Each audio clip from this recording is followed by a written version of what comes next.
a post-apocalyptic dystopian full-story audiobook, an original story by the author, Declan Conner. This is the first book of an epic post-apocalyptic dystopian trilogy, but it can be listened to as a complete story. If you are coming to this story for the first time, if he hasn't already, then the full trilogy will be uploaded to YouTube shortly, if they are not already uploaded, that is, with links in the description. If not, subscribe and hit the notification button to be notified when they are uploaded. Chapter 1. Jack Cole at Cole's Farm, Southern Colorado. Sitting at the kitchen table, I wrote down a poem that about summed up how I felt, then read it aloud. Ashes to ashes, dust to dust. Believe in fairy tales if you must. But there ain't no heaven and there ain't no hell. Least not the last time I rang the bell. So here I am, stuck on earth in between. What becomes of our future is yet to be seen.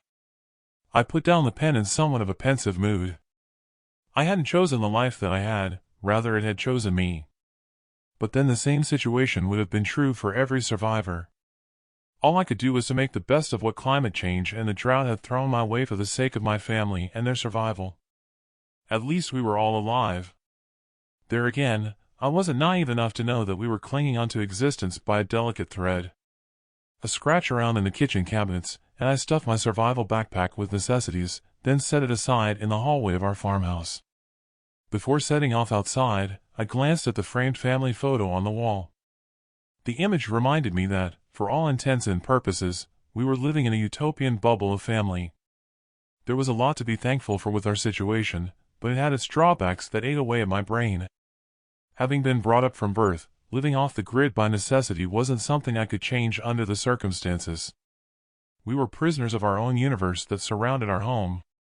The fear was that we would die of thirst should we travel outside the immediate area for more than a brief period. Ready for my journey, I looked out over our farm through the open front door, deep in thought. I realized you could have classified humans as an endangered species. Not that I knew how many of the population would still be alive. President Amanda Jackson, hiding in the Cheyenne Mountain Doomsday Bunker, hadn't exactly spelled it out how many had survived since her godless government closed down all forms of media other than their own. That wasn't what concerned me. My mindset decided long ago that they might as well talk to the wall with their propaganda broadcasts. I'll be over there soon, I called out to Laura, my wife, as she was about to enter the barn with my son. In the hallway, I picked up my rifle and backpack with the straps and headed outside.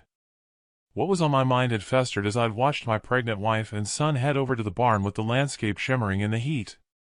It concerned me what our living in isolation would mean for my offspring. What future they would have without being able to find friends and future partners. It was hard for me to comprehend. Mulling over my situation, I'd never had friends. Never gone to school. To survive as a family, I'd been brought up to trust no one. It wasn't what I dreamed of for my children.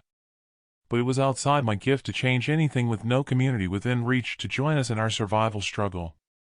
Even if I could change things, I doubted I could trust anyone other than my immediate family.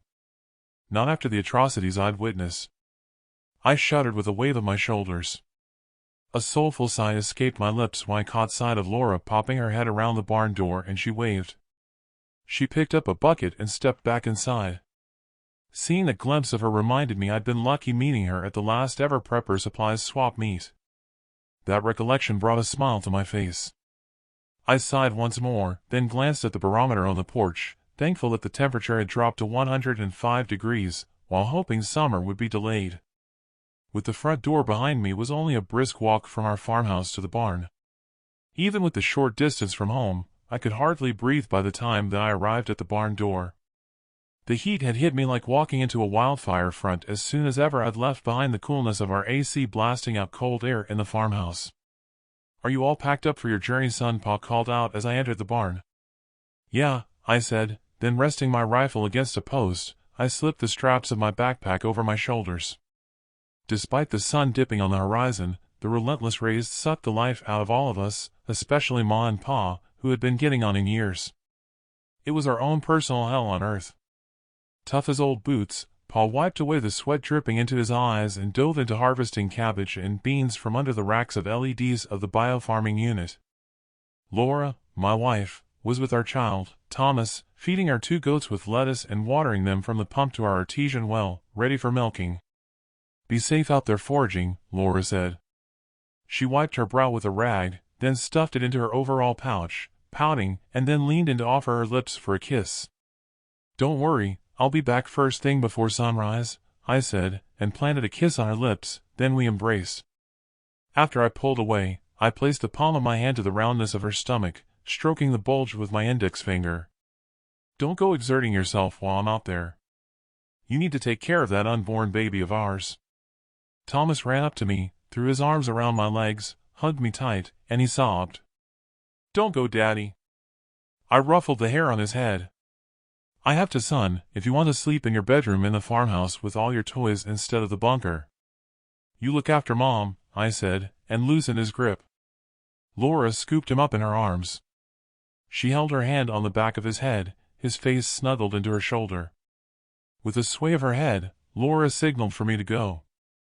I stepped with haste over to the door and collected my rifle.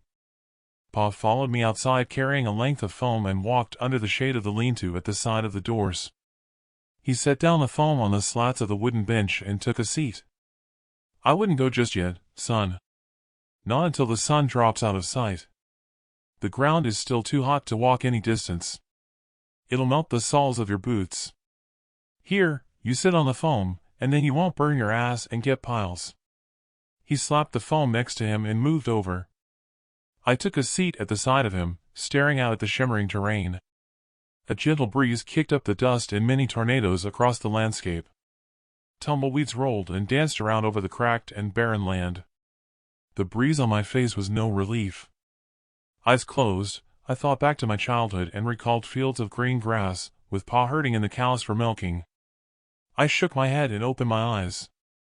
I was just thinking back to the days when the fields had grass growing, and the river still flowed before you had to slaughter the herd. Do you think we'll ever experience that again and it'll rain enough so we can sow some seed in the fields? One day, maybe. Look, son, no point dwelling on the past or trying to forecast the future. Worry about the here and now. Keep clear of the roads. All you're looking for is a deserted house with solar panels and to salvage an AC battery unit for the farmhouse. Don't go getting distracted foraging for anything else. I didn't need the reminder when I considered the dangers I could face. It wasn't as though I ventured out there unless it was an absolute necessity. I wished he could have gone with me. Those days were gone. At his age, he no longer had the stamina for trekking. Never mind that his joints were racked with arthritis. You worry too much. I know what's needed. Don't think I enjoy sleeping in the bunker to avoid a bed soaked with sweat when the AC unit stops at night. If I can't find a replacement battery, we'd be better off sleeping in the bunker every night. It's a darn sight cooler in there. Pa sighed, took off his brimmed hat and wiped away the sweat from the rim with his gnarled finger. Pity we can't hook up a cable from the wind generator, said Pa. I thought about it, but it's working to capacity with the feed to the radio and freezers in the bunker and the LEDs in the barn. I sighed. I guess the radio would come into the equation and would come on top of his list of priorities before the LED lighting. It was Pa's only lifeline to find out what was happening out there with messages from other dwindling numbers of prepper survivors. Whatever, I just hope that I chance on one. I hope it's not a 200-pound beast like ours or I won't be able to carry it. I'd have to fashion something out of branches to drag it along. Anyway, I have some twine packed and a harness for if that's what's needed. I'll try going south. The houses I've come across up north have all had their solar units dismantled from what I noticed while I went scavenging for light bulbs. Pa shook his head, then pulled out a handkerchief and dabbed at the sweat on his brow. That'll be the Denverines salvage units I've heard about over the radio. They'll have needed the solar systems for the citadel north of Denver. Good thing we're off the beaten track here and they haven't graced us with their presence. He patted his rifle barrel.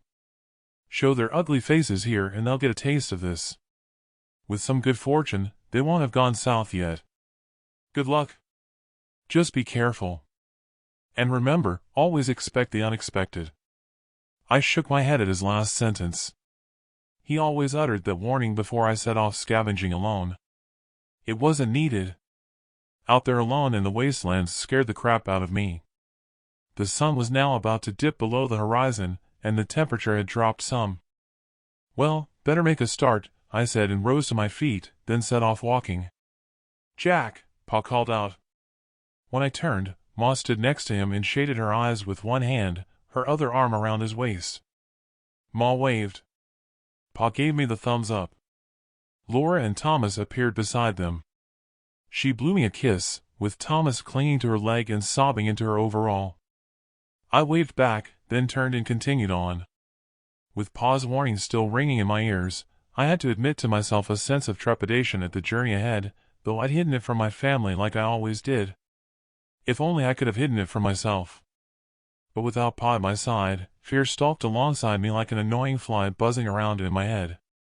The way ahead was unfamiliar territory. Mindful that others might be out there scavenging, and from my experiences out there, Pa was right. I'd need to keep my wits about me. After scrambling down the riverbank, I headed in a southerly direction. When I studied the map, the dried-up riverbed headed directly south toward the New Mexico border. I drew my finger along the route I'd taken. Even with my eyes stinging with sweat, I could see that I'd needed to turn southeast in 10 miles to avoid the nearest small town if I got that far. If the town was the same as the others that I'd encountered, I imagined it uninhabited. There again, I couldn't be sure it would be devoid of scavengers. If anyone survived there, they could be out looking for provisions where I headed. The water in my backpack and scant rations, together with my rifle, would have been worth more than my life. That thought hung there as I trekked onward. Chapter 2. Jack Cole in southern Colorado. I'd covered a distance, with none of the houses I'd seen on my travels having what I was looking for. The odd fish bones and pebbles crunched underfoot, however lightly I trod along the riverbed. They were mixed with the bones of a multitude of creatures, as if when the flow receded to nothing, it had been a magnet for them, drawing them to their death. I'd gone far enough. Tiredness caught up with me, and I needed to go looking for the last abandoned dwelling of the night. I climbed the bank at the edge of a wooded area of dead trees that would give me cover. 10 yards inside the wood, I stopped to listen. The eerie quiet gave an impression of deafness. As a child, birds would chirp, flitting from branch to branch to find somewhere to sleep for the night. The occasional critter would scuttle around, calling out to signal my presence. But there was nothing, only my boots now crunching the dead crisp foliage underfoot as I moved on. When I arrived at the edge of the woods, I glimpsed the silhouette of a house in the distance and raised my binoculars. It was too dark for me to see anything when I focused and zoomed in on the house. I moved on closer. It was a bust. No sign of solar panels. Just faded fascia boards, broken windows, and the front door hanging lopsided on only one hinge. Tiredness and aching legs with the hike hit me. I removed the rifle strap from my shoulder and then stalked over there, constantly scanning around me for any threats. I came across 2 mounds covered with rocks, and with planks fashioned as crosses. Jonathan Hogarth, age, 9 months, I could see painted on one of them. The other had the name Mary Hogarth, age 25. There were no dates on either of them. I continued on until I arrived at the door. "Anyone in there?" I called out, to no reply. Not that I was expecting a response. Although, thinking that, it ran through my mind if Mary had a husband, he could have survived. I made ready with my rifle, finger on the trigger, and then kicked at the door. It broke from the only remaining hinge, crashing to the floor. As my heartbeat raced, I flicked the switch on my flashlight taped to the barrel, my line of sight dancing around the entrance hall in unison with the flashlight beam. Wallpaper peeled off the walls in the hallway. Moving on, the downstairs living room furniture had a covering of dust. I swiped away cobwebs when they snagged my face and relaxed at not seeing any boot prints in the dust. Scavengers had obviously not been aware of its isolated location. When I entered the kitchen, the refrigerator door was open and empty apart from a cockroach laying belly up. The flashlight beam caught sight of the skeleton of a dog laying on the floor, with what looked like a single bullet hole to the skull. Someone had partially covered it with a towel. Not a sign that an aggressor would have done the deed. More of an act of mercy. I rummaged through the drawers and found a blister pack of batteries that would work with my flashlight and then slipped them into my pocket. When I opened the faucet at the sink, the pipes clanked and gurgled, but there was no water. In the hallway, I stepped up the stairway. The treads creaked all the way up there. I opened the first bedroom door and shuddered. Not sure why. I should have been used to seeing skeletons, but their sight always brought on the shivers. There on the pillows of the bed, my flashlight beam picked out 2 skulls. The light gray headboard had all the signs of dried-out blood splatter in an upward direction. On top of the cover were the bones of their arms, both with pistols nearby. From the holes in their skulls where the bullets had exited, leaving fragments of bones on their pillows, it looked as though they'd counted down to them both pulling their triggers, with the guns under their chins. They had their other hands entwined at the finger bones at the side of each other. They'd obviously not handed in their weapons during the great exchange for weapons and ammo in return for food and water. I picked up the guns, checked that the magazines had ammo, then tucked the guns under my belt. They still had their wedding rings on their fingers, but gold was worthless. You couldn't eat the damn stuff. I turned to practicalities and opened the door to the walk-in dresser. I pulled a pair of jeans from a hanger and held them against me, then rolled them up and put them in my backpack. God bless you both, I said, tapping the brim of my hat in salute to them before I stepped outside the bedroom and closed the door. The second bedroom was unoccupied. There was a bed in there and a child's crib in the corner. In the dresser drawers, I found baby clothes in the top drawer and 2 packs of sanitary towels in the bottom drawer. I stuffed what I could into my backpack. At least my journey hadn't been a waste of boot leather. I sat on the edge of the bed, then drew my feet onto the top and lay there to rest, maybe for a longer period than I should have. On the wall facing me was a crucifix. My flashlight beam ran over book spines on a shelf. Next to a Bible was sitting one with the title The Religious Wars. It was the same book that Pa insisted I read as a child. He drilled into me to keep our books hidden in the bunker, and that possession of either book would have had those who possessed them executed or exiled from the citadels and denied food and water rations. I sighed. Dwelling on the past would not get the job done, as Pa had said. Having a rest would not get me back home before sunup either. On exiting the house, the temperature had dropped to around 80 degrees. I continued on to give it one last go and arrived at a blackened area stretching out as far as the eyes could see in the moonlight. Reaching down, I picked up a handful of ash and dust and let it slip through my fingers. Charred tree stumps from a forest wildfire poked up from the ashes. The scene left only the odd silhouettes of chimney stacks of any houses that I could see. It was time for me to head back. I'd need to try again in a different direction another day. That was when I saw a strange sight. In the distance, I could see a line of vehicle headlights heading north. Vehicles were a rarity on the roads apart from those abandoned for a lack of an electric charge. When I arrived back at the riverbank, it was easy going to find my way back to the farm. Dawn broke, and I cursed at having gone those extra few miles and having had an extended rest, with the sun now appearing on the horizon. Almost back at the farm, the heat became unbearable. I stopped mid-step and froze to explosive sounds. Gunshots echoed all around the hillsides. I craned my neck to get a handle on the direction of the rifle shots. There was another burst of gunfire, this time automatic rounds. Shit! The farm! In haste, I dropped my backpack and ran to the staccato cracks of more rounds fired. Sapped of strength and breathing heavy with my lungs at the point of exploding, I had no alternative but to take a breather. Bent over, and holding my knees, I recovered my breathing, but not the alarm at wondering what the hell had happened. I could only jog on. With leaden legs, I climbed the bank to see a cloud of dust appear as a convoy of heavy vehicles left the farm. Snatching my binoculars to my eyes and zooming in, I could make out the distraught faces of Laura and Thomas pressed to the back window of an armored vehicle as it sped away. In disbelief, my eyes widened, along with my mouth gaping. I dropped the glasses and clutched at a tightness in my chest. The convoy disappeared behind a hillside. I ran for all I was worth, my mind in turmoil. When I arrived at the barn, I collapsed to my knees, exhausted, fighting for breath. No, I called out after gathering my breath, my hands held to the sky. In God's name, why take them? Chapter 3. Jack Cole at the family farm in southern Colorado. Through the open barn doors, I could see that they had taken the goats and the produce from the racks. They'd even stripped the LED lighting from our biofarming unit, and our beehive was missing. Over at the farmhouse, the solar panels were gone. A shiver ran through me at the sound of a chilling groan. Rising to my feet, I hurried inside the barn and winced. Pa lay there covered in blood, his rifle missing. Ma had a pitchfork across her lap, her back propped against the goat pen, a bullet hole in her temple. Her arms lay limp by her side.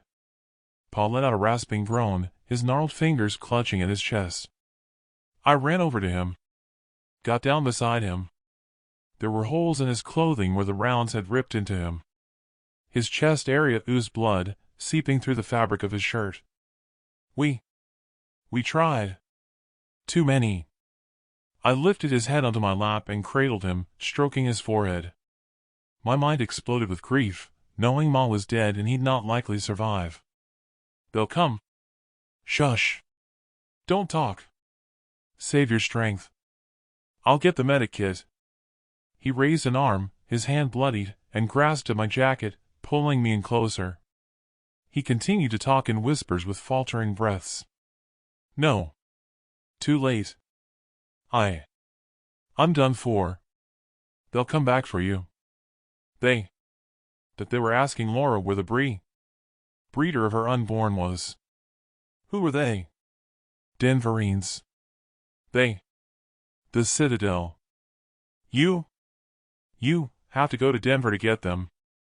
He gurgled. Blood trickled from his lips. Choking on his own blood, his eyes rolled to the whites. With a violent rising of his chest, he sucked in a lungful of air, his final expelled breath wheezing in a diminishing tone through his teeth, then his arm dropped to his side. No, I screamed, long and loud. My vision blurred through a flood of tears as I rocked back and forth. Tears rolled down my cheeks, accompanied by an all-encompassing angst. A numbness washed over me. Gently moving his head from my lap, I closed his eyelids. My mind entered a zone devoid of emotion as I swiped away tears with the back of my hand. Anger raged within me at not having a vehicle to have gone after the Denverines. I placed my parents' bodies on a cart and hauled them over to what was a disused mine entrance. In the past we had used it as a fruit store. Cooler in there. It was too hot to be digging graves. I unlocked and opened the steel door, then took them inside out of the burning sun. Trudging back into the barn, I climbed the ladder to the loft, hoisting it up after me. Aware of what Pa had said, I fixed my eyes in the direction the convoy had left the farm for if they returned for me, rifle at the ready. When evening arrived, I made a start digging the graves. Eyes heavy, I needed sleep before digging out the rest of Pa's grave. Back in the loft, all I managed was the odd nap out of pure exhaustion, with my mind screwed, wondering what had happened to Laura and Thomas. Hours passed by as I waited. It wasn't as though I could have gone after the Denverines to the Citadel to get my family back. It was too far to travel on foot with only what provisions I could carry in my backpack. I knew that would mean I'd died before I could get to Denver. I stayed there in the loft the rest of the day, racking my brain to work out a rescue plan until the sun went down to dig graves to bury Ma and Pa. All I could work out was that I'd need to make numerous trips to hide provision dumps, not just to make it there, but for the return journey. It pained me with thoughts that it would take forever and a day to achieve that on foot. The following morning, I'd already buried Ma. It was a weird, disquieting experience. I'd finished digging out the rest of the grave for Pa and leaned on the handle of my spade. Filled with a mixture of grief and anger, I dwelled on the fact that the Denverines had ripped from me everyone that I held close to my heart. At the sound of rumbling, I raised my vision. They were back. There wasn't time to return to the barn, or to get to the bunker, without which they might spot me. While in a state of panic, I ran over to a stack of tin sheeting in the shade of an outbuilding and grabbed a sheet, then headed back to the grave. I jumped down into the hole, then dragged the sheeting over the top, leaving a space for me to peer out over the farm. From my jacket pocket, I retrieved my binoculars, juggling with them as my fingers trembled. With the glasses to my eyes, I scanned the farm. 5 armored vehicles halted outside the farmhouse. The vehicles were beasts, with triangular tracks instead of wheels. The turrets were bristling with firepower. They were Denverine units all right, confirmed as they exited their vehicles. Unmistakable from Pa's description relayed to him by preppers. dressed head to toe in black uniforms and wearing what looked like black motorcycle helmets with tinted visors. One of them removed their helmet. She unfastened the bun in her hair, letting it flow to her shoulders with a shake of the head. The helmet must have had a cooling system with a tube leading from it to a backpack power unit. She was clearly the one in charge, barking out orders and pointing in different directions around the farm. Thankfully, she hadn't pointed in my direction. My heart almost stopped when a Denverine arrived at the locked steel door of the fruit store and then tried the handle. She removed her backpack and rummaged inside. Another group entered our farmhouse, others charging to the barns. One of them exited the barn, raising the visor to her helmet. "The breeder's been back. The bodies have gone," she shouted top note. To an explosion and a flash of light from over at the fruit store, I ducked. When I raised my head, a cloud of dust obscured the entrance. "He's dead," the Denverine shouted as the smoke cleared while digging at the debris from the rockfall at the fruit store. Shit, shit, shit, I cursed inwardly at having left my backpack at the riverbed with my spare mags. There were more Denverines than I had bullets in my mag to take them on. Never mind that they had high-caliber machine guns mounted on the turrets. "Damn, we needed him alive," called back the woman who appeared to be in charge of the Denverines. The woman at the fruit store called out, "I overdid the explosives. The tunnel has caved in. What should I do?" Their commander responded, "At least others won't have access. Leave the body. Torch all the buildings." I zoomed in on their leader. From a tag stitched on her jacket pocket, I could make out the name of Katrina J. Wilson. At least I knew her name, for if ever our paths crossed again. She looked over in my direction. Flames rose from the barn, the smoke drifting over to where I'd hidden. I lost sight of the leader behind the smoke screen and pulled over the sheeting, crouching there in the darkness. My heart pumped at a rate off the scale. At any moment, I expected someone to discover where I was hiding and dragging the sheet from over me. I gripped my rifle, curling my finger around the trigger. Sweat poured from my brow, stinging in my eyes. Finding it hard to breathe, the tin sheeting in confined space amplified the temperature with the relentless sun's rays beating down. Dehydrated, my clothing soaked with sweat. There was no longer any body fluid left to sweat or to moisten my lips. It had been what seemed like an hour before I heard the whine of the electric motors as their vehicles drove away. At the point of passing out, I snatched at the edge of the tin sheet with my fingers to slide it away in desperation to breathe cooler air. Mistake. I screamed out at a searing pain in my fingers as if I'd put my hands into a fire, then tossed the hot tin sheeting to one side with my elbow. "Fuck," I called out, wrapping a rag around my blistered hand. Acrid smoke and flames bellowed from the barns, together with every other outbuilding and the farmhouse. The barn was the first to implode, crashing on itself, leaving no chance to get to the water pump. The only redeeming feature was that they'd not placed explosives on the wind generator that fed electricity to the bunker. Dizzy and unsteady underfoot, I staggered to the riverbank, collected my backpack, and retrieved a water bottle. I took my fill of the warm water, then poured some over my head, and headed back to the fruit store. Scratching at the rocks covering Pa's body, only his legs were showing. I finally retrieved him and carried him on over to the grave. They must have thought Pa's body was mine from what she had called out. I'd just finished saying words over the graves of Ma and Pa when the ground beneath me rumbled and shook violently. I lost my footing with the shakes. With the shaking stopped, I rose to my feet. I saw a weird sight and rubbed my eyes, not believing what I was seeing. It was mid-morning, yet on the horizon the entire atmosphere was black as coal and heading my way. Wildfire sprang to mind. But I quickly discounted that notion. There wasn't any vegetation left on the scorched earth to ignite. Mesmerized at the sight, I wondered if maybe Yellowstone had finally belched since the darkened sky was heading from the north. It didn't take long for the dark cloud to obscure the sun. The temperature dropped to an unnatural level. The odor of sulfur arrived first, like the smell of boiled eggs, only more pungent. Nausea overcame me to the extent I gagged at the foul stench.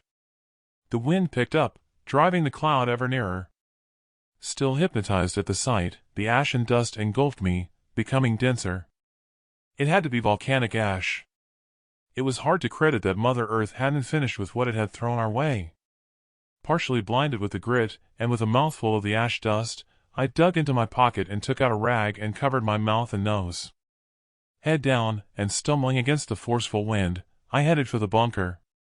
When I arrived, I unfastened the catch for the fiberglass cover, fashioned as a rock. The hydraulic struts did the rest when I spanned the wheel to open the hatch. Once secure inside, I descended the stairway and took a seat in the living area. Head in hands, coughing and spluttering, the realization struck me that my journey to the citadel of Denver to find my family would be nigh on impossible until the ash cloud settled.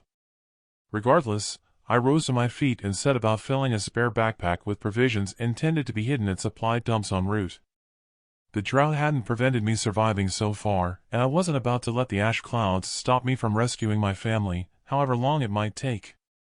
All that consumed me were thoughts that I had to rescue them. Chapter 4. Jack Cole in the bunker at Cole's farm around 1 year later. It was noon and dark outside the bunker. At least, I took it as a given that it would be so, as I woke from a nap with my stomach rumbling for a meal. Time had no relevance or meaning since the ash clouds had arrived and altered the climate 180 degrees. Time was a notion that the mind played with. If I slept, it would be night. When I awoke, I assumed it was morning. If I was hungry for a substantial meal, it would be around midday and lunchtime. That was all I had to go by. Drowsy, I heard the sound of a rat-a-tat-tat that constantly pounded my brain. The hum and rattle of the fan motor and blades circulating and cleansing the air in my bunker pervaded every waking hour, like a rattlesnake preparing to pounce. It would be if the rattling stopped that I'd be in trouble, as sure as if my heart stopped. There was no telling how long the motor would last. All I hoped for would be that it wouldn't decide to stop turning while I slept, so that I'd drown in my own expelled breaths. I reached out and felt for the cord in the blackness for the solitary light bulb switch and gave it a tug. Cracking open one eye until I got accustomed to the light, I rolled over on my mattress. My life was now a nothingness in the confines of my living quarters. Without my family, survival had become less of an instinct and more of a battle not to end at all. Loneliness was no longer a time to gather one's thoughts, other than as a curse. I wiped my hand on the metal post of the bunk bed to wipe away the moisture, then stared at the wire mesh of the empty bunk above me. A part of me hoped the Denverines were all dead inside their metal tomb of a wall that surrounded the citadel of Denver. But the other part of me hoped the Denverines had somehow staved off starvation and that my wife and children were still alive inside the confines of the domed city. If they had survived that day, then I hoped there would be every reason for them to have saved my pregnant wife and child. It was a hope that consumed my every waking hour. The hope I clung onto was that children would be a valuable and rare commodity, especially males who hadn't drunk the water from the water mains or drank the bottled water from the government's bottling plants. Branded in my mind's eye forever were the faces of my wife and child pressed to the window of the armored vehicle. That vision tortured me and would likely stay with me until the day that I died. I couldn't help but think that I should have surrendered myself when the commander of the Denverines had said they'd wanted me alive. Instead, I'd wasted the year siting my provision dumps while trying to get inside the citadel. I shuddered, trying to clear my head of the flashbacks. The monotonous days were akin to Groundhog Days. There wasn't anything to look forward to, only to drown in the sameness of my surroundings and to dwell on the past. The only way to escape the tomb of a dwelling these past months was to close my eyes and to recall events. Reliving my life over and over was pushing my sanity to the limit. Hell, I'd even taken to talking to myself, having conversations with the inanimate objects in the room. I rose from my bunk cot, fully dressed, and settled in my armchair to the sickly odor of my sweaty body. There wasn't any reason to wash or to change clothes. There was no one else to please in the bunker. It was down to how long I could stand the stench of my body odor. Please, God, let me find my family. I rose from my armchair and picked up the framed photo of my wife and son. Their images reminded me that Thomas was 2 years old when they'd abducted him. It pained me to think he might not remember me. All they got that day when they returned for me were a few sacks of rotten apples from the fruit store. In all seriousness, that wasn't what they were after, or my provisions in the bunker, as useful as they would have been to them.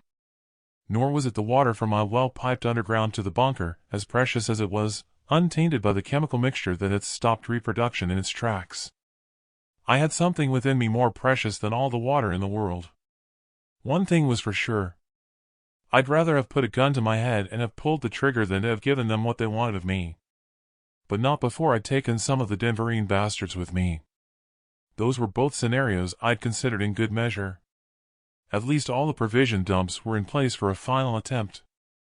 I shivered at the thought I had to give it one last chance to trek into the freezing cold outside to enter the Citadel fortress to find them and to bring them home. Either that, or I'd have to die trying, as I had already done on my travels. Considering the bleakness of the elements out there, with the freezing temperatures seeping through layers of clothing to my bones, death at that moment would have been the better option. I stamped my foot on the floor. There was no doubt the break I'd suffered when falling off an icy rock cliff around 3 months ago had healed. All I could do was to thank God that I'd be up for trekking again. With the doom and gloom put to one side that had drenched me in a dark cloud, I psyched myself up for the ultimate effort to rescue my family. Time had stood still at 10 minutes to the hour, whatever the hour was, seeing as how the hour hand had dropped off the clock. In a daily ritual, I stepped over to the radio and switched on the power button. Not a peep. The radio no longer worked to get news from other prepper survivors. If there were any preppers left, that is. Not even the blips of Morse code you'd hear when turning the dial were audible. All that I could hear was the static through the speakers. I headed to the storeroom. It was a shock to see what little supplies I had left. Maybe 9 months at most, with some serious rationing once I returned with my family. That situation left me with mixed feelings, especially if the Denverines were feeding my family. I couldn't help but wonder if rescuing them would be for my own selfish gain. Those thoughts were interrupted. Unsteady underfoot, my surroundings shimmered and shook. I grasped at the shelving. Shit! Earthquake? The shakes weren't as strong as those I'd experienced when the darkness engulfed the outside. All the same, I headed into the living area and fumbled to put on my boots. That was when I heard it in the stillness. I froze. Cocked my head and listened. The metal framework of the bunker surrounding me creaked and groaned. All of my vision shimmered. Momentarily frozen, the sounds increased in intensity. Every loose object rattled around me. The clock was the first victim springing from the wall. The pots and pans followed, crashing to the floor from the shelves. I grasped at the post of my bunk, fighting with the tremors to steady myself. The bulb swinging on the cord flickered, then died. Rat-a-tat, tat, tat. Then a final tat. The hum of the air circulation fan turning had wound down, then stopped. I dropped to all fours and crawled in the blackness over to my backpack at the exit. I located the straps, then the pocket with my flashlight. It was a mad rush as I scrambled around to find my jacket, then grabbed the framed photo of my family, stuffing it into my jacket pocket. With the straps of my backpack over my shoulder, I grabbed my rifle and headed for the exit. On the climb up the metal stairway, every clunk of my boots on the treads signaled a step nearer to safety. An aftershock struck with more power than the first shakes. As I fought with the constant vibrations of my surroundings, the creaks and groans grew ever louder. The way ahead shimmered. As I neared the top, sweat poured from my brow at the exertion of carrying the heavy load on my back. The weight of the burden sapped the strength from my legs with a lack of exercise. Only grasping the handrail enabled me to haul myself onward and upward. All the time, the metal walls groaned and screeched. A sheet of the metal further along in the roofing buckled, then dislodged with a screech from hell, releasing a rockfall. Pressed back to the wall, boulders and shale rumbled and pinged down the stairway, missing me by inches until it was safe to move on. Only it wasn't safe. The rockfall had taken out some treads on the stairway. I gripped the handrail out front for purchase. After taking a deep breath, I made the stride over the chasm, only to gain a toehold on the next available tread. There was a loud crack. Shale from the gaping hole above peppered me as I gave a last tug on the handrail. Fear forced me onwards and upwards until I was at the gantry below the hatch. I removed my backpack and dragged it with me as I climbed the ladder to the exit. With my hands trembling and bloodied, I hauled a strap of my backpack over my shoulder and rested it on a rung, holding it in place with my chest and knee. I took a hold of the hatch wheel and gave it a spin, then pushed open the hatch on its hydraulic struts. There was a loud rumble down the stairway. I snatched my vision and flashlight beam behind me, a loud crash and then the thunder of falling rocks. There'd be no going back into the bunker. A mass of twisted metal and fallen rock blocked the way back to the entrance to the quarters. With a great deal of effort and through gritted teeth, I thrust my backpack outside. My eyes remained closed and smarted from the dust that had engulfed me. I climbed the last rungs of the vertical ladder and pulled myself to the outside. As I lay there, trembling, the ground still shaking beneath me, I fought to catch my breath. Then the tremors stopped. Eyes still closed, I rolled over onto my back and laughed. What there was to laugh about, I didn't know. Maybe it was nervousness at knowing it burned my bridges with the earthquake and roof collapse. That was when I noticed a strange glow through my eyelids. I opened my eyes. My mouth gaped at the grayness of the sky and a bright hazy light on the horizon. Rolling back over, I pushed off the ground with my hands and rose to my feet. I turned around in a full circle. A tear rolled down my cheek. On the horizon, there was no mistaking the faint dazzling glow of the sun over to the east. It sure wasn't noon, more like early morning. Out west, the snow-capped mountain ranges were visible for the first time since darkness engulfed the atmosphere. Not a pristine white, but definitely a whiter shade than the lower reaches. It was strange that there were no clouds, but then, without the sun, there'd have been little precipitation. I took off my hat, slapped my thigh, and danced a jig at the excitement that overpowered me. It was definitely warmer, even with the wind whipping up ashen mini tornadoes in the fields. Maybe 50 degrees. The air wasn't sweet, but it wasn't as strong an odor of sulfur as it had been. All that was missing was the chirping of birds and the chatter of critters to make it the dawn of a new era. I dropped to my knees and raised my hands, praying to thank God for His mercy. This time, I knew what I was laughing at. It was hard to credit that at last the ash from the volcanic activity had finally begun clearing from the atmosphere. My laughter turned to tears streaking down my cheeks, and I held my head in my hands. The ultimate motivation to do or die in finding my family lay before me. The quake had brought down the wind generator. Not that I needed motivation, but it was clear there would be no turning back. Hands shaking, my trembling fingers teased the framed photo from my jacket pocket. I stared at it, thinking there was something missing. Laura had been close to full term when they took her. My child would be around a year old by now if they kept Laura alive until she'd given birth. I swiped away a tear with the back of my hand. My eyes coursed around the scene once more. It was clear my journey would be less fraught this time around. Far easier to follow the markers I'd left, cutting out the bark to form direction arrows with my hunting knife from dead tree trunks. There was no doubt it would be an easygoing journey without the shroud of darkness and freezing temperatures. I rubbed at my brow as reality struck. A glance over at the wind generator, then at the bunker opening, and on over to the skeletal remains of the farm. When combined, their destruction had me shaking my head. It made me acutely aware of any plan to return with my family that I had now lay in ruins. All I could hope was that fate would deal me a better hand, determined not to let the situation diminish my resolve. I kissed the glass covering the photo. I'm coming for you. Chapter 5. Jack Cole on the journey to the citadel of Denver. I hauled my backpack straps over my shoulders, ready for my journey to the citadel. The weight of my pack dug into my collarbones and shoulder blades. It was as though I carried another person. There wasn't anything in there I could discard that I might have needed to survive from one provision dump to the next. Gritting my teeth, I set off walking. I walked past the shell of the old barn. The burned-out body of our ancient pickup truck and pause tractor were half buried in the ash dust. I headed for the valley between the hillside along a slight incline.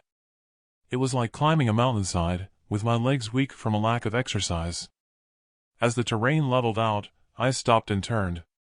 When I looked out over the farm, it brought back a flood of memories. I sighed, then dropped the straps from my shoulders to take a rest. It was a wrench knowing I might never make it back there to fulfill my dream of restoring the farm to its former glory. A glance at the sky, and the sun was midway between the horizon and overhead. It was definitely having an effect, even though it appeared as a glow behind the haze of gray sky.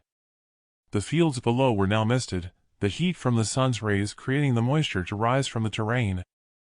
Over at the mountains, clouds had already formed, hiding the summits. There was a temptation to take to the roads to get to Denver in half the time. Trouble was that the supplies in my pack wouldn't have lasted the distance. Besides, on earlier travels, I'd seen the occasional fires when the fog had cleared as the roads passed through towns. There was no saying if I'd receive a warm welcome to someone's camp. After I deliberated, it wasn't a contest. I loaded my backpack and trudged onward on my original path. It was a relief as I trekked on to breathe without my mask. With the climate back to almost normal, all I hoped for was that Mother Earth had decided it had done enough to redress the balance of greenhouse gases pumped out by industry. For now, it was pleasant walking with the gentle breeze, with only the straps of my backpack digging into my shoulders, causing distress.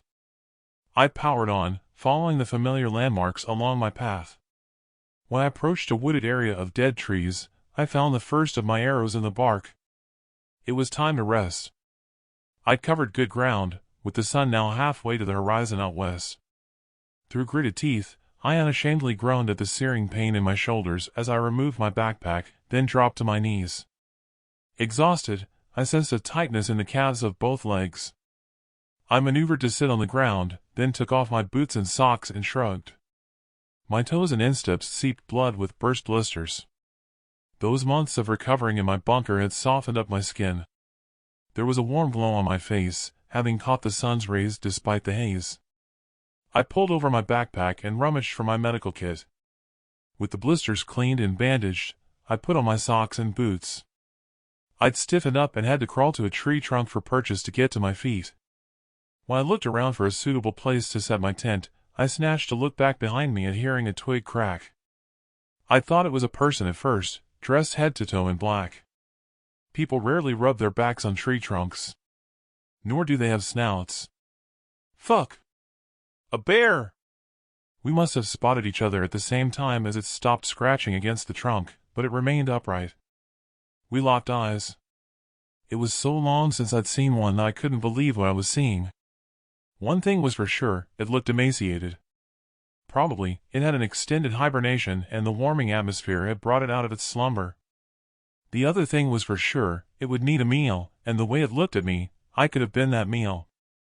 It dropped to all fours, then walked slowly toward me. Don't run, surged through my mind, recalling Pa's advice. Its paws ungainly pounded the ash dust. I must have had a brain fart, not taking my eyes off the critter, and fumbling unsuccessfully to remove the strap from my holster to get at my pistol. The bear charged at me, and boy, can they run. He was closing down the distance between us at a pace as I finally drew my gun. I wasn't sure if the rounds would stop him and snatched a glance over at my rifle 10 yards away. Flicking the switch to auto, I put my body partially behind a tree trunk, racked the slide, took aim, and then squeezed the trigger. Click. 15 yards. Click. 10 yards. Click. 5 yards. Click. 3 yards. My hands trembled, having a mind of their own as I set my body behind the tree trunk, frantically racking the slide to clear the rounds stuck in the chamber, to no avail. The bear had come to a sliding stop in the ash and reared up on 2 legs. I raised my hands and hollered at the beast, hoping to scare it off. It snatched its claws around the tree, snagging my jacket. I launched my pistol at it, then I drew my knife as we danced around the trunk. I hollered some more. This time it lashed out, its claw snagged my hand to a searing pain, the knife taking flight. Its other paw thudded on my chest, knocking me to the ground. I grabbed a handful of dust, throwing it at the beast's eyes as it looked over me. Its head reared away, but I knew I had only bought seconds. I was as good as dead and grasped it by the throat. For all it was in a weakened state, I was the weaker as it bared its fangs, the reek of its breath and drool landing on my face as its jaws drew ever near, going for the kill. Chapter 6. Jack Cole and the incident with the bear attack on his journey to the Citadel. My brief life on Earth was ending. The tenuous grip I had on the bear's neck weakened. Death was imminent. I closed my eyes and gritted my teeth, growling at one last strenuous effort to hold it at bay. The sound of rifle shots cracking echoed all around me. The animal collapsed with a final grunt, its head falling to the side of mine. I lay there, staring at the beast, eye to eye. The limp body weight of the animal pinned me to the ground. Sapped of strength at the exertion, I couldn't push its body from off of the top of me. Startled, I heard footsteps approaching. Nearly bought it there. Good thing I was around, said a voice. You push and I'll pull. As grateful as I was, there was no saying what the guy's intentions were. All I could do was to hope it wasn't anything sinister. With some huffing and groaning, I was free.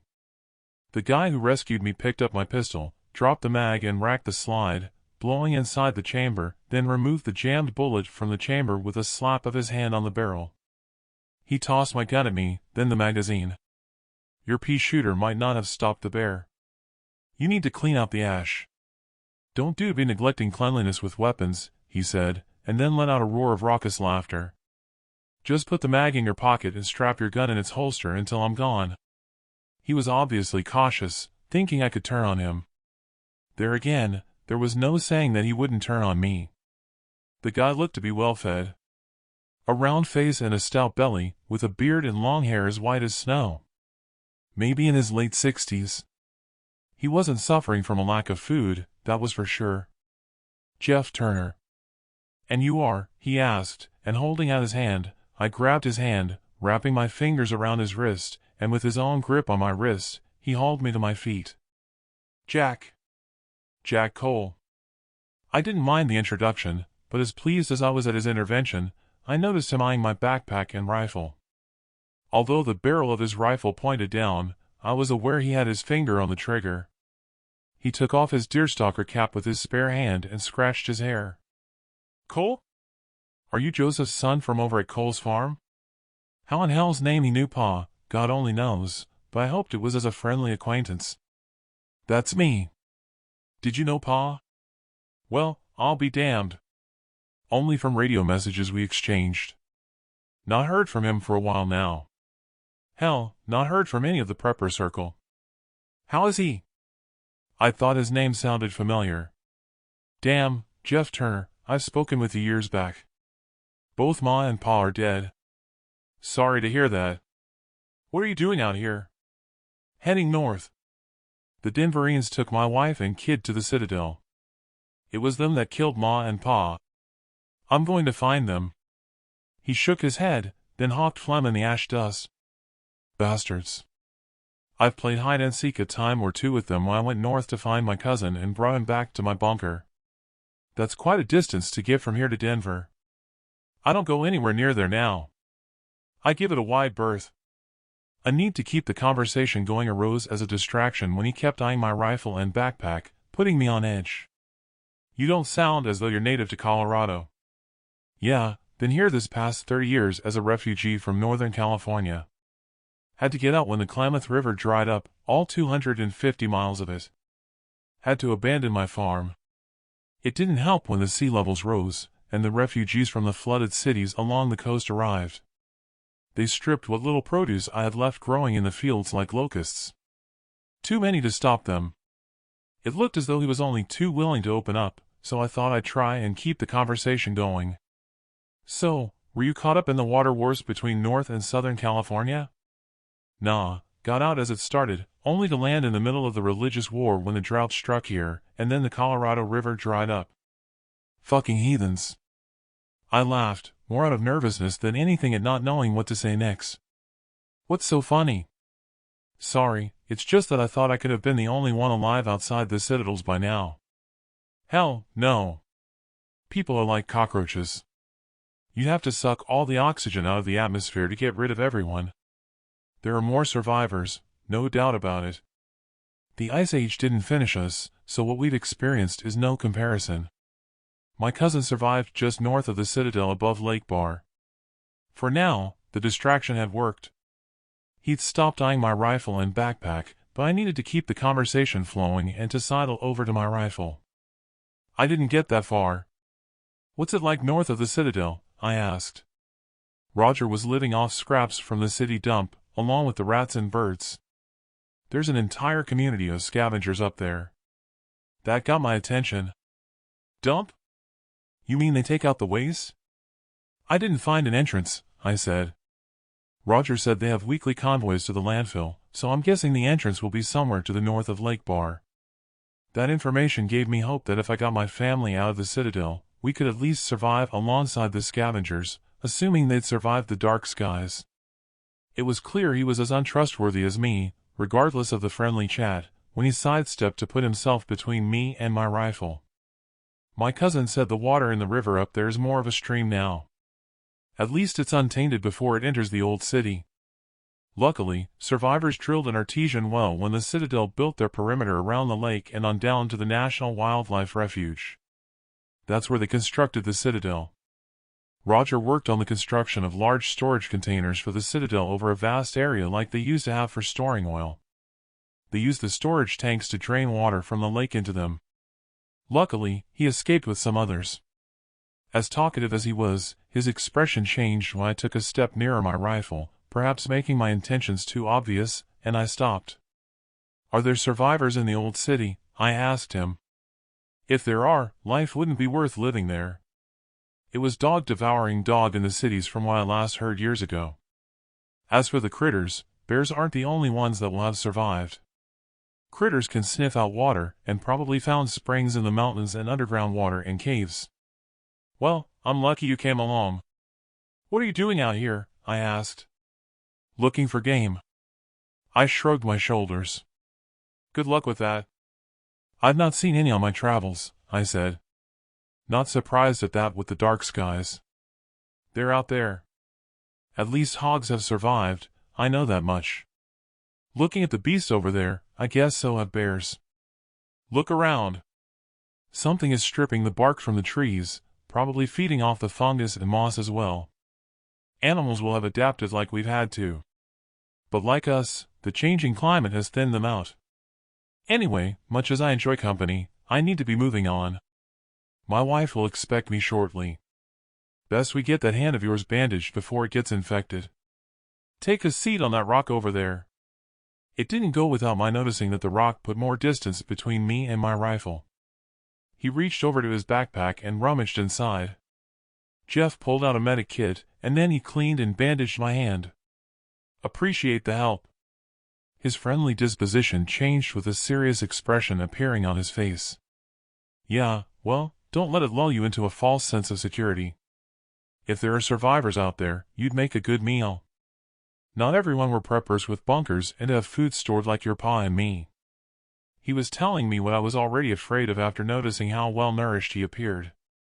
"Let's get this over with," said Jeff. He withdrew his hunting knife and held it upright in front of me. I flinched, then sprang to my feet and shuffled backward. "Hell, put your eyes back in your sockets. This ain't for you." He thrust the knife into the bear and hacked away. Jeff took a plastic bag from his backpack and filled it up with flesh from the beast. "I'll use some of this for traps to catch me a hog." "Do you want the liver?" "Don't mind if I do, thanks." The release of tension washed through me, replaced with a hot flush. "Listen, I'd not make camp here if I were you. Maybe cook the liver and hurry on. Put at least a mile between you and the bear's carcass in case it attracts other predators when it smells as it decomposes. I've heard some wolf howls at night on the odd occasion." "Good advice. How's the bandage?" He took hold of my bandaged hand. Jeff turned my hand over and wiped the dust from my wrist. Sorry to say this, but I see you don't have a scar from them inserting a biochip." "Why sorry?"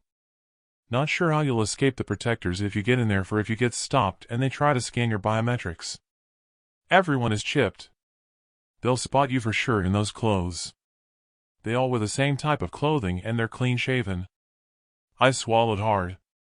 If he'd have kicked me between the legs, I couldn't have been more pained at that news. The task ahead had just become more impossible than it already was. Chapter 7. President Amanda Jackson. The Doomsday Bunker Complex in Colorado. Deep within the Cheyenne Mountain at the Doomsday Bunker, President Amanda Jackson took her seat at the head of the table in the Situation Room. She gave a cursory glance around at her gathered advisors. Braithwaite, the head of Homeland Security, stood away from the others. Jackson and Braithwaite exchanged brief side glances, neither acknowledging the other. Jackson clapped her hands at those grouped together in conversation to get their attention. She nodded and signaled with a sway of her hand for all the companions to take their seats. Satisfied that she had their attention as they took to their positions and settled down, she cleared her throat. "Companions, today is going to be a big game-changing day," said Jackson. "A new dawn going forward. Let's not waste any time. If our scientific advisor could give her report first, we can get started." Professor Rosalind Schultz rose from her chair and opened her file. She raised a smile and peeked over her half-rimmed eyeglasses. "Companions, we have light at the end of the tunnel. I say that speaking metaphorically and scientifically. The ash has almost cleared from the atmosphere. We can bounce radio waves from the ionosphere once more. As a result, we have radio contact with the citadels under our command, including the capital citadel of Denver." There was a hum around the room as everyone shared glances. Clenched fists raised as if in victory. "Settle down and hear what it will mean going forward," said Jackson. Schultz cleared her throat. "It's not all good news. None of the satellites are operational. It looks as though the cycle of sun flares caused positive charged particles to disrupt the Earth's mantle, which resulted in the eruptions that brought on the dark skies. They've also destroyed all satellites with EMPs." Schultz paused to sighs and exchanged glances around the table. "There is some good news going forward. At least the dome structures in the citadels that our architects designed as Faraday cages to protect the buildings have held up to withstand the positive charged particles and preserved all the electronic equipment. The bad news is that without the raw materials, we can't restart manufacturing plants. Our equipment in use won't last forever and we're suffering major breakdowns. We now need to reverse the decline in numbers to speed up population growth from the breeding stock to take advantage of the land opening up to cultivate and to mine minerals." Schultz paused and took a sip of water, then continued. "The problem is that since the ash clouds arrived and blotted out the sun, the Denverines' lack of success in finding breeding stock from survivors has stalled. Unfortunately, all our attempts to reverse the situation with genetic splicing to have citadel birther companions produce future breeders have failed." Braithwaite, the head of Homeland Security, interrupted. "Yes, it is a problem. I need to get instructions out to the governors of the citadels that they need reminding that they are only in charge of the citadels by appointment, and them not meeting quotas will result in a change of command."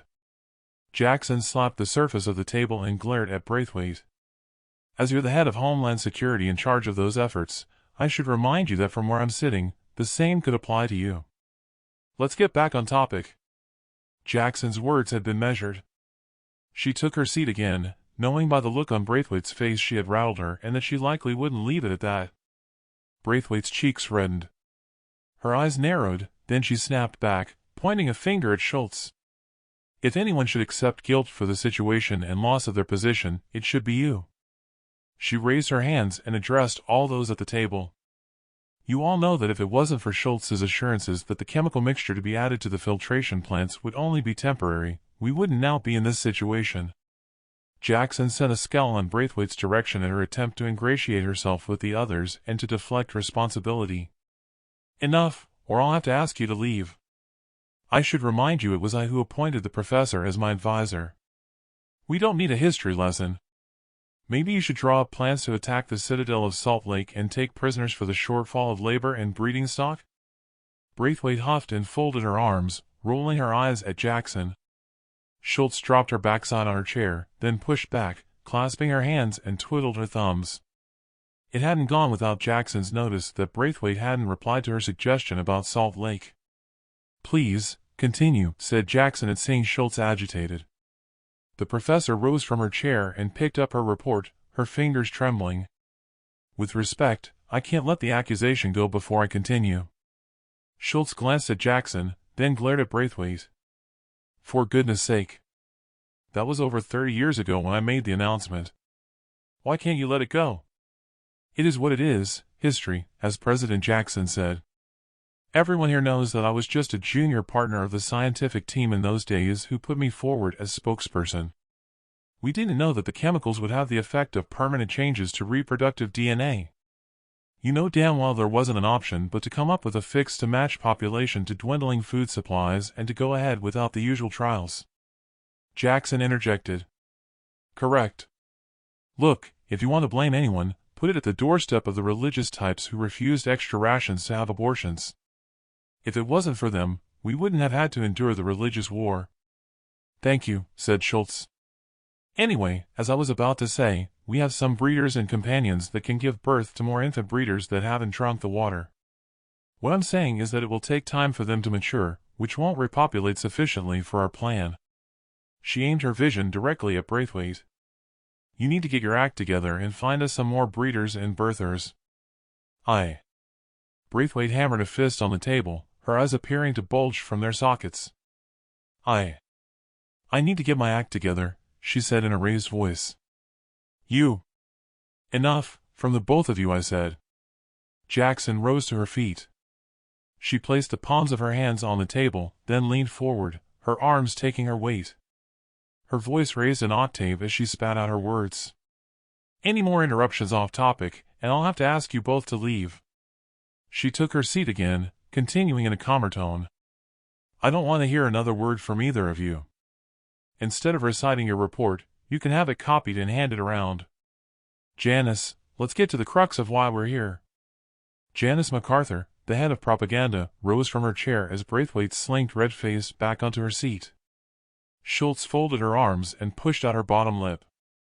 Thank you, our savior, said Janice.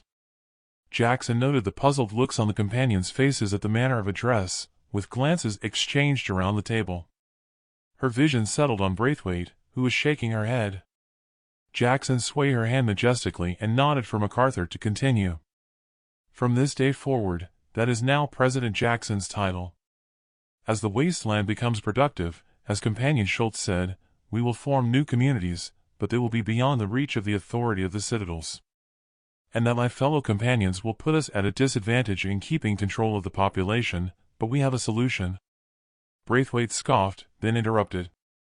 Roll that back a minute. What do you mean when you say, our savior? How is that going to be a solution by changing our president's title? My committee will need to debate this for approval. Jackson narrowed her eyes as she looked over at Braithwaite when Janice answered her. This isn't for your committee to debate. If you hear me out, I'll explain. As a solution, we'll be putting the cart before the horse, so to speak, to prepare for governance on the outside. Pioneer companions, with the Book of Light that I'll be handing out, they'll have training in the new order for the adoration of our Savior of humanity and her teachings. Senior appointed companions will see to adherence to the laws in the new communities. MacArthur held up a purple book. An assistant entered the situation room with a cart, handing out copies of the book to those assembled. Jackson picked up her copy. Her usual frozen glum expression transformed, with her lips curled into a smile. There on the cover, embossed in gold, it had a raised cameo likeness of her image, and above her head, the depiction of the sun, with a single cloud on either side and rain droplets. Emblazoned under the images was the title, The Book of Light. At the bottom it had as the author, Amanda Jackson, our Savior of Humanity. Jackson narrowed her eyes once more when she saw Braithwaite pick up her copy, then she slapped it back on the table. Braithwaite pushed back in her chair and folded her arms. Jackson sensed frustration building at Braithwaite's actions. Inwardly, she hoped Braithwaite would snap completely into a final tirade, so that she could put an end to her dissent. Nothing at that moment would have given her more satisfaction than to have her instincts proven right, so she could have her put to death as a traitor. Chapter 8. President Jackson in the Doomsday Bunker, Colorado. Jackson looked over at Janice MacArthur. Janice appeared as if waiting until everyone had a book in front of them in the situation room. She continued once everyone had settled. Any questions? Jackson noticed Braithwaite squirming in her chair. Braithwaite slapped her hands on the table. She rose to her feet. Is this to be spiritual? Said Braithwaite, then settled her eyes on Jackson. Are you to be put forward as God? Or maybe the spiritual incarnation of God's offspring?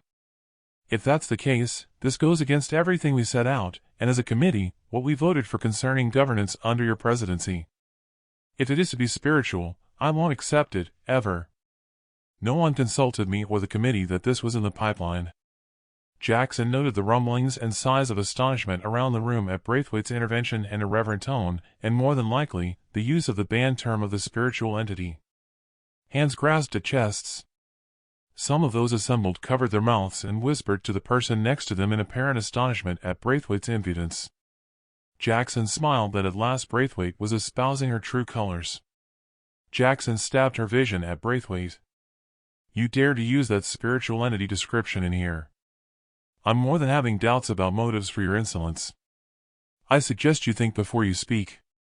The teachings in the book will have nothing to do with spiritual entities. This meeting is at an end. I'll go to your quarters and study the book. We'll reconvene at the same time tomorrow." "Not you, Janice. You can stay. I have things to discuss." To the rumble of chairs scuffing the ceramics, the others filed out of the room. Jackson pressed the intercom buzzer. "Have Katrina Wilson, the commander of the Denverines, report to the Situation Room. Also, have the head of internal security meet me here with the report I ordered." Jackson waited for them to arrive, lips tight, drumming the fingers of both hands on the table. Janice made to speak, but Jackson raised her hand to show her palm, then rested her chin on her clenched fists. Lips still tight, the rage inside her at Braithwaite's insolence consumed her thoughts. Katrina was the first to arrive. Wilson's pleasing appearance surprised her, dispelling her anger. She beamed a smile at Katrina, transfixed by her youthfulness. "Commander Wilson, please take a seat. How was your journey?" "Easier since the skies cleared, thank you." Jackson's vision coursed over Katrina as she walked away to take her seat. The tight uniform displayed her attractive figure, both from behind and then face on as she turned and took her seat. Her long flowing black hair on her shoulders, the smoothness of her youthful skin, and plump lips melted Jackson inside. "I have a new task for you." Before she had time to continue, the head of internal security entered. "I have that report you asked for. It isn't conclusive and some of it is conjecture, I'm afraid." She handed it over to Jackson. Taking her time, she read the report. Now and then, she raised her eyeline to glance at Katrina, briefly distracted, a desire stirring inside of her. She sighed and pushed away the report. Jackson erred on the side that if she thought it could be so, then it was likely so, especially after Braithwaite's last statement in the meeting. She was of a mind that her instinct had stood her in good stead as president since she'd seized power after her coup, then exiled the former president to the wasteland and certain death. "So, I was right.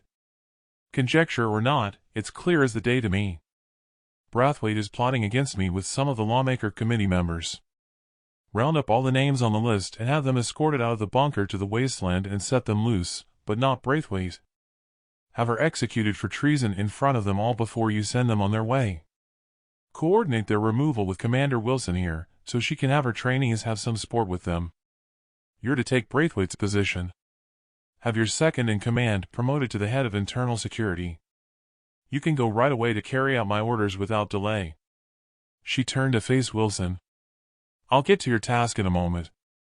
Janice, how is the printing coming along?" "They've printed the posters with your image and new typography for the citadels to replace the old ones, and we have enough of the new book to recruit for the Companions of Light in all the citadels." "Good, then I'll not keep you. We can talk later." She followed Janice to the door. Stepping outside into the corridor and cupping her hands, she whispered, "Meet me in my quarters and make yourself ready." She reached into her pocket, partially showing Janice her purple handkerchief to signal her intentions, then slipped it back inside. Janice formed her lips into a silent kiss, then walked on, turning her head as she stepped along, and smiled. Jackson returned a false smile, curled the fingers of one hand at her in a weak acknowledgement, then snatched her hand by her side as Janice continued on her way. Jackson snapped the smile from her face and stepped back into the Situation Room, closing the door behind her. Left alone in the room with Wilson, she stepped over behind her. Her palms facing the back of Katrina's head, she wriggled clawed fingers. The temptation was there to run her fingers through her hair. To swipe the strands to one side, first blowing gentle breaths into her ear and then to plant a kiss on her neck. She shuddered, fighting back the lure of Katrina's persona and the desire within. Forming clenched fists, she drew them to her and tapped her chin with her knuckles. She had to remind herself of her own rules that commanders from the citadels were out of bounds as pleasure companions. She walked away, standing with her back to Wilson. "So, where was I?" Ah, yes, the task that I have for you. You and your unit are to be commended yet again. Of all the citadels, your results in seeking out and abducting birthers and breeders place you at the top of the list. Have you had any more problems with the older and fertile dissenters that you mentioned in your last report? No, our protectors rounded up the ringleaders. The governor had them put to death, with one witness from each section of the citadel, to get the message out that dissent won't be tolerated. Good. What about the food supplies you mentioned in your report that are going missing? As yet, we haven't discovered who is taking it or who is receiving the food supplies. In the meantime, we're having code written to add to residents' biometrics to include weight to catch the culprits. Jackson nodded. Good idea. Send a dispatch for when you find those responsible. As for the task, we're to set up new pioneer communities outside the citadels. It's imperative that we do away with any remaining survivors who we can't capture to evaluate as breeders and birthers. We can't have these communities in a position of weakness with infiltrators and polluted with religion. You're to be in charge of organizing defenses. Wilson sucked air through her teeth. It won't be easy. We don't often find those who have survived outside their underground fortresses in the mountain ranges. They're well armed and resupplied by the citadel of Salt Lake. Jackson walked over and took the seat beside her. She placed her hand on Wilson's upper thigh, patting her gently, then letting her fingers linger. She gave a gentle squeeze and withdrew her hand. They exchanged glances. Wilson averted her gaze, her cheeks noticeably flushed. Not to worry, said Jackson. As for Salt Lake, we'll be calling on all our citadels to supply soldiers to take that territory back into the fold. That will be your ultimate task after nullifying any threat inside our own borders. I'm told by our intelligence division that they have ample breeders and birthers over there. That will be the ultimate prize. The citizens of Salt Lake are beyond re-education, so we'll build prison compounds outside the citadel to separate their breeders and birthers. We'll only need their offspring to develop. The rest can be used for labor in the mines when they're not breeding. You're saying we're to go to war with Salt Lake again? Yes, that's exactly what I'll be ordering. This time, victory will be ours. She gazed into Katrina's eyes. Katrina. Yes. Jackson drew in a deep breath, then expelled it in a drawn-out sigh. She hesitated, then looked away, shaking her head, and said, "Never mind." She shrugged, then composed herself and smiled. That's enough for now. Here, take this book and study it on your journey. You'll be taking more back with you for distribution and with instructions for the governor to introduce its contents into the curriculum for all citizens. She handed over her copy of the Book of Light. You can go right away back to the Citadel. I have important matters of state to see to. Her eyes followed Katrina as she exited, then she rose from her seat. On the way to meet with Janice, she grasped at a vision of Katrina, hoping that she could keep her image in her mind's eye as she opened the door to her quarters. Janice lay there, ready and waiting for her in her bed. Jackson unfastened the buttons of her jacket, then slipped it from her shoulders, casting it aside. Facing Janice, she slowly unfastened the buttons of her blouse. Janice smiled, removing the grip from the bun of her graying hair, letting it drop to her shoulders, covering the wrinkles and sagging jowls. Jackson sighed, then turned and took a seat at her dresser, seeing nothing of her image in the mirror's reflection. Her thoughts grasped at images of her in her youth as commander of the Denverines, with Janice at her side, mounting an attack on Salt Lake, her companions getting slaughtered around her. She shrugged her shoulders that in those days, Janice was the image of Katrina. Are you coming to bed? The moment had passed. Jackson fastened her blouse buttons, rose from her chair, and put on her jacket. No, I have plans to make for an attack on Salt Lake. Chapter 9. Laura Cole in the Citadel Birther Section, Denver.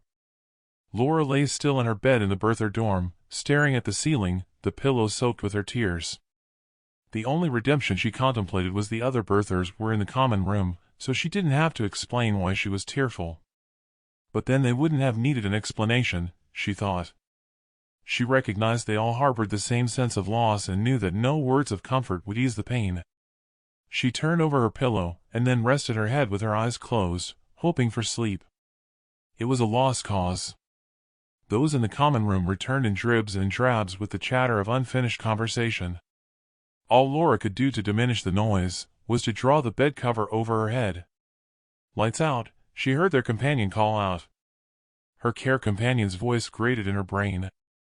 It rolled around in her mind that she'd promised her she'd get to see her children, Thomas and Louise, but only if she offered complete compliance with whatever they asked of her. She knew it was a lie. They were all given that lie, strung along with false promises. Aware she was nearing the end of her third trimester, she grasped at her stomach, feeling the child moving. As she only considered herself to be a surrogate to her unborn child, she hoped this time it would be a less traumatic experience at birth. She cursed at recalling the time they'd taken Louise from her. They hadn't even given her the chance of holding her in her arms. It was equal to, if not more traumatic than the time when she had conceived the child she was now carrying. That was especially so after insemination had failed, and they'd coupled her with a breeder. She shuddered at the recollections. Exhausted, and with heavy eyelids, despite the others' intermittent cries of despair in the dorm, she drifted to sleep. She awoke to daylight and squinted. 2 protectors wearing navy blue jumpsuits entered the dorm with an infertile carrying a ladder. Their belts bristled with handcuffs, batons, and what she had been told were stun guns. The infertile climbed the ladder. A protector handed him a poster. He took the old one down from the wall of President Jackson and unfurled the new one into place. "Amanda Jackson. Our savior of humanity," it read. The image had her posing on a chair, a closed-lipped, but serene smile on her face and holding up a purple book. She was wearing a white pantsuit with a purple blouse.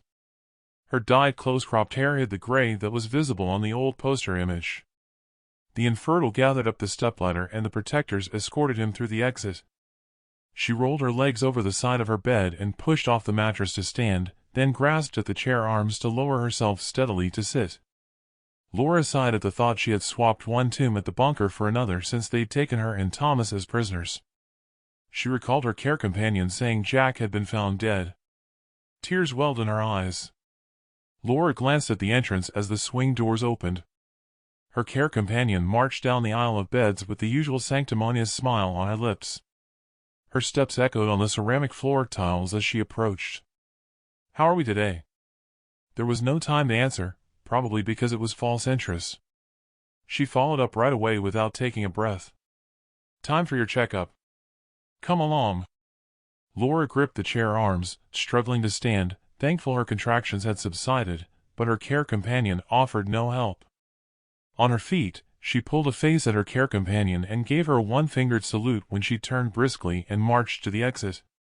Laura hobbled on past the row of now empty beds, one hand on her back, the other holding her stomach as contraction cramps returned. Struggling to keep up, they walked through the hum of conversation in the common room. No one offered a glance. Not even a good luck. The care companion held her wrist to the security scanner on the wall to the buzz of the lock opening. Pushing on through, they stopped at the infertile protector's desk. Laura held her wrist to the inspection glass. "That's recorded. You can move on," he said. Walking along the domed corridor surrounded by glass, they arrived at the entrance to the medical dome. They went through the same security procedure at the desk, this time with a female protector on duty. "That's clear. You can enter," said the protector.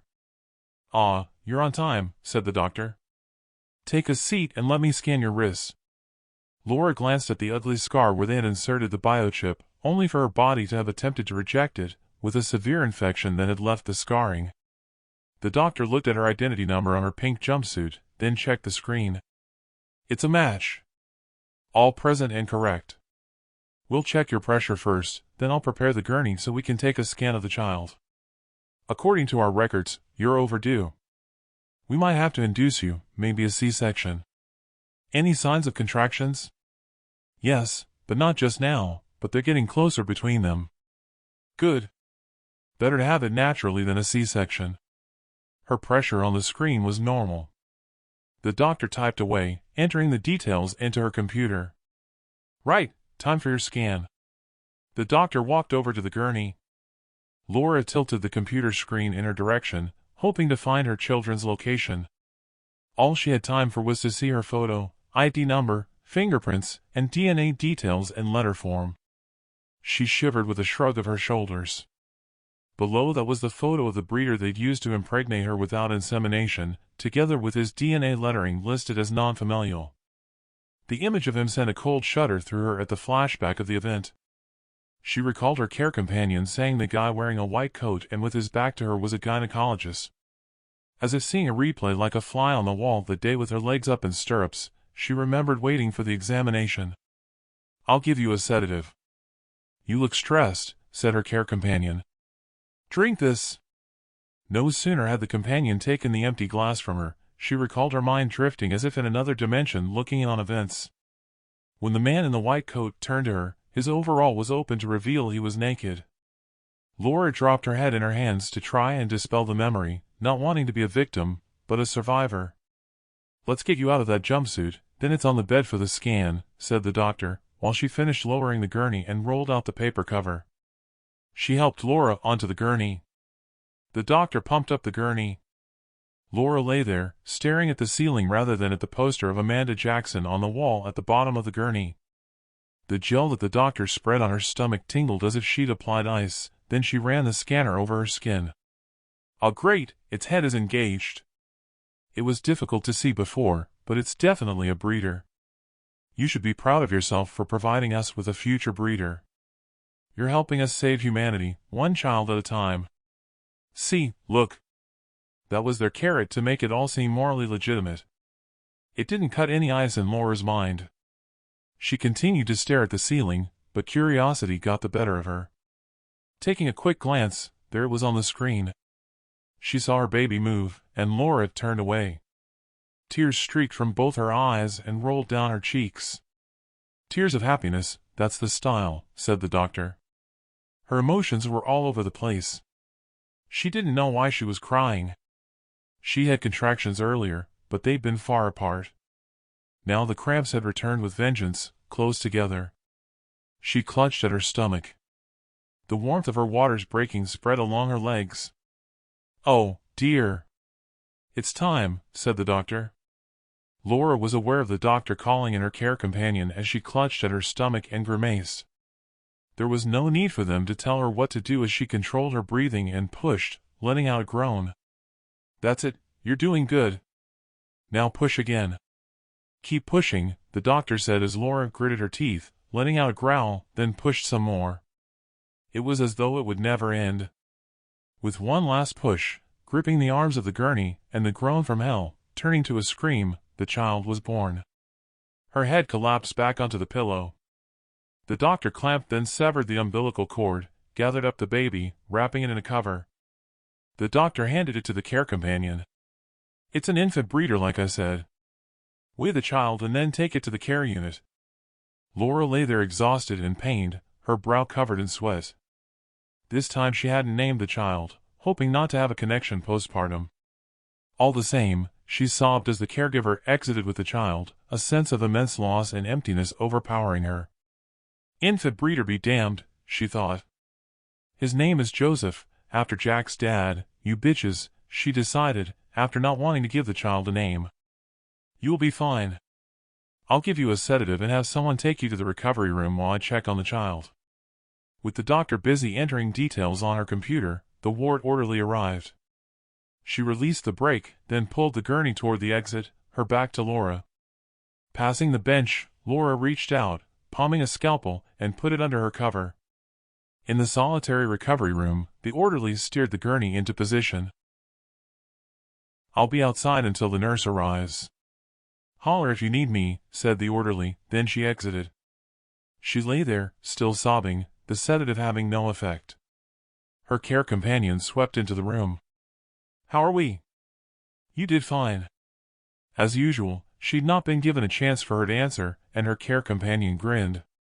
"As soon as you've recovered, the orderly here will take you back to the dorm." She placed her jumpsuit in the cabinet. "Give it 1 month's rest, and we'll start again and see if you can produce us another infant breeder." That's all her body was to her. A commodity, she thought. Laura tightened her fingers around the handle of the scalpel. She wanted to slice the blade across her care companion's neck for all her lies, and then to slice her own wrists. She couldn't have done the deed, even though she wanted to, as her caregiver kept her distance. Tiredness crept over her. Her eyelids fluttered as she loosened her grip on the scalpel, and it slipped from her hand. The sedative had finally worked, only this time she closed her eyes and felt herself drifting to sleep. Laura awoke from her slumber to see her care companion wagging a scalpel in her hand at her face. Her body was still sore. She saw faces peering over her. Laura tried to raise her arm to wipe her eyes with the clank of a chain. Cuffed to the gurney, she saw the doctor had a look of thunder, her lips tight, and she stood akimbo. A protector stood at the side of the gurney with her care companion. "And just what were you going to do with this?" Her care companion turned to the protector. "And to think we were about to let her see her children for producing an infant breeder. Take her to solitary. We'll see if a month contemplating the padded walls will bring her to her senses." Chapter 10. Jack Cole on his journey to the citadel of Denver. 2 days of trekking had put a good distance between the incident with the bear. The temperature dropped a significant amount as night fell, leaving me shivering. Fearful of attracting any other predators that might be out there, my position betrayed by the flames, I gave a campfire a miss again. The encounter with the bear had spooked me. Instead, I wrapped my sleeping bag around me, resting my back against a tree trunk, rifle at the ready. My vision was transfixed looking at the sky. The clouds had worked their way from over at the mountain ranges and populated the atmosphere. The half-moon appeared from behind a drifting cloud to the backdrop of millions of stars. I shook my head and snickered. I'd given up imagining that there could have been an end to the darkness. Emotion overwhelmed me. Tears streamed from my eyes, aware that I was close to a nervous breakdown. Tears were easily come by of late. They weren't tears of relief, but brought on by a sense of hopelessness. My original plans were in tatters. After Jeff had outlined the difficulties if I got inside the citadel, I now knew that wouldn't be my only problem. With my bunker destroyed, there wasn't anywhere to return to if I rescued my family. There'd be food and water for the return journey at the supply dumps, but what then? There was every possibility that the scavengers at the landfill would be hostile to new survivors. I stretched my legs, only to ignite a searing pain. My calf muscle tightened. Grabbing at my calf, I rolled about, letting out a scream to the onset of cramps. Clawing at the tree trunk, I hauled myself to my feet and hobbled around until the muscle relaxed. As if my mind wasn't tortured enough with what could lie ahead, I cursed that my body was now conspiring against me. I limped over to the tent entrance, then crawled inside, dragging my sleeping bag with me. Settled down for the night, I feared that I'd not be fit to continue traveling in the morning. With pain in my calf muscle fighting with the pain in my hand from where the bear had clawed me, sleep was intermittent. Thoughts that I had 5 days' supply of food and water in my backpack consumed me to the point of distraction. If delayed even for 1 day, I'd miss my target of passing the supply dumps I'd need for the return journey with Laura and the kids. Then I realized, maybe it would be better to surrender myself to the protectors once inside the citadel. Perhaps I could adapt to life there if I could be of use to them if it meant seeing my family. I shuddered at the onslaught of tiredness overcoming all thoughts and pain, and I must have drifted to sleep. When I awoke to the sound of a pitter-patter on the fabric of the tent, it was daylight. Startled at the sound, I unzipped the sleeping bag and crawled outside. Rising to my feet, I held my arms in the air, palms upward as I hobbled around, my face skyward, and laughing at the gentle rain splashing me. The excitement over with, practicalities sprung to mind. Kneeling at the entrance to the tent, I reached out for my backpack and tipped it upside down to empty it to get to my poncho at the bottom. I left the poncho with a pan at the entrance, picking up my trench spade, then rose to my feet. Hobbling around, I snapped 4 stout branches from the trees, then dropped to my knees, and dug 4 holes in the ground. After setting and firming the branches in the holes with rocks and soil, I collected the poncho and fashioned it over the branches, then set the pan under the hole for the head. When I peered over the poncho, raindrops trickled down the fabric into the pan. The thrill of feeling the drizzle on my face subsided when it poured down. While limping over to the tent, I cursed I wasn't fit enough to continue on with my journey. I crawled inside and on over the top of the contents of my backpack, and then gathered my map, spreading it before me. When I looked over the route to Denver, marked up by crosses at the supply dumps, It annoyed me I'd lose a day resting until the stiffness in my calf settled. I'd need to make up that day. The extra meal of the liver had gone some way for me to stretch out my rations, but it might not have been enough. Following the route with my finger, it was like a dog's hind leg to avoid the roads, skirting the mountain range, then cutting east to get to Denver. Eyes fixed on the route, I could see there was a river marked by the mountains that headed north. I imagined the riverbed dried out and flat underfoot. As a further bonus, it would bypass 2 of the supply dumps and shorten my journey. I drummed my fingers on my leg, then chewed on my lip. The riverbed had a road alongside for around 20 miles with the odd road crossing en route which worried me. I folded the map. Decision made. It had to be worth the risk. As I placed the items back in my backpack, the thud of raindrops still struck the fabric of the tent.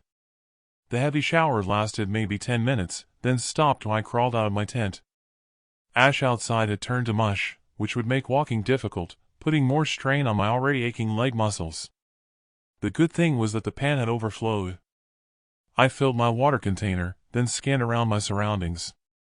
Over at the mountains in the distance, a gray mist of clouds now obscured the range in its entirety. The clouds were heading east. I knew that would mean there could be a weather front on the way. If a brief burst of rain had softened the ash to mush, then a downpour for any extended time would have bogged me down. Despite the tightness still aching in my calf, I had to make tracks while it was still possible. With everything packed, I gritted my teeth, and then set off once more on my journey. It had been slow going as I had fought the pain barrier, but having covered the distance, the riverbed was in sight. I scrambled down a bank and onto the sun-kissed bed of the river. It spread out before me like the cracked leather skin of a gator. The dried-up riverbed was at least level underfoot. By then, the pain had subsided to more of an annoyance than a hindrance. Adjusting my backpack straps to ease the discomfort and with a determined growl, I gritted my teeth as I walked on.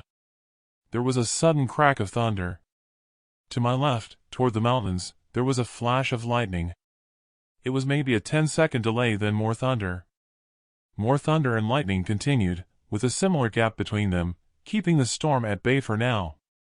I concentrated on the journey ahead. The riverbed was as flat as far as the eyes could see until it turned a corner at a gorge.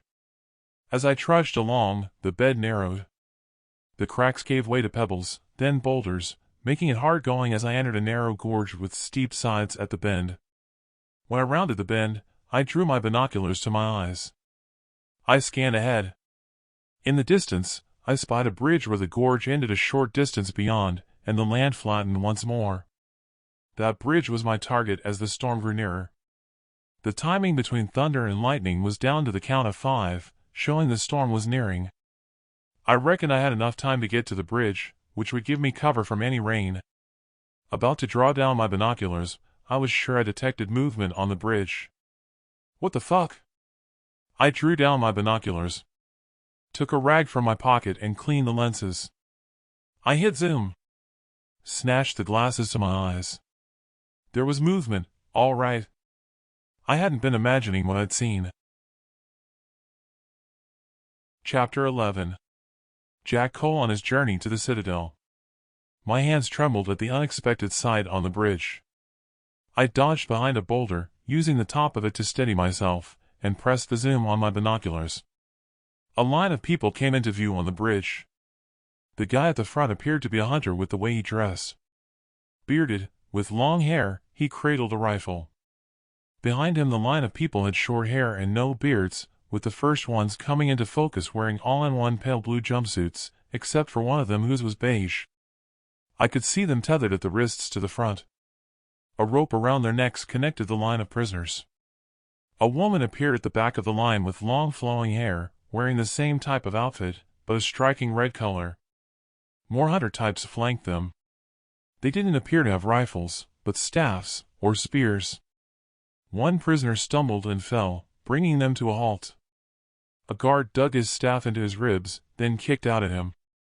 As he dragged him to his feet, the guy at the front walked over to the side of the bridge and leaned on the rail, looking my way.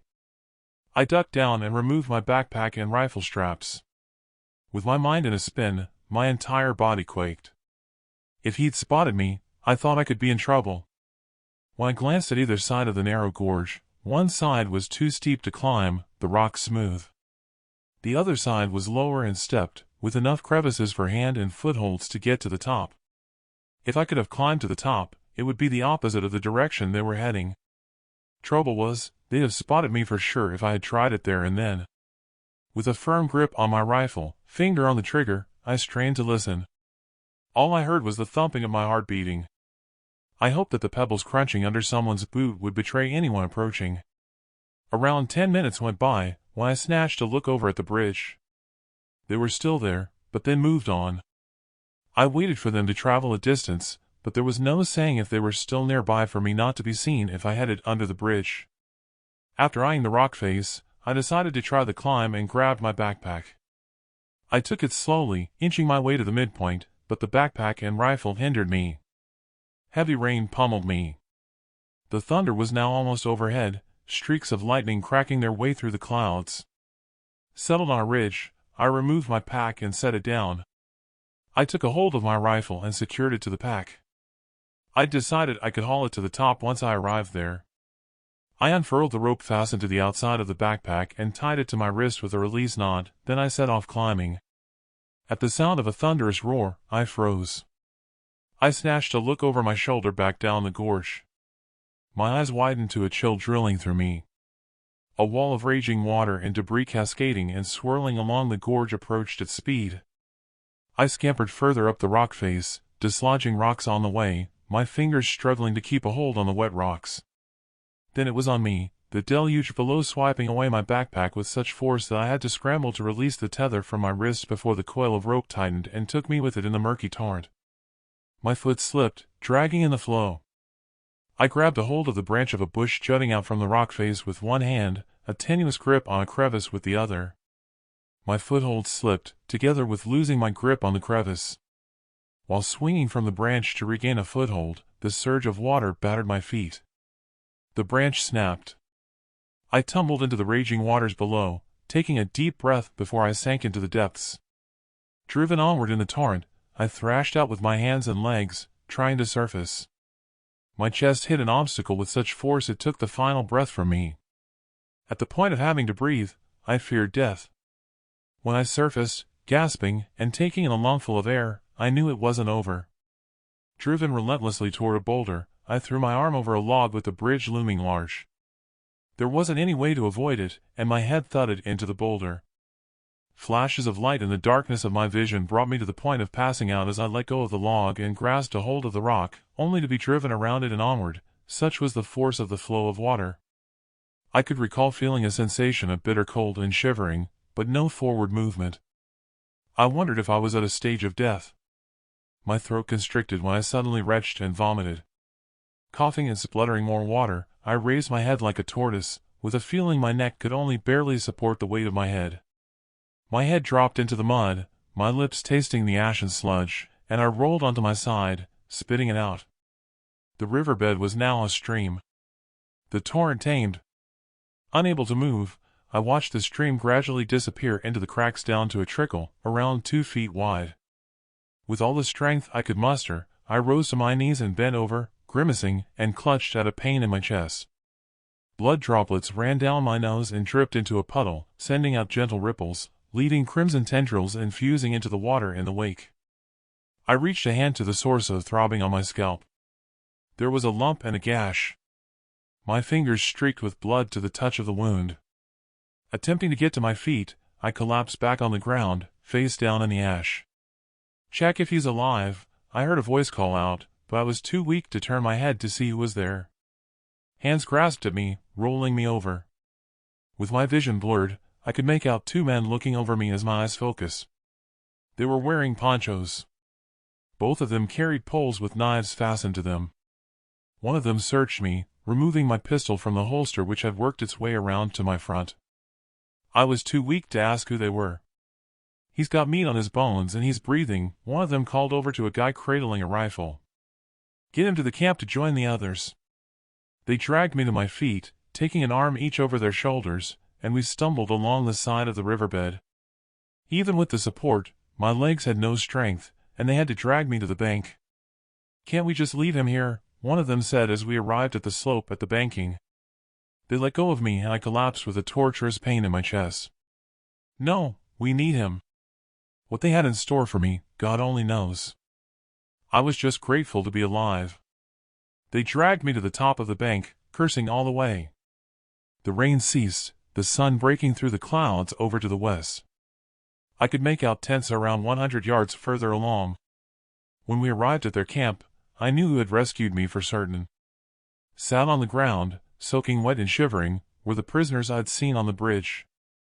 Besides having their wrists tethered, they now had rope tied around their legs, and with a single length of rope fastened to each of their necks, then tied off at a tree.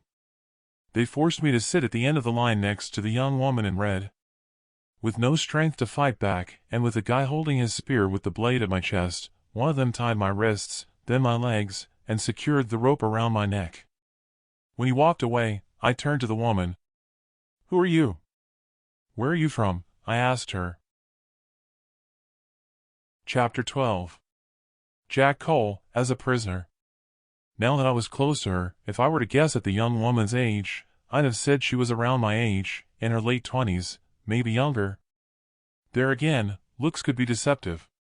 She lowered her vision. She'd not answered my question. "I'm Jack." "What's your name?" I asked. "Companion 1836-8, she said in a monotone voice, and glanced at me. Her eyes were dark and cold, a blank expression on her face as if she wasn't there in spirit. It was the same number she'd recited as embroidered in the pocket of her jumpsuit. "No, I meant your name, not your ID number."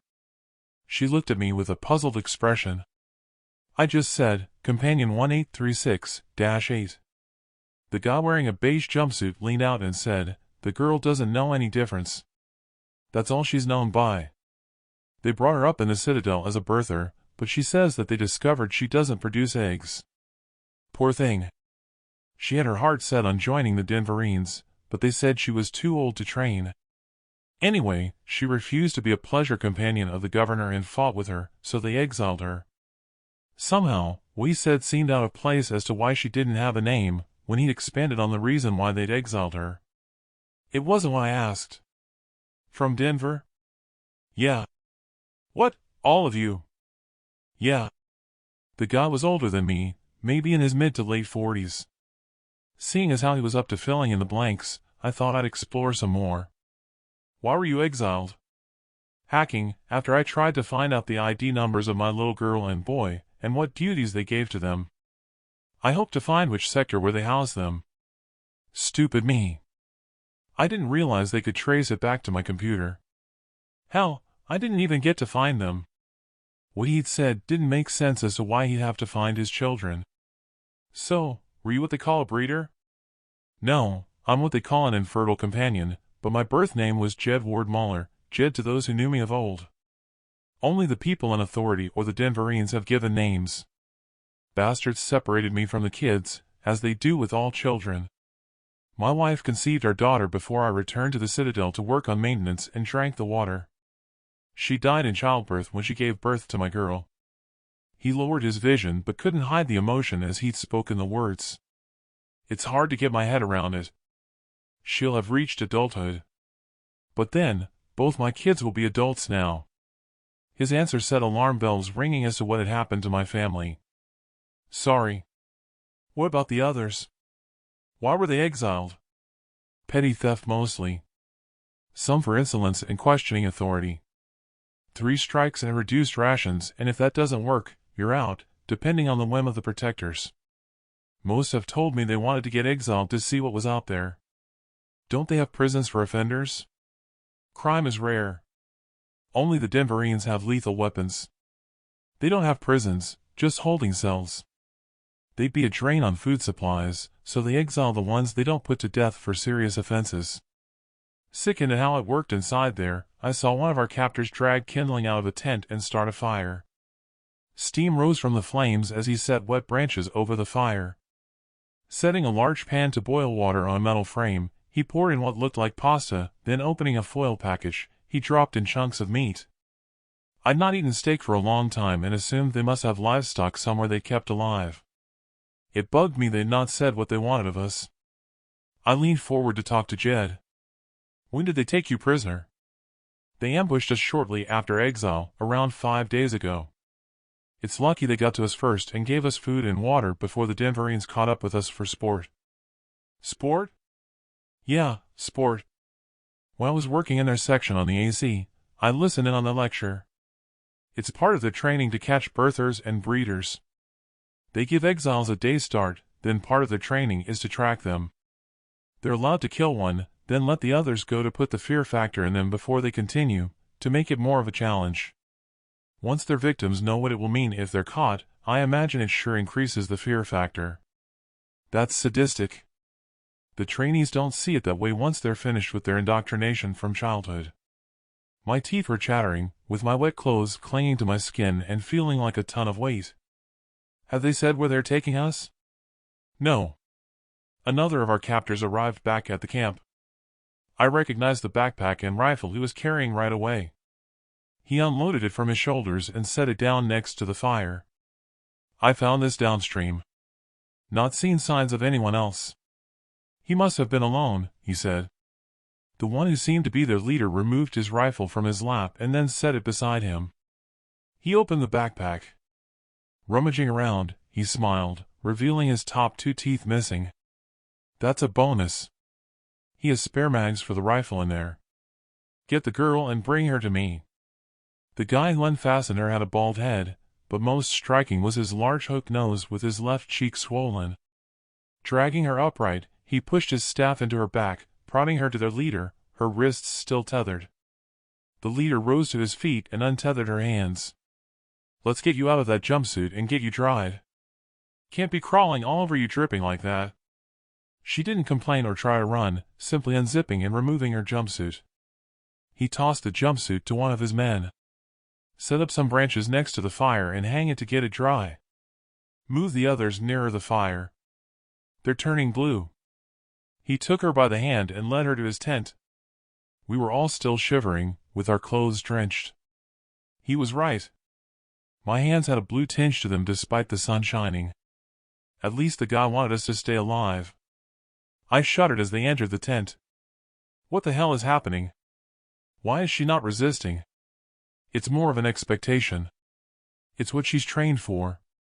But I thought you said they exiled her for refusing to pleasure the governor. Why is she complying? That's different. The governor is a woman. Not all birthers are impregnated by insemination, so they're schooled from puberty to give pleasure for if insemination doesn't work.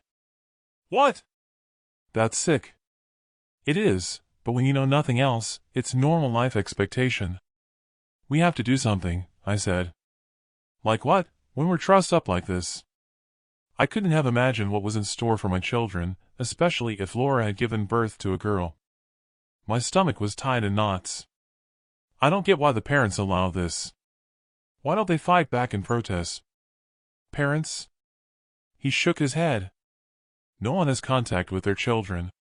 Like I said, they're taken away at birth by care companions and housed in a separate section in the city.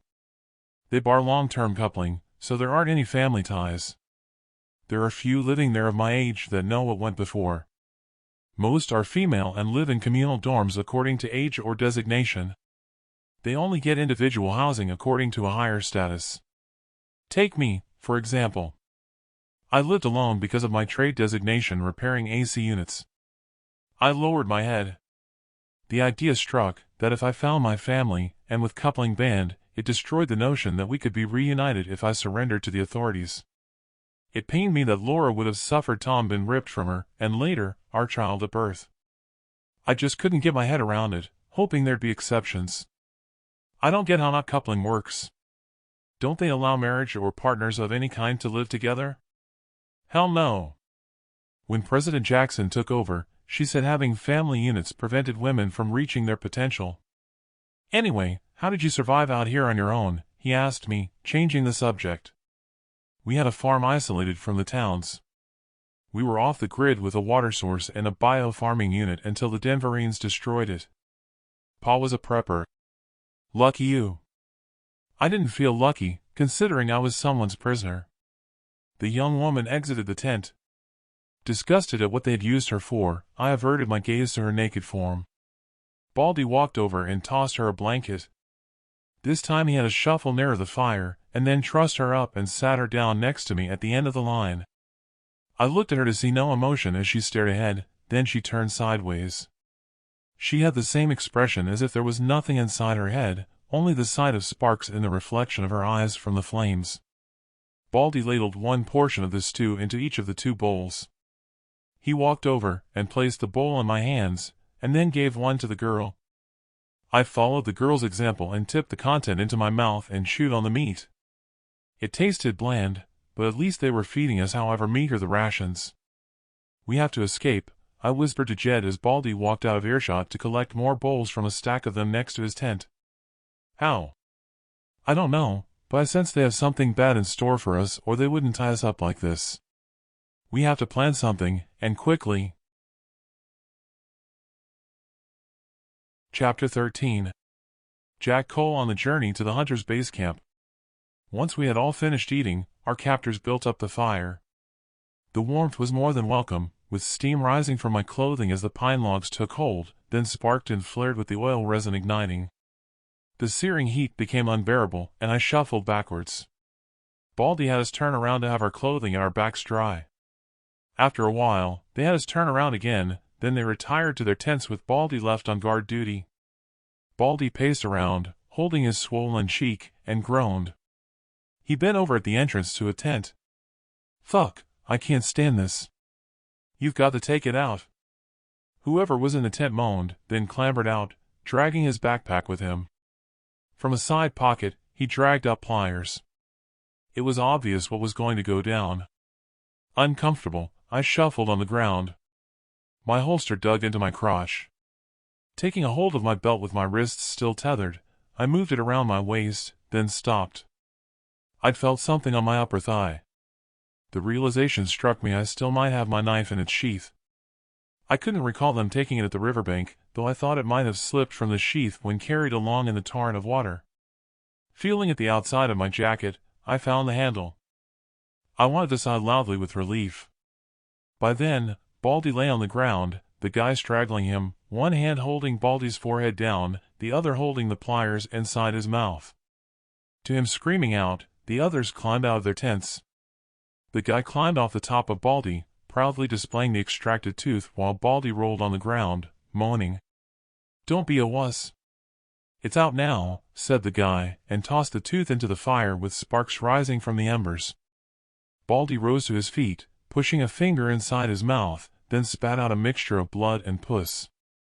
"Fuck, it still hurts," he said, then kicked out at an infertile youth. "What the fuck you snickering at?" "Fucking limp dick." "Leave him," said the leader. "We all need some sleep if we're to make it back home tomorrow." Them included. "What about me?" "I can't stay awake all night," said Baldy. "Greg, you stay with him and take turns." His saying that ruined my thoughts that I could cut away at the ropes to escape if Baldy fell asleep. The other prisoners were nothing to me. I wasn't about to let them escape with me, for no other reason than I didn't want to share my supply dumps with them. Besides, I'd reasoned, they were unlikely to want to head back to the citadel. Greg built up the fire and everyone in our line positioned themselves to sleep on the ground. I sat there, watching Baldy draining the pus with his finger and spitting it out. Greg had curled up in his sleeping bag next to him. There wasn't any chance of Baldy going to sleep, and if he had, he'd have only nudged Greg to take his place on guard. I curled up on the ground, hoping another opportunity would present itself. As I lay there, I worked out that I could cut the rope to my ankles, and the rope around my neck, but not the rope at my wrists without one of the others doing it for me. I doubted I'd get far with my hands tethered, never mind that I'd have no provisions until I found my hidden supplies. Not having my map would have made it difficult, if not impossible.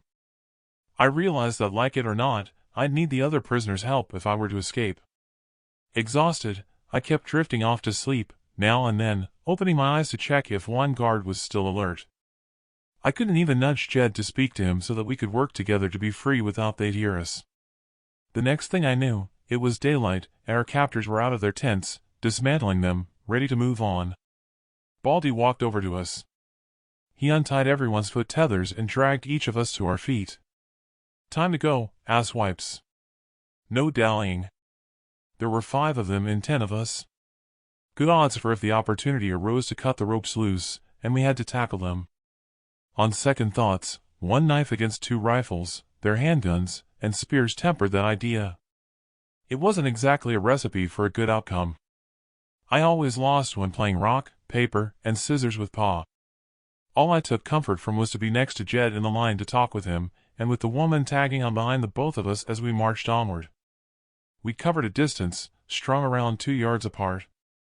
For the last half hour, we'd entered a dense area of woodland with rocky outcrops. Baldy was struggling a good 30 yards behind us, but Greg was close to me, not giving me a chance to talk with Jed about me having the knife. When I glanced over to my right, I saw the dark blur of a figure dart behind rocks. A critter, I imagined. The girl behind caught up with us and turned to Jed. "They found us," she said, her eyes darting left and right. "What does that mean?" "Who's found us?" I asked. "Denverines," she said. I stopped in my tracks, the rope tightening around my neck until Jed out front stopped. My eyes darted in all directions. There wasn't anything out there that I could see. I hoped she was wrong, and it was a critter she had seen. "What's going on?" "Keep moving." "Get back in line," said Greg, and pushed her away from me. With a dig from his pole, I stumbled onward. She stepped back next to me, throwing a defiant look at Greg, tugging at my jacket, and then she swayed her head as if for me to look behind. When I looked, Baldy was nowhere to be seen. I turned to Greg. "Your rear guard has gone missing." "Fuck! Everyone stop here and stay in line." He hollered out to the leader up front. "We have to stop. Ed's probably gone for a piss. Hurry him up."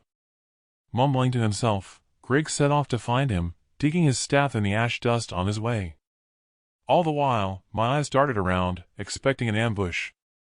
All I could hope was that if there was someone out there, as prisoners, we wouldn't be their target. 10 minutes and he came running back toward us, carrying 2 staffs.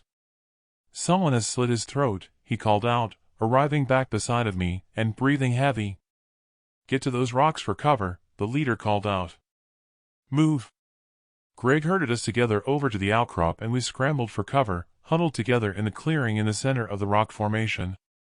Our captors took positions at all 4 points of the compass. I turned to Jed. "Do you think it is the Denverines?" I whispered. "If it is, then it won't be them thereafter. It'll be us. The Denverines won't have taken kindly to their sport being taken from them. They won't attack again right now. They'll wait for nightfall to give us all the fear factor, like I said. Even then, they'll want to pick us off one at a time if they're trainees." "What if they're not trainees?" Jed shrugged his shoulders. "Then if you still have religion, I pray." 2 of our captors had rifles. The guy in charge moved around, scanning all directions with his binoculars. One had his pistol at the ready, with his staff at his side. I leaned in close to Jed.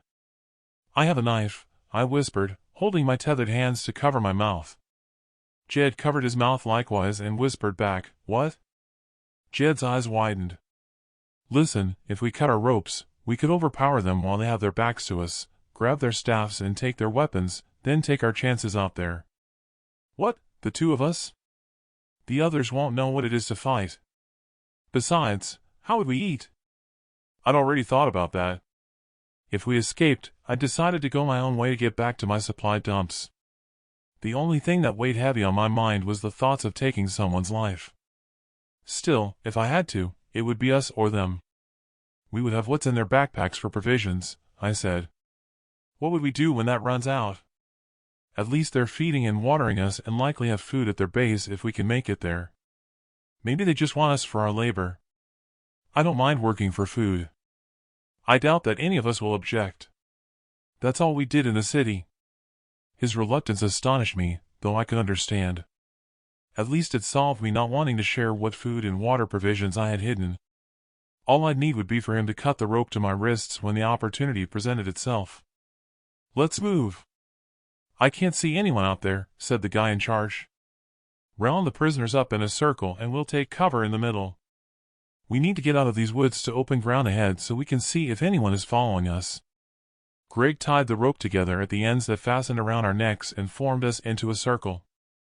They all ducked under the rope and ordered us to move on at a pace. All 14 of us constantly looked around, expecting an ambush. Head bowed, I walked on, noticing the footprints in the surrounding undisturbed ash. I looked over at Greg. "Do something with our tracks," I said. "Their leader must have heard me and called out for us all to halt." "He's right. Our tracks on the ash dust are a dead giveaway. We need to get to the edge of the woods. That's where the ground turns to grit. We'll veer left at 45 degrees to throw them off our intended direction when we get there," said their leader. At the edge of the leafless tree line, he was right. The grit and pebbles underfoot would cover our tracks. It was open ground to the foot of the mountains. He had us wait there until darkness fell, then we headed onward, changing direction. We arrived at the foot of the mountains. Driven on, we came to a gully. Greg cupped his hands and made a critter sound. It wasn't an echo as a critter call came back. In the moonlight, I could make out the silhouette of someone at the top of the gully. "That's it, we're home and dry," said their leader. As we came to the end of the rock-faced gully, the land flattened, surrounded by a further rock face. I counted 5 log cabins scattered around from the glow of a campfire. An old woman rose from sitting on a rock and ran over to us. "You did good," she said, and came up alongside me, feeling the muscle on my arm. I guess she checked out if I had any work in me. "Where's Ed?" Someone slit his throat. We didn't know how many could have been out there, so we had to leave his corpse behind. "Damn, that's a waste. Take them to the cabin. I can inspect them tomorrow. You can go back out and collect Ed's body tomorrow." "Wait." She stepped over to one of the infertile youths and squeezed the muscle in his upper arm. "Not this one. Take him over to the campfire." At the rock face past the fire, I noticed a large conveyor and hopper. I imagined there was something worth mining for in the quarry, and we were to be the labor. Ushered over to a cabin with Greg holding a lantern, I turned to see their leader enter the next cabin, carrying my backpack and rifle with him. Greg unfastened the rope from our necks one at a time, while his partner encouraged those set loose inside with his staff. Inside it was bare apart from animal head skulls as trophies on the walls. They had the windows covered back and front with wooden shutters, all with slats cut in them to accommodate rifle barrels as a defense. With everyone inside, the door closed, leaving us in darkness, save for the glow from the campfire through the slats. "Well, that's it, we made it," I said. "Guess we'll find out soon what they want from us for them to have brought us here." Jed came up beside of me. "We just have to go along with the flow and see what type of work they expect of us," said Jed. Glancing through the slats, they had the infertile they'd cut loose standing by a tree next to the campfire, naked. The old woman walked behind him. Her hand appeared to swipe across his neck. I swallowed hard as he collapsed to the ground in a heap. Lifeless. "Fuck," I said, wincing and turning around full circle. "What is it?" "What have you seen?" asked Jed. I didn't answer right away but looked on as 2 men fastened a rope to his legs, then throwing the rope over a branch, they hauled him upside down to bleed out. "You'd better see for yourself. Everyone needs to see this. It's not our muscle power they want, it's the flesh off of our bones." I turned and threw up at thoughts of eating yesterday's stew. Everyone huddled around, trying to get to see what was happening. It was clear we had to escape, and soon, whatever the odds, or we'd all eventually end up in their stew. Chapter 14. Jack Cole at the Hunter's Base Camp. In the cabin at our captor's camp, I stumbled over to the wall, resting my back against it, then slid down to sit. With my wrists still tethered, I moved my sheath around to the front and withdrew my hunting knife. It would be time to experience taking a life, like it or not. The next one of my captors who walked through the door, I decided they'd not be walking out. One at a time, Jed had them all look out through the slats in the shutters. Heads down, they all joined me with their backs to the wall, then slumped down to sit on the floorboards beside me. Not one of them spoke. Jed walked over and stood in front of me. "I should have listened to you back there," said Jed. "We have been better tackling the captors and taking our chances with the Denverines by splitting up." He was correct. He should have listened to me. "Don't beat yourself up over it. We just need a plan to get out of here. You can start by cutting my ropes, I said and raised my arms to offer the knife to him. Jed kneeled, and taking the knife, he cut through the rope. With my hands free, I rubbed my wrists, and then, taking the knife, I cut Jed loose. Working my way around the others, I didn't need the knife, untying the ropes to their wrists. Accustomed to the darkness, with what light penetrated the slats from the campfire, everyone exchanged glances, a mixture of puzzled looks and fear on their faces. We're going to get out of here. We might not all make it, but if you don't fight to take them out, you're dead anyway. Do you understand? How will we fight them? Asked Jed. We only have your knife. I'd already formed a plan, as weak as it was with how desperate I was to get out of there. We don't need to take them all out, if any of them. They'll have to sleep. If we can break open the shutters, we can climb out back. We'll only have to worry about guards on top of the gully for if they see us. No sooner were the words out of my mouth than I realized they'd be lit up like a string of lights in their jumpsuits.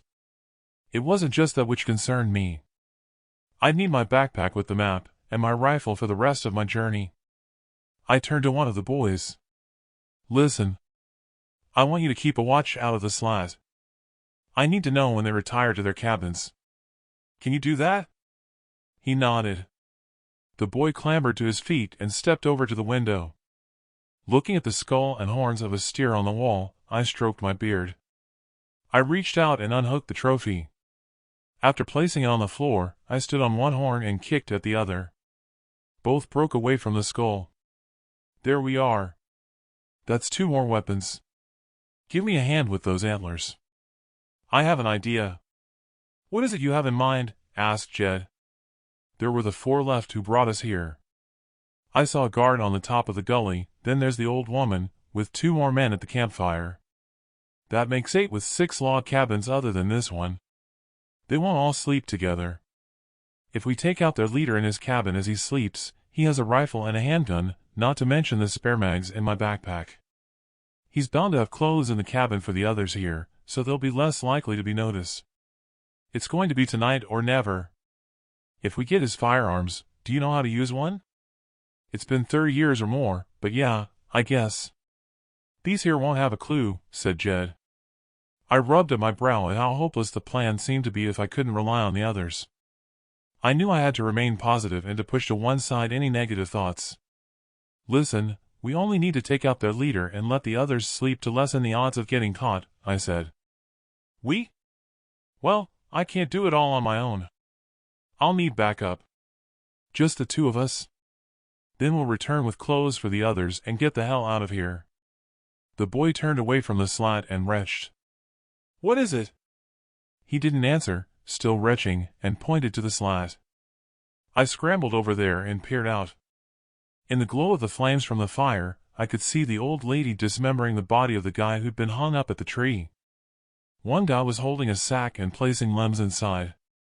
I turned to Jed, who was looking out through the other slat. You were right. They see us as a food supply, he said. The young woman peered out through the slat, then moved away. When I looked back outside, one of them doused the fire. I could see the silhouettes of them retiring to their separate cabins. The old woman stepped into a cabin with one man carrying an oil lamp. I turned to Jed. They've retired for the night. Their leader is alone in his cabin. We just have to hope he isn't in the habit of locking his door. I glanced back out of the slat. The glow of a light from inside his cabin extinguished. That's it, his light is out. We just have to wait for them all to be in a deep sleep. Jed took the arm of the girl and led her to sit next to the rear wall. I stepped over and sat next to her. Are you okay? She nodded. I tried to think of something to say to take her mind off what she had witnessed. Listen, I'm not sure if you'll understand this, but when we get out of here, you shouldn't be having sex with every guy that asks or insists. It should be saved for joining with someone special. Special? I don't understand. Look, I maybe don't have the words to explain, but just like you didn't want to pleasure the governor, you shouldn't have to couple with everyone who decides they want to use you. Do you understand? It has to be your choice from your own desire. I guessed from her expression that she thought I was stupid. One day, you'll know what I mean. I rose to my feet and inspected the rear shutters, giving them a push. Something on the outside was stopping them from opening. Slipping my knife blade in the gap between them, I found the obstruction. It was some sort of catch. I thrust upward with the blade. The catch disengaged, the shutters springing open with the wind, and swinging to a loud crash as they banged against the cabin logs. I closed my eyes to my heart thumping, hoping I had disturbed no one in the cabins. One shutter had split on the hinges. The girl reached out and pulled at the splintered wood, withdrawing a spike. She tapped the pointed end with her finger, then took a seat again on the floor, holding the slither of wood in both hands. I waited 10 minutes, but there wasn't any sign anyone had been disturbed by the sound. While waiting to go, I recalled our arrival that on the way down the gully, it appeared to be concrete underfoot, with dead weeds and grass sprouting through the cracks. I imagined it had been a road in the past. Thinking about the layout, it made sense where we were, especially with the conveyor I'd seen when we'd arrived. I assumed it had been a quarry at one time with an access road. It made it easy to defend, with only one way in and surrounded by steep rock faces. That was the problem. There was only one way out and guarded from above. As much as it was a worry, the alternative defied thinking about. Chapter 15. Jack Cole at the Hunter's Base Camp. I took a deep breath. Doubt rolled around in my mind that we'd all make it out of the camp. Someone had to take control. None of them would have had a clue what to do apart from Jed. Jed, have one of the others keep watch and you join me. It's now or never. Have the others gather outside and wait for us to return. Jed helped me up to the sill. I climbed outside. Jed followed. We both stalked over to the rear of the leader's cabin, then waited to make sure no one had spotted us. Stepping lightly around the cabin, we arrived at the front door. I turned to Jed. He nodded, holding a horn, and tapping it on his hand in readiness. I took a deep breath, then tried the handle. So much for trying to be stealthy. The catch opened with a clunk, followed by the door creaking open. What the fuck? The guy called out, giving me his position. I lunged out at seeing his outline sit upright against the white of his pillow. I sank the knife under his ribcage, thrusting upward, and twisting it when it reached the hilt. I gripped his mouth. He threw his arms around me, to the sound of a sickening crunch. Jed stood there, having caved in his skull with the horn. Clothes, we need clothes, I whispered, as I lay him down on the pillow, and looking around, I found my backpack and a rifle, then grabbed his pistol from the nightstand. When I turned to Jed, he had a pile of clothes on the floor from a wardrobe. I passed him the gun. He slipped it into his belt, then picked up an armful of clothes. I put my backpack straps over my shoulders, then picked up the leader's backpack. Clem, you okay in there? The handle turned, the catch lifting. A shiver ran through me. Greg's appearance filled the doorframe with an oil lamp out front. He dropped the oil lamp to a flare of light and was about to lift his rifle when a spike appeared through his neck. He clutched at the spike, gurgling as he collapsed, to flames licking his body, and with the girl stood over him. I hurled the backpack over to the girl, who put the straps over her shoulders. Then I dragged a blanket from the bed and tossed it over the flames. Go, go, go, I called out in a low tone. Jed handed the clothes to the girl and slung Greg's rifle strap over his shoulder, then lifted the blanket and removed the gun from his belt holster. We arrived back at the cabin with Jed handing out the clothing. There wasn't enough for everyone, but it was the best we could do as they quickly changed. There was a glow over my left shoulder. Dousing the flames with the blanket hadn't worked. For God's sake, hurry and run, I said, and headed for the exit from the quarry. Shots rang out. When I turned, one youth threw his arms in the air at the sound of a round cracking. He stumbled, then fell. I dove behind a rock to give cover to the rest. In truth, it was more out of self-preservation. The flames from the cabin lit up the area as if someone had turned on floodlights. One of our captors caught up with one of our group and sank a spear into his back. Taking aim, I took him out, but not before he had driven his spear into the poor guy's chest. I turned and ran for all I was worth to the sound of rounds pinging off the surrounding concrete. I dove behind another rock, then set my rifle to give cover. Out in the open, the head of one of our team exploded in a mist of blood. A round had hit him from above. The second round hit the concrete beside me, muzzle flashes above giving away their position. I took aim and pulled the trigger. The guy at the top of the gully took flight, landing with a thud beside me, blood oozing in a dark pool from his head. "Go, I'll give you cover," Jed shouted. "Get to the rock face on the right." "Move," I called out as I ran from cover. Turning right at the exit, we ran along the road to no more sound of gunshots. Exhausted, I dropped the pace to a jog and looked behind. We were around a half a mile away. Jed caught up with me with the others out front. I spied a rocky outcrop that would give cover. "Get off the road and rest," I called out.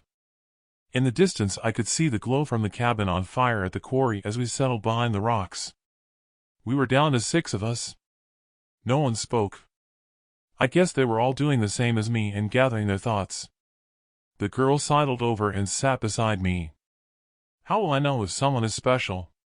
Her demeanor and question flabbergasted me after what we had just been through. "You'll know. It'll be someone that you won't want to be apart from. When you are apart, all you'll want is to be with them. It's called falling in love." She had that puzzled expression on her face once more, then crept away to sit separately from us all. Jed shuffled over to sit beside me, constantly looking back down the road. She's inquisitive, but it'll take time to sink in. The concept is foreign to her. People in the Citadel must meet up and fall in love? Jed snickered. You'd have to live there to experience the culture. Even friendship is frowned on in case you say something out of turn and a friend would betray you. It all sounded so cold. They must mix socially, I said. They do when they meet up in paradise. Paradise? It's a nightclub. Going there is the only chance you get to wear different outfits. You can borrow clothes for the night from the warehouse, but they have to be returned the next day. The computer program decides who to select that can go. Huh? Surely you can take someone you meet back to your room for privacy if you make a connection? Jed laughed, which in our circumstances was something of a jolt. I was still taking in the horror of our skirmish. I wondered if he was chatting to overcome his nervousness at our situation. You could on fear of exile. They have private rooms at the club with sex toys, or just for petting. One partner for the session. The locks to the doors won't work when both your wrists are scanned if you select the same partners on less than 20 visits. Show a potential partner a purple handkerchief and it means you're interested and available, or a red one if you're not. Waste of time for the men. Breeders are barred, but infertiles go there for the drugs. Drugs? Ecstasy. It's the only way to escape the reality of city life. It's supplied free at the entrance. A youth scuttled over and grabbed my shoulder. He pointed down the road in the opposite direction away from the quarry. Damn, headlights. A convoy is heading our way, I said. The Denverines must have had their transport at a camp. They must have seen the glow from the fire. Best we move on, said Jed. It worried me that if we'd left the cover of the rocks, we could have been spotted out in the open. With steep hillsides on either side of the road, they offered no means of getting away from there. No. Stay here and keep our heads down until they've passed by. They must be going to the quarry. The convoy was on us in no time. They were the same type of armored vehicles with triangular tracks as I'd seen when they came looking for me at the farm. Their headlights all switched off as they approached. What I'd not seen before was around 20 motorbikes sandwiched between the armored vehicles. All vehicles were in silent mode, leaving only the sound of the tracks and motorbike wheels whooshing over the road surface. Front and rear of the armored vehicles had Denverines at the turrets, mounted with serious firepower. The youth tapped me on my shoulder again, pointing once more down the road.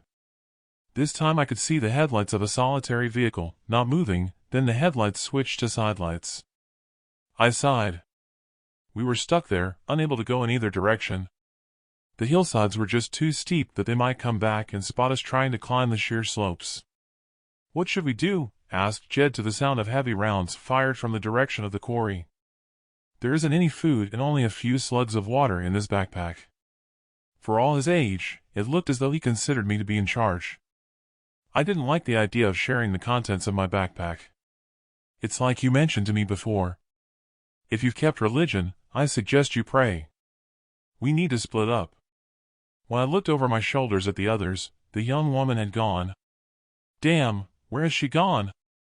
I didn't need to have asked, when I saw her silhouette stalking down the road toward the solitary Denverines vehicle. At least she was less visible, wearing a dark coat. Shit, I need to get her back here. If they capture her, there's no saying that they might torture her, and she could give away our position. God knows what possessed her, I said and shook my head in despair. I'll go, said Jed. I feel like she's my responsibility.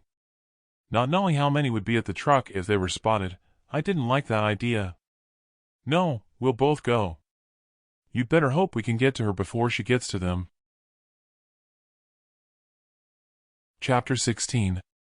Jack Cole, in the aftermath of the escape from the hunter's camp. We dashed along the side of the road after our escape from the quarry until we caught up with the young woman. I placed my hand on her shoulder, stopping her mid-step. Get down. We all crouched behind a thicket of the branches of some bushes around 30 yards from the Denverines' vehicle. 2 Denverines were sitting next to what looked like camping stove flames, warming their hands. What the hell do you think you were doing coming out here? I whispered. I'm hungry and thirsty. Jed said there was little food or water to go around. They'll have some. And what were you going to do, walk in there and ask them for some? She shrugged her shoulders. I rolled my eyes at her naivety. Her innocence was now damn frustrating. She's right, they'll have supplies, said Jed. This might be our only chance to get food and water. It looks like one of the logistic semi-trucks with a supply trailer. They carry backup batteries for their vehicles and food supplies. I shook my head, then closed my eyes, rubbing at my brow. Well, we can't go in there with guns blazing or the sound we'll carry, and we only have the one knife. Then we'll have to hope we can surprise them, said Jed. Okay. Just the 2 of us, I said. Then turned to the young woman. Go get the others, but keep low, and tell them to be quiet. What do you have in mind? Asked Jed as the young woman crept away. If we cross the road, there's less chance of them seeing us. We can come at them from behind the cab with their backs to us. We'll take what supplies we can and block the road with the trailer to buy us some time if the others return from the quarry. When we get closer to the truck, take off your boots. Use the butt of your rifle on the back of the head of the one furthest away. I'll use my knife on the other one. Come on, let's do this. We stepped lightly at a pace over the road. Jed followed me to the edge of the hillside. 10 yards further along and we were hidden from their eye line behind the semi. Another 10 yards I held out my arm for him to stop. We took off our boots, then stalked on. Arriving at the cab, I could hear them talking. One was a male voice, the other female. I nodded to Jed, withdrawing my knife. When I crept around the cab, we were on them. Alerted to our presence, the guy turned. I dove at him, taking him to the ground. He grabbed my wrists. We tussled. As we rolled around, my hand broke free. I thrust the blade into his neck. He fumbled for his gun with one hand. His other hand gripped his throat, blood oozing from between his fingers. His grip on his gun with his fingers loosened and his head turned to one side, lifeless. When I turned to Jed, he released his fingers from around the Denverine's throat, then checked her pulse. She's dead. Check pockets for ignition fobs, said Jed. The young woman and the rest of the guys appeared and crouched beside us. I heard a crackling sound. When I turned, I saw the headphones of the guy I'd dispatched lying beside his head. I picked them up and placed my hand over the mic and listened in on the conversation. Commander Wilson to base. Bring the truck, we're bedding down at the quarry for the night. The exiles have gone. We'll look for them tomorrow. Anger washed through me at hearing her name as the one who'd killed my parents and abducted my family. I froze. Jed must have seen I was in another zone. He gripped me by the shoulders and gave me a shake until I snapped out of my daze. There would be nothing I could do right there and then to take vengeance. Not with their numbers and firepower. I noticed a pan on the Denverines' camping stove boiling away. Affirmative. Just finishing our meal, I said. I pulled the cord socket to the mic and spat my distaste on the ground at the exchange. When I looked over at the truck, Jed had climbed onto the trailer and unlocked a cabin, then he disappeared inside. The young woman was stripping the female Denverine. "When you've finished changing outfits, get my backpack and boots," I said, then I pointed over to where I'd discarded them. She nodded. Jed passed out packs with straps to the rest of our guys. There were more than they could all carry. "Do you have the ignition keys for the cab?" I asked. Jed tossed them to me, but they were remote fobs, not keys. When I turned, the young woman was sitting down, pulling on a boot, and wearing the comms equipment. I stepped over to her and pulled the connection to the radio receiver and transmitter. "Don't plug that back in or they might hear us." She nodded, then put on the helmet and lifted the visor.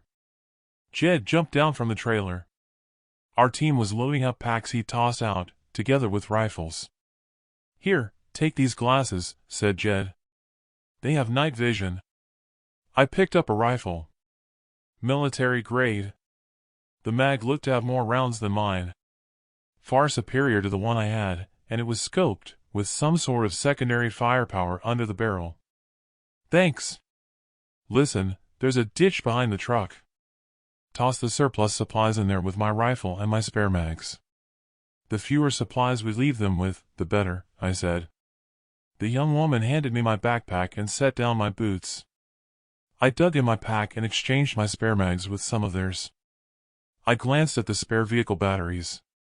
"Is there any way you know how to disable these batteries?" I asked Jed. "No, but there's likely a remote fob for the forklift at the back of the trailer. It'll be with the truck fob. Toss them and they won't be able to get the battery units down by hand." "Great. That'll buy us more time." I climbed into the cab and turned on the vanity light. I found a slot to insert the fob. With the motor running, I maneuvered it to block the road as best I could. When I climbed out of the cab, I put on the boots, and we set off. When I looked over my shoulder, the semi and trailer would block their heavy vehicles, but there was still enough room for them to squeeze through with the bikes. "Let's get the hell away from here." Trekking on, the guys and the young woman were loaded down with 2 supply packs each. We covered maybe 3 miles when the slopes of the hillside became more conducive to climb, albeit with a likely struggle to carry the heavy loads. At the rear of our group, I whistled, then pointed to the hillside. The climb was arduous, but worthwhile after clearing the road and holding the high ground. I drew my knife, digging a small hole, then buried the fobs to the truck and forklift.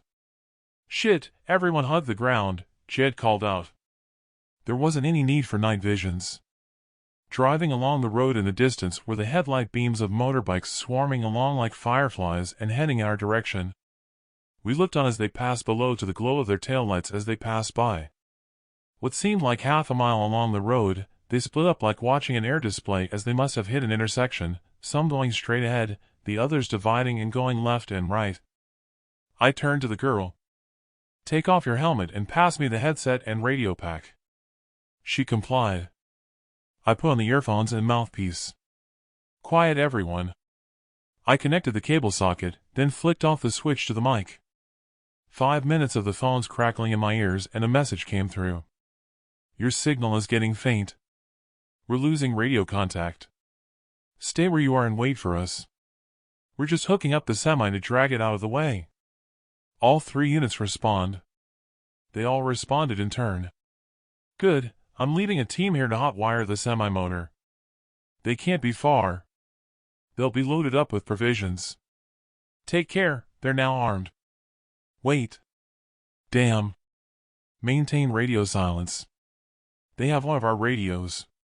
Go to frequency X. Only break silence in emergency." I pulled off the phones. They know we have ears on them. We need to get moving and head for the mountains where they can't operate their vehicles to follow us. I know you'll all be tired, but we have to move on until we drop. I turned to the girl. "Leave the helmet. Less weight to carry." It was only of use in the hot weather. I had a bad feeling going forward. I didn't know if it was possible for them to triangulate our position from listening into their conversations on their radio frequency. Chapter 17. Jack Cole on his journey to the Citadel. As I lay there on the hilltop after our escape from the hunters, I relayed to the others what I'd heard over the radio from the Denverines. None of them looked as though it was a big deal by the expressions on their faces. Once we'd hauled ourselves to our feet, we set off toward the mountains. The young woman powered ahead, pretending to fire off shots from her rifle in different directions. "The girl's crazy," I said. "She thinks she's a Denverine in that uniform." "Oh, she's not crazy. Everyone gets an excellent education. She'll just need re-educating about life in the real world out here." I heard what you said to her back at the hunter's camp and later in the cabin. "Looks like you've made a start." "Yeah, well, we could start by naming everyone. I can't keep saying hey you, or oi, every time I need their attention. We also need to teach them how to use those rifles. Saying that, they look to be more advanced than what I'm used to. Hell, even I'll need to learn how they work." "Yeah, I can see that." "Me too." It was looking as though we'd gone our length and I had to call a halt. Jed sent off one of the young men to scout ahead. It was misty out there, with visibility down to around 5 yards, and the temperature was near freezing. Molecules of ash dust that remained in the atmosphere congealed to form what looked like tadpoles floating in the smog. Despite the poor visibility, I decided against a campfire. The young man returned just as I was about to concede and to light a campfire with everyone shivering. Not all the ones who survived had warm clothing. "There are some buildings ahead," he said. "Any signs of life?" I asked the youth. "Nothing moving that I can see." "Then let's all go look," I said. Not convinced at what he'd said, considering the youth would have no experience of stalking and hunting out there in the wastelands. We set off, and I took the lead. I could make out a switch lever on the rifle for a safety position, single shot, and auto. I put the switch to auto, rifle at the ready. Deep into the base of the mountains, it seemed to be an unlikely place to have buildings constructed. We came across a graveyard of rusting machinery. That worried me. It meant there would be vehicular access. As we walked on, it spat rain, clearing some of the mist to give us more visibility. That's when I saw it. It wasn't a building, more of a prefabricated cabin. It looked as though we'd stumbled upon an abandoned mine. The rain poured down. "Everyone inside!" Jed called out. Once inside, and out of the rain, it had broken dawn outside. The rain thudded on the roof, but at least we were dry. There was a wood-burning stove over in the corner and blinds on the windows. It would hide any flames, but not the smoke or the smell of burning wood. There again, I hoped the mist would hide that as I rummaged for my sparker out of my backpack with some cotton wool and a small bottle of fuel. Break up some of that shelving and pass those old magazines, and I'll spark a fire. The tiredness was obvious by the redness of everyone's eyes. Mine were no exception, as though they were covered in grit. We all huddled around the stove, jostling for position to get warm. Jed had them all take out foil packets from their packs. He tore the top of his and put it to his mouth. "Wait, I have a skillet." "It would be better heated," I said. They all poured the contents of the packets into the pan, and I set it over the stove. As I watched the food bubble in the pan, I realized just how tired I was. "Damn, do you have anything to eat it with, like spoons in those packs?" I asked. Everyone dug into their packs, then shook their heads in turn. "Okay, I have a spoon." "We'll have to share." "Lady first, then the gentleman," I said. They all looked at me, puzzled. Jed snickered. "It's old world speak. He means our companion here as the lady, then the rest of you, you're the gentleman." "I reckon 6 spoon portions each, then we'll see how it goes," said Jed. With everyone fed, we all lay on the floor. In no time, I drifted off into oblivion. When I awoke, it was still light outside, probably early evening. I stretched out and yawned. When I stumbled to my feet, a sudden burst of rounds outside exploded. When I grabbed my rifle, my innards leapt as I hurried to the window. I pushed the slats of the blind to one side, only to see a Denverine outside. I raised my rifle when Jed stepped over and he forced my barrel to point down. "Settle down. It's the young woman. I'll go take the rifle off of her before she does any harm." The commotion had everyone rising to their feet. As I glanced out of the window, Jed had shouldered his rifle and set a forward-leaning stance.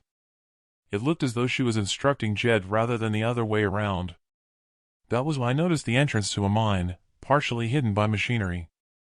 Looking through the scope, I could see a triangular sign depicting falling rock, with wooded boards across the entrance with danger painted on them. All of you go out to Jed and he'll show you how to handle your rifles. They were lucky they had Jed. I doubted they'd last 2 minutes without him, even though he'd be rusty in terms of survival. My thoughts turned to my initial task. I retrieved the map from my backpack to get a fix on our position. I shook my head when I found the road that likely ran over the river, but from there, I didn't have a clue. There wasn't a quarry marked. The road to the quarry was probably only a private access road. I folded the map and sighed.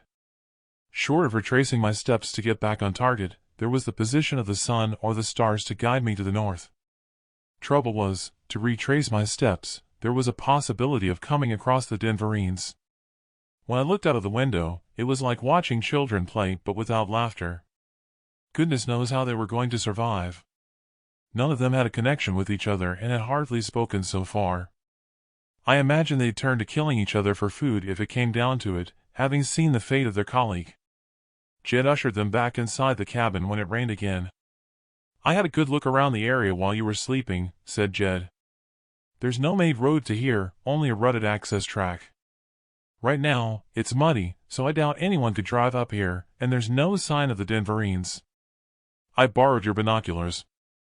In the distance, I can make out a town alongside a highway. I can't see any movement in the town. Maybe we should head down there when it's dark and it's stopped raining. We can see if anyone has hidden supplies before abandoning the town. I reckon we only have 10 days' supplies in the packs. It's not just that, some warmer clothes would be useful and whatever else we could salvage that we might need out there." I stroked my beard, avoiding eye contact. "Listen, you can do what you want, but I'm heading off to get back on track to Denver as soon as the rain stops. I wouldn't go to the town if I were you, but if you have to, be extra cautious. You'd be better off heading over the mountains for Utah and presenting yourself at Salt Lake. You should have enough provisions to get there." Jed lowered his head, inspecting his muddy boots. "We can't do that. We all have the scars where they inserted the biometric chips. They could think we were spies and imprison us all. The wars between us only stopped through lack of munitions. They never declared a truce, so effectively, we're still at war. Well, good luck with whatever you do. I'm going to make an evening meal and I'll be off."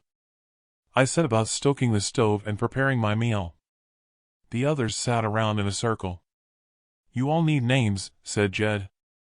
"I can't remember your ID numbers, especially now we've all changed clothes. I have some names for you to choose on this notepaper." "Names?" asked the young woman. They all exchanged glances. "You know. Like you've heard Jack refer to me as Jed. The same as the Denverines have names instead of ID numbers on the uniforms. It's no different from the ones in the governing body in the city, or say Amanda Jackson, the president."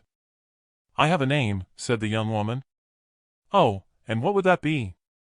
"Oi. Jack calls me that all the time." I couldn't help but laugh as I joined them in the circle with my meal.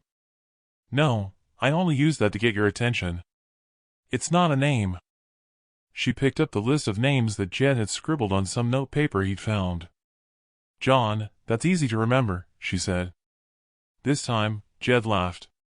"No, that's a male name reserved for infertiles and breeders.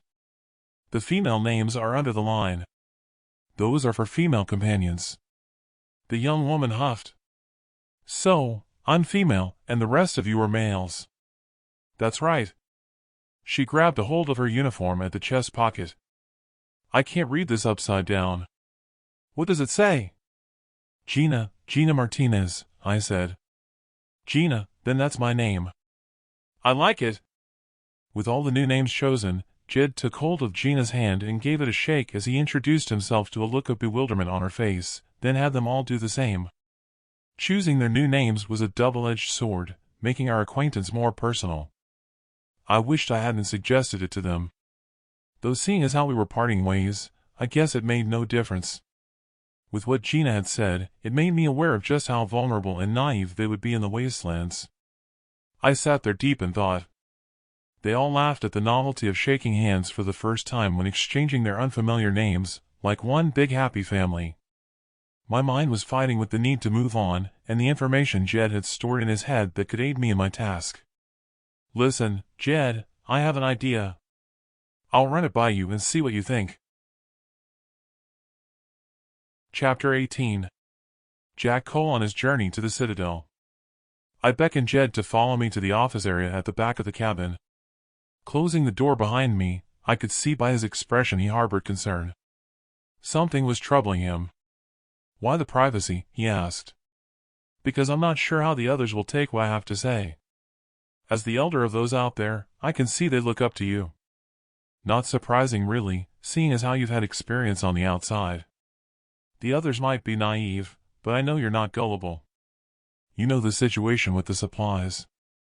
When they're done, you'll likely turn on each other." Jed stroked the stubble on his chin. "Yeah, that's what's troubling me.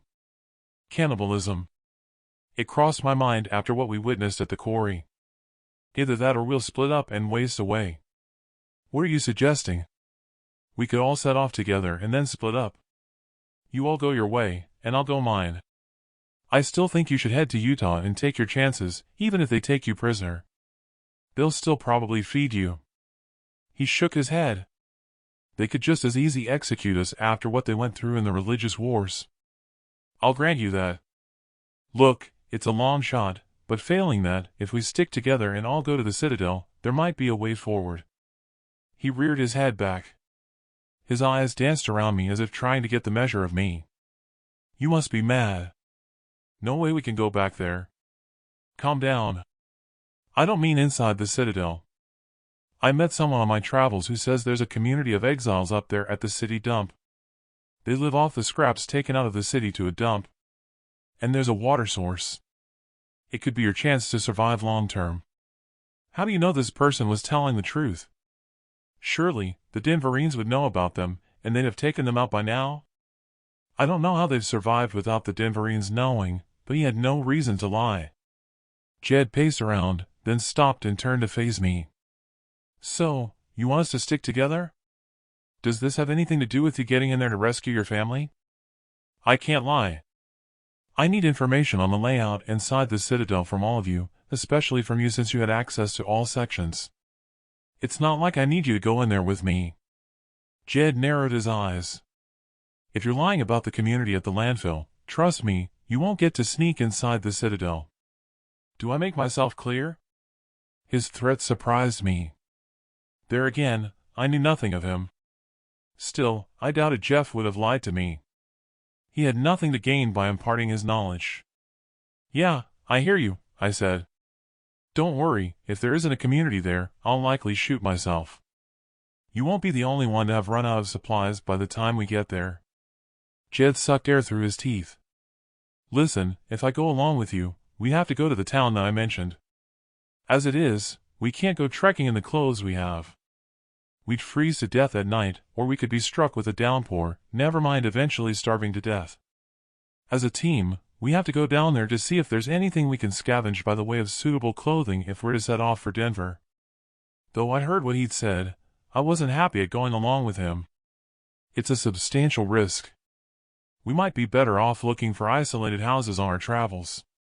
"No, I have to insist. I've been checking out the scope on the rifle. They're multifunctional. They have different modes. There's a normal setting, one for night vision, and one for infrared for heat sources. I've shown them how the scope works after Gina worked it out. They also have a beam to locate a target and a flashlight function. You have the radio, so you could listen out for any Denverines radio messages if you play with the frequency." I chewed on my lip. By the poker face he sent my way, I could see that he was determined to prevail. He'd left me with no option if I wanted the information that I needed. "Okay, we'll go there. Best we go now with the light fading and it's stopped raining. I have one condition. We leave our provisions and hide them away from the cabin here with someone to guard them, otherwise we might end up with more weight than we can carry. I'll empty my provisions and fill the pack with spare mags and the medic kit." I held out my hand. Jed took hold of my hand and gave it a firm shake. "Let's do this," he said. Back with the rest of them, Jed explained the plan and gave Mike the responsibility of guarding the provisions. He didn't put it out there for a vote, more than he told them that's what we were about to do. They all accepted the situation, rising from the floor, ready to go. Jed gave Mike instructions to hide the packs of provisions in a hopper and then to stay out of sight. Looking over the radio equipment, whoever had used the radio receiver before, they had scratched a mark next to the dial for the frequencies. On a hunch, I put the setting on the mark, in the hope it was their emergency frequency. Then I stepped over to the door, opened it and stepped outside. Listen. I'll take the rear with Gina. Jed, you know the way and can take the point.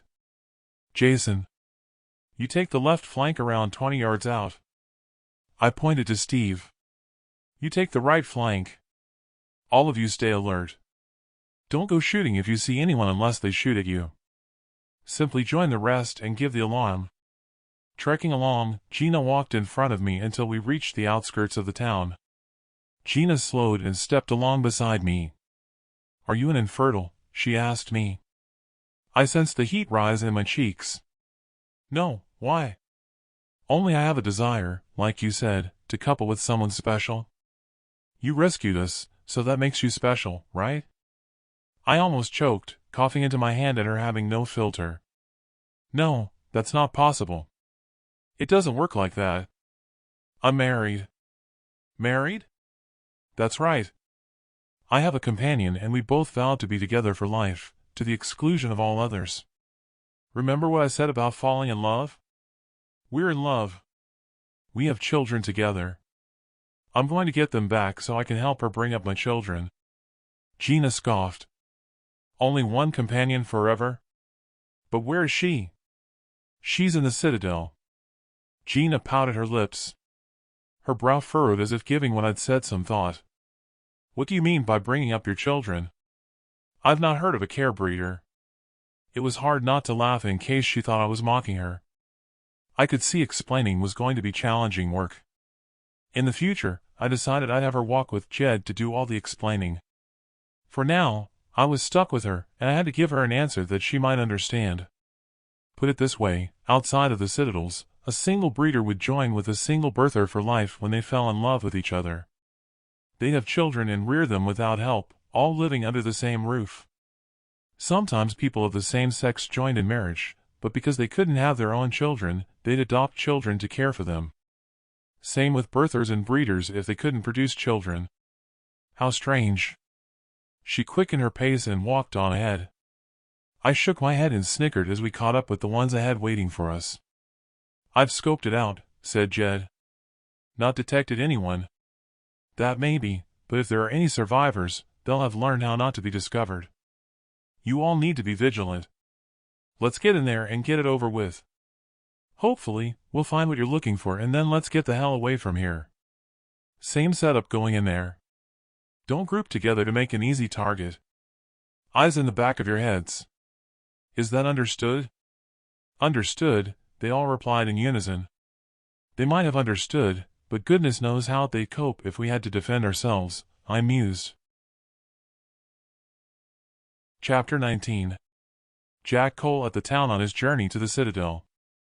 It might just as well have been daylight, with a full moon and accompanying constellations of dense stars as I stalked along, feeling conspicuous and vulnerable.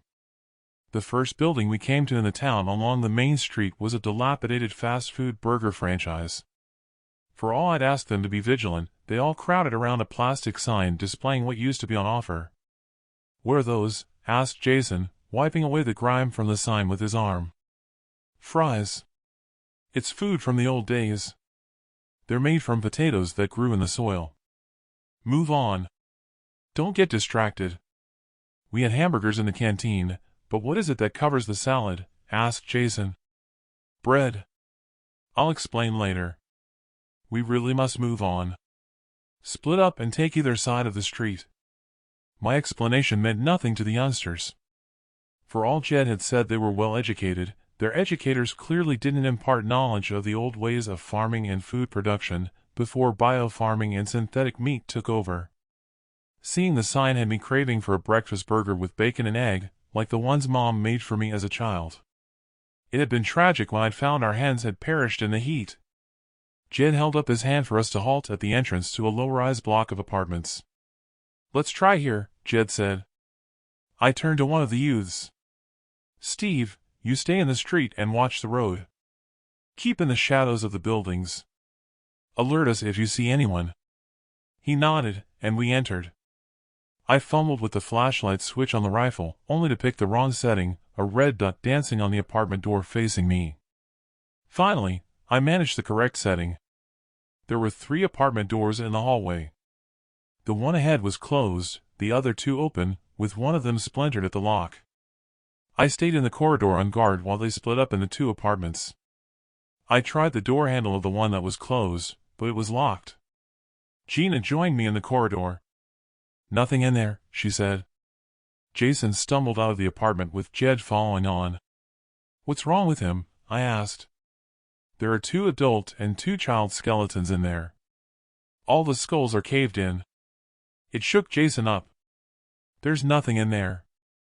"Have you tried that apartment?" Jed asked. He pointed at the closed door. "No, it's locked, and that worries me. I'd have expected it to be busted open. We need to move on." Alarm bells were still ringing in my mind on finding the locked door as we moved on. Out in the street, it was lined with rusted and burned-out vehicles, with smashed windows, several of them peppered with bullet holes, some with the trunks and doors open. We walked on in silence to see clothed skeletons inside some vehicles, one hanging out of the door of a pickup missing the skull. We passed a small supermarket with the windows smashed and yet more rust-rotted vehicles in the parking lot with skeletons scattered around. All the stores were empty, windows smashed, shutters prized from their mounts. I called everyone to join me. I have a bad feeling after finding that door locked. We need to get off the main street to find some houses to search. Turn left at the end of this block of stores. No sooner were the words out of my mouth than headlight beams appeared along the main street in the distance. At the corner of the block, there was a house set back from the road. "Quick, get into that house over there." We all darted through the gate and on through the front door of the single-story ranch house. Gina stepped over to the living room window. "Get away from there." She pointed. "Look." A maintenance hole cover opened on the sidewalk. A rifle was tossed onto the sidewalk, then someone appeared, then another and another. We stepped back from the window. 2 of them outside stretched out some sort of cable or rope and fastened it to street lamp poles on either side of the road. "Fuck!" I turned. "Go look for a back exit. The shit's about to hit the fan." Never had truer words been spoken. When I turned back, 2 motorbikes careened at the cable, and it took the riders from their seats. Sparks flew as the bikes slid along the road to the deafening sound of automatic rifle fire. Muzzle flashes spat rounds from behind parked vehicles. More bikes arrived, their riders cut down in a hail of bullets to the screech of their motorbikes careening onward on the asphalt. I'd been momentarily transfixed on the scene when Jed grabbed my arm. The earpiece of my comms came to life. "Let's go," said Jed, and we headed for the back exit. Unit 3 to base. Under attack. Far side of town. The main road. Need backup, the desperate voice over the comms rang in my ears as the firefight continued out front. Out in the backyard, my heart sank. The yard was surrounded by a 6-foot-high wall, topped with broken glass set in concrete. I ducked at the crack of a round and a muzzle flash, feeling the heat of the discharge on my cheek. Gina stepped alongside me, with her rifle shouldered. Following her line of sight, she strode over to the body of a Denverine lying lifeless on the ground, and she turned the corpse over with her boot, then prodded her with the barrel of her rifle. She turned to me and smiled. Hearing a clunk behind me, I glanced over my shoulder. Jed and Jason had positioned a ladder on the wall. I shrugged my backpack straps from my shoulders, took off my jacket, and tossed it to Jed. "Put my jacket over the glass." "Gina, over here," I said, and kneeling, I covered the rear door. I flinched at an explosion and a flash lighting up the sky over the roof to people screaming. The pumping of high-caliber rounds told me the Denverines bike rider cavalry had arrived. "Jack, get up here." As Jed leaped from the wall, I put on my backpack, then scrambled up the ladder. Jason was rolling around on the ground below, clutching his ankle. I jumped and rolled over, then climbed to my feet. Jed handed me my jacket. We were in a high-walled alley with only one way to go without we might be seen. "Someone help Jason to his feet," I said, and out of self-preservation, headed with all haste down the alley. We were heading to an intersection in the alley, the pumping of high-caliber rounds growing louder. I stopped and held out my arm. Taking a glance around the corner, my already pumping heart had my chest leaping at the sight.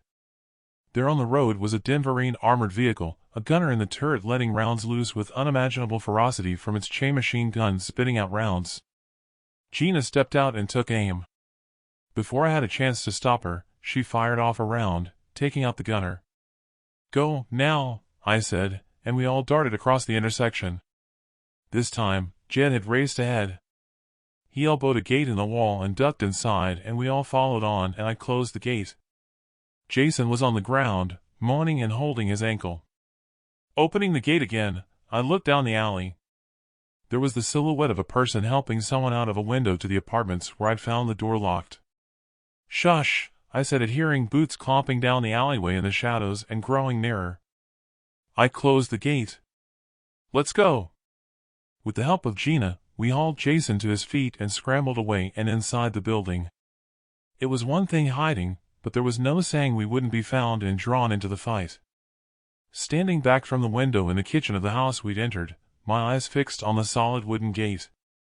Rifle shouldered, finger on the trigger, I prayed the gate wouldn't open. I had it in mind that whoever I'd seen climbing out of the window, there was every chance they'd seen us enter the yard from the alley.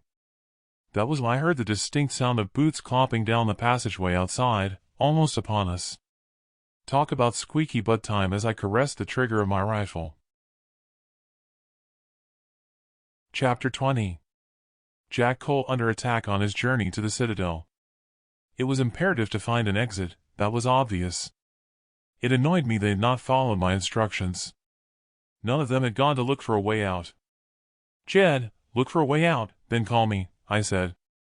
Gina wasn't for moving, standing alongside of me, rifle shouldered. Having had a taste of the kill, it was looking as though she wouldn't shirk from any action that might happen. Not taking my sight from the gate, I spoke to her. "Listen, it's not our fight. We don't know who those people are taking on the Denverines. We might need them in any fight, so don't be quick to pull the trigger. If we can get away from here without firing a shot, all the better. See if Jed has found a way out." Gina scampered out of the kitchen. In the instant I glanced to see her exit, the yard gate smashed open. Snatching a look at the open gate, the back of someone appeared, dragging in a body. It wasn't a Denverine with their attire, but the form appeared female. She discarded the body to one side. The woman removed what looked like a rocket grenade launcher strap from her shoulder, then stepped out into the alley. "What's happening?" asked Jed as he entered. "I heard a noise." "Never mind that." "Is there a way out?" I asked, and then saw the woman in the alley kneel with the rocket launcher shouldered. The crack of rounds continued exploding in the firefight going on outside. A plume of a discharge, with a flare of light, and the woman fell backwards, discarding the launcher. She returned and tried to pick up her colleague. An explosion of whatever target she had aimed at ripped through the air and I ducked. Jed tugged at my shoulder. "Come on. There's an exit." "Everyone is out there waiting," said Jed. By the time we entered the hallway, the woman was inside, with her wounded colleague's arm over her shoulder. The whites of her eyes showed fear, and she froze. This time, it was me pushing down the barrel of Jed's rifle. "They don't look to be armed," I said. "Please, I need help. My uncle's been shot." I exchanged glances with Jed. My mind was telling me this wasn't our fight as Gina hustled past me to the open door. She marched forward with purpose. The barrel of her rifle spat flames and a crescendo of automatic fire into the yard. The silhouette of a Denverine threw her arms in the air, then fell, lifeless. Gina dragged the corpse inside and closed the gate, then backed off. The woman had a look of terror, which turned to the appearance of confusion when she saw Gina. "Don't worry, she's one of us. Let's get out of here before more come," I shouted. Jed had taken the arm of the injured guy over his shoulder and helped the woman through to the back as I covered the gate with Gina. "Back off." "We have to go," I said, tapping her on the shoulder. We backed off and out through the front door. No sooner had we exited in turn than there was an ear-splitting explosion from inside the house and a flash of light. We both hit the ground, shrapnel and debris flying overhead. When I raised my vision, the others were not there. All I caught sight of was Jed waving me on toward him across the road, then he disappeared as if the earth had swallowed him. I gave Gina a hand, hauling her to her feet, then we both ran to where I'd last seen Jed. A head popped out of a maintenance hole, then the torso, both of us arriving to a rifle pointed right at us. "Get out of the way, or I'll shoot her right through you," he called out. "No, don't shoot. She's not a Denverine. She stole the clothes from one we dispatched." He hesitated. I didn't have a clue how he'd respond as we stood there frozen to the spot out in the open. "Real careful, pass me your rifles and any other weapons here, stocks first, then climb down." I let out a sigh. He was clearly taking no chances. I guess I couldn't blame him. With the Denverines at our rear, we were out of options and at his mercy. I took the rifle from Gina and handed both to him with my pistol. Gina climbed down the ladder first, and I slipped off my backpack, taking out my flashlight, and then followed her. Before descending, I took a last look around. I'd not noticed before, but on top of the block of apartments we'd first looked around, there was a tall antenna, and what looked like a small wind generator with its fan blades turning. I passed down my backpack, then climbed down the ladder, after drawing the maintenance hole cover into place. When I arrived at the bottom, we were in a large brick sewer or storm drain as I shone the flashlight around. The guy who had beckoned us down there trained and waved his rifle barrel at me to join the others. "We're not the enemy," I said. "We're traveling north, and we were looking for warm clothing for the journey." The woman was weeping, kneeling. One of her hands held her uncle's hand, her other hand holding a pistol aimed at our group. She slipped the pistol into her belt and turned her back to see to her uncle. "How do I know you're not lying?" "You could be spies.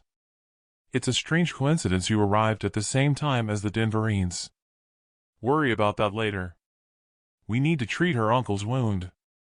I have a medic kit in my backpack." I reached down into my backpack.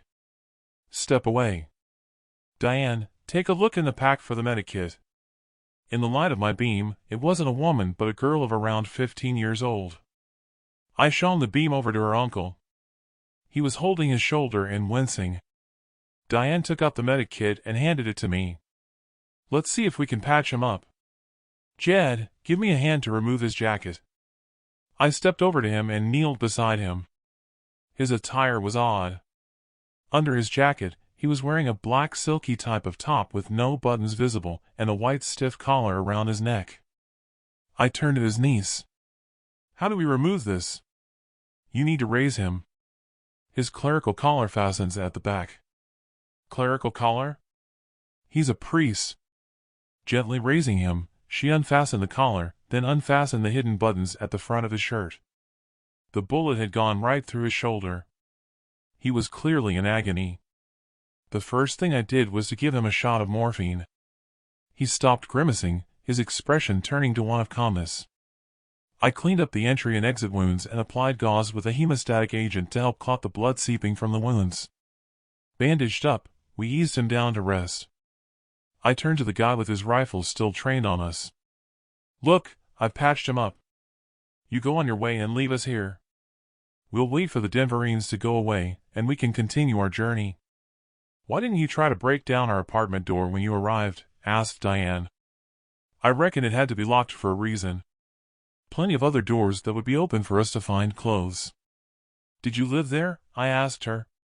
"No, my uncle broadcasts his sermons from there now the skies have cleared. We don't use the one at our base for fear of them tracing the source of the transmissions. You wouldn't have got inside, anyway. The hallway is filled with furniture. We use the window for access." The guy butted in. "That's enough. Don't tell them anything else." "Why do you think the Denverines were here?" I asked the guy. "They likely triangulated the signal. No other reason for them to be here. They swept the area a few years back. Took some of the men and women survivors. The town has been abandoned ever since. There wasn't any point in asking where they were camped and how they survived. Not if he thought we could be spies. Jed sidled up beside Gina and whispered in her ear, then he shuffled beside Diane's uncle. Look, like Diane said here, if we were after whoever was broadcasting, and we were with the Denverines, we have attempted to bust down the door, I said, while hoping he'd see the sense in what I had to say. Diane turned to face me. I think they're telling the truth. They probably saved my life when they shot a Denverine back at the house. The guy stroked his beard. My Adam's apple did a leap as I noticed Gina sneaking up behind him to me, having an oh no moment. Chapter 21. Jack Cole, and the turning of the tables on his journey to the Citadel. Can't say that I hadn't anticipated what was going down there in the tunnel. I exchanged a quick glance with Jed. He nodded, as if reading my mind to get ready for action. Reaching out, I handed the flashlight to Jason. I turned, then held my hands in the air, palms facing the guy. Look, I said. Gina threw her arms around the guy, pinning his arms to his body. I leaped forward, grabbing his rifle, ignoring the girl's scream behind me, and forced away the rifle from his grasp. With a sweep of her foot on his legs, Gina sent him to ground and stepped back. Snatching a look behind, Jed had retrieved Diane's gun. The girl was whimpering, hands in the air. Let's all calm down. Like I said, we're not the enemy. Put down your hands. Our group collected their rifles. The guy rose to his feet. What you gonna do with us? He asked, with a look of disgust etched on his face that he'd been outflanked by Gina as he glared her way. Best thing we can do is to go our separate ways, I said. No one needs to get harmed. You can have your weapons. Just put the mags into your pockets, and when we see you disappear, we'll be on our way. With Jed training the gun on him, I dropped the mag from his rifle, put them down, then stepped over and picked up my rifle. Gina stepped up beside me and tugged at my jacket sleeve. She swayed her head as if to signal for me to look behind. When I turned, I saw a flashlight beam dancing on the walls further down the tunnel. Turn off the flashlight, I called out to Jason. Whoever it was must have seen our flashlight beam. Their beam extinguished, then flashed 3 times. You'd better let me respond, said the guy. Either that or they might think you're Denverines and come down here guns blazing. He made to dig his hand into his jacket pocket. Whoa there. Stop. Gina, see what he has in there. She stepped forward and pulled out a flashlight from his pocket. I need to signal back.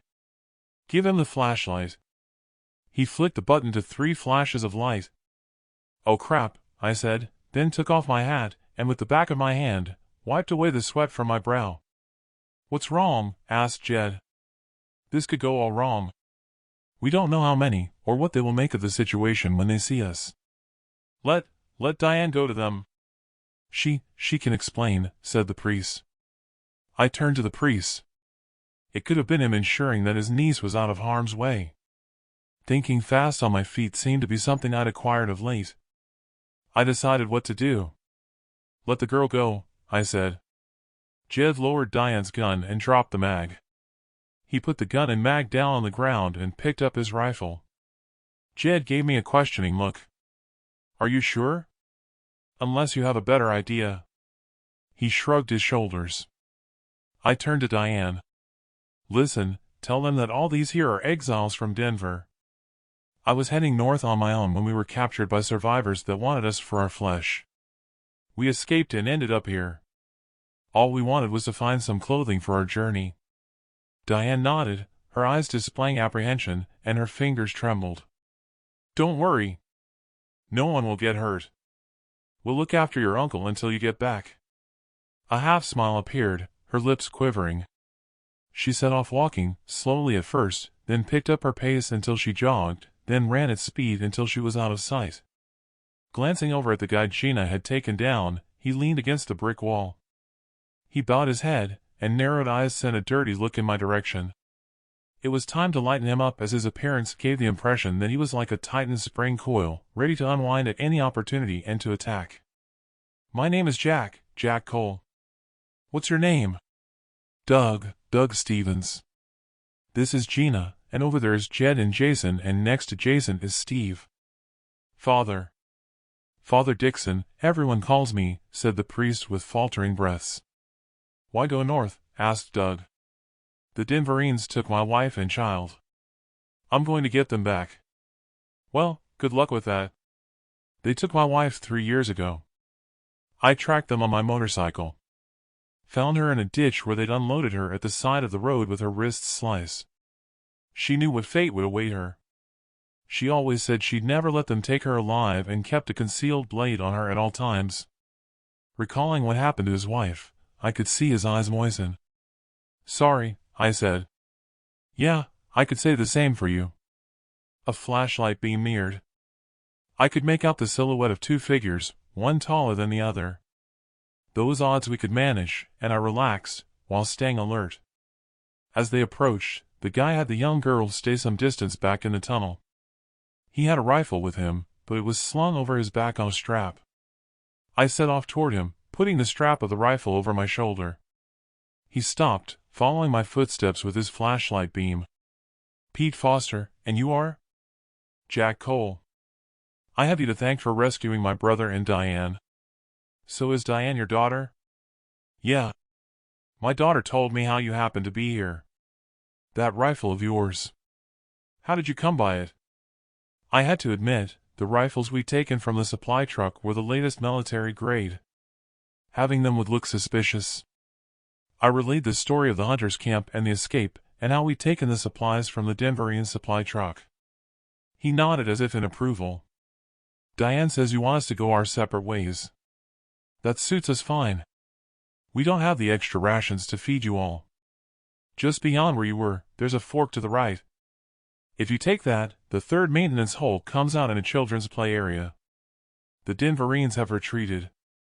There's no one alive in the town, so you'll find plenty of clothing for your journey. So, you don't live in town, I said. Best you don't know. He clearly had the same distrust as me and others. Were you expecting the Denverines for you to mount an attack? We're always ready when my brother is on the radio. Look, it's nice jawing, but it's best we part company. How do you want to do this? I have my men back there and we have some injured, so we need to make tracks. I needed to buy more time with questions while I considered how to go about our parting ways. Did you lose anyone? I asked him. Sadly, yeah, we lost 2. 2 good men. Sorry, I said. It's God's will. They'll be in heaven now, not in this living hell on earth. Amen to that, brother, I said, hoping it would gain some empathy. It had been fine passing the time of day, but parting would not be easy in a world where you could trust no one. Especially when they were armed. I stroked my beard to a point. Which way did the Denverines depart? I asked. Same way as they came into town. Why? No matter. Look, you go back to your people. I'll have your brother and Doug sit together with a flashlight on them so you can see them. Give it 10 minutes for us to go, and you're good to continue. Pete scratched his chin, then inspected his boots. Sounds good. Let's not waste any time. Good luck out there. You too. Look out for that girl of yours. She's one brave cookie. We both turned and headed back the way we came. The urge was there to look behind me, the hairs on my neck bristling as I quickened my pace. Time to go. I turned to Doug. I need you to sit next to the priest. Rummaging in my backpack, I retrieved a roll of cord and cut off 2 lengths. Sorry about this. I have to tie your hands. What's happening? Asked Jed. We're leaving, I said as I finished tethering Doug at the wrists and moved onto the priest. Start getting up the ladder over there the way we came down. With the priest's wrists tethered, I turned to see our team had exited. Down in the tunnel, I could see flashlights heading our way. They'd obviously not waited the 10 minutes, which made me relieved I'd not taken his advice for our exit. Over at the maintenance hole, I passed my backpack and rifle to Jed, to the priest calling out as I scampered up the ladder at speed as if a pit bull were after biting my ass. May God go with you, my son. Jed had our people kneeling in all compass directions on guard as I slipped out of the hole and slid the cover back in place. It was deadly quiet outside. Too quiet. The sort of quiet where I expected a sudden burst of gunfire in our direction at any moment. Let's all back off over there to that truck wreck and wheel it over the inspection hole. Just keep your eye out for the cover opening. My eye glued to the scope in infrared mode, I scanned in every direction, the hairs on my neck still bristling. I wasn't sure if my mind could stand any more stress as I backed over to the truck. Fear gripped me that at any moment out in the open we'd be ambushed. But then, that was the world we lived in now, with the fear of death around every corner.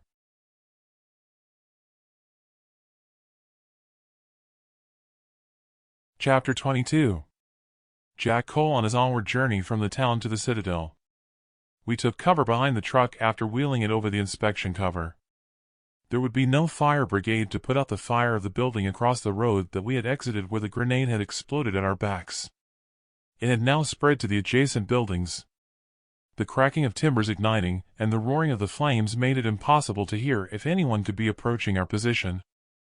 Smoke drifted in our direction, smarting in my eyes, an acrid taste in the back of my throat. Eyes squinting, my finger caressed the trigger of my rifle. Those 5 minutes brought my stress levels to unimaginable levels. We need to move on. Staying here leaves us like sitting ducks if the Denverines have left some of them behind. No one would need an infrared scope to see us with those flames lighting up the sky. They'd heard me, but no one moved as if they were glued to the spot, their eyes trained on me awaiting definite instructions. Jason, you keep your eyes scanned left. Gina, you keep looking right. Jed, you watch our rear with Steve. We'll head into the churchyard behind us. Follow me. The wall at the churchyard that I skipped over was only around 18 inches tall, then an open space which left us still vulnerable. The church was dilapidated, with no roof, having all the signs of being destroyed by fire. I guessed it was a remnant of the religious wars from what I assumed were partially open charred oak doors that had white paint scrawled with upside-down crucifixes on them, the same as I'd seen on some of the store entrances and some houses. It wasn't just that, graffiti on the stonework spelled out, freedom. God is no more. Fuck God. Stepping down the side of the church, my boots crunched on broken glass, smashed from the stained glass windows above. Only when we arrived at the rear of the stone-built church did I take in a deep lungful of air, and I leaned against the stonework. Spread out before us were the gravestones of a cemetery. Statues and some tall gravestones topped off with crosses rose from the undergrowth that had devoured the cemetery. Scanning around, I saw there was a pathway. In the distance were the silhouettes of more town buildings over a tall wall that surrounded the cemetery, with what I hoped was a wrought iron gate as an exit. I pushed off the wall and set off down the path. We're heading for that gate, I said, and pointed. Gina powered on ahead, but I wasn't about to shout for her to hang back. None of the gravestones appeared to have been vandalized. Having guessed that if the church had been torched in the religious wars, it looked as though the herd hadn't had the nerve to mess with the dead, crosses on the gravestones or not. I caught up to Gina at a pile of decaying coffins and a row of hollow graves alongside a mini excavator. The pile of coffins leaned to one side, with one of them having slipped off, landing on its side and with the top open. A clothed skeleton lay half out on the ground, dressed in a suit with a shirt and tie. Gina poked at the clothing with the barrel of her rifle. Some of these might have warm clothing, she said, as the others caught up with us. Jed put his hand on her shoulder. Leave them. We don't mess with the dead. He turned to me. Looks as though they had other priorities than burying the dead. I guess. Let's move on. This place gives me the creeps. Wait until we get to the edge of town before we go looking for clothes. We headed on through the gate and onward through the desolation of what must have been a thriving town in its day. Now the streets were carpeted with dried-out weeds that had grown through the cracks in the sun-drenched asphalt. The bones of cats, dogs, and the odd human were scattered around. Some were complete clothed skeletons. Others were individual bones strewn around as if they had been torn limb from limb, animals feeding off the carcasses of each other. An image flashed through my mind of the old woman decapitating the corpse of the youth as a reminder that it wouldn't have just been dog eating dog out there for some people to survive. I shuddered as Jed peeled off and entered a building with the others following on inside. I stepped into the doorway to stand guard. It was nerve-wracking as I waited in the eerie quietness. Every sound they made stepping up the stairway, doors opening, drawers sliding open, kept me alert. Jed came scrambling down the stairway, lugging a large suitcase, a smile a mile wide on his lips. "We've hit the mother lode," he said. Jason followed him carrying a suitcase and with Steve tagging on behind him with an armful of clothes. "Where's Gina?" I asked. I needn't have bothered as she exited a downstairs room, to the sound of metallic clanking inside a towel she had bundled. "What's in there?" I asked her. "Cutlery. We only had your spoon, remember?" I cast my eyes over our group. "And just how do you think you're going to carry all that, as well as your provision packs?" I clicked my tongue and shook my head, thankful that I was already dressed for the journey. "I guess if we get the things back to camp, we can take what's needed and leave the rest." "Let's get back there." "We need to head right at the end of the street," said Jed. When I glanced over my shoulder as we moved on, around a mile away, the fire was still raging and looked to have spread to more buildings. We passed by an industrial area, then the entrance to an out-of-town shopping area. "Wait here," said Jed, and set the suitcase down. "There might be shopping carts." "I'm struggling with this case. A cart won't be much good when we have to head off-road." "I'll be the judge of that when we get to that point," he said rather pointedly, which took me aback. "Leave everything here, we'll all go," I said. When we arrived at the front of a supermarket, the rack outside that would have held carts was empty. No wonder really, seeing as how it had all the signs of being emptied by looters. "Over there," said Jason. In the parking lot was an overturned cart. That wasn't what excited me. It was the sign over the store at the far end of the parking lot. "Outdoor Pursuits," it read. Boots crunching on broken glass as we entered, I switched on my flashlight. The beam danced around the emptied shelves, some racks overturned, blocking the aisles, but there were still items scattered around. I guessed that seeing as you couldn't eat the inanimate objects that the shelves held, some things had not been worth looting. All the useful things like camping stoves and gas bottles were gone. Getting down on my knees, I shone the beam under an upturned row of shelves. Eureka! If I'm not mistaken, there are some tent bags under there. "Is rope any good?" asked Jed. "There's some climbing rope here." "Maybe. Give me a hand to get this shelving upright. Jason, go bring the cart here." With the cart loaded up with what would be useful, we headed out of the store and back to where we'd left the cases. Jed piled the 2 cases on top and the bundle of cutlery, then topped it off with the pile of clothing Steve had found. Then it hit me after the euphoria of finding what we might need for our journey. This is no good. To push the cart, we'd have to stay on the open road for miles with a chance of being spotted. Empty the cart and dress here. Carry the tents and sleeping bags back to the camp with some clothes for Mike. I'll carry the rope. Even doing that, I knew it was going to be too much to haul with us, having 2 packs of provisions each already. All I could think of would be to fashion something Indian style and haul it along, which wouldn't be easy. With everyone changed, apart from Gina and me, we headed on and arrived at the top of the hillside next to our destination. I called everyone to a halt and scanned the camp at the mine through the scope in infrared mode. Crap, we have a massive problem. Chapter 23. Jack Cole at the disused mine camp on his journey to the citadel. Before we arrived at the top of the hillside at the mine, we'd hidden the tents and sleeping bags under the cover of brush, together with other useful items. We also fashioned a rack out of branches and a bed sheet to drag them along by. Now all our plans were up in the air. I'd seen the heat source of 3 people using the infrared mode when scanning the miners' camp, but we'd only left Mike behind to guard the provisions. Switching to night vision, I hit the ground, sensing the others following suit on either side of me. With my eyes closed, I rubbed my eyelids with thumb and finger, then focused my vision down the scope. Mike, who we'd left behind, was struck with the butt of a rifle, digging him in the back. A Denverine forced him to stumble away from the cabin and over to the hopper. 2 motorcycles appeared to be guarded by a second Denverine. The one guarding the bikes raised a hand to one of their ears, as if to adjust an earpiece.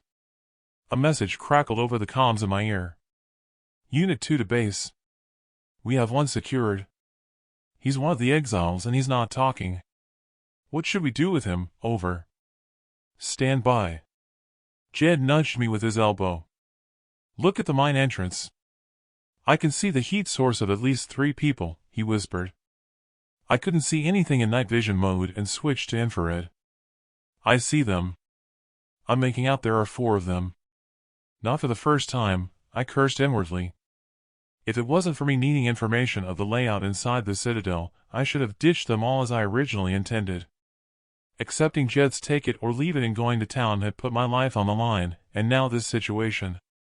Base to Unit 2, Commander Wilson here. I closed my eyes and shook my head that my nemesis could be nearby. Rage engulfed me, and I hoped she'd appear so I could take her out. We have an exile, but the others aren't here. What should we do? I heard over the comms, the same as the initial message. You should know what to do. We're on our way. ETA 30 minutes. I'll have expected you to have made him talk for when we get there, out. They have backup on the way, I said. We need to get our provisions before they get here, said Jed. We should take them out, said Jed.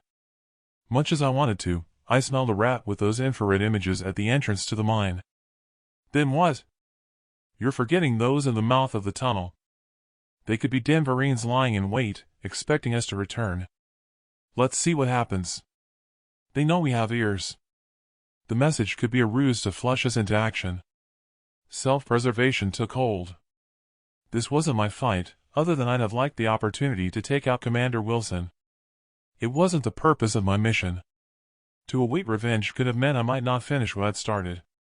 As I lay there, I had it in mind to tell them all to go down there and take their chances while I slipped away to continue with my journey. Then it hit me, like a sledgehammer, bringing me to my senses. I'd left my provisions and my tent with their packs in the hopper. Like it or not, I was stuck with them. Switching back to night vision, I scanned over to Mike and the 2 Denverines. One of them secured Mike to a girder at the hopper where the provisions were hidden. One of them dug the barrel of their rifle into his gut, then swiped it across his face one way, then again in the opposite direction. Mike's head slumped to his chest. The Denverine grabbed him by the chin and lifted his head. I heard them before I saw them, as the cracks of rounds echoed around the hillside and the Denverines collapsed to the ground, lifeless. Stabbing a look over at the mine entrance, plumes of rounds shot from the barrels of the aggressors, then stopped. Whoever they were not Denverines to have taken out their own. We should go down there, said Jed. They're likely friendlies. No, just watch. You don't know that. Remember the hunters. Fingers crossed they don't take over torturing Mike and they find out where the provisions are hidden. Altogether, I counted 8 bodies down there charging from the mouth of the mine tunnel. 4 of them took hold of the corpses of the Denverines and dragged them into the mine. 2 of them took the motorbikes and wheeled them over to follow the others inside. That left 2 of them who appeared to be tending to Mike. They cut him loose, and with his arms over their shoulders, they headed for the mine shaft. They disappeared inside, only for 2 more to appear to fix back the planks of wood crisscrossed at the entrance. We can't let them take him, said Jed. They already have him. Besides, what is he to you? They'll probably feed him. Extra provisions for all of us. I just worry about getting down there with no one noticing before the Denverines' backup arrives. It wasn't just their backup arriving that worried me. Dawn had broken.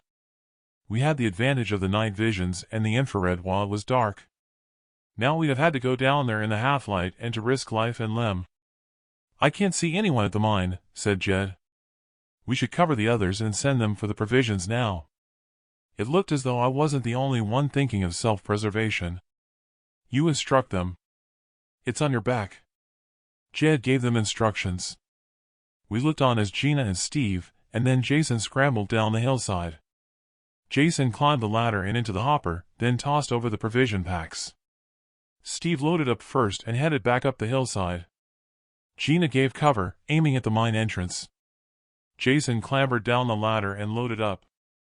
With Steve halfway up the hillside, I scrambled down to go and retrieve my provisions I'd stored in a plastic bag. I doubted they'd be able to carry everything. When I arrived, Jason had loaded up and set off back. Gina was about to load up when all hell broke loose. Gina dumped the packs and joined me with return fire toward the mine entrance. Incoming bullets pinged off the hopper.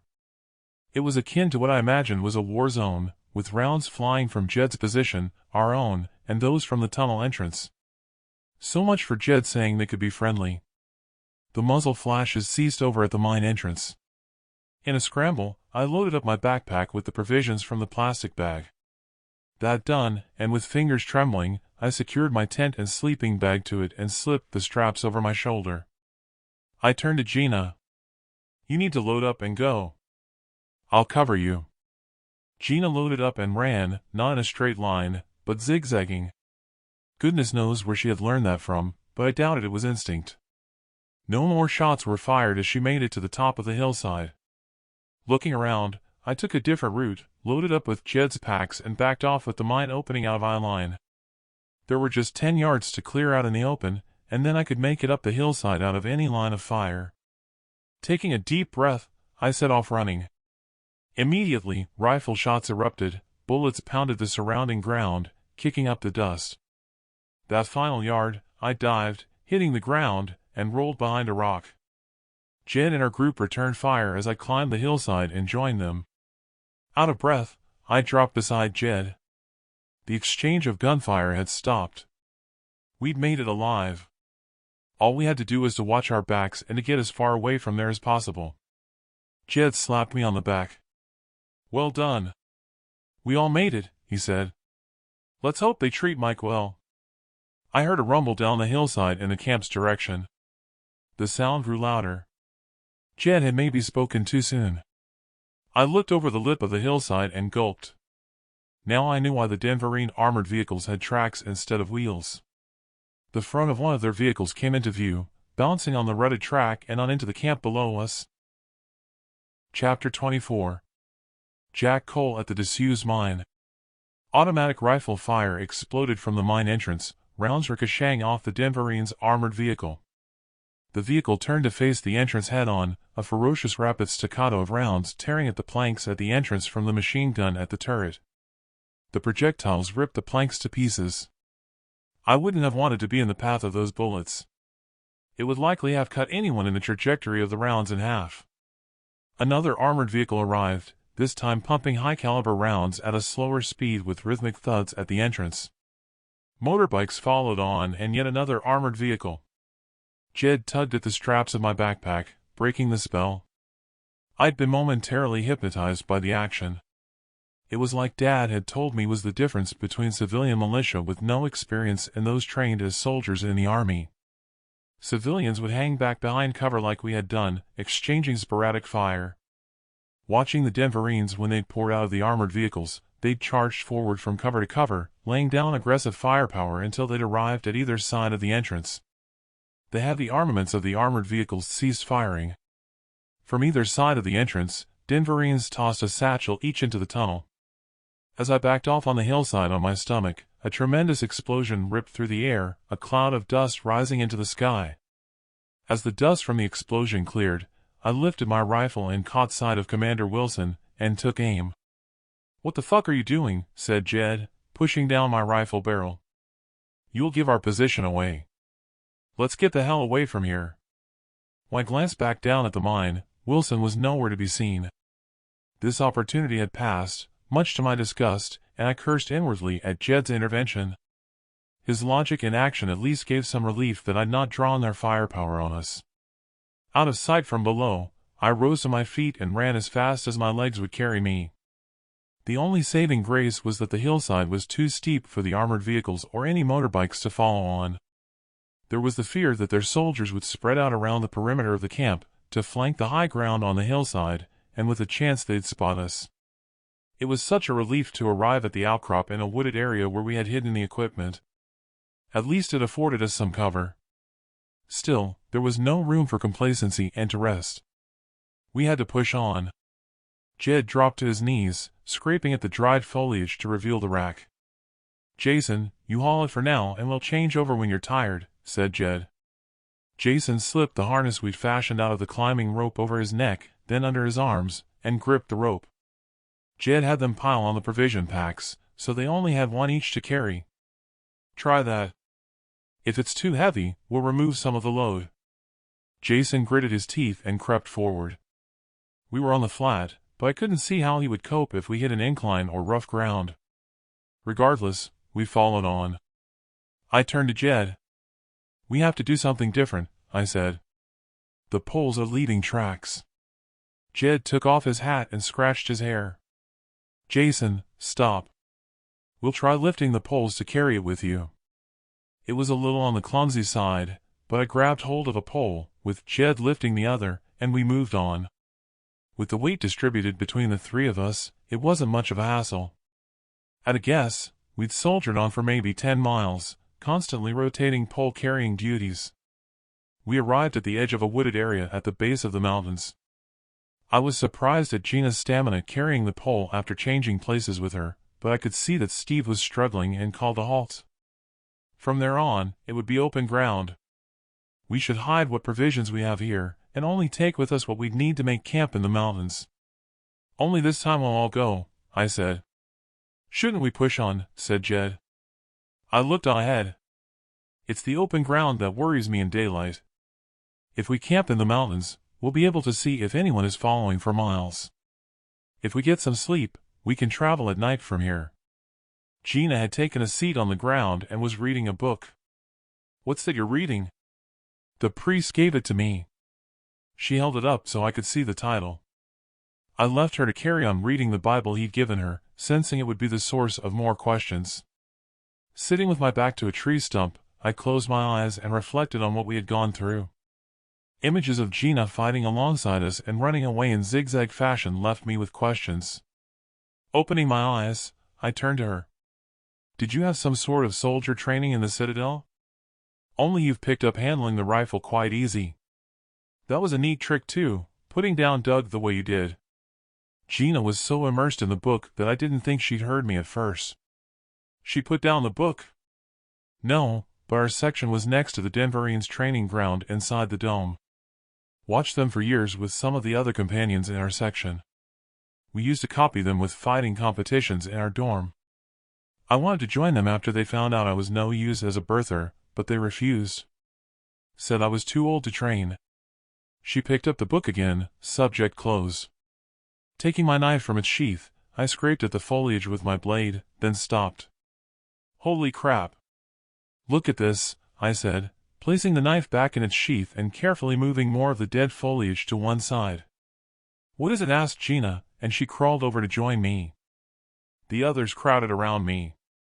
It's a damn grass shoot, I said, scratching away at more dead leaves to see more of them. Surprised you've not noticed them before, said Jed. There are buds on some trees. I rose to my feet and looked around, finding it strange that you can be in an environment and not notice what was going on around you in nature. There again, I guess I had enough on my mind to contend with. Sure enough, as I looked around, some branches had buds on them. It was looking as though with the dark skies clearing to reveal the sun once more, and with the rain, Mother Earth had worked its magic to begin the restoration of her domain. As excited as I had been at seeing the shoots and buds, there was also regret. Regret that the Denverines had happened on our farm that day, destroying it, slaughtering Ma and Pa, and taking my family. If they'd have left us be, we could have all been out in the fields, planting the wheat and corn seeds from the storage silos. We should move on, said Jed. What? Oh, yeah, sorry, I was miles away. We skirted the tree line all the way to the base of the mountains and began our climb. Sapped of strength, we arrived at a plateau at sufficient height to have a commanding view of the area. We'll make camp here, I said. Jed and I, together with Gina, we had no trouble in setting up the tents. Steve and Jason found it hilarious.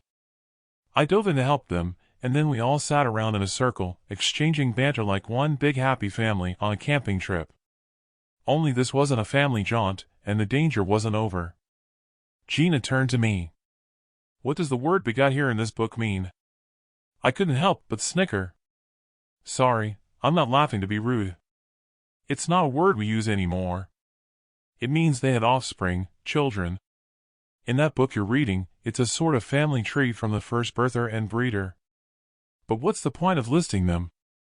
Before I could answer, Jason rose to his feet. Is that a bird? He said, with all our eyes turning skyward. It was hovering like a hawk seeking out prey, only its shape wasn't that of a bird with wings. Pa had used one at the farm. Damn, it's a drone. The Denverines must have drones. Chapter 25. Jack Cole in the mountain camp on his journey to the citadel. When I adjusted my scope, I set the magnification to see the drone as it hovered. There was a camera set below, facing away from our position. It turned slowly in our direction. My eye smarted with sweat dripping from my brow, and I swept it away with the back of my hand. Get behind the rocks. Let's hope the tents blend into the background. It doesn't have to be a Denverine drone, said Jed. I ignored him, resetting my vision through the scope with the barrel resting on a rock that I'd crawled behind for cover. He was right though. I guess there could be other survivors out there, maybe looking for game, or merely observational for their defenses. Whatever, it was a danger I'd not anticipated. The camera turned away from us, then the drone banked and moved on toward the woods. Jed, I'll follow the drone through my scope. Scan the terrain for operators. We had one similar at our farm and the range was around 3 miles. Gina sneaked up beside me, joining me in training her rifle in the drone's direction. It was now circling the area where we'd hidden our provisions. Then it stopped and hovered. I have it in the center of the cross, said Gina. I can't see anyone down there, said Jed. They could be in the woods. The rest of what he was about to say was lost on me to the ear-splitting sound of a round fired beside me, and I flinched. What the fuck? I called out to Gina, flinching once more when she squeezed the trigger a second time. Got it. We're safe now. Safe! You've probably given our position away, I shouted at her, sensing anger inside with the heat rising in my cheeks. She shrugged her shoulders, not a sign of remorse judging by an indignant expression on her face. Better get the tents down and move to higher ground, said Jed. Wait, there's someone down there leaving a hedgerow in a hurry, said Jason. By the time I crawled over to Jason and scanned below to where he had pointed, I saw them and zoomed in. They weren't Denverines, that was for sure with the way they were dressed. It was a man and a woman with a young child of around 5 or 8 years old. The male was carrying a crossbow, and the woman a longbow. I couldn't see a controller for the drone, but then it could have been in one of their backpacks. As I continued to scan them, scampering alongside a hedgerow directly away from us, I couldn't help but wonder just how many survivors I'd not seen on my travels during the period of the dark skies. It was like what Jeff had told me after he'd rescued me from the bear. They were out there as we discovered of late. We've stowed the tents. We should go, said Jed. What's that flashing on the radio pack? When I looked down, the green LED had turned to flashing red under a sign that read, B/charge. Damn, that's communication with the Denverines lost. Seeing the light flashing reminded me that the drone would have operated on batteries. If the drone belonged to the hunters below, they'd have a means of recharging the batteries. It would have been naive of me to think that we could have been the only ones with a wind generator like we had back at the farm. They likely had one back at wherever they were based. I thought I was doing the right thing taking out the drone, said Gina, in a tone as if I was wrong to chastise her. Turning to face her, I doubted I could have taken that shot, even having it in my crosshairs. I was used to hunting, but at that distance I couldn't have allowed for the velocity of the wind at the height we were at. Yeah, well, you had beginner's luck bringing it down. It's done now, but let me make this clear to all of you. For your own sake and mine. I'm in charge and no one fires off a round unless I say so, or if it's for defending yourself, or any of us. Is that understood? They all nodded. Right, now that's clear, let's load up and move on to higher ground. The climb took the strength from my legs, but we made it to where we could have defended our position from an army on foot with the amount of spare mags we had. Unless any aggressors were trained as climbers for them to flank us, rock faces narrowed to the entry to our position so that they could only get to us 2 at a time. The only problem we had was at that altitude, the temperature had dropped to an uncomfortable level and a fire was out of the question. We'll set up camp here, I said. Jason, leave your tent here and go back to the ridge to keep a lookout. We'll change lookouts later to let you get some sleep. With the camp set, we retired to our tents. I snuggled into my sleeping bag to keep warm. The trek had taken the strength out of me, and I felt myself drifting to sleep. When I awoke, it was still light. I lay there, pondering. From that moment when the Denverines had taken out one of our hunter-captors, it had been as though they'd been on our trail ever since. They turned up at the hunters' camp at the quarry just after we had left. Then, no sooner had we arrived in the town than they appeared once more. Again, they arrived at the mine camp more or less at the same time that we returned. Not a great believer in coincidence, it troubled me when I was distracted in thought as I heard Gina calling out my name. "What is it you want?" I said, as I scrambled out of my sleeping bag. Her face appeared through the opening of my tent as she unzipped, then cast the flap aside.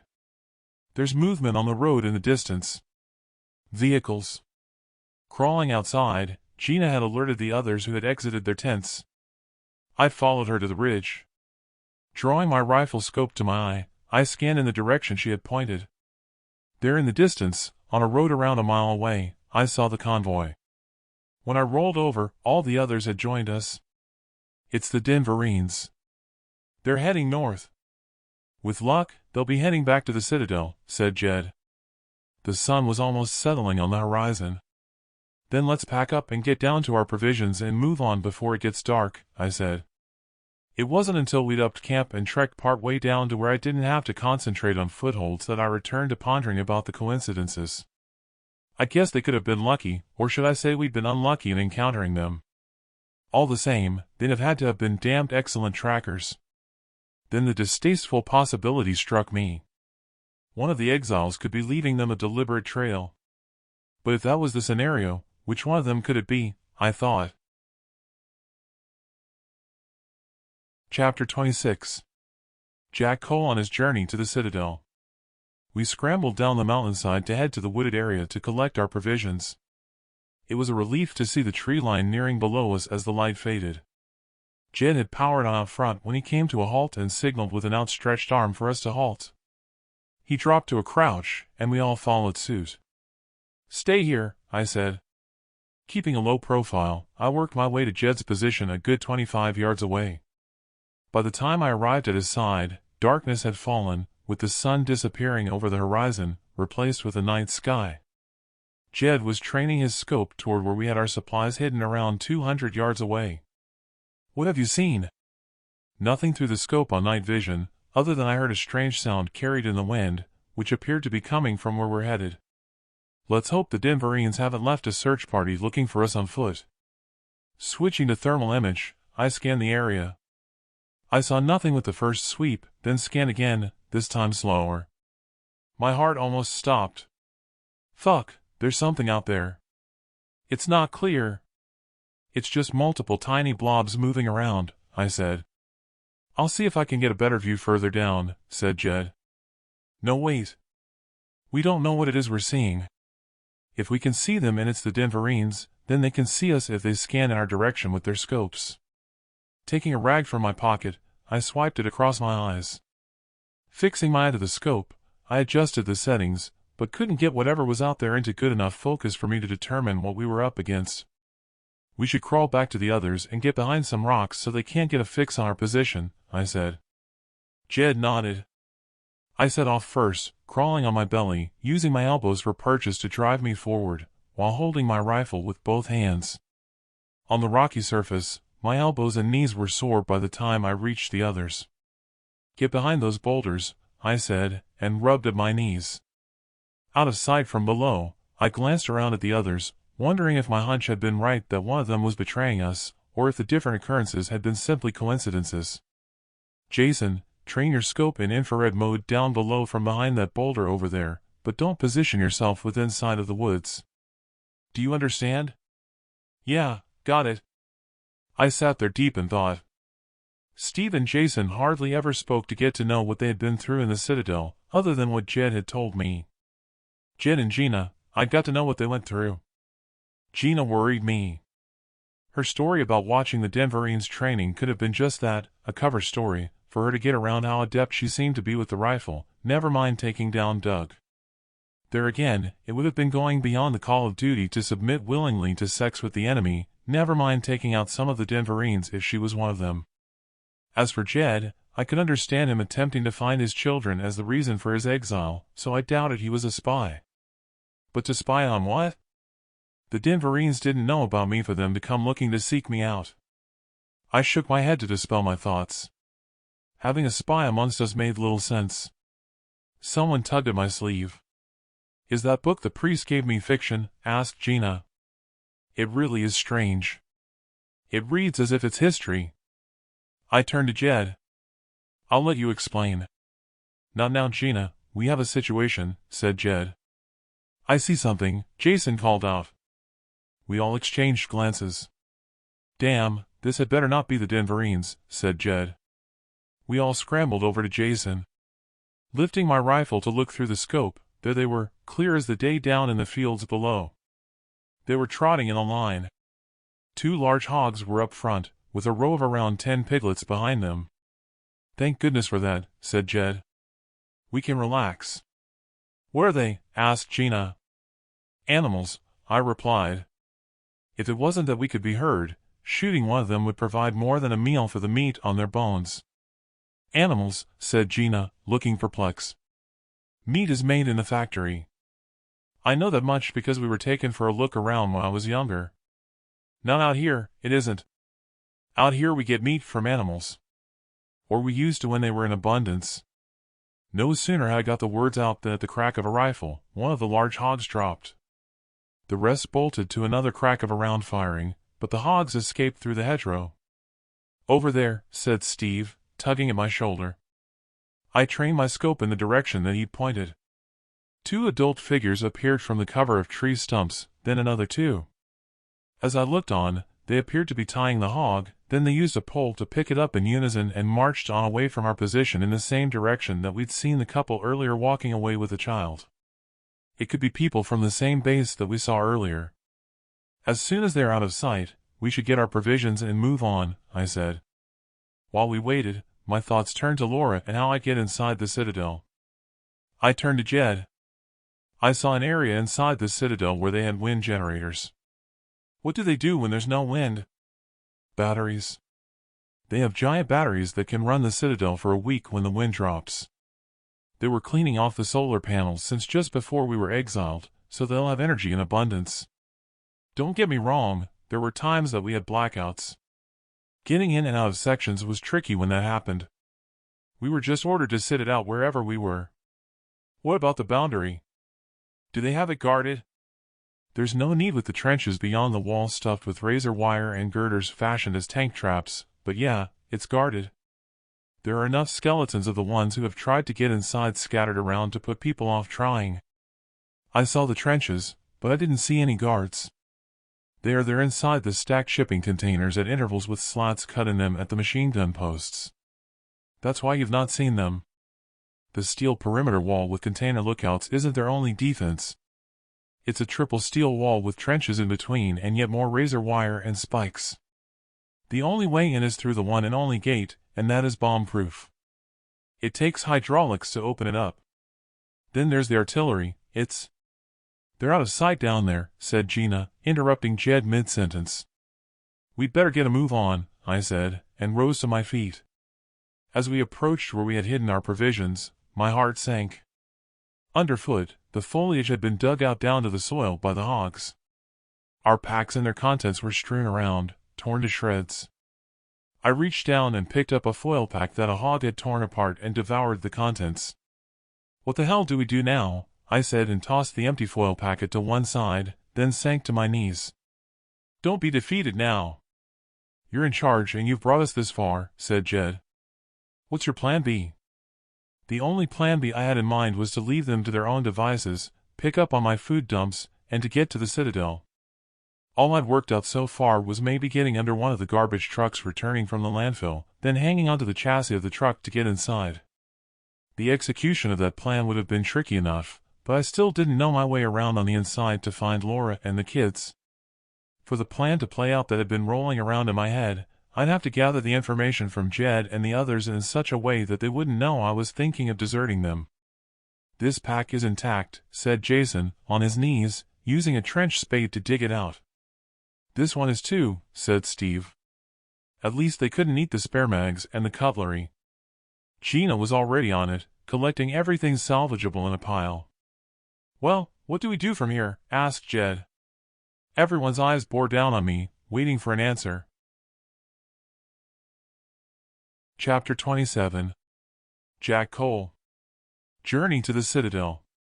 When Gina and the others had finished collecting what they could salvage of our provisions together, I rose to my feet. I didn't have an answer for Jed about where we should go from there, other than the immediate task. We need to share out what provisions we have left that the hogs haven't devoured and see where that leaves us, I said, trying not to sound defeated. Gina divided the cutlery and handed them over. I picked up what contents belonged to me and cursed that my water purification tablets were not there, just a chewed-up packet. I stowed what was left in my backpack. By the time we'd shared out the provisions, we had enough for 1 pack each. The problem was the water. The hogs had chewed into the plastic bottles once they discovered there was water in them, leaving us with only 2 liters salvageable besides a liter I had in a tin container with a screw top. My mind went into a spin of where that left us. That was only enough for 1 person at normal consumption for the day, but there were 5 of us. It wasn't enough to get us all to the citadel, which was for sure. The food supplies we could eke out at a push if we could overcome a starvation diet. We need to forage for some containers to hold water and to find a water supply before anything else, I said, and retrieved my map from my jacket pocket, then spread it out. Unfasten the blanket from the rack. I need to use the flashlight, so I'll need to drape it over me. Save the twine in case we need it later. Settled under the blanket, I pored over the map. I found the town we'd left and calculated the distance we had traveled. The forest area was marked in green, and I traced through it with my finger to where it finished alongside the mountain range. It seemed to be our position when I traced my finger over to a road where we'd seen the convoy of Denverines which headed north.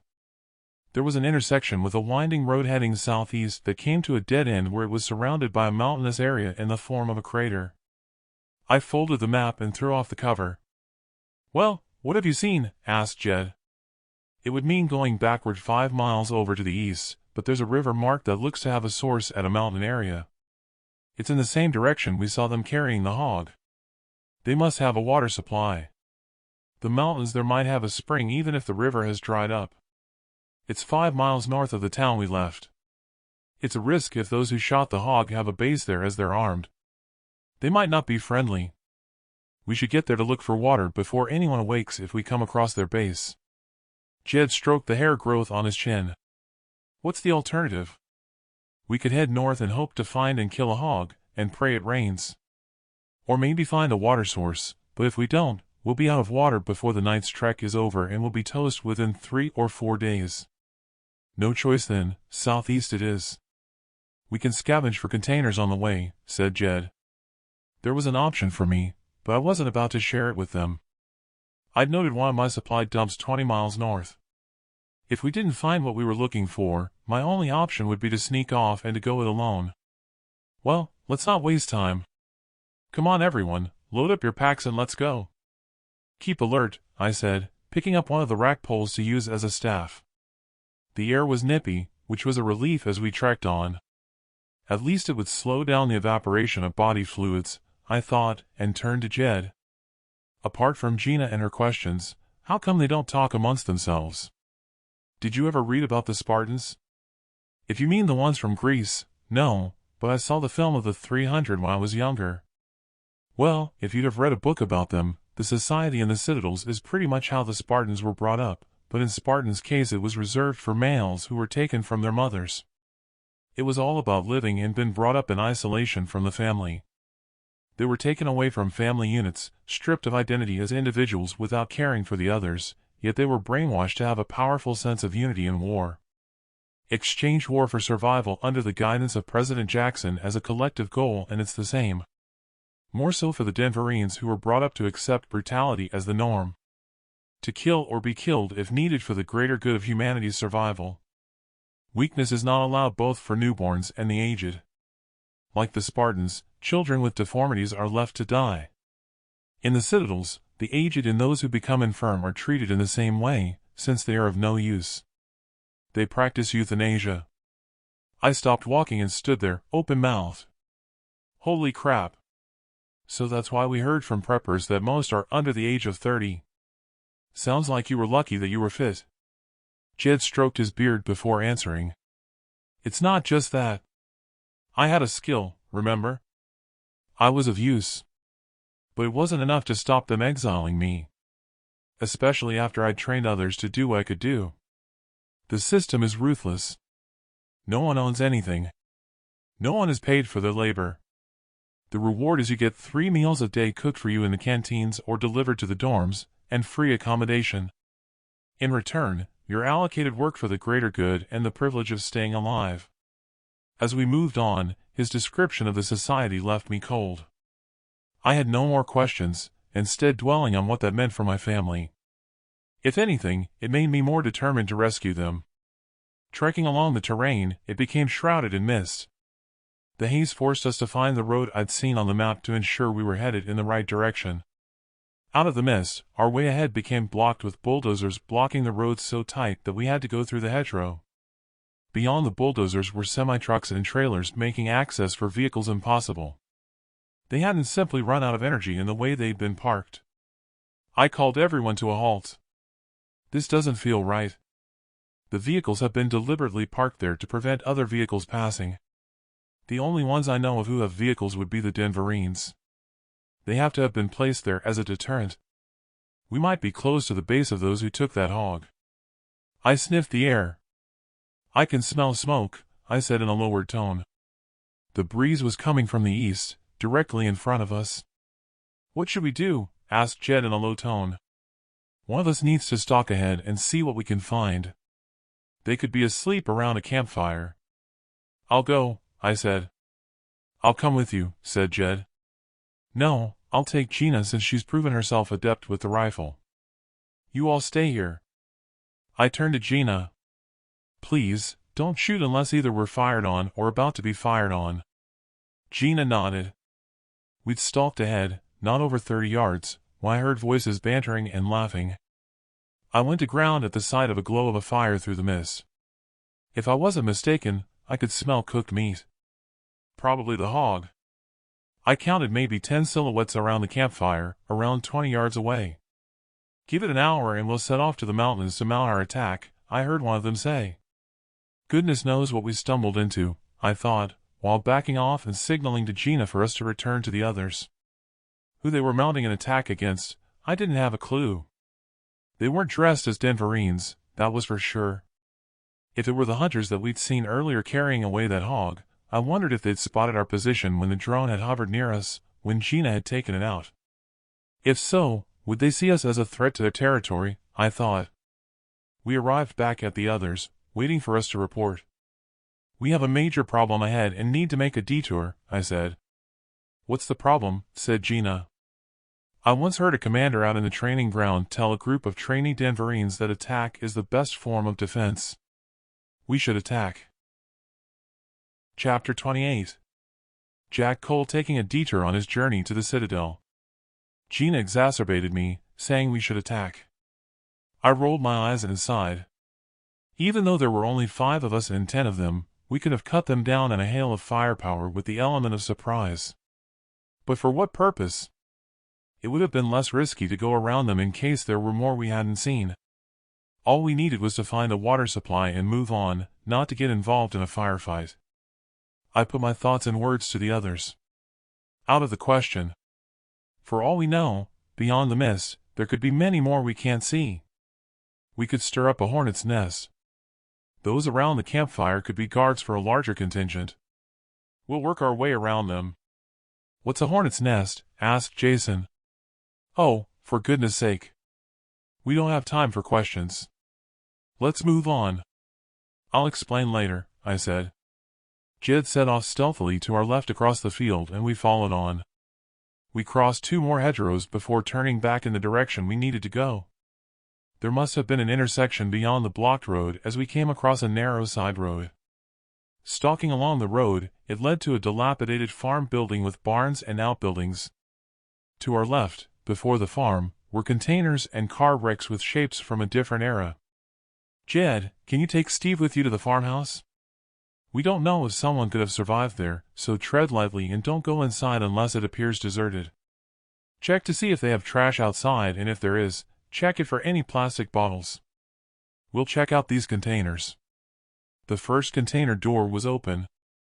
All that was in there, as far as I could make out, were ancient gas engines and car parts. The second container's door was closed. I slipped my rifle strap over my shoulder and lifted the lever.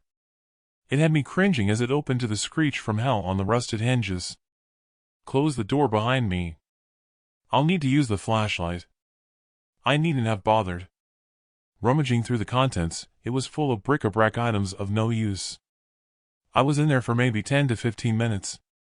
When I pushed open the door, a flashlight beam blinded me. Startled, I shielded my eyes with my arm. It was as if I had an out-of-body experience. When the beam lowered, I saw 3 guys with their rifles pointed right at me. Another guy covered the rest of our group with a pistol. "What the hell?" Jed shrugged. "Sorry, they got the jump on us. Drop the rifle and your sidearm. Sit with the others." Not for the first time, I imagined that our luck had run out, and this was the end of our journey.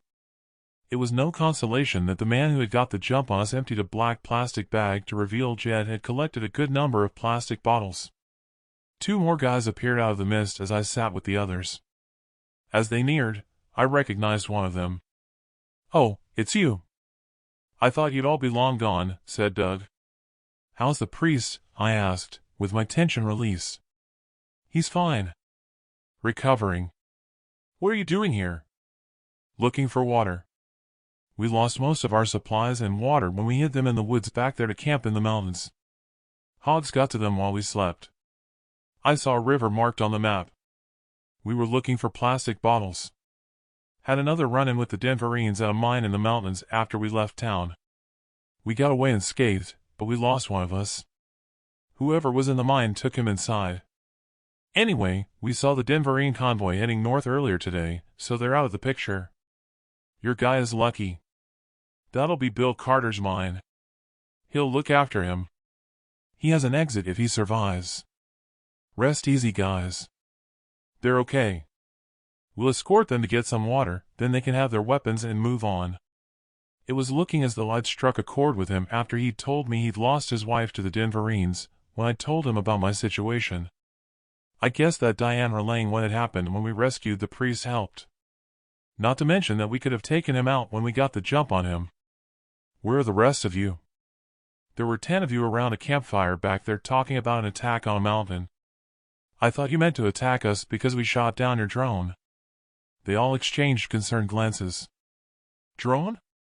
We don't have any drones." "Was it your group who shot a hog just before sundown?" They all exchanged glances again, with the others now more alert to the surrounding area than watching over us. "We know about the hogs in the area, but we don't use rifles to hunt for them. We use arrows and spears, so we don't alert anyone to our presence. Some of us went out hunting earlier, but it was a bust. What's all this about someone mounting an attack?" "It's like I said. They were back the way along the road at a campfire." One of their group stepped forward. "It'll be the damned Richardson crew again. They use a drone to look for game. We need to get back to camp to alert the others. They must have tracked our hunting group earlier. One thing is for sure, there'll be more than 10 of them." I wasn't sure where all this would lead us. All I wanted was to get some water so we could be on our way. "Whatever. We need to go now. They said they were setting off in an hour." "It must have been an hour since we saw them," I said. "We can add to your firepower if we come across them before you get to warn the others." Doug stroked his chin, then sighed. "Let them have their weapons and let's get a move on. Think about it, some of us will be behind you to watch our backs. Shoulder your rifle straps. Don't make a move for them unless we're under attack or we might get the wrong idea." We all scrambled to our feet and collected our weapons. Jed gathered together the empty bottles and stuffed them in the bag. I couldn't blame Doug for being cautious. Doug and his men hadn't survived by taking risks. Thinking that, Doug charged on up front to lead the way. Powering on, I caught up with him. "Good thing we were out on patrol," he said. "Is it far to gather the water from the river?" "River? Hell, the river dried up long since. The riverbed is just mush from the recent rains. There's a stream for a short distance with the runoff from the mountain spring, but it disappears into the water table. You can fill up your bottles there and move on." It seemed clear he didn't intend us to go all the way to his base, or to resupply us with provisions. He just wanted us gone. As we soldiered on, the terrain inclined. At the top of a hill, the mist surrounded us like a carpet as far as the eyes could see. Looming large up front were the mountains I'd seen on the map. "We'll rest up here while the others catch up," said Doug. It was a strange sight to see their heads bobbing along above the mist. Then they started their climb up the hillside. More black dots appeared above the mist in the distance that had me squinting. "I think we have company," I said, straining my eye to see if I was seeing things. "I need you to let me use my rifle scope to be sure." "Okay, but think on, I'll be training my rifle on you." "Second thoughts, hand it to me with the stock first." Doug dropped the mag and checked that there wasn't a round in the chamber and handed it back. Scanning below, I hadn't been seeing things. What had been tiny black dots appeared in the scope as heat sources. I lowered my rifle. "There's more than 10 of them," I said as the others caught up with us. "See for yourself." I handed him my rifle. He drew it to his shoulder. "Damn, there's at least 20 I can see. At a guess, they're around 15 minutes behind us." He located the mag back in the rifle and handed it back to me. "Guess I'll have to trust you. Let's hope we can get into the mist before they get here, or we'll likely be sitting ducks before we get back down the hillside." A shiver ran through me. It was his call to give up the high ground. Wouldn't we be better staying here to defend ourselves? No, all they'd have to do is flank us by circling around the hillside to get to our community. I can't let that happen. We have to get there to warn them. It looked as though collecting the water was off the radar, and yet again we'd be caught up in a conflict not of our making. At that moment, I cursed inside at not having gone on alone to the citadel. It was then I decided I wouldn't put off that decision again. Chapter 29. Jack Cole with unexpected companions on his journey to the citadel. There was one thing for certain, I determined, as I moved down the hillside, a bag of nerves. I didn't want to die, as much as I had considered it when confined to my bunker in a malaise of self-pity. All I had experienced since then in the skirmishes that I'd had was the fear of losing my own life. My mind was a confusion of thoughts. It was one thing thinking that you wanted to kill someone out of vengeance in a fit of rage, as I often did when I grasped at the image of the Denverines that day at the farm. That was personal. It was another thing when actually having the tunnel vision and purpose of thought and creeping up on someone to take a life, as I had done at the supply truck that had me thinking. I had become conditioned to kill or be killed. In that respect, I had become no different from the Denverines or the hunters back at the quarry. I was a survivalist. We were all survivalists, just as it had been since the first day that people walked the earth. Survival of the fittest with no thought of the weak, only self-preservation. Only I hadn't quite reached that point yet. If I had, then I wouldn't have had the dogged determination to be reunited with my family. It was only that sense of purpose that I hung on to that gave me a sense of what it was to be human with a moral compass for what I had become. We arrived at the bottom of the hillside and faced the towering mountains. On this side of the hill, there was no mist, leaving us exposed. I glanced back up the hillside. "This is where we part company," said Doug. "Follow the mountain to your left until you find the stream. Get your water and move on. Good luck finding your family." Doug turned away to a sudden hail of gunfire. Barrels spat flames up on the hillside. To a searing pain, I grabbed at my ear. Someone to my right crumbled and fell, screaming out and holding their stomach. I'd been hit, my hand feeling the moistness on my ear. Snatching at my rifle strap, I dropped to my knees, engaged the mag, then fired off rounds indiscriminately in the direction of the incoming bullets. Someone grabbed me by the collar of my jacket. "Move, there's no cover here," said Jed in the chaos, and he discarded the bag with the bottles, drawing his rifle to his shoulder and firing off rounds. "We have to get to the tunnel before they seal it off," Doug called out. It was bedlam, as we all set off running for cover. My nerves frazzled, expecting a bullet in the back. The noise was deafening. Doug stopped mid-step, his arms flailing as he fell to the ground, grasping at his upper leg. I tripped over him. Doug rolled on the ground, grimacing at the pain of having been shot. I crept over to him and kneeled beside him, aghast at the blood pumping from his leg wound. "Someone help me get him to those rocks." Steve helped me get him upright, and we dragged him over to a boulder. Gina was already there, forsaking the cover of the rocks, kneeling, and taking deliberate shots. She adjusted her aim, calm as anything. Bullets pinged off the surrounding rocks. We were missing Jason and Jed behind the cover of the rocks when they appeared with the guy who'd been hit and set him down. "He's dead," said Jed, and ran his fingers over his eyelids to bring them to a close. The firing stopped and Gina joined us, nonchalantly carrying her rifle to her shoulder. She got down on one knee beside me as I slid Doug's trousers up to the entry wound. Blood was oozing out at the wound, his face ashen with the shock. "Jed, do you still have the twine?" He fumbled in his pocket and passed it over. "Find a twig. Anything to twist the rope tight." With my fingers trembling, I unwound the ball of twine and wrapped it around his leg. Steve handed me a branch, and I sliced off a twig, then tightened the tourniquet until the blood flow lessened. Shrugging off my backpack, I retrieved my medic kit. I hesitated when I opened the lid. There was only one shot of morphine left. Doug grimaced, then screamed out in pain. If I hadn't shut him up, he was bound to have given away our position. "Hang on in there. I'll give you a shot to ease the pain." Gina moved in closer. I took out 4 of them. "They've retreated." "There are no more heat sources on the hillside," said Gina, as I finished adding the blood-clotting gauze to his wound, then applied the bandage. We have to get to the tunnel before them," said Doug. "Where is it?" One of Doug's men stepped forward and said, "Another 200 yards. We'll be too late. Our guards will have heard the gunfire and sealed it off." "Is it a mine?" "No, it's a tunnel entrance.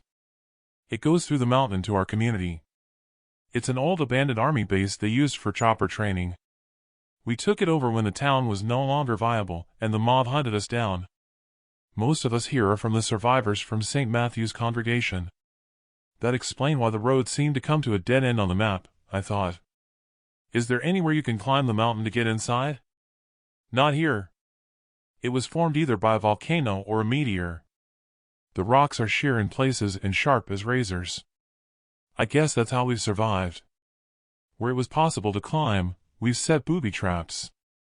Besides, Doug's in no fit state to climb. By now, we'll have lookouts around the perimeter." "Who are these Richardson crew you talked about?" I asked the guy. "They were a family of crooks from the town. They started off looting the stores. Ended up leading and running a mob seeking out Christians, charging them with hoarding, for them to justify their actions for lynching them. What they were really after were the supplies of the ones they hung. When all the supplies were gone, they moved to a town over to the east." "Gina, how many of them were there?" I asked as one of Doug's crew set off in the tunnel's direction. "Hard to say. At least 30 muzzle flashes in different positions. I wasn't counting." Jed swayed his head for me to join him. He took my hand and hauled me to my feet. We stepped away from the others. He cupped his hand at my ear. "We should go.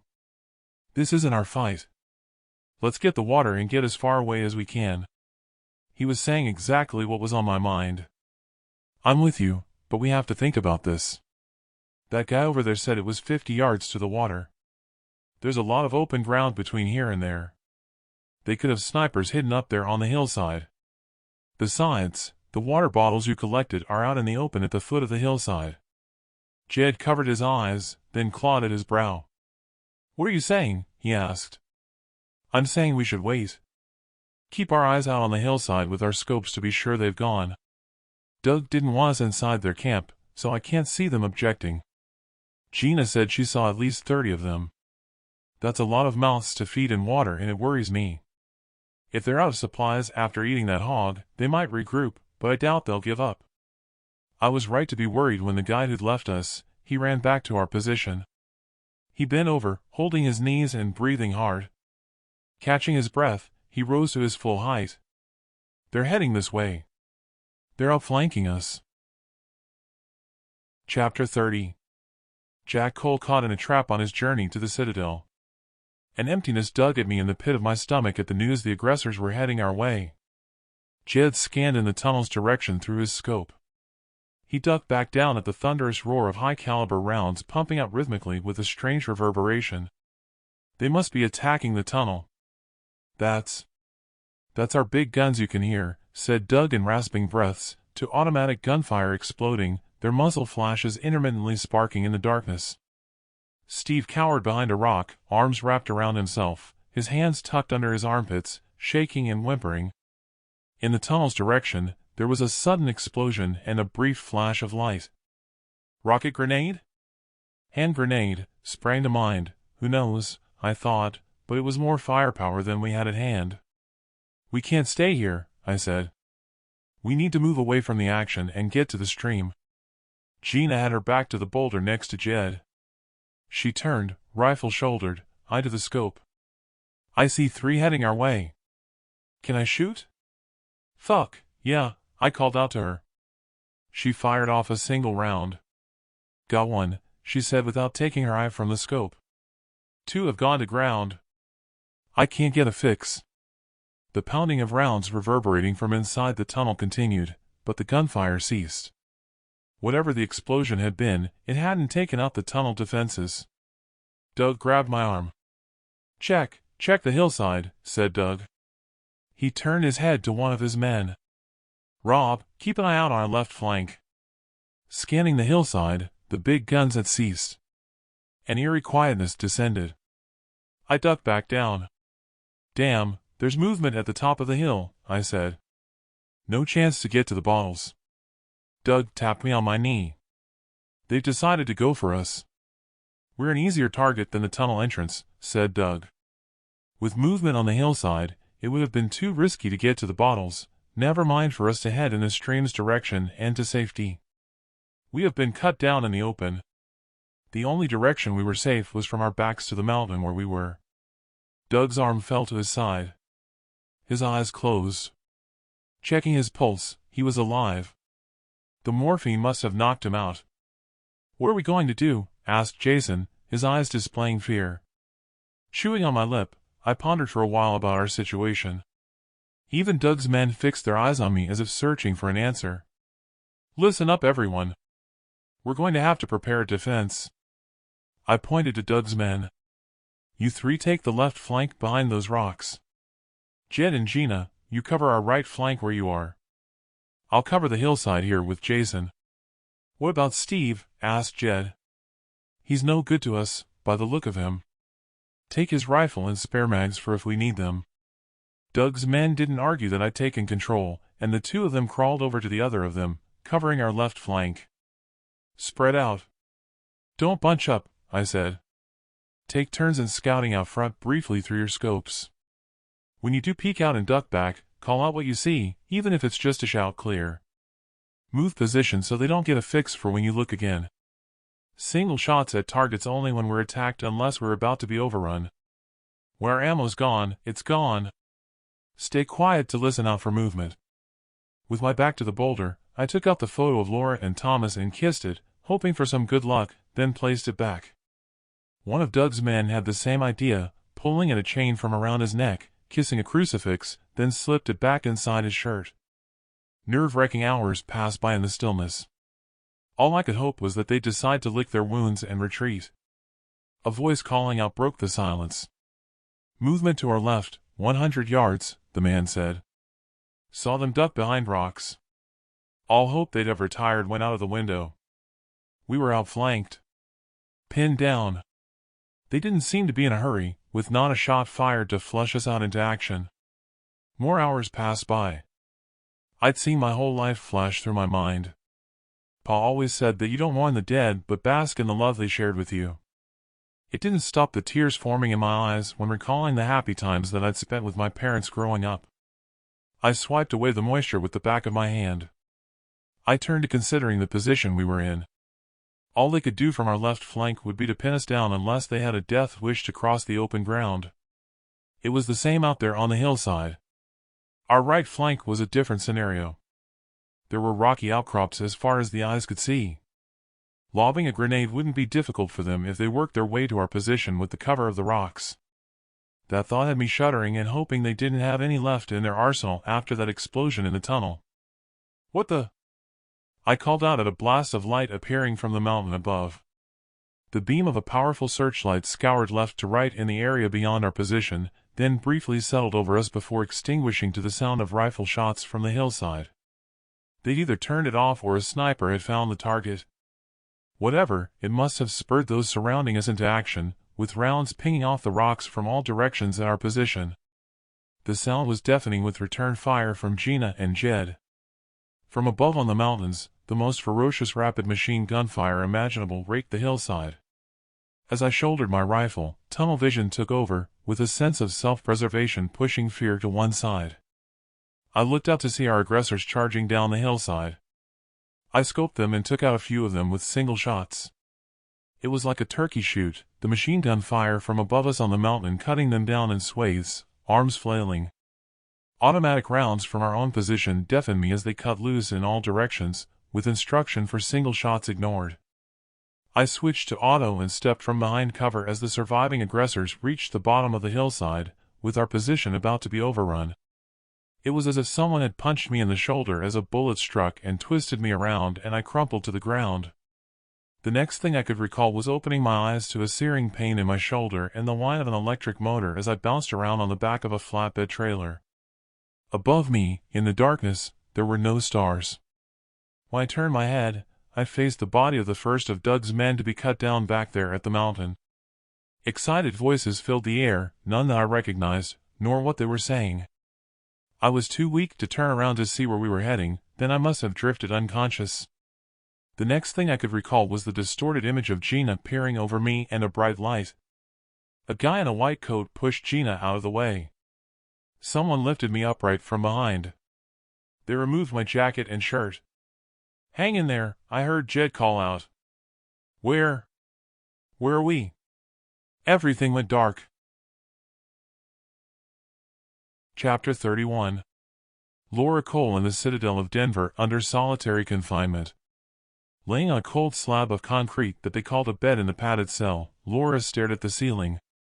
The clip-clop of footsteps echoed in the corridor outside, accompanied by an intermittent squealing that she guessed was the food cart wheels approaching. Laura threw her legs over the side of the slab and sat upright. The bolt to the hatch on the door screeched, and the hatch opened. "Time to eat. Let's not waste it this time." Laura stepped over to the door. The guard companion balanced the tray at the opening. Laura took a hold of it with both hands. As soon as the guard let go, Laura thrust it outside, drenching the guard's uniform with water and food, the aluminum tray tinkling to the floor. "Bitch," said the guard and slid the hatch closed. "It'll give me great pleasure to drag you out of here feet first once you die of starvation." Laura turned to the camera at the corner of the ceiling and stabbed a one-fingered salute at the lens. "Fuck you," she mouthed at the camera, then stepped back over to the slab and sat, holding her head in her hands. The pit of her stomach ached with hunger as she rocked back and forth. Her tongue ran over her dried and cracked lips, but there was no moisture to wet them. With her head pounding incessantly, she sprang to her feet and paced around what little space there was. Every step she took reverberated through her body, bringing her headache to migraine proportions. She stopped and leaned with her forehead on the padded wall. Letting out a scream, she head-butted the wall repeatedly. Sapped of strength, she slid down to her knees and wailed. At that moment, Laura wished that death would take her. "Dear God, tell me that Jack isn't dead. If he is dead, tell him I'll be with him soon," she called out, hands together in prayer, her eyes lifted to the ceiling, but knowing no one would answer. Alerted to a faint sound outside, she turned and craned her neck at hearing the creaking of a metal door opening. Boots pounded, echoing in the corridor outside, growing louder. The clomping boots stopped outside her door. Someone inserted a key in the lock and the mechanism grated as the key turned. The door squeaked open on its hinges. 2 guards stood there. One of them was the guard companion who she'd thrown her food at, with her baton at the ready, smacking her palm with the metal staff. The other held a stun gun limply at his chest with both hands. Skulking behind them was her care companion, together with Mary, the senior birther from her section. "You have a visitor," said her care companion. "Any trouble, and we'll be notified by the watchers. We'll be close by." "Isn't that right?" she said and turned to the guard companion. The guard slapped her baton on her hand once more. "Oh, we'll be close by all right." Mary squeezed between the guards and entered. Her face displayed a half attempt at a smile, but her eyes showed fear. "I won't bite," said Laura, intrigued at why they would let her have a visitor. Mary shook her head and chewed on her lip. "You look dreadful," said Mary as the door closed. "You have dark casts in your skin around your eyes, and you've lost weight." Laura stood there defiantly, hands on her hips. "I'm on hunger strike." "Is that why you're here? To get me to eat?" Mary stepped over to the corner of the cell with her back to the camera. "I've been here before you in your situation," she said. "They can't hear us, only see us." "Talk with your hand over your mouth." Laura didn't trust her. She didn't care if anyone could hear them or not. "You're hardly likely to be here of your own volition. What is it they asked of you?" Mary took a step closer to Laura. "It's not that, as much as everyone in this section misses you." Laura scoffed, not believing her for 1 second. "Why lie? No one gives a crap about me, and I sure don't give a crap about them. All I care about is seeing my children, and that's not going to happen, is it? I'd rather be dead." "Wouldn't you rather die taking some of them with you?" Laura scrunched her eyes and drew her chin to her chest at hearing that sentiment. "Huh? What are you saying?" Mary sat beside her. "Why not play their game? Pretend to comply. Bide your time. I know how you can stop getting pregnant with insemination. One woman tried it because she wanted to have sex with a breeder, and it worked. All it takes is a plastic bottle of water and a tube to flush out the sperm, and the tube is hidden in her mattress. There's that, and a trick when one of the other women is menstruating and a change of underwear to make them think you are too, so they get their timing wrong. That's bullshit? What do you get from them for feeding me the shit?" Tears formed in Mary's eyes. "I can't deny they've offered me something to get you to eat and to comply, but I know they're lying about having me meet my kids. At 44 years of age, I've started my menopause. I'm no use to them anymore. They don't know that yet, but unfortunately, I do. I have all the signs. Hot flushes, night sweats, intermittent sleep. I'll be using the menstruating trick to fool them, but I can only get away with that short term before they discover I don't produce eggs anymore." Laura tapped her chin, trying to think what to make of what she was saying.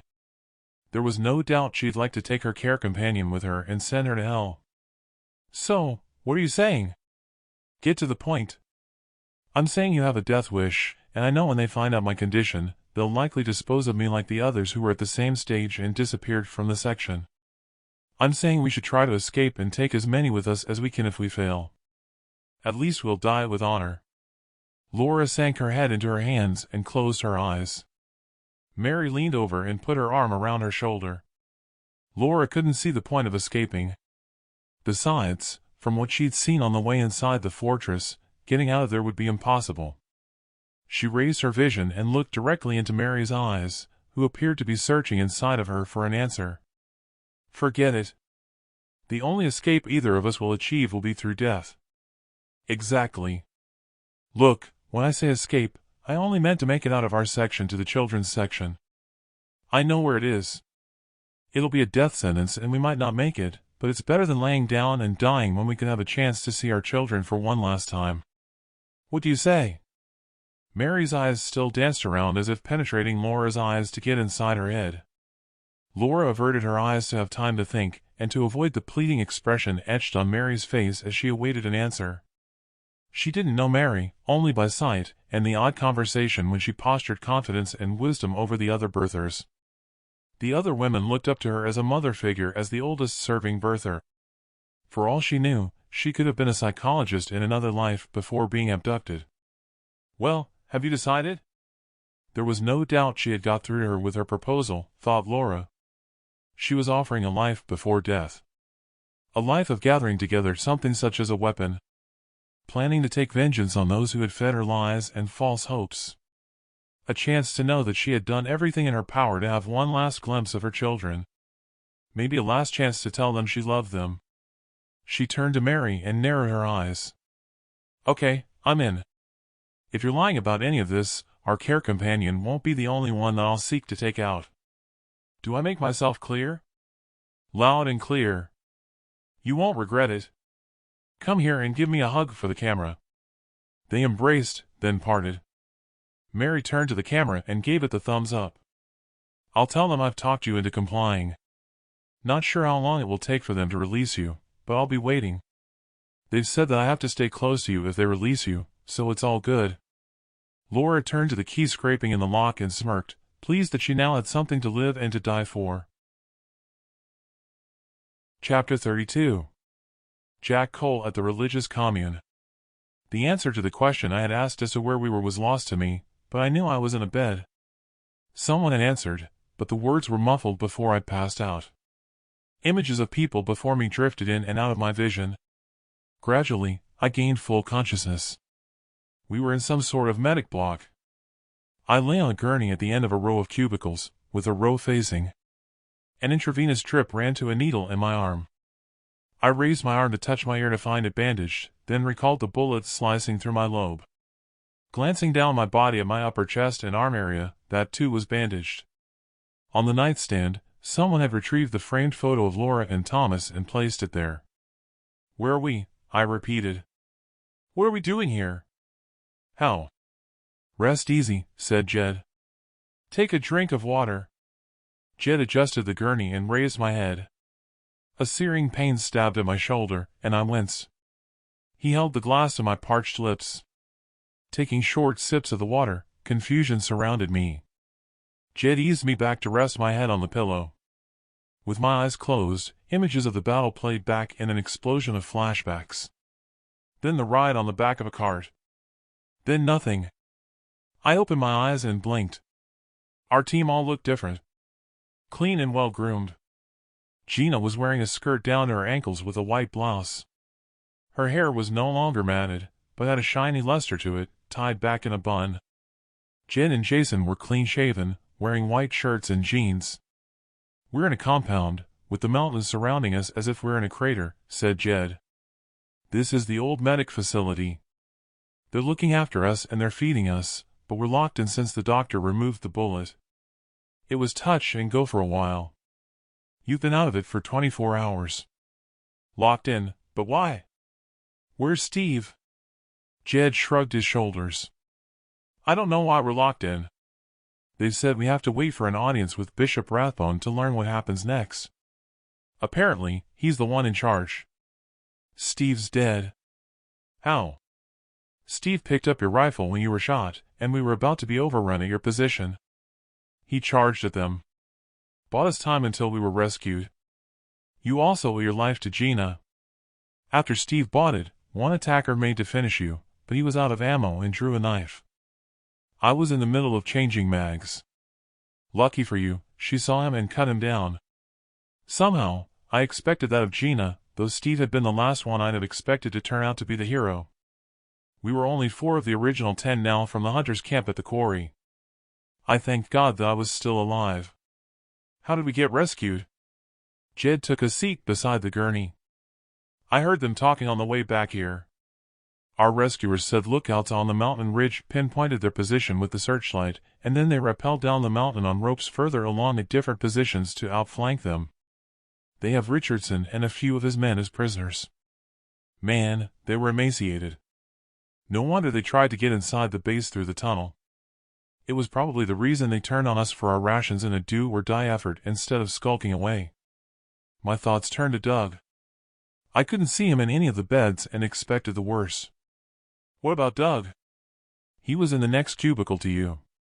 They released him a few hours ago.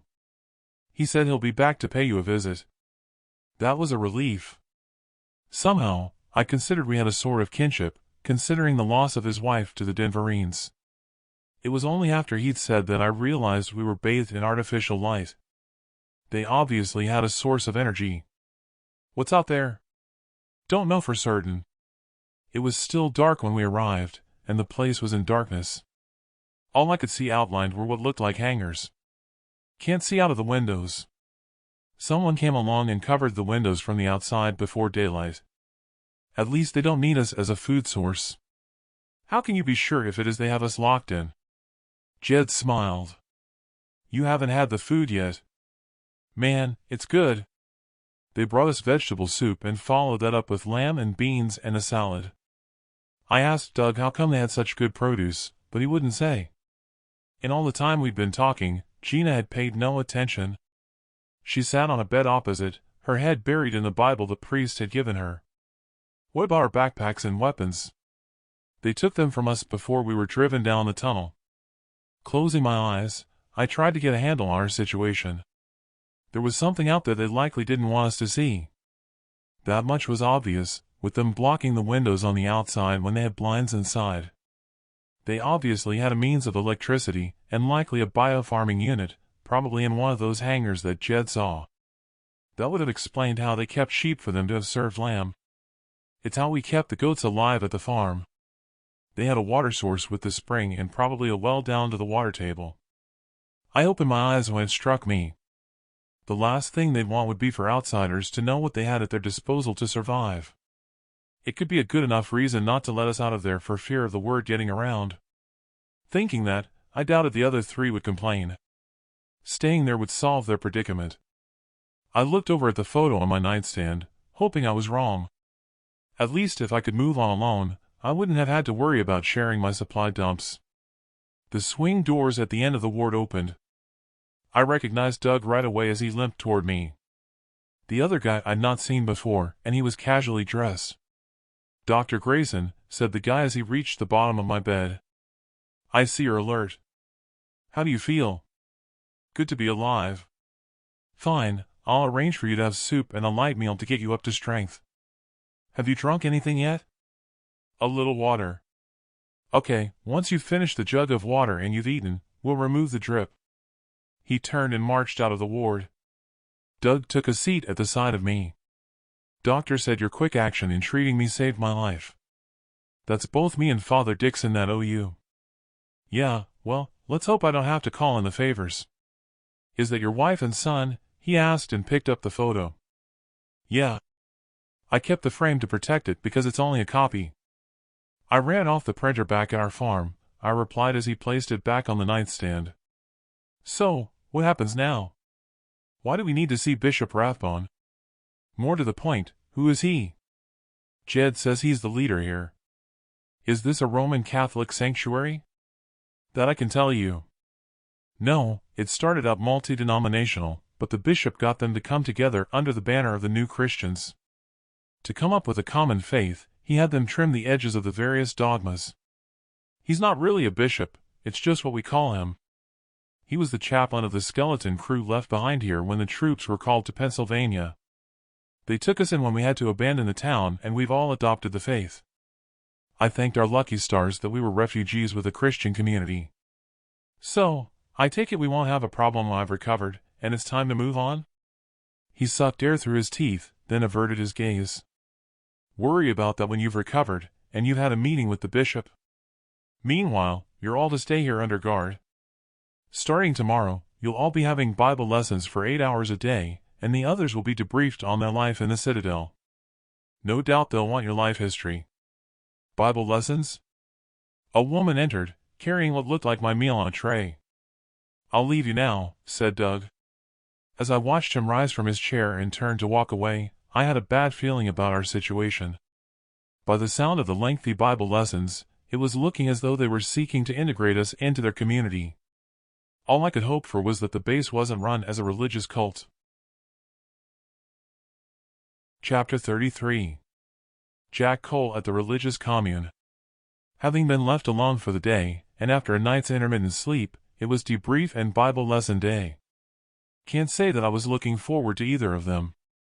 One thing I'd struggled with during the night was considering my selfishness. There was no doubt I bonded with Jed and Gina, even Jason. That Steve and Gina had saved my life made me feel guilty about wanting to go on alone at their expense. There wasn't any going back, but if I could have, I doubt I'd have had the same thoughts after what we had gone through together. Though thinking that, now they were here, there wouldn't be any need for them to journey onward. All heads turned as the swing doors to the ward sprang open. In walked Father Dixon's brother, with a notebook and pencil in hand. He didn't bother with greetings to the others, simply acknowledging everyone with nods of the head. He took a seat beside me at the bed. "Well, we meet again. Different circumstances this time. You can call me Pete. Everyone else does. I'll be conducting the debrief," he said, and opened his notebook. "How is your brother?" I asked. "He's doing fine." There was no point holding back what was on my mind. It was hanging there like an evil ogre casting a shadow over me. It was what had kept me tossing and turning during the night, breaking my sleep pattern. "I have a question for you. When I've recovered, will I get my weapons and my backpack returned for when I leave?" "Leave? Why would you want to leave? We have everything here you'll ever need to survive." Doug had obviously not told him of my journey to rescue my family. It pained me to have to go through explaining the reason once more. When I'd finished, he pushed back in his chair and chewed on his pencil. I failed to see why he couldn't answer me right away. He removed the pencil and placed it on the nightstand, then cleared his throat. All I wanted was an answer to the question branded in my brain. There was no point asking once more.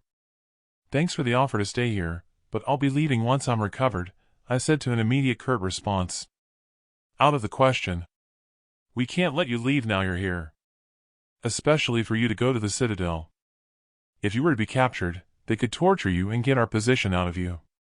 Hell, you could even volunteer the information as a trade for your wife and children. Besides, you'd be better off considering your family dead. Your task would be hopeless. Don't look so worried. We'll integrate you into our community. Maybe you'll even get to start a new family. It's what some of us here have had to do." Dumbfounded, and with a lump in my throat, it sure wasn't what I hoped to have heard. All I could do was to take in what he'd said. There was no point in arguing. I knew all I could do was to go along with him and worry about how I get out of there once I'd recovered. "So that's it then? There's no changing your mind?" "No. You have to accept that's how it is. Listen, I can see by the look on your face it's a shock, but maybe it's best you face the truth. Did you really think that you had a hope in hell of getting in and out of there with your family?" I'd wrestled with that truth day in and day out, but with a sense of purpose, I'd tried to blot it out. I sighed before answering him. "It's all that's kept me going." The whys and wherefores were of no consequence. It was do or die trying. "Well, now you have something else to keep you going. A fresh start here in the community with food aplenty." "I guess you're right," I said, not wanting to accept what he was saying for a megasecond. Though at the back of my mind, what he'd said left me with mixed feelings. "Do you believe in God?" he asked and picked up the pencil. "Yes, it's how I was brought up." "Why?" I asked, careful with my answer, seeing as how it was a religious community that held my fate. Truth was, I had a love-hate relationship with God of late. He didn't answer, but made a note in his notebook, then closed it and sighed. My chest throbbed with the medication wearing off the doctor had given me, and I winced. "I'll get the doctor in here and let you rest for now while I talk with the others." "Wait, if we're to stay here, can you let in some light? These bulbs are giving me a headache." "I'll see what I can do." He rose from his chair, beckoning Jason to join him and escorted him to a cubicle next to the entrance. He had Jason wait in there and exited the ward, returning with the doctor. The doctor walked on toward me, but Pete joined Jason in the cubicle. They were in there for maybe an hour, which was about the time it took for the medication the doctor gave me to take effect. Gina rushed off to the window as someone outside ripped away the covering from the window opposite, letting in the light. Whomever it was, worked their way around all the windows, removing the covering. Pete appeared out of the cubicle and turned off the lights. Jason skipped toward us, fisting the air. "Yes, we're to stay here," he said, for the first time seeing him grinning. "Gina, he'll see you now." "We're all to stay here," I said, as Jed joined me. "Yeah, I heard." "Sorry." "What's out there?" I asked Jed. "Some kind of drill area and obstacle course the men are working their way through," said Jed. Jason joined Jed at the foot of the bed. "What did he ask?" "He wanted to know my life story. Education, duties. What I knew of the layout inside the Citadel. If I'd trained in combat. Why I was exiled. Oh, yeah, and about our journey to here after we'd been exiled, and if I believed in something called a god," said Jason. We continued to chatter away, when Gina stomped toward us. She clearly wasn't happy with the look of thunder on her face. "It's your turn," she spat at Jed, then dove on the bed and repeatedly punched the pillow. All punched out, she turned and sat with her arms folded, her expression appearing as a sulk. She picked up the Bible and threw it across the room. "Hey, what's wrong? I'm to be trained to cook food in the canteen. They're allocating me to a family once the Bible lessons are finished. What's wrong with that?" "Wrong? I'll tell you what's wrong. They're training as soldiers out there. Asked if I could join them. He said women are not allowed and I'm a woman, a female. Said it's not their place to fight but to look after the home and children." She let out a growl, then rolled over and buried her head in the pillow. Thinking it was best not to say anything, I left her to sulk it out. Jed had been in there for a few hours. It annoyed me that my ear was bandaged. No amount of straining enabled me to hear what they were talking about. A guy entered the ward pushing a cart with a computer and printer and pushed it into the cubicle where Jed was interviewed. Another hour passed by. Pete stepped out of the ward with the guy. They returned 10 minutes later. The debrief went on longer than expected. "Bible classes will start tomorrow," said Pete. They both exited again with the cart. Jed walked over to me with a smile on his face. "You took your time. Who is that guy?" "He's an architect. He wheeled in a computer with CAD software and had me instruct him on the layout of the citadel for him to map it out. Here, I have a present for you." He handed me a printed copy of the plan of the citadel. I printed this when they stepped out. It has every dome marked and what sectors they house. I'm guessing you might need this one day if you can find a way out. It was as though an unseen hand was guiding and protecting me. There was no doubt I bonded with Jed, and on the face of it, it was reciprocal. It wasn't something he needed to have done. Staring at the map in disbelief, it was beyond my wildest dreams to have such a detailed blueprint of the citadel. "Help me up, will you? I want to see out of the window.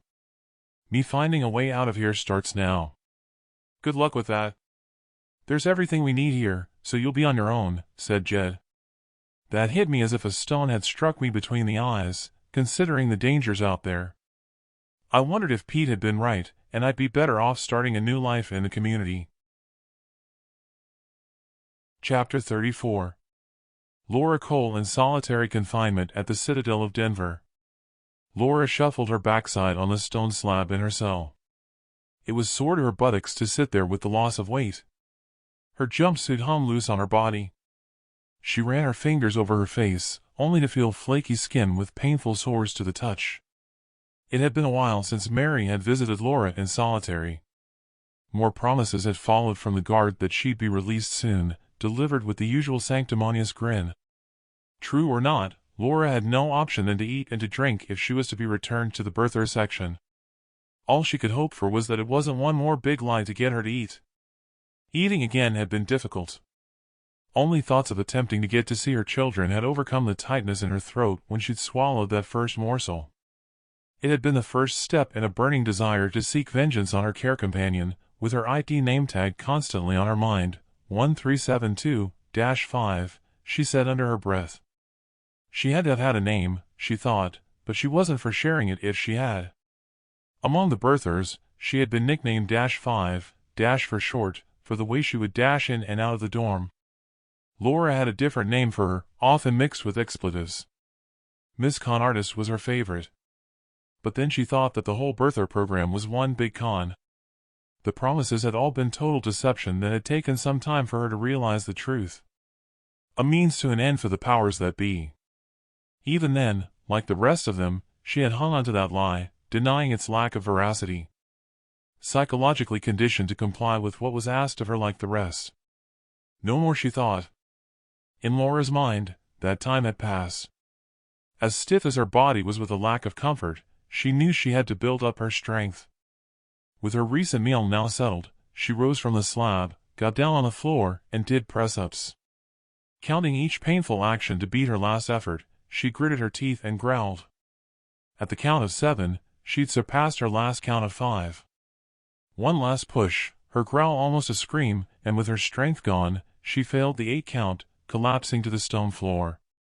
She'd not heard the guard approaching when she snatched her vision to the inspection hatch as it opened. "What are you doing down there?" she asked. "Get up. You're to take a shower and get changed," ready to go back to your section. Laura struggled to get to her feet, but once upright, she shuffled to the back of the cell. The metal door creaked open on its hinges. The guard stood there with her baton at the ready.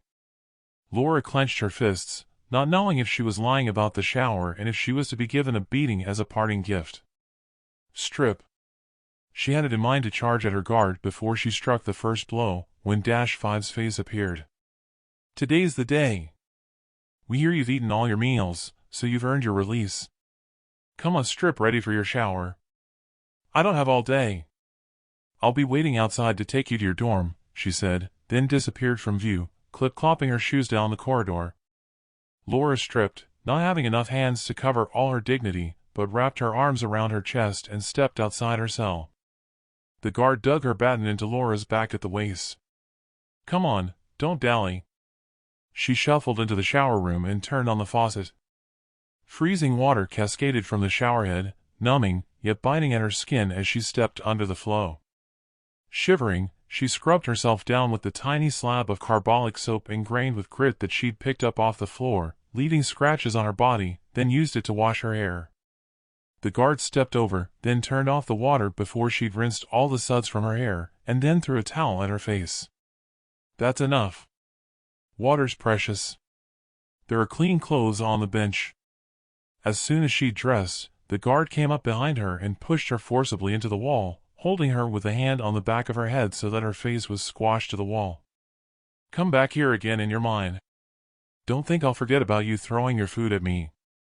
Now say you're sorry. Fuck you, Laura spat back at her, to the baton digging into her kidney area, and she yelped. We'll see who's gonna fuck who, the guard replied when -5 entered. Have we done?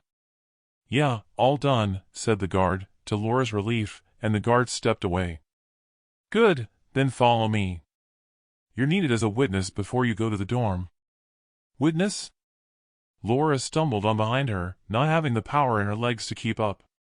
They reached the exit. -5 held her wrist to the glass scanner on the wall. The lock buzzed, then sprang ajar. Stepping through the door, the infertile protector at his desk scanned Laura's wrist and nodded for them to carry on. Laura kept her eye out for the location of cameras as they walked along. The red LED dots under the lenses were a signal that showed her the cameras were powered up, as if evil red eyes were watching her progress through the sections. Along the glass-framed corridor that connected the domes to the sections, they approached the medic section. -5 turned right instead of straight onto the dorm along another glass-framed corridor. Glancing out of the window, they passed a training area for the Denverines. The ones on the training ground could have been only in their early teens, by the look of them. They charged along an obstacle course, urged on by whoever was in charge. One of them fell from a climbing frame and lay there. The instructor grabbed a hold of her by her hair and dragged her to her feet, slapped her face, then urged her to go again. They worked their way past 2 more sections, with Laura taking a mental note of the positions of the cameras along the route. As they approached another section, Laura heard children's voices that had her heart pumping. This way, said -5, and they turned right again. The corridor eventually led to a dead end. Where are we going? Outside. You'll see, hurry long. Both of them had to scan their wrists at the exit to the outside and then on into a courtyard. It was refreshing to have the breeze stroke her face. She was led to a row of tiered benches with around 20 already seated. Good, we have a front row seat. Move along, said -5. They sat there facing a pole with a cart at the side of it piled up with wood. 2 protectors appeared, escorting a woman with a hood over her head, and with her hands tied behind her back. Laura's jaw gaped open. It was at that point she knew what she was to be a witness to, as the protectors secured the woman to the pole, then taking the wood from the cart, piled it around her. Why are they doing this to her? Laura asked. Murder during a search of her dorm. She was found with a stolen hammer, a Stanley knife, and a screwdriver in her mattress after they went missing from a toolbox of someone carrying out maintenance on a camera. She overpowered the protector, carrying out the search, grabbing the knife and slit the protector's throat. Laura pushed back as they doused the woman with fluid, then removed the woman's hood. Open-mouthed, she looked on as they set light to the logs surrounding Mary. Their eyes met briefly. Laura blinked, a sense of powerlessness stabbing at her. She was in an alternate reality, not believing the image before her that her eyes were sending to her brain. Laura thrust her hands over her eyes as the flames engulfed her to Mary's high-pitched screams. Then all went quiet save for the cracking of logs ablaze, the stench of burning flesh replacing the sweet air that had gone before. Pity, and to think we were about to let her move out of the dorm to live with her children after the doctor found out she was barren. Laura glared at -5. The callousness in the lies she had just spouted had her vowing that, God willing, there would be a judgment day for her. But what she had witnessed was also a warning. A warning to be careful, but not a deterrent, as far as she was concerned. Mary had succeeded in one respect. She had died trying as an act of defiance and taken one of them with her. Regardless of the outcome, she was determined as ever to follow her example, even more so after she'd witnessed what they had done to Mary. Only the how and wherefore left her unsure of how she'd get there. Nonetheless, that was now her overriding wish. To follow Mary's example of what it was to die with honor. Chapter 35. Jack Cole. The Religious Commune. In the time we'd been locked up in the ward, the Bible studies grated on me. For me, it was telling me what I already knew for the most part. Not so Jason, who listened intently, taking it all in enthusiastically. Gina, on the other hand, had scowled through the lessons. She'd probably added a few days on the schedule with the questions she'd asked. It didn't help when she'd argued with Father Dixon about his interpretations of passages that the community placed on a woman's place in society. Nor had it endeared her to him with her sloping off to the bottom of the ward to do press-ups and squats during break times. It took Jed and I carrying out an intervention after a particular lesson when she clearly rattled Father Dixon. It had taken some getting through to her, to get her to chill, and to smile on the outside, whatever she felt on the inside.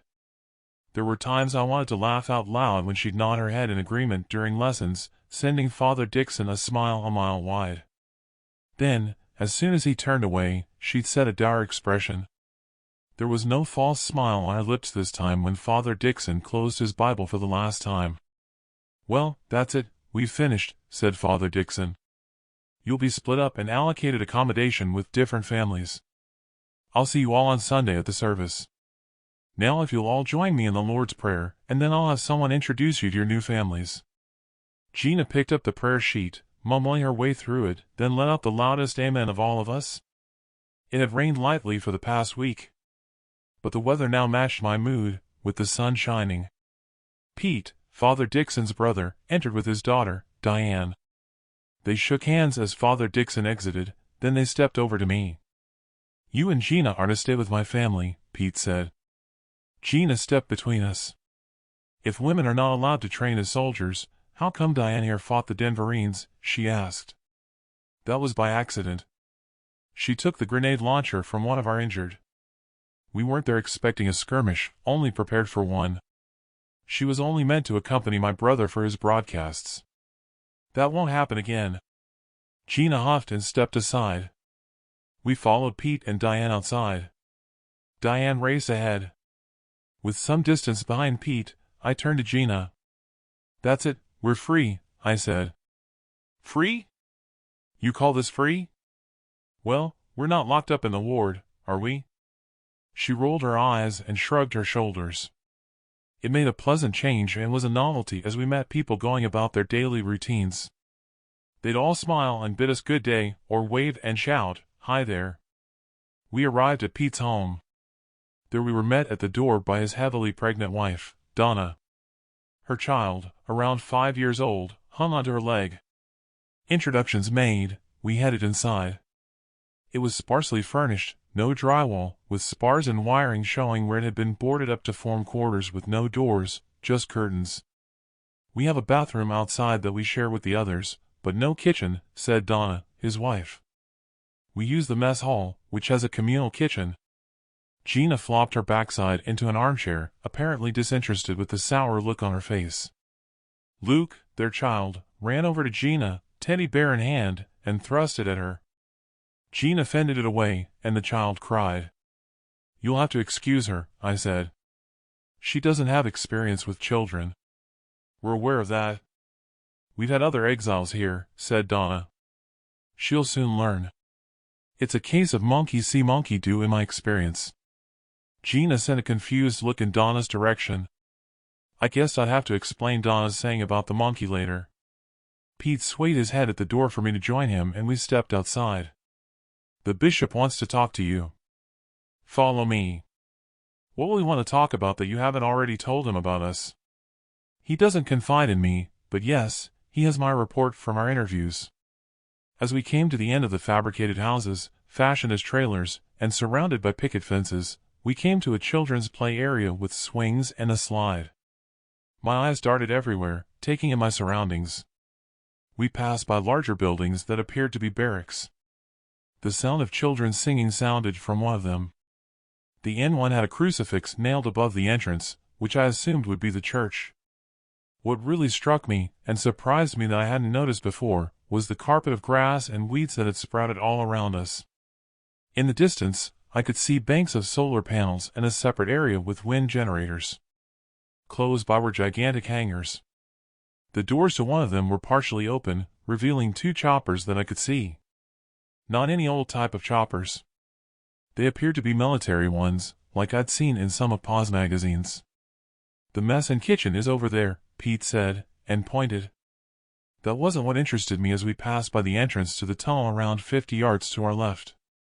They positioned shipping containers at angles on either side to fall down to a gap just wide enough to allow the golf cart to pass through that had brought us inside.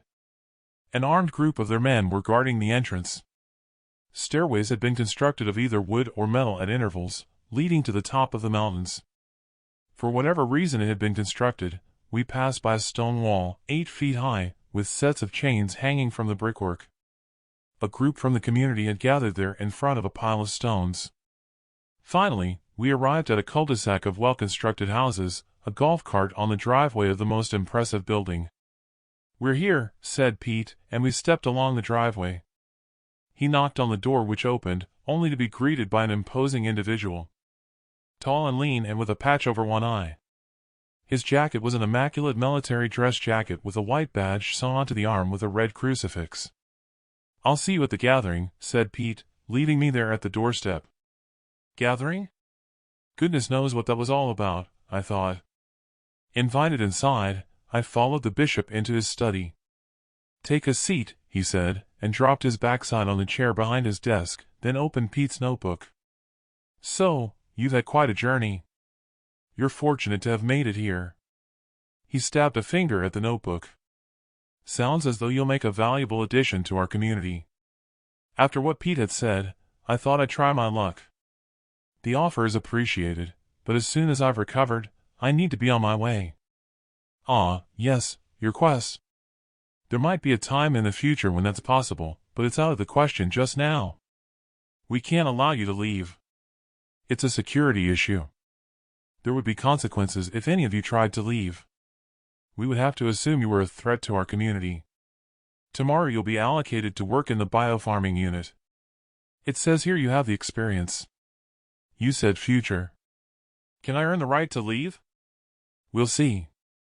Come, we need to be at the gathering. We can continue our conversation later. He rose from his seat, and I followed him outside to the buggy. We drove on out of the drive to where I'd seen the wall where there was now a large crowd. Chained to the shackles on the wall were 3 emaciated men. 2 of them whimpered, but the one in the middle stood there, defiant, head held high. I caught sight of Gina and Jed, but not Jason. "What's happening?" asked Jed. I shrugged my shoulders. Father Dixon handed the bishop a Bible. The bishop raised his arms in the air and the crowd quietened. Pete leaned in and whispered, "The one chained in the middle is Richardson." The bishop shook his hand, holding the Bible toward the chained prisoners. "As God's representative on earth, I have found you all guilty of heinous crimes against God's chosen ones left to survive his cleansing of the earth.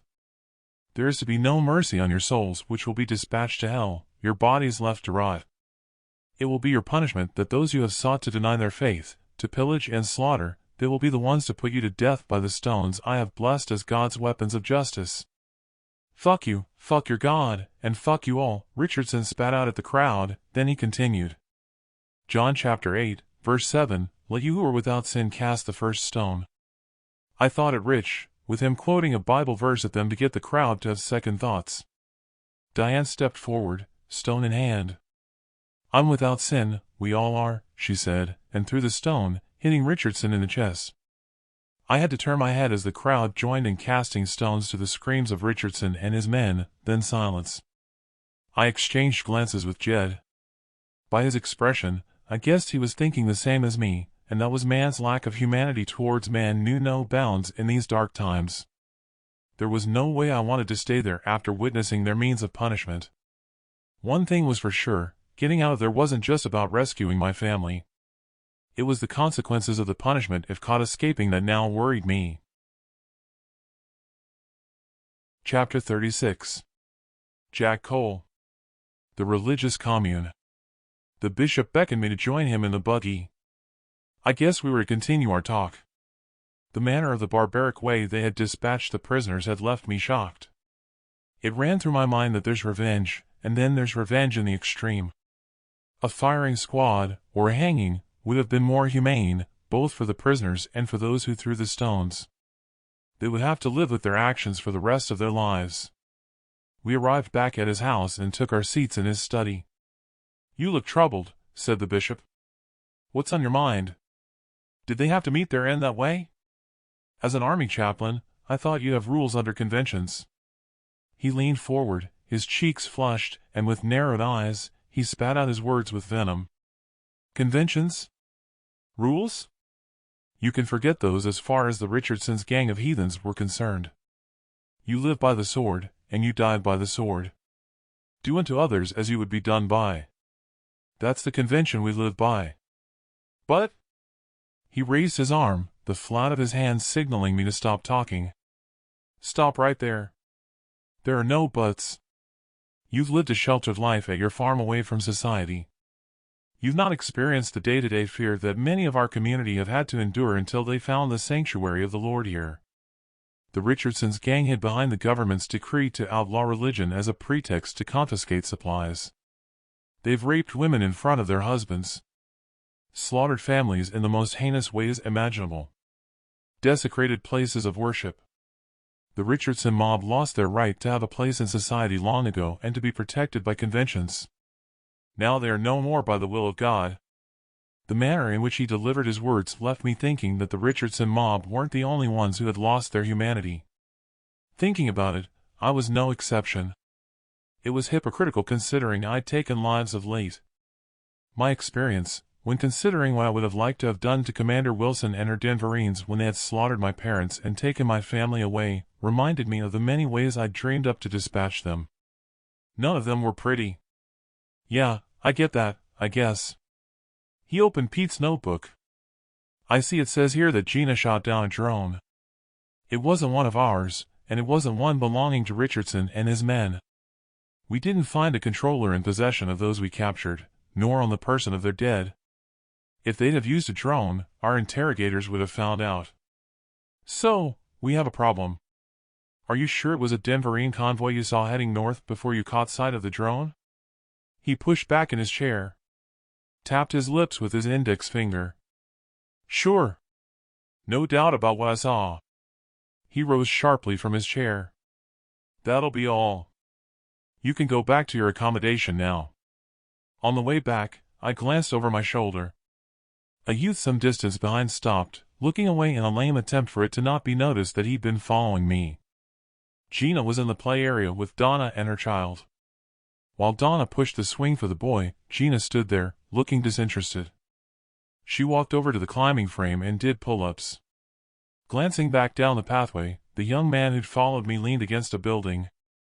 He looked away when he realized I was looking at him. "Gina, I need a hand. Push the swing for him, will you?" said Donna. Donna grasped her stomach and winced. "Are you okay?" I asked Donna.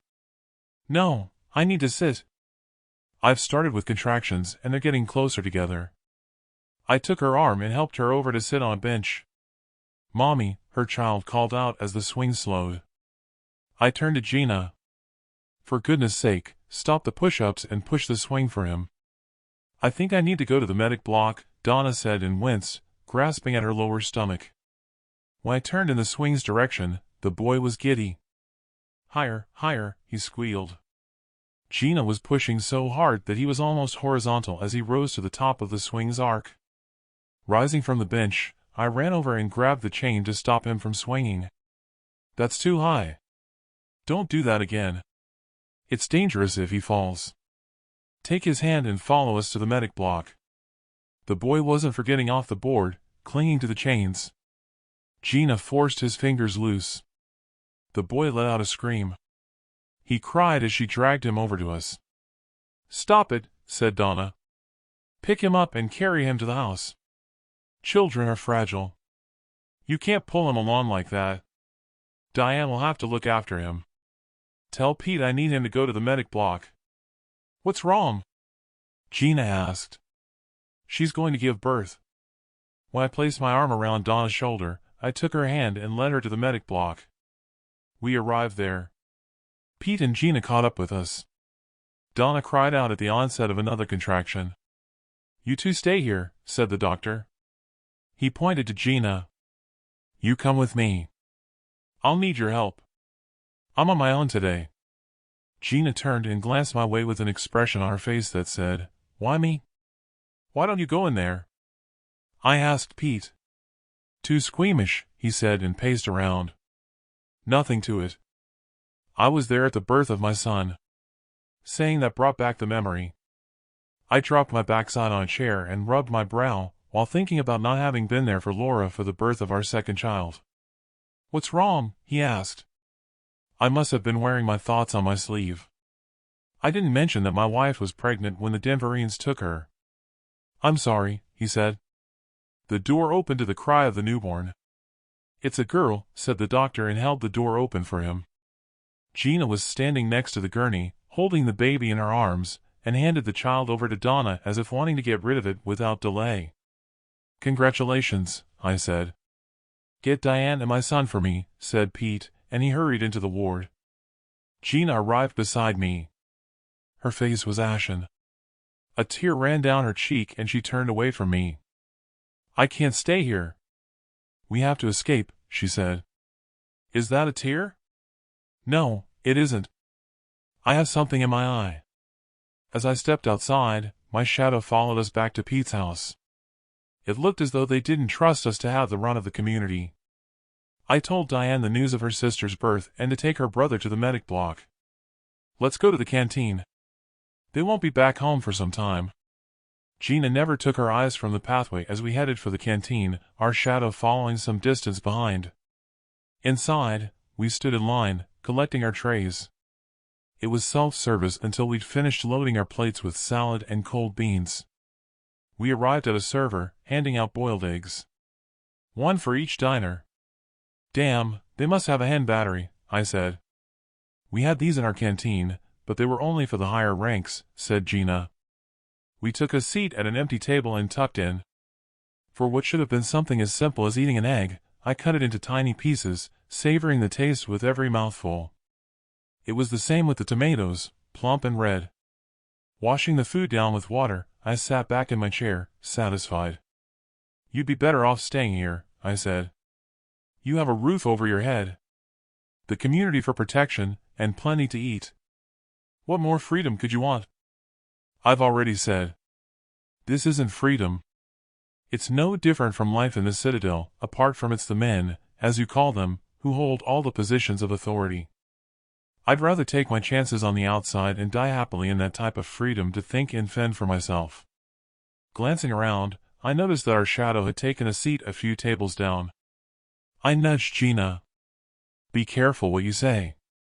We have someone following us around? She leaned in and lowered her tone. See, that's what I mean. It's no different with the cameras following your every move in the citadel. That may be, but from what Jed told me, at least the cameras don't have ears. Pete walked over to our table carrying a tray. He took a seat beside us and said his graces before tucking into his food. How are they over at the medic block? I asked. Mother and baby are doing fine. Diane and Luke are staying with her for now.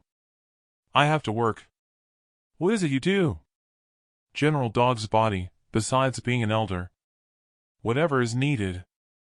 I work in the biofarming unit in the mornings just now. In the afternoons, I take meals up to the sentries on the mountains. He stuffed in a mouthful of lettuce, chewed on it, then swallowed hard. I hate this rabbit food. Thankfully, we should have fresh baked bread to add to the menu soon. That got my attention. Have you managed to grow wheat and corn? He shook his head. No, we wouldn't have the means. It's not as though we can go out and buy more LEDs. Still, our Lord has provided. Out in the fields, there's an abundance of wheat and corn sprouting these past 2 weeks from seeds that have lain dormant. Trouble is, there are plenty of weeds and grass among the fresh growth. There are even leaves on the trees. It's a sight to behold. Yeah, well, we won't get to see it stuck in here. Then come with me. You can see it for yourself from the top of the mountain. It would be a big help. You could both carry some packs for me, so I don't have to keep climbing up and down the stairways. That way, I can finish early to visit Donna. With our trays and plates dumped on the counter, Pete spoke with the server. She hauled over 3 hefty backpacks. Pete walked over to our shadow and whispered to him, and we exited. At the foot of the mountains, our shadow was close behind, but he stayed at the bottom of the stairway. The arduous climb took it out of me, but Gina powered on with Pete, both arriving at the top before me. I'd had to only put one strap over my shoulder to carry the backpack, still feeling my wound sore. There was a single lookout with a machine gun. Stacks of ammunition boxes at his side. A rifle propped up against the ammunition boxes within his reach. In front of him to one side was a searchlight, with a cable running back down the mountain. Gina nudged me and swayed her head. 20 yards further along was a huge coil of rope fastened to a boulder. Next to that was a stand holding the largest pair of binoculars I'd ever seen.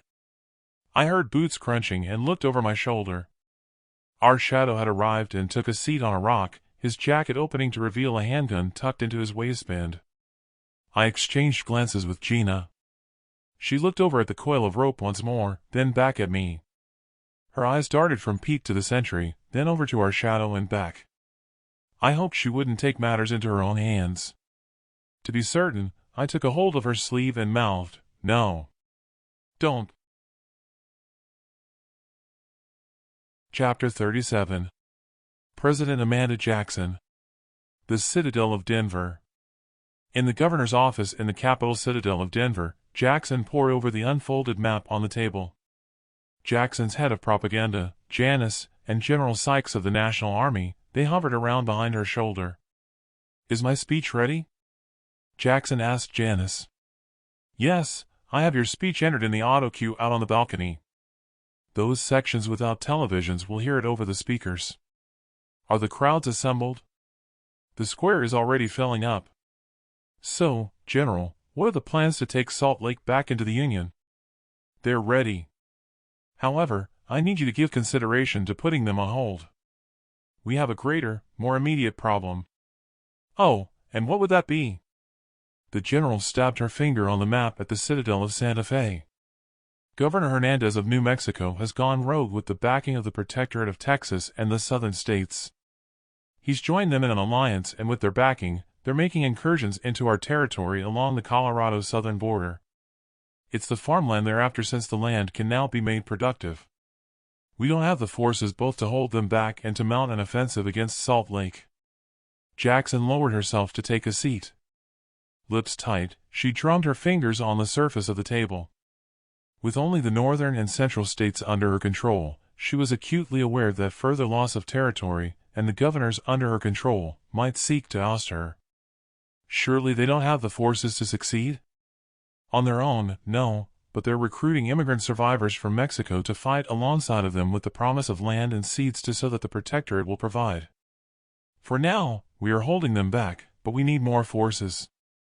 I need to leave now to take charge of our defenses, I'm afraid. I need to catch up with our troop convoy." His intelligence about the situation dumbstruck Jackson. She knew that the southern border would have to be the priority. "You do that, and I'll have a governor's meeting to see what extra forces we can muster.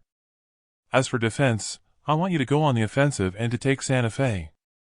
I'll expect you to return with the head of Hernandez to display in the city square here for all to see what we do with traitors." She turned to Janice. You'll need to delay all my visits to the other citadels. Arrange a meeting for here with all the governors and have Commander Wilson enter. She's waiting outside. With Janice and the general gone, she sat there seething. She knew only too well that if her army failed to at least hold them back at the border, then Salt Lake would find out her forces were weakened. That would likely mean they'd mount an attack with the help of survivors in the mountainous region. She thumped her balled fist on the table. Commander Wilson entered, carrying a laptop. Seeing her this time around didn't change her mood, and she snapped at her. Well, what have you to report? We've made a start on taking out some survivors in the mountains, but on our last excursion, we came under heavy attack in an ambush and suffered damage to some of our armored vehicles. We had to return early to base for repairs and to replenish ammunition. Jackson pushed back in her chair, folded her arms, then shook her head. She wondered if she had it wrong about Wilson and if she'd need to have her replaced. That's not good enough. Well, I'd agree with you, but you need to see what we discovered. Wilson placed the laptop on the desk, fired it up, then inserted a pen drive. She pressed enter and turned the screen to Jackson. Elbows on the table, and with her clenched fingers supporting her chin, Jackson viewed the footage of the aerial view. One of our scout teams took this footage from a drone. What am I looking at? It's just fields. Over there in the distance. See those mountains? The screen went blank. That was the footage before our drone was shot down. Jackson sighed. What was the point of that? Bear with me, there's more footage from a second drone. This time the screen went dark, alternating between night vision and infrared heat sources. That's a firefight. Where's that? Asked Jackson. It's at the foot of the mountains that I pointed out in the first footage. It's not us fighting. Jackson continued to watch with interest, right up to seeing figures rappelling down the mountainside and flanking the attackers. Pause it for a second. That was some move. Who was fighting? We don't know. Apart from if you watch more, you'll see the mountain base was under attack and they fought them off. It isn't just a small base either, said Wilson as she released the pause. The drone entered the base, showing heat sources from buildings and people scurrying up to the mountain tops. The footage finished. Where's that? Asked Jackson one more time. Wilson looked at the map and pointed. See that road running to that circular mountain area? That's where they are. 5th Squadron Flight Base. It's an abandoned training base for chopper pilots. If we can take it out, it would be better than starting a new farming community in the wilds from scratch. You can see they had energy. With a community there, we could control the territory for miles around. All we need is the National Army to assist us. There's a large convoy of them camped outside the citadel. It will just need you to give them the order. If you take it out, you say. No ifs about it. I want you to take it out, but your Denverine units are on their own. Help from the national troop units is out of the question. They have a mission at the southern border. Wilson rolled her eyes, then tapped her lips. Jackson hoped it would not be a sign of weakness. It'll take some planning if we're on our own. We don't have heavy armaments to soften them up that the army has at their disposal. You saw the ferocity of the rapid machine gun rounds.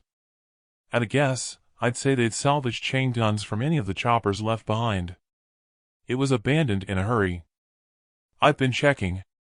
They left a skeleton crew behind and a unit of the National Guard. That could explain how they mounted a resilient defense and counterattack. Jackson didn't want to hear excuses. She had meant to ask her how finding those who were responsible for food going missing was progressing. Looking at her watch, there wasn't the time. Regardless of their defenses, the next time we meet, I'll have expected you to have taken the base and installed our own community. You can organize any survivors in the way I instructed you if we have struck a blow at Salt Lake.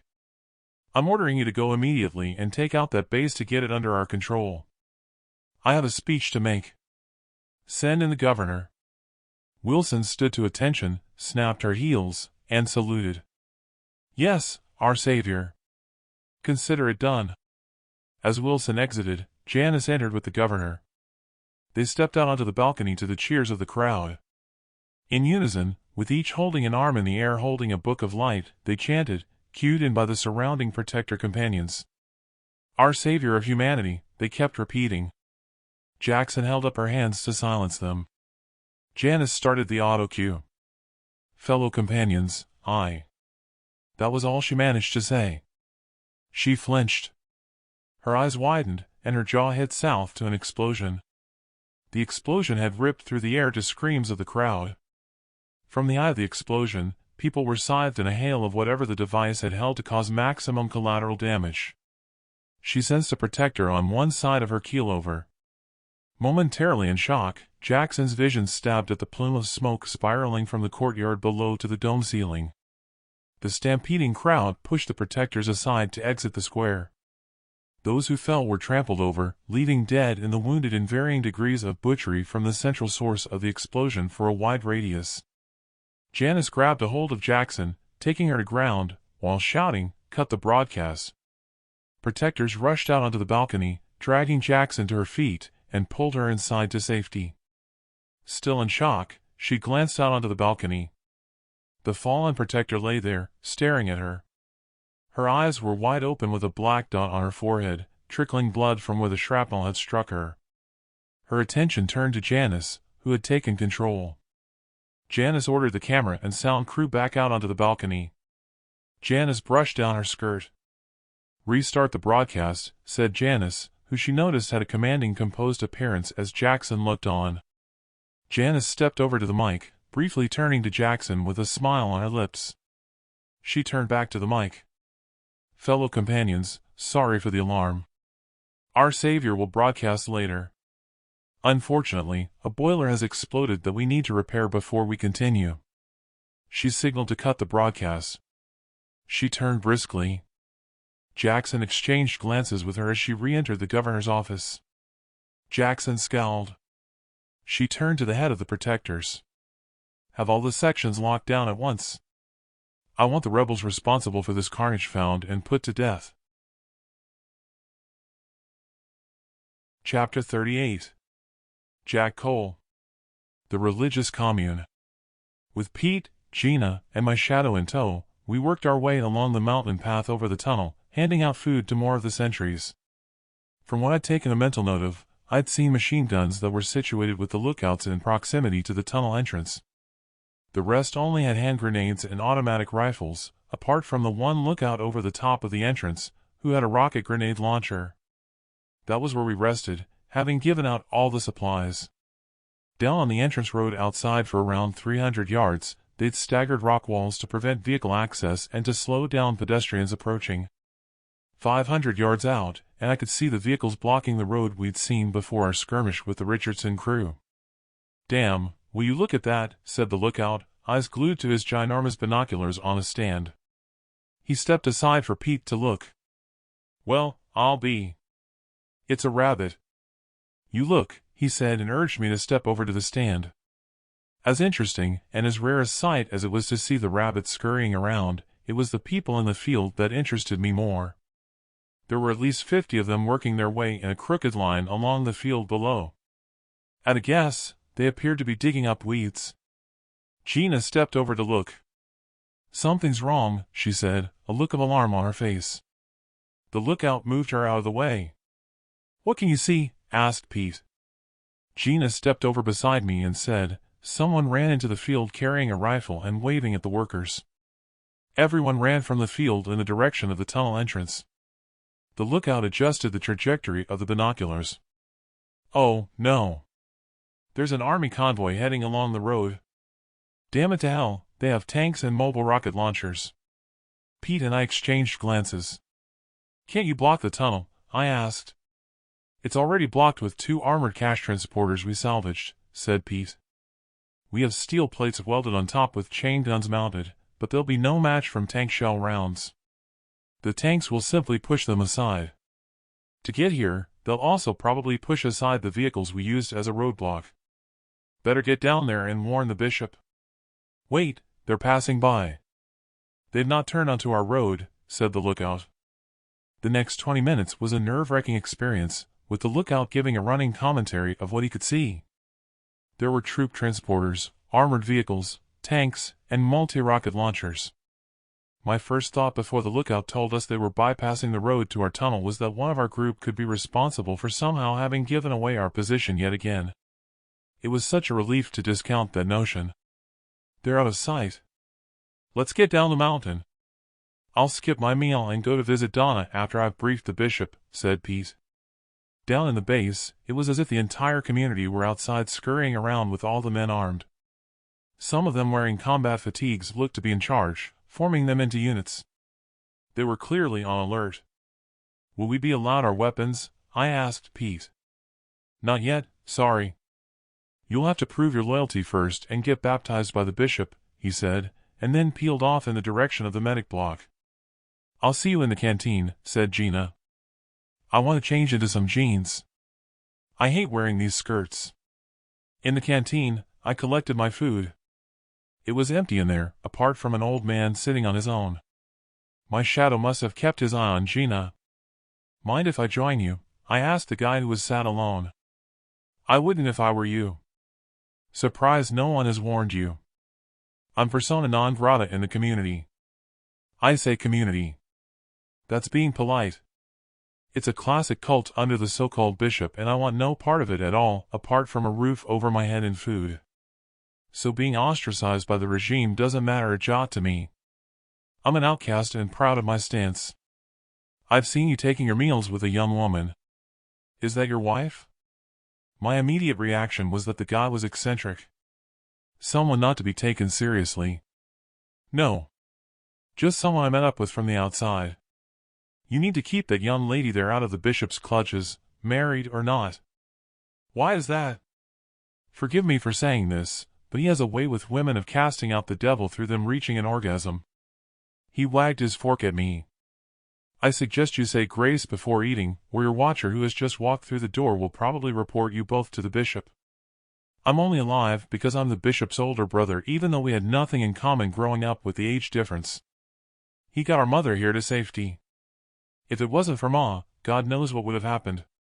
She isn't even allowed to talk to me. I suggest you walk on for your own good. As outlandish as it appeared, what he had said didn't seem to be the ranting of an old man, but a genuine warning. I turned to see Gina gathering her meal, with the watcher behind her in the line. Jed walked in through the door and waved, followed by his own shadow. Gina and Jed joined me at my table. Gina was about to fork a slice of tomato. I grabbed her wrist. I'll say grace before we start. Gina scoffed. Do as you're told, lower your head, and close your eyes. You too, Jed. What was the point in all that? Asked Gina as I finished saying grace, and she tucked into her food. Because if we comply, we'll get back our weapons, even if you don't buy religion. Just go along with them. Gina scoffed. You mean, you'll get your weapons back? Not me. I'm a woman, remember? She pushed her plate to one side, rose to her feet, and marched outside, followed by her shadow. Damn, she's headstrong, I said. Over our meal, I ran through what had happened over on the mountain and about my strange encounter with the outcasts. Jed's watcher moved closer, as if wanting to hear what we were talking about. Let's get out of here. The walls have ears, I said. Pete's not home. We can talk there. Walking along the pathway, we arrived at Pete's home. I turned to see Gina climbing the net on the obstacle course, then scrambled down the other side. Will you look at her? I said as she dropped to her belly, and then elbowed her way under a razor wire canopy. She's working off her anger, said Jed. I sensed a confrontation as three guys with sour expressions, and wearing combat uniforms, marched over to her as she came out the other end of the razor wire canopy. Two of them reached down and dragged her to her feet. I couldn't hear what was said, but whatever it was said in anger as they appeared to exchange insults. Gina placed her foot behind her aggressor's ankle, who was in her face, and pushed him in the chest, sending him to the ground. Our watcher ran over and joined them, helping the guy to his feet. The other two restrained Gina. Oh, shit, this won't end well, I said and hurried over to them. Step back, said the guy who had risen to his feet, and removing his rifle strap from his shoulder, he pointed the barrel at me. Gina was wriggling like someone possessed, when one of them struck her on the head with the butt of his rifle and she crumpled to the ground. Hey, cut it out. She's a woman, for goodness sake. Yeah, well, she blasphemed God. Women have no right to be on the obstacle course reserved for the men to train.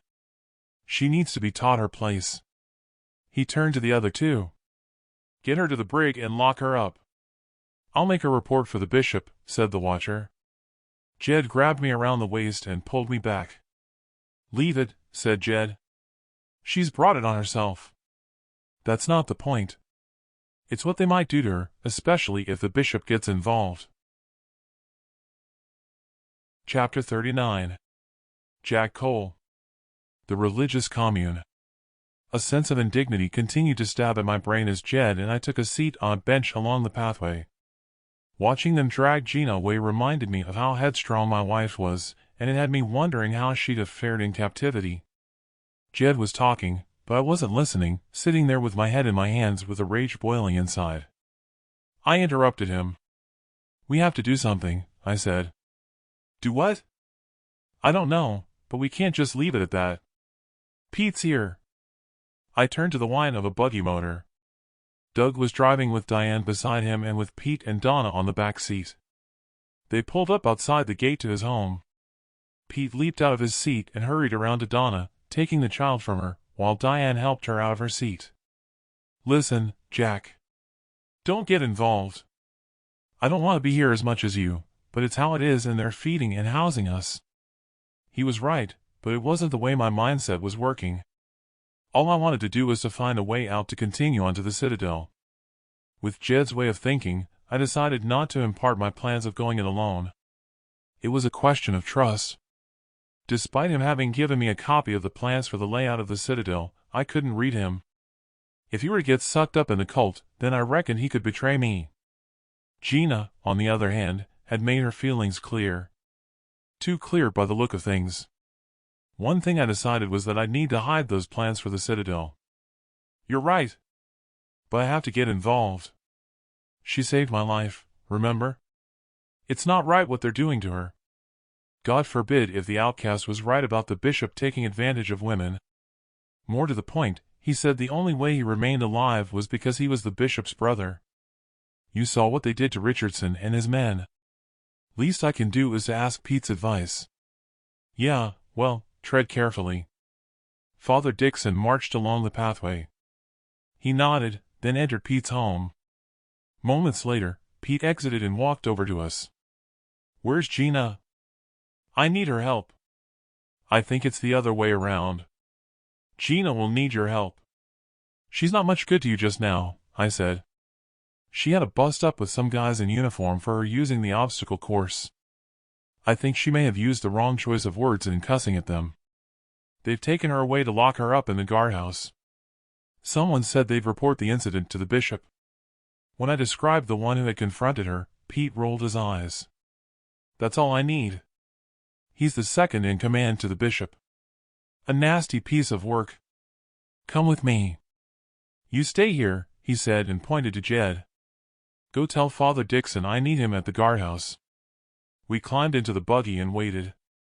Father Dixon and Doug exited and joined us. I explained again what had occurred.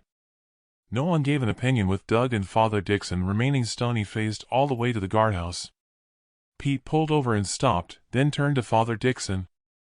I need the young woman out of there to help my wife with our baby. Diana's school and I have to work.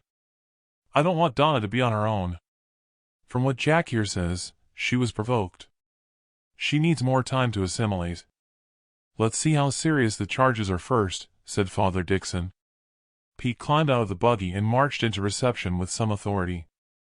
Over at a desk, my watcher stopped writing, and he rose from his chair. All I could hope was that, as an elder, Pete could carry some weight in this situation. I'm just drafting a report for the bishop. I have the witness statements, said the watcher. Let me see, said Father Dixon. Father Dixon, Doug, and Pete huddled together and read the statements. Doug walked over to me, shaking his head. It doesn't look good. She's blasphemed. That's a death sentence, he said in a low tone. For goodness sake, she saved Father Dixon's life back there in the town. If it wasn't for her actions, Pete's daughter would likely have been cut down in a hail of bullets. Doug stroked his chin, then turned and ushered Pete and Father Dixon over in the corner. They leaned in together. Doug whispered to them. Father Dixon stepped over to the watcher. I don't see a statement here from the young woman.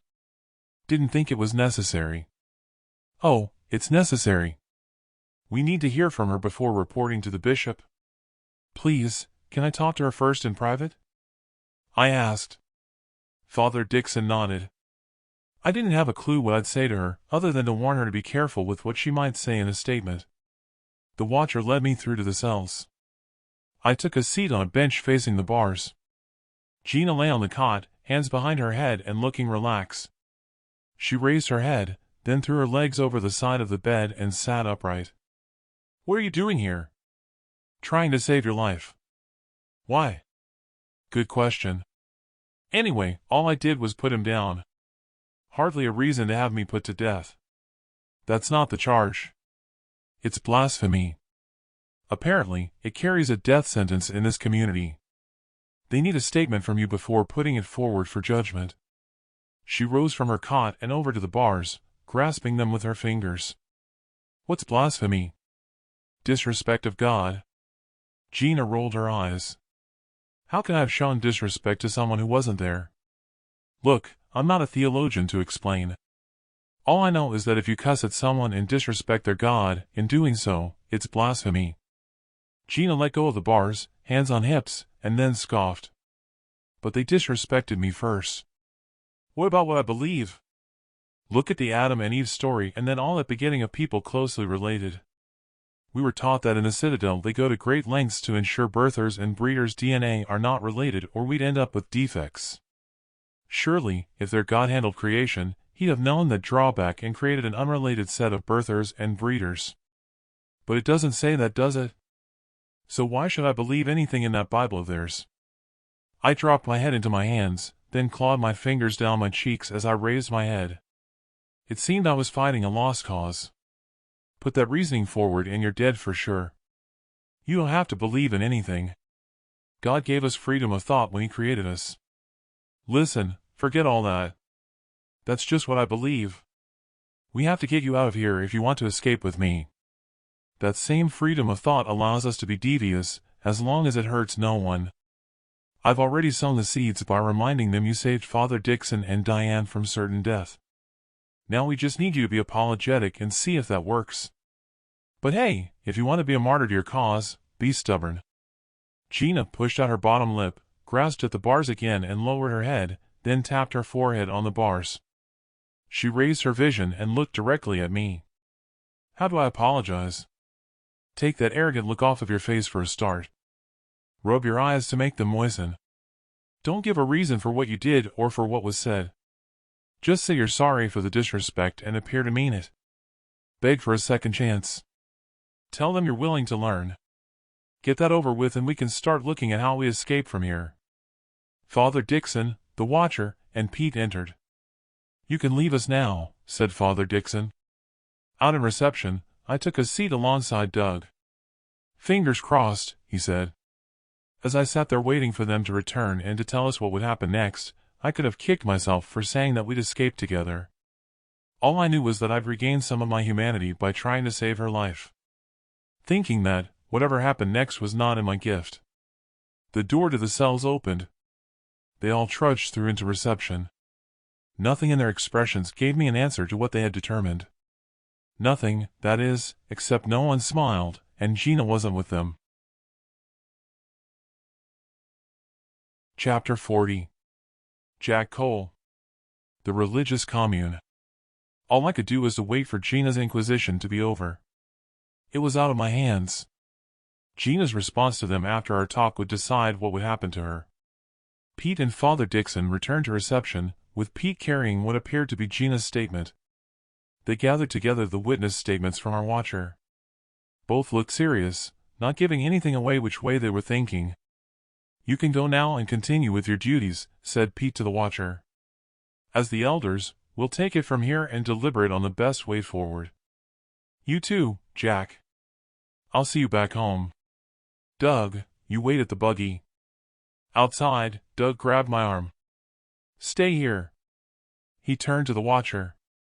You can go. I'll see that Jack gets back to his home. With the watcher gone, Doug beckoned me to take a seat in the buggy. How's your leg? I asked him. Almost healed. How are you doing with your injuries? He asked me. Still sore, but I'll live. Doug nodded as if in approval. I haven't had the occasion to thank you for what you did back there. You saved my life. Thanks, he said. Don't mention it. What do you think they'll decide? I asked him. Not sure.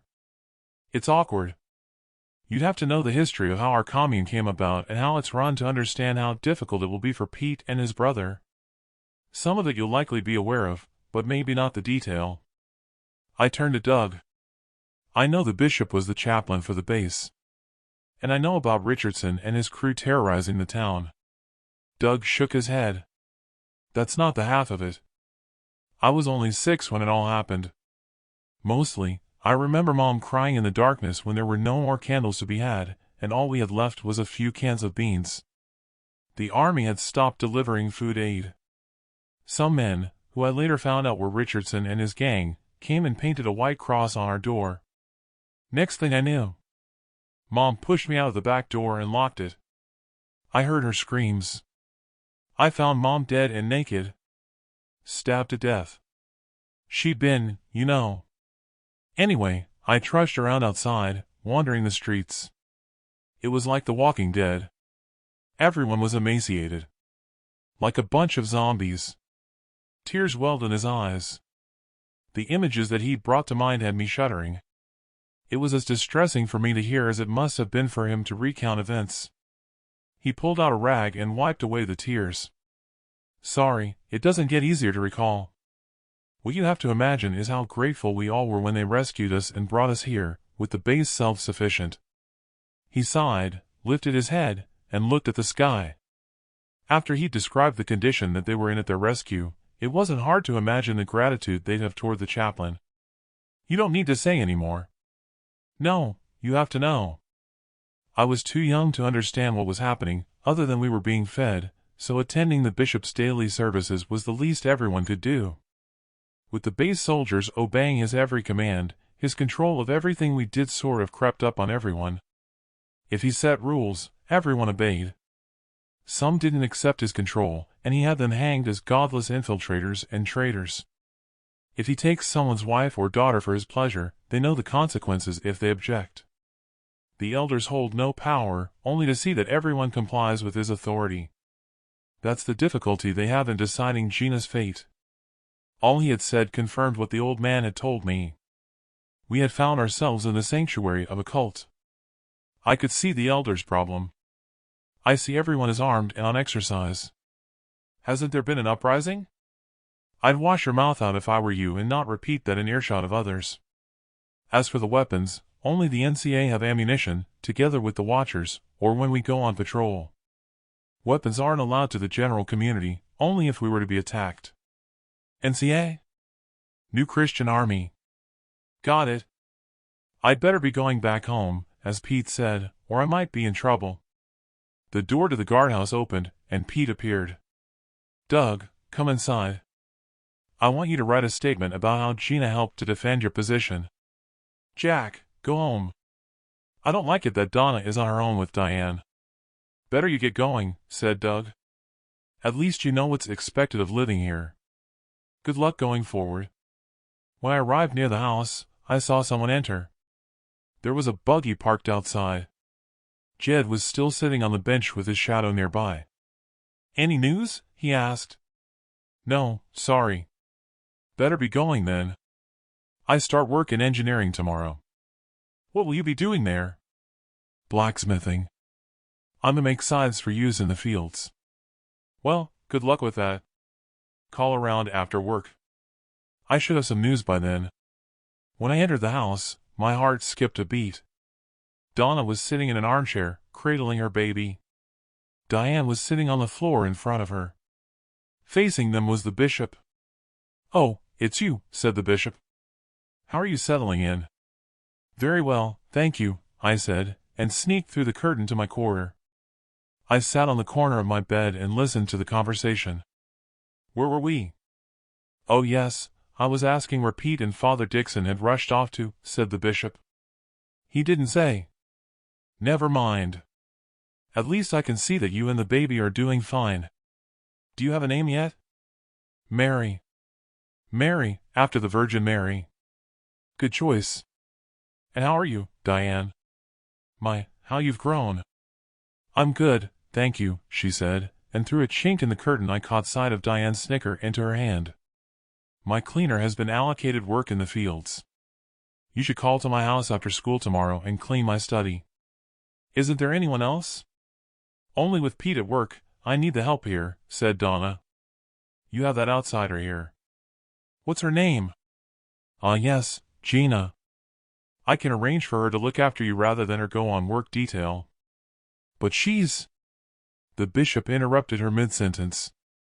No argument, I'll see to it. Anyway, must be going. See you tomorrow, Diane. Hearing him exit, I stepped into the room. Diane was holding the baby, with Donna holding her head in her hands and with a tear running down her cheek. She wiped away the tear and took the baby from Diane. Go to bed, it's late, said Donna. Taking a seat opposite her, Donna avoided looking at me. Good thing really, as I didn't know what to say. It was clear the bishop's request had troubled her. It wasn't even a request, more of an order. I couldn't imagine the angst running through her mind after what the old guy had said in the canteen. Rising from my chair, I walked over to the window. Doug arrived driving the buggy, with Pete alongside him and with Father Dixon and Gina at the rear. Seeing her didn't exactly fill me with relief, considering what fate might befall Diane. Sensing that when they entered, it would turn awkward, I returned to my room. Sure enough, as soon as they entered, Donna exploded. What's she doing here? I want the blasphemer gone. I need you to go to the bishop and tell him I need Diane here to look after me. Take her back to the guardhouse. Gina, go to your room, said Pete, and turned his attention to Donna. Calm down, what's wrong? Donna explained, leaving no guesswork for what she thought the bishop wanted of Diane. Gina must have stepped back out of her room. Let me go in her place. Have Diane go to the medic center and feign illness. I owe you that much for you giving me a second chance. No sooner were the words out of her mouth than I heard a volley of rifle shots. Rising from my bed, I exited my room to see everyone stepping outside. As I joined them, soldiers were firing into the sky with those assembled all looking skyward. They weren't firing indiscriminately, that was for sure. They were taking aim at something. Chapter 41. Jack Cole. The religious commune. Pandemonium had erupted out there in the open. Muzzle flashes from the rounds fired by the soldiers lit up the surrounding area like strobe lights sparking. Previous neatly formed ranks on the parade ground scattered in all directions. Searchlights up on the mountain on either side of the entrance swung into action, the beams joining in the night sky and highlighting an object. It was only a tiny, but something appeared to fall from what I imagined was a small drone. To an orange and yellow flash of light, screams, and an explosion of sound deafening my eardrums, bodies were tossed aside like rag dolls. Grenades, take cover, Pete screamed, ushering Donna and his child inside. A single shot cracked from over on the mountain. The searchlights followed the downed intruder until it crashed on the ground. Inside the house, someone had the sense of turning out the lights. It was the same all around in the community at the realization they were under attack, and we were plunged into darkness save for the searchlights. Pete exited the house and joined Father Dixon. They exchanged brief words, then ran over to the scene of the carnage. Gina joined me on the pathway. What's happening? Is it a training exercise? She asked. No, we're under attack. Doug's buggy came to a halt at the side of us. Get in. We need help to get the wounded to the medic center. Gina shrugged her shoulders and turned to go back to the house. I took a hold of her by the arm and turned her around. We both need to earn some favor if we're to get our weapons back, especially you. You need to come with us. We climbed into the buggy and sped over to the scene. Both searchlight beams had now uncoupled and were scanning in different directions when one came to a halt and the other joined it to reveal another drone hovering. More gunfire erupted to the drone caught in the beams, revealing the object releasing another projectile. The drone sped away out of the beams and over the mountains. This time there was no explosion, but a thud as something hit the ground and bounced around 20 yards in front of us. We came to a juddering halt. "Go around it," I said, tapping Doug on his shoulder. "This one could have a delayed timer." Continuing on, we arrived at the scene of the explosion. One soldier had caught the full blast of the grenade, taking away half of his face, his intestines spilling from his stomach. Bile rose in my throat just short of vomiting as the medic arrived at the soldier. I took a deep breath and stepped over to assist a wounded soldier next to him. "He's dead," said the medic, stating the obvious, and moved over to a soldier tended by Father Dixon. We loaded up some of the injured as more buggies arrived to help and returned to the medic block. Gina sprang into action, assisting the medic with the wounded. Some were crying out for their moms, others crying out in agony. I noticed the tray the medic was pushing toward Gurney was loaded up with syringes and morphine. He was fighting a losing battle as the lone medic. "I'll help.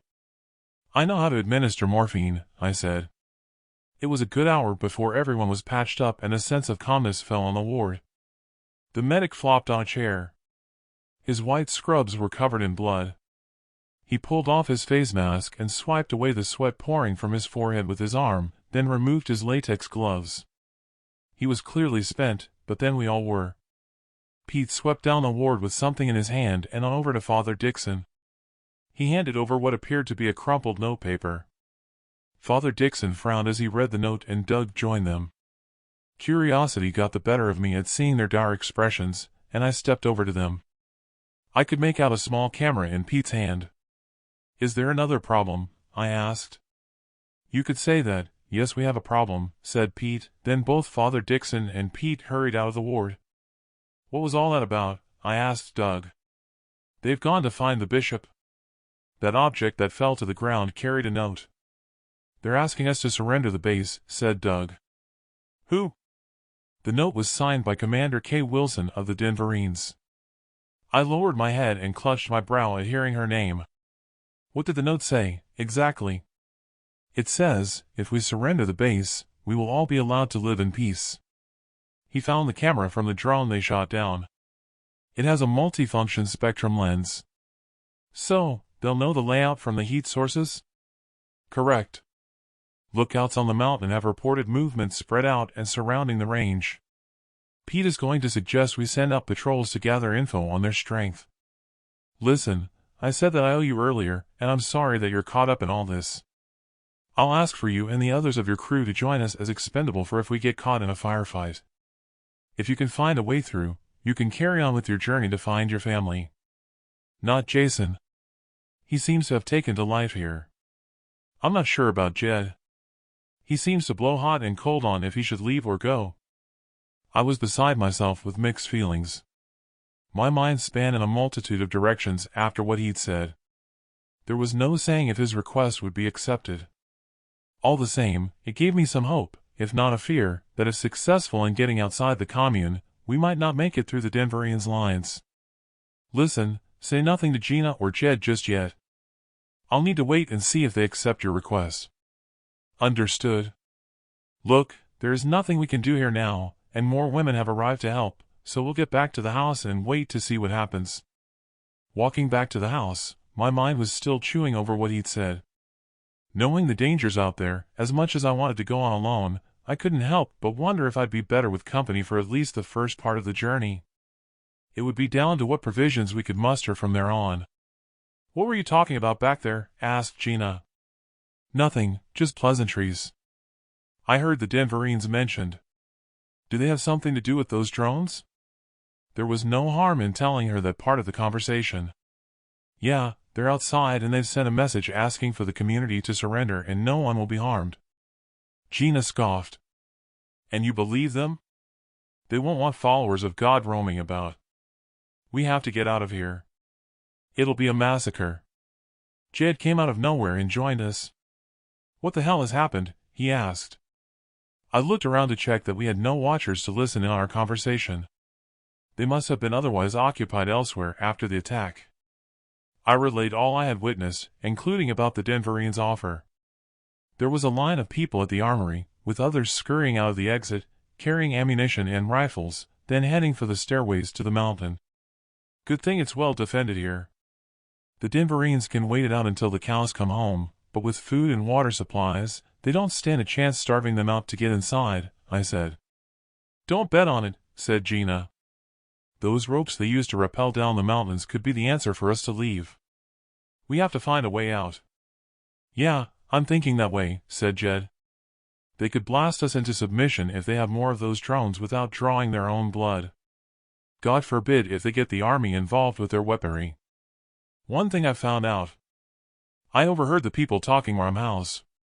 Even if you were wrong about the scavengers at the dump, I heard them say that the community has people in the old city of Denver, and they have a way inside. They're getting food supplies out somehow. Gina's ears seemed to have pricked up at that revelation. It certainly gained my interest. Whereabouts in the city? Asked Gina. Don't know, but I can try to find out. Whatever. Let's all sleep on it, and see what we can come up with tomorrow, I said, and we walked off our separate ways. All was quiet in the house when we arrived. Donna, with their baby daughter and son, and Diane must have been in their bedrooms. Sitting on the edge of the bed, I pulled out my backpack. They'd removed all the ammunition and provisions, but left me with the means to cook, together with the map and other items that I'd need for the journey. Just in case we managed to go, I took the photo of my family and placed it inside. Digging to the bottom of my backpack, I pulled out the radio and my multi-point charger and plugged it in on charge. It was a relief to see the LED light up to show it was charging. I delved into my jacket pocket, and I took out the morphine vials, syringes, and bandages I'd pawned to replenish my medic kit. With my head on the pillow, I must have drifted off to sleep. When I awoke, I heard voices in the living area. From what I could work out with the voices, it was Father Dixon, Pete, Doug, and the medic. We have to do something, said Pete. The bishop's not right in his head. He looked like a scared rat. Did you see his mind working overtime when he read the part of the note that said whoever was in charge would be left in that position if we surrendered to them? He's not even gone outside of his home to organize anything apart from to order patrols. It's not only that which worries me. How much longer are we to allow him to take advantage of our women? For God's sake, he has eyes on my Diane now. That was when I heard the medic pipe up. He could always have a heart attack, then get rushed to the medic block, where I could confirm the manner of death. We could bury him quickly and have you elders take charge of the defense and the base. I'm not sure I could go along with that if I'm understanding you correctly, said Father Dixon. Why not, said Doug. It's like he always says, he who lives by the sword, dies by the sword. I'd be happy to do it. No, what if you were found out, said Pete. There has to be another way. Maybe something to make it look like an accident. Whatever. Just have Diane report to me at the medic block tomorrow and I'll confirm she's sick with a note. What I'd heard left me stunned. I had no idea that they would plot against him. Whether they'd carry it out, or if it was just talk, would be another matter. Chapter 42. Jack Cole. The Religious Commune. I'd had little sleep during the night. Much of the time awake, I dwell on the fact that Commander Wilson had us under siege. It left me undecided if I should stay and fight to exact revenge, or to continue with my quest to the citadel should they allow us to leave. I decided on the latter. There was no saying that Commander Wilson would be outside. She could have simply signed the note and passed it on to the Denverines. One thing I knew. I wasn't the only one to have overheard their traitorous conversation the night before. I'd noticed Gina standing at her doorway through a chink in the curtain as their descent had unfolded. It was daylight when I stirred and entered the living room to await Pete taking me to work. Donna entered with Diane. Would you escort Diane to the medic center? Asked Donna. Sure. Is she ill? I said, trying to appear concerned, yet knowing what game they were about to try. It must be something she's eaten. Good thing the bishop closed the school today. What time does Pete go to his work? I asked. There's no work today because of what happened last night. He said to tell you to stay here when he came to bed. It was such a relief, as I felt like a sack of logs with a lack of sleep. Outside was deadly quiet on our way to the medic block. Diane collected her sick note, and we returned. Gina was up and playing with a toy helicopter with the young boy, which shocked me seeing them both all smiles and laughing. Donna interrupted and took him to the bedroom to get dressed. Over at the window, I saw a buggy pull up outside, and a soldier walk to our door. To a knock on the door, Donna exited the bedroom. "It's a soldier," I said. "Diane, go to your room and get into bed." She opened the door to the soldier. "Yes?" "The bishop has sent me to collect Diane. He says that with no school, she can spend the day cleaning." "Sorry, but she's just arrived back from the medic center." She reached out to a table by the door and passed him the note from the medic. The soldier read the note and huffed. "Can I see her?" Gina hustled Donna out of the way. "You can if you want her to vomit all over you. It might be contagious." "I'll take her place," she said, and not giving him a chance to object, she stepped outside and closed the door. When I looked out of the window, she was sitting at the side of him as they drove away. Donna stood there with her mouth open, then shook her head. I know she said she would take her place, but I wasn't expecting her to mean it. "Well, she obviously meant it," I said, then lifted and dropped my shoulders. I had to admit, I didn't think she would go through with what she had said she would do. It would seem our talk had done her some good for her to consider ingratiating herself, but I can't say that I was pleased at what the bishop would likely do with her.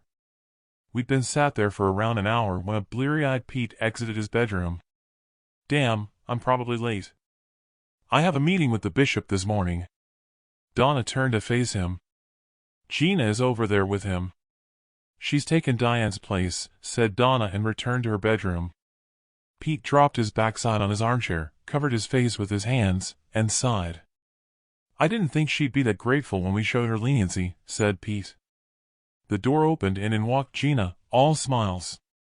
"Didn't think you'd be back that quickly. I'm just going over to see the bishop now." Gina turned to Pete. "Doug has just arrived with Father Dixon.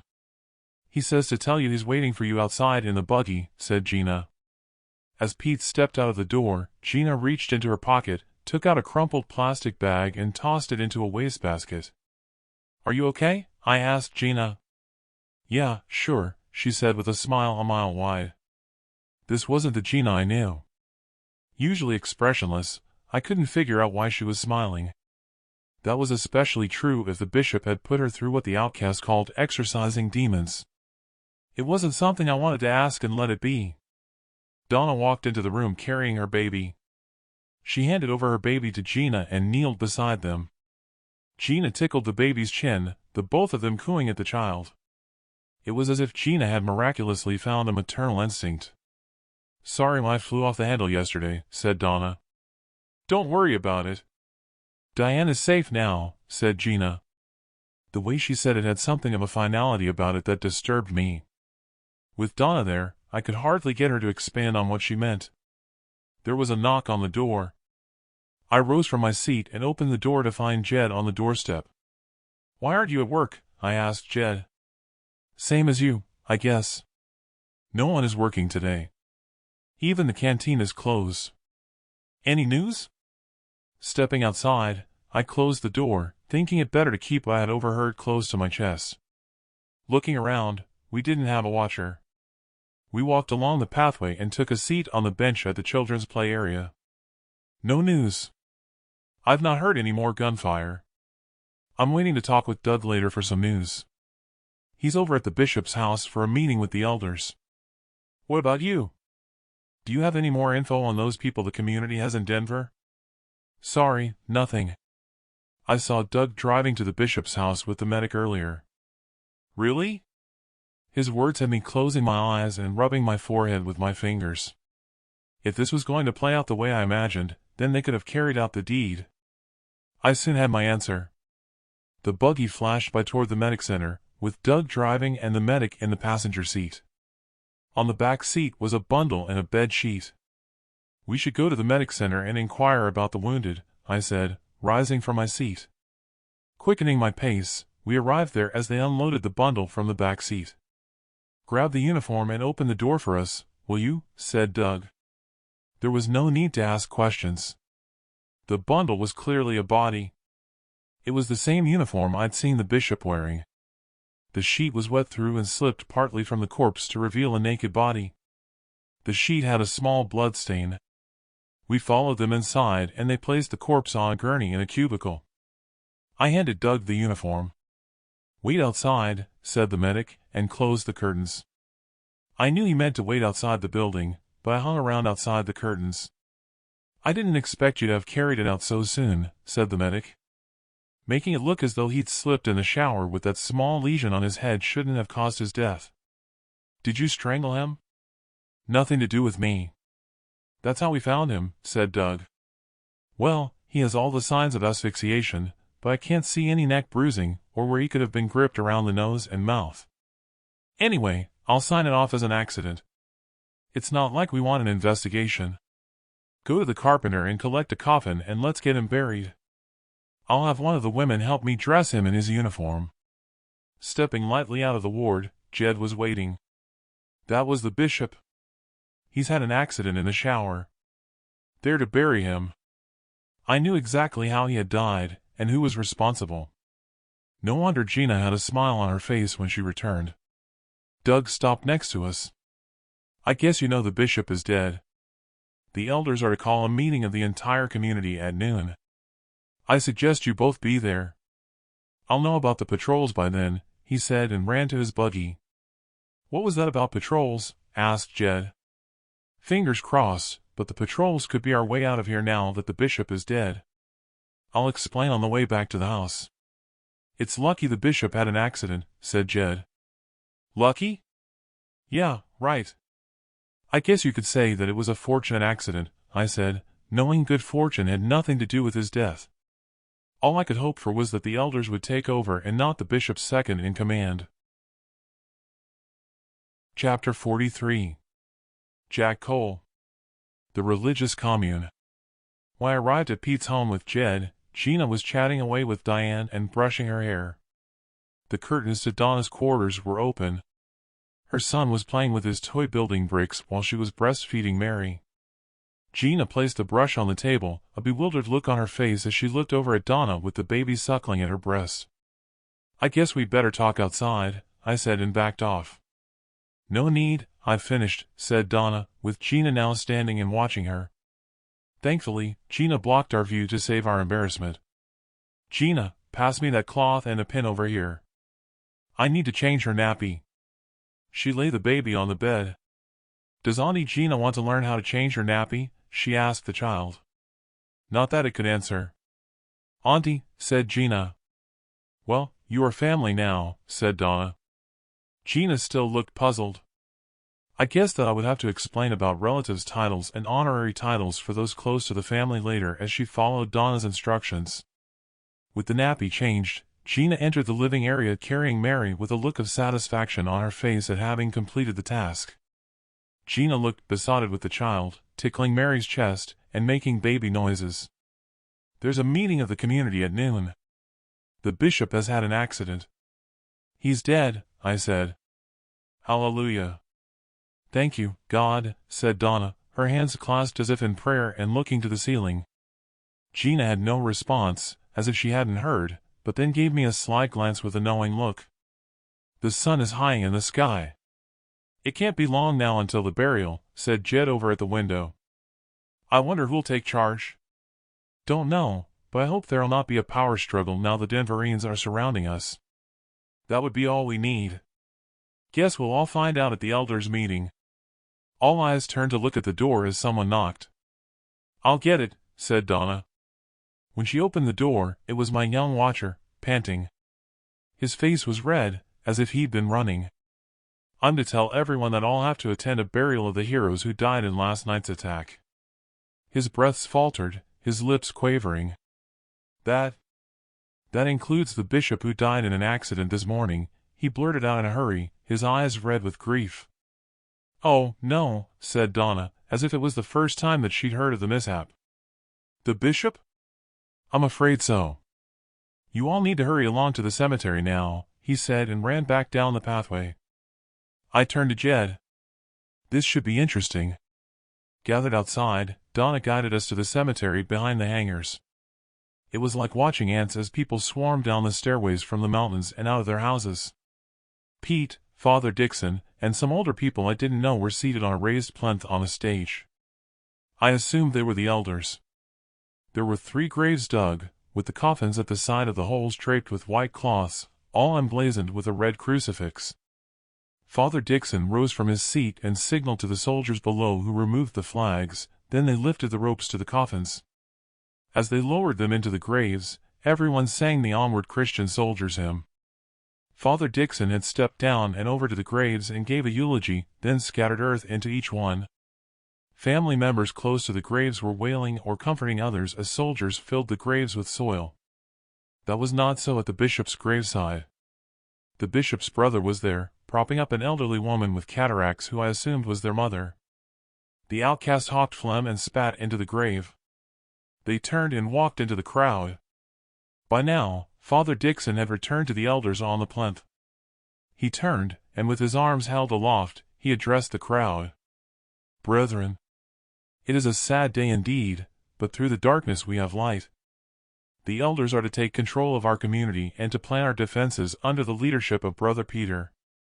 In the meantime, in the event of another attack, all those not on defense duties during this time are to go to Hangar 3 for your own safety. We will be victorious against our heathen aggressors, after which time we will hold an election for our leadership and set a fresh path going forward to the will of the people." There were no cheers, just rumblings around those assembled. Gina turned to me. "Where elections?" she asked. "It's where the people cast a vote for who should govern them. Those with the most votes are elected." Gina had a look of bewilderment about her. "What if they turn out to be weak? Wouldn't it be better for the strongest to seize power?" No sooner had she spoken than there were gasps in the crowd and a kerfuffle on the plinth as soldiers climbed the steps. One of them turned to the crowd and raised his hands. "This is not the time to have civilians take control, or for democracy. As God's soldiers, we are to take control, and I will be in charge." He gestured to his soldiers, and with rifles pointed, they escorted the elders down the steps. "Mommy, what's happening?" asked Diane. "He's the one who had me arrested," said Gina. "I take back what I said." Donna had concern written all over her face. In fact, she looked terrified. "He's the bishop's henchman. All of the community fears him." He wasn't happy when the elders released Gina. As the elders and their escort reached the bottom of the steps, the crowd surged forward.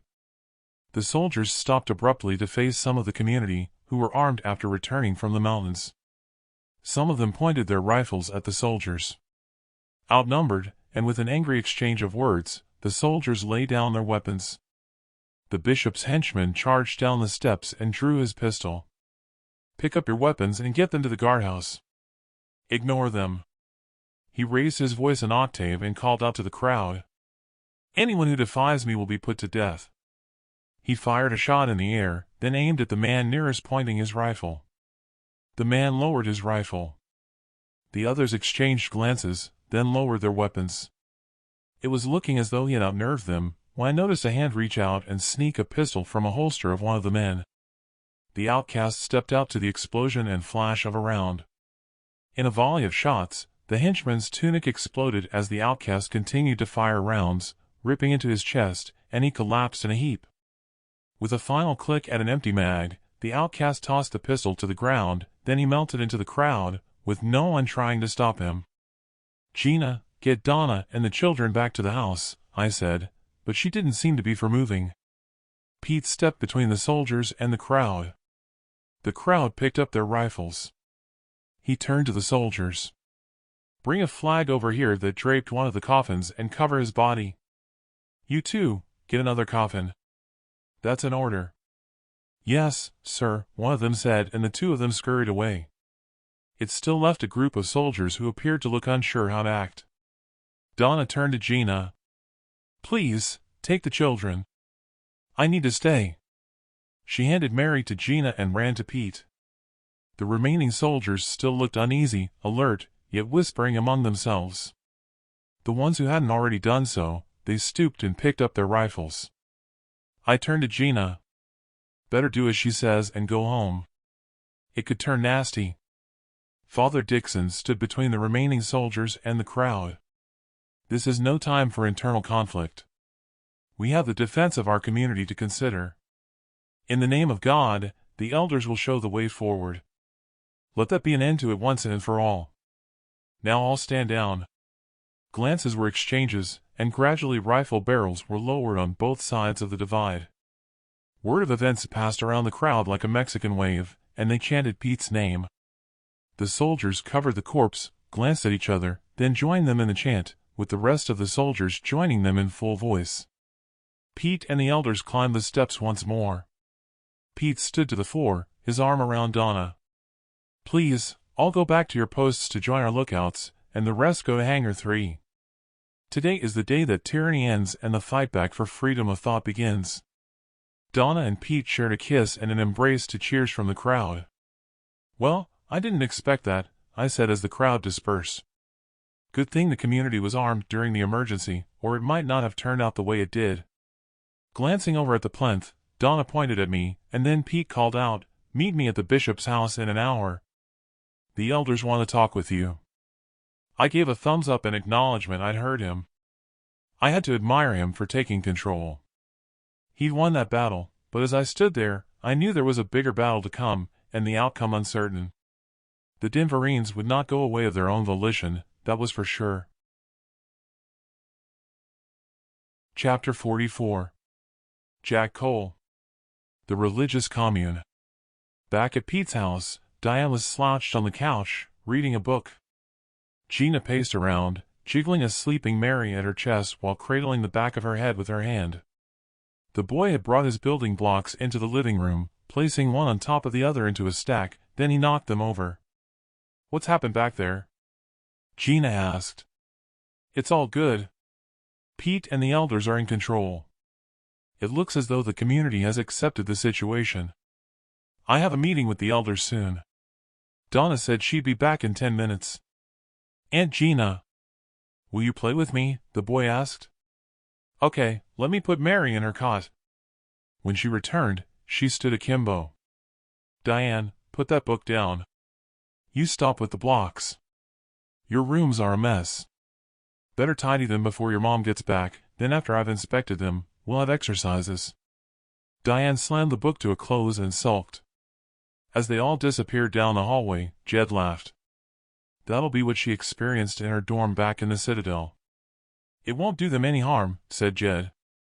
With Gina playing mom, we had around 3/4 of an hour to spare before I'd need to go to see the elders. Gina seems to be coping with the child.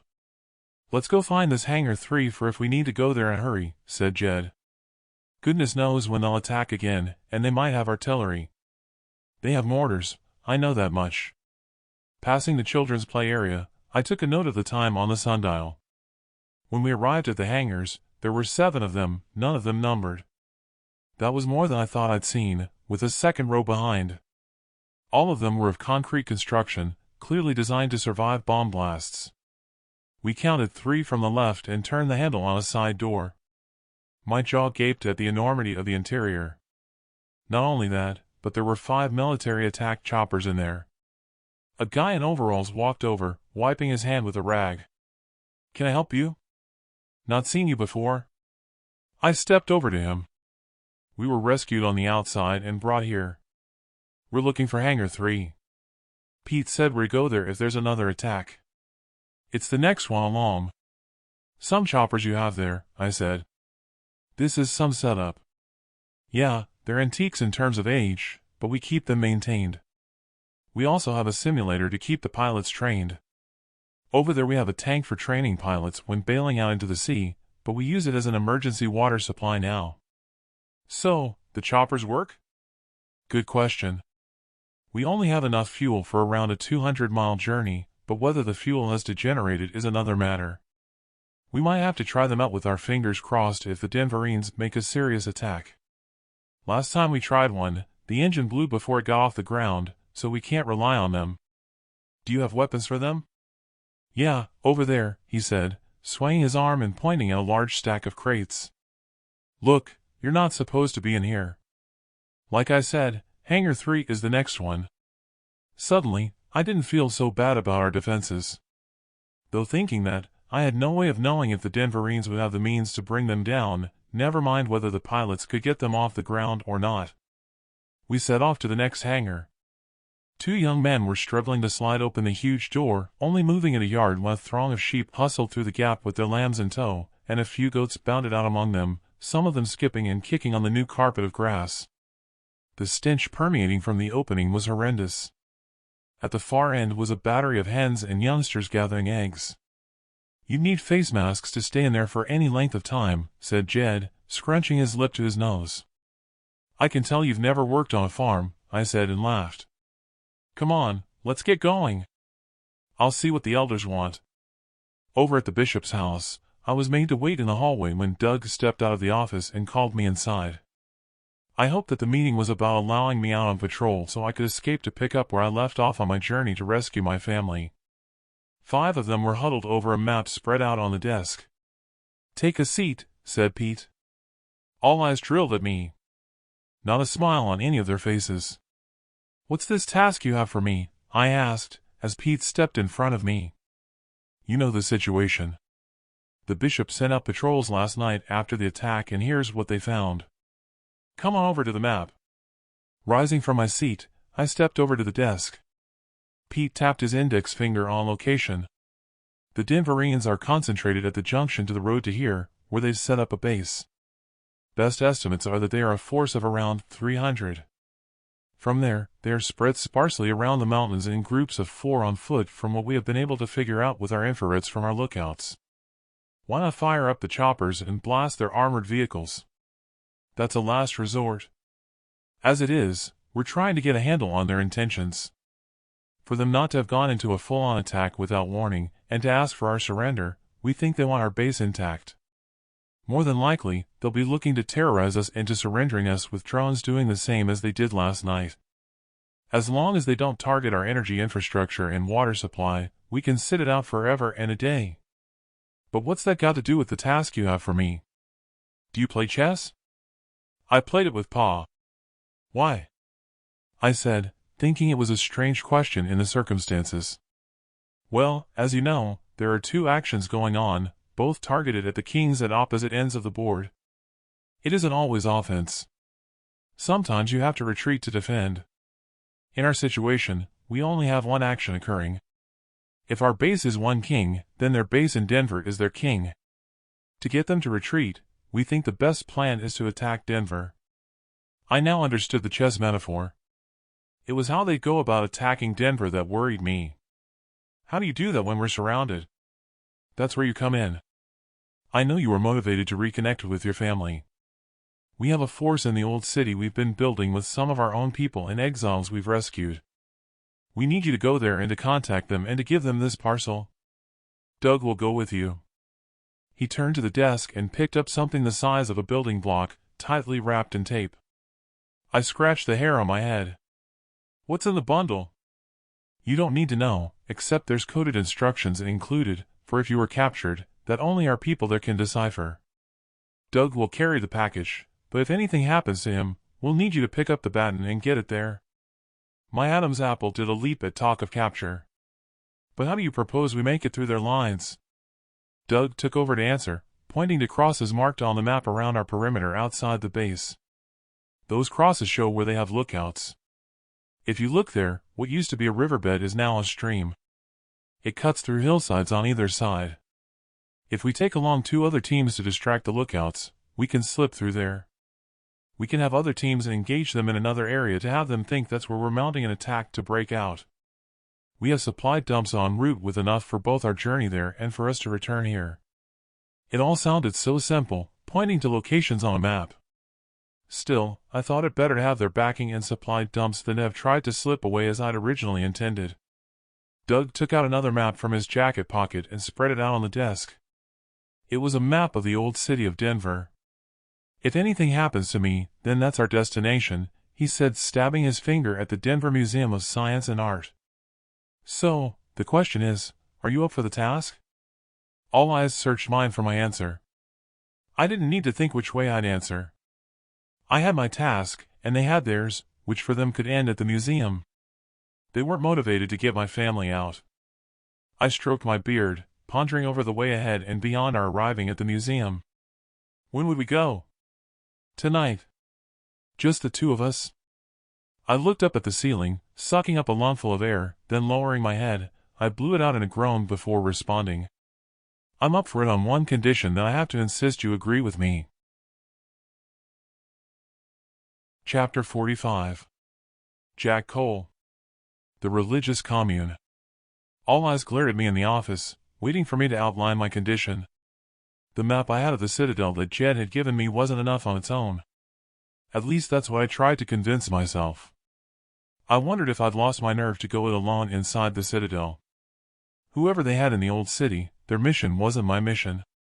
If they were to mount some kind of attack, it could put the lives of my family in jeopardy. Of more importance was how in hell's name we would make it outside of the community stronghold, never mind through the Denverines lookouts. Before I outline my condition, can you tell me how we are going to get out of here? Pete poked his finger at an area of the mountain on the map. We always knew that at some future date that we could be at risk, so we have a contingency. Well, 5 of them actually, but you only need to know about the one you'll be using to get out. There's a vertical crevice in the rock face at an angle. It will prevent anyone from seeing you descend. That's where you'll rappel down. We have it pegged for climbing on your return. I scratched at the hairs on my head, then turned to Doug. So, is that how you got your patrols out?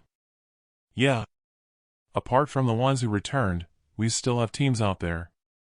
One team sneaked through the Denverines perimeter. They're on a mission to get help from Salt Lake, but there's no saying they'll help us. As for the others, we have spider holes and tunnels out there where they can hide. We'll be sending out more scouts before you go with instructions to create a diversion. In the silence that ensued, I stroked my beard to a point and considered the plan, while trying to think ahead. My mind leaped way ahead of itself. Playing with my beard reminded me I'd need to cut my hair and shave my beard for if I got access to the citadel. A shiver ran through me. God help me for when I try to get inside the citadel, I thought, because getting out of the base had my fear factor turned up a notch.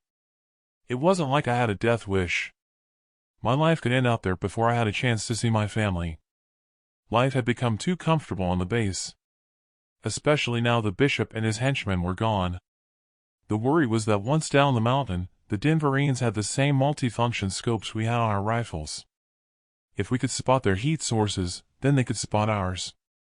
So, what's this condition of yours? Asked Pete, breaking the silence. Doug said the Denverines have lookouts spread around in 4s. I'd feel better with 4 on 4. I want Jed and Gina with us. They all exchanged glances. While you're taking that in, I'll also need a haircut and a shave. I'll also need some exile clothing. Pete laughed. A haircut. That's not a problem. Donna cuts hair and I have a cutthroat razor. Also, we have clothing from some exiles we've taken into our community. As regards Jed and Gina, can you wait outside with Doug while we give it consideration? Pacing around in the hallway, Doug joined me. I couldn't think what the problem was. It wasn't as though we were a part of their community. As Doug had said, we were expendable. Calm down, said Doug. I put it to them for Jed and Gina to come along, but they were concerned about depleting our food dumps on the journey. If you get your family out, we'll need those supplies for the return journey, so don't expect your condition to be met. I stopped pacing. Why didn't they say? Go back in there and tell them I have my own supply dumps for the return journey with my family. We can split up on the return journey. Gina doesn't want to return anyway if she can find a means to survive out there. Same with Jed.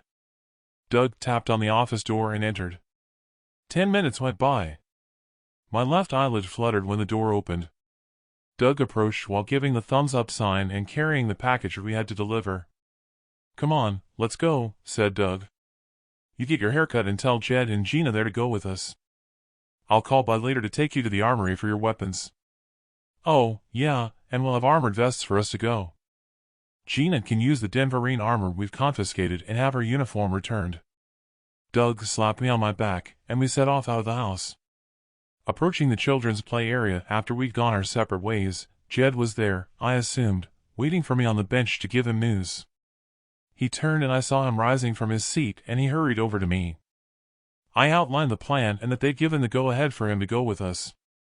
Listen, Jed. It's voluntary. You don't have to go. No, I want to go. Like I said, and Gina concurs with me, it'll be a bloodbath here. It's not our fight.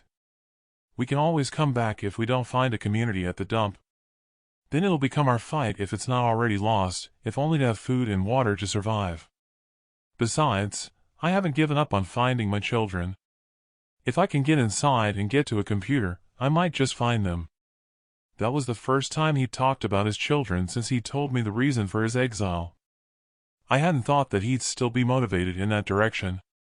It was such a relief knowing that he knew his way around the citadel without the need for the map. Now it just remained for me to find out if Gina was still motivated to leave.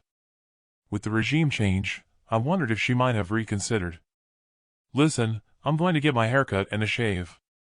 Doug is to call around later to get our weapons from the armory later tonight. Call at my home when it gets dark. We'll need some sleep. We're to go in the dead of night. When I arrived home, Donna greeted me. Diane had reverted to reading her book, but Gina wasn't there. Where's Gina? She's in the bedroom, reading a book to Luke. I hear you're going to be leaving us. Yeah, that's right. Donna only half smiled, to raucous laughter bellowing along the hallway from Luke's bedroom. Pete said it was just you and Doug going.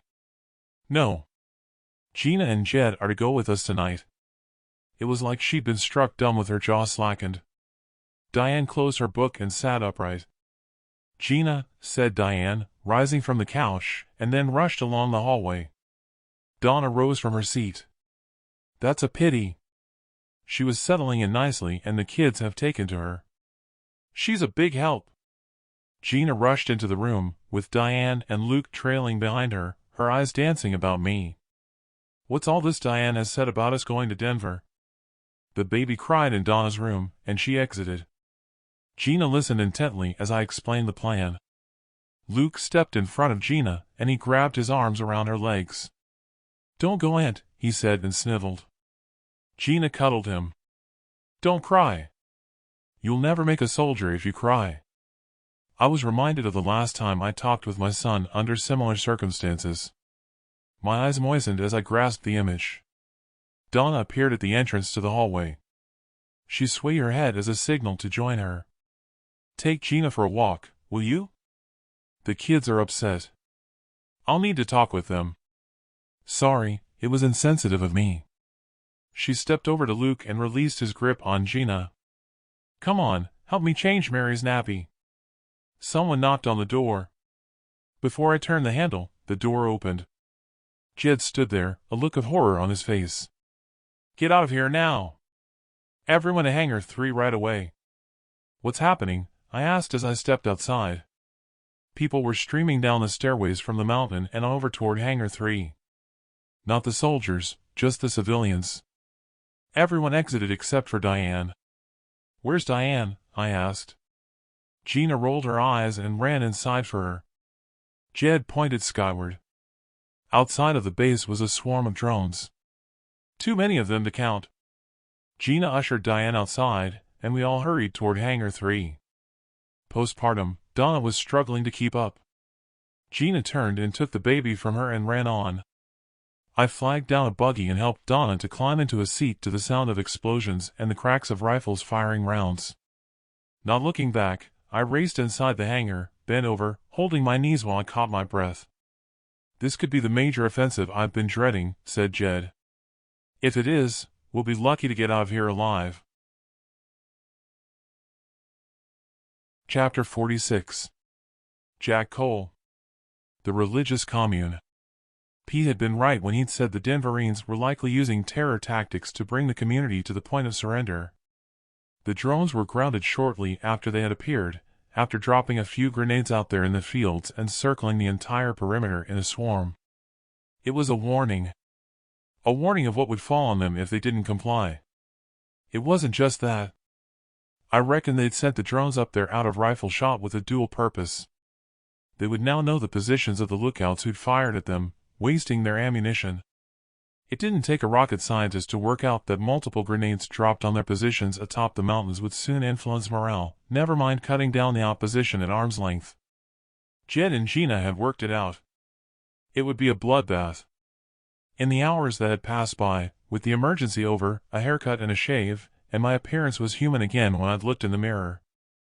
But that was not how I felt inside. I needed to be on my own. I'd taken a seat on the bench at the play area when Gina arrived. "We need to get to the armory." "I have your backpack here," said Gina. She was sitting alongside Jed, with Doug driving. Out of the three of them, only Gina had a smile displayed. I was with the other two in spirit. All of us were sporting expressionless face masks bordering on nervousness. It was twilight when we entered the armory, and we loaded up with weapons and armored vests. I'd been reluctant to swap out my backpack, but the ones they had for us were Army issue, with solar-powered air-to-water extraction units built into the fabric. As we exited, night had fallen. I had expected us to go in the early morning hours when those surrounding us might be drowsy and not pay attention. Doug told us otherwise, and that scouts were in situ, ready to go out to pass on word to create diversions. When we arrived back home, Pete greeted us at the door. Inside, Donna had the children in their rooms. "Well, that's it. Time for you to go." "Good luck," said Pete, shaking each of our hands. Luke and Diane charged into the room. Diane embraced Gina, then let go, her eyes moist. Gina scooped up Luke and did a twirl. "Don't forget to keep your rooms tidy for your mom," said Gina and set him down. Donna entered with Mary held tight in her arms. Gina stepped over and kissed Mary on her forehead. I slipped off my backpack, put on my heavy jacket, then loaded up again. The emotion in the room was too much for me, and I stepped outside and climbed into the buggy. I wondered if maybe I had a shred of humanity left after all. When the others joined us, I could have sworn Gina was bordering on letting out a flood of tears. As we set off, I glanced over at the door. It was a kind of déjà vu with the families stood there waving us off. All I could hope was that they wouldn't suffer the same fate as my family did back there at our farm. None of us spoke as we drove over to the base of the mountain and climbed the stairway. We arrived at the point where we were going to rappel down the crevice in the mountain. "Take off your backpacks and coats," said the soldier, who greeted us. "We'll lower them down separately with your rifles. When you get down there, the Denverine lookouts are around 500 yards out." It seemed a little late in the day to be instructed how to rappel. All I could hope was that the safety harness they had me wear would hold. Volunteering to go first, the hardest part was going over the edge. The rest of the way down was relatively easy, pushing off the rock face with my feet periodically as I descended. All the same, when my feet hit the bottom, I lost all sensation in my legs and collapsed in a heap of nervous relief. Scrambling to my feet, I removed the harness and gave it a tug. It must have been a good hour before we were all down there with our equipment. It was like we had burned our bridges as I looked up to the top of the mountain. They might have had it pegged for the climb back, but to me it looked to be an insurmountable task, and with the Denverines at our front, leading us in no man's land. I dug into my backpack and retrieved the radio, put on the headphones, and clipped the radio to my belt. "Where did that appear from?" asked Doug. "They left it with me as an oversight, probably because it didn't work when we arrived. I've recharged it. With luck, we'll be able to listen in on the Denverines' messages." Doug scowled. "I appreciate we have it, but wouldn't it have been of better use in the community, considering what they're facing?" I had to think fast on my feet to get back into his good books. Pete said that they have a radio that the bishop had disconnected so the community couldn't listen in on the heathen government's propaganda. I assumed they'd have reconnected it to search the waves for them to listen in. I lied. "Fair point." Doug pointed ahead, off to the right. "Listen, as soon as we hear rifle shots, that's the direction we need to head for the stream to cut through the positions of the Denverines on the hillsides." For the umpteenth time, I checked my magazine was engaged, and that I had one in the chamber. Raising the barrel and with my eye to the scope and night vision, I scanned the way ahead, then either side on the hillsides. The distinct sound of rifles firing off rounds exploded, first to our left, then to our right. I dropped to one knee and scanned the hillsides once more to see rifle barrels spitting flames. "That's our signal to go," I said, and rising to my feet, stalked forward in the valley's direction. Covering the 500 yards wrecked my nerves, with the Denverines' rounds growing ever louder. We had no cover at all as we splashed through the stream, picking up pace to get beyond their position. The intensity of rounds quietened to sporadic rounds fired. Inaudible messages crackled in my ears. My nerves were frazzled, with the hairs on my neck bristling. 100 yards past their position and a bend in the stream would have us out of sight. Around the bend we stopped to regroup, with Gina and Jed checking we weren't followed as the action stopped. My fingers trembled to an extent that I slipped them from the trigger in case I accidentally fired off a round. Doug encouraged us onward. A further 200 yards and we had cover of a rocky outcrop where Doug signaled for us to halt. There's a road 1 mile ahead. It'll be out in the open until we get there. Once across the road, we're in woodland and relative safety, said Doug. Jed had taken a position covering our rear, with Gina kneeled, her rifle shouldered and covering the way ahead. Denverine patrol ahead. They're walking our way, she said. Shit, that's all we need, I replied. If we fire on them, it'll alert those on the hillside, then we're fucked. If we climb the hillside, one of the lookouts or the patrol ahead might spot us. Gina sighed. Better come up with something quick, said Gina. They're getting closer. Chapter 47. Jack Cole. Journey to the Citadel. There wasn't anywhere to hide in the valley. No escape route. I had no idea what to suggest other than to prepare to defend ourselves. Mentally, I psyched myself up for action. None of the others put forward a suggestion about what to do. Gina looked to be deep in thought, then spoke. Give me the radio. Why? Don't ask, no time. I handed over the radio with the phones. Gina huddled us together. Stand with your back to the rocks, hands behind backs holding your pistols. Hide your rifles. She looked me in the eye. Pass me the rope from your backpack. Just do it. Trust me.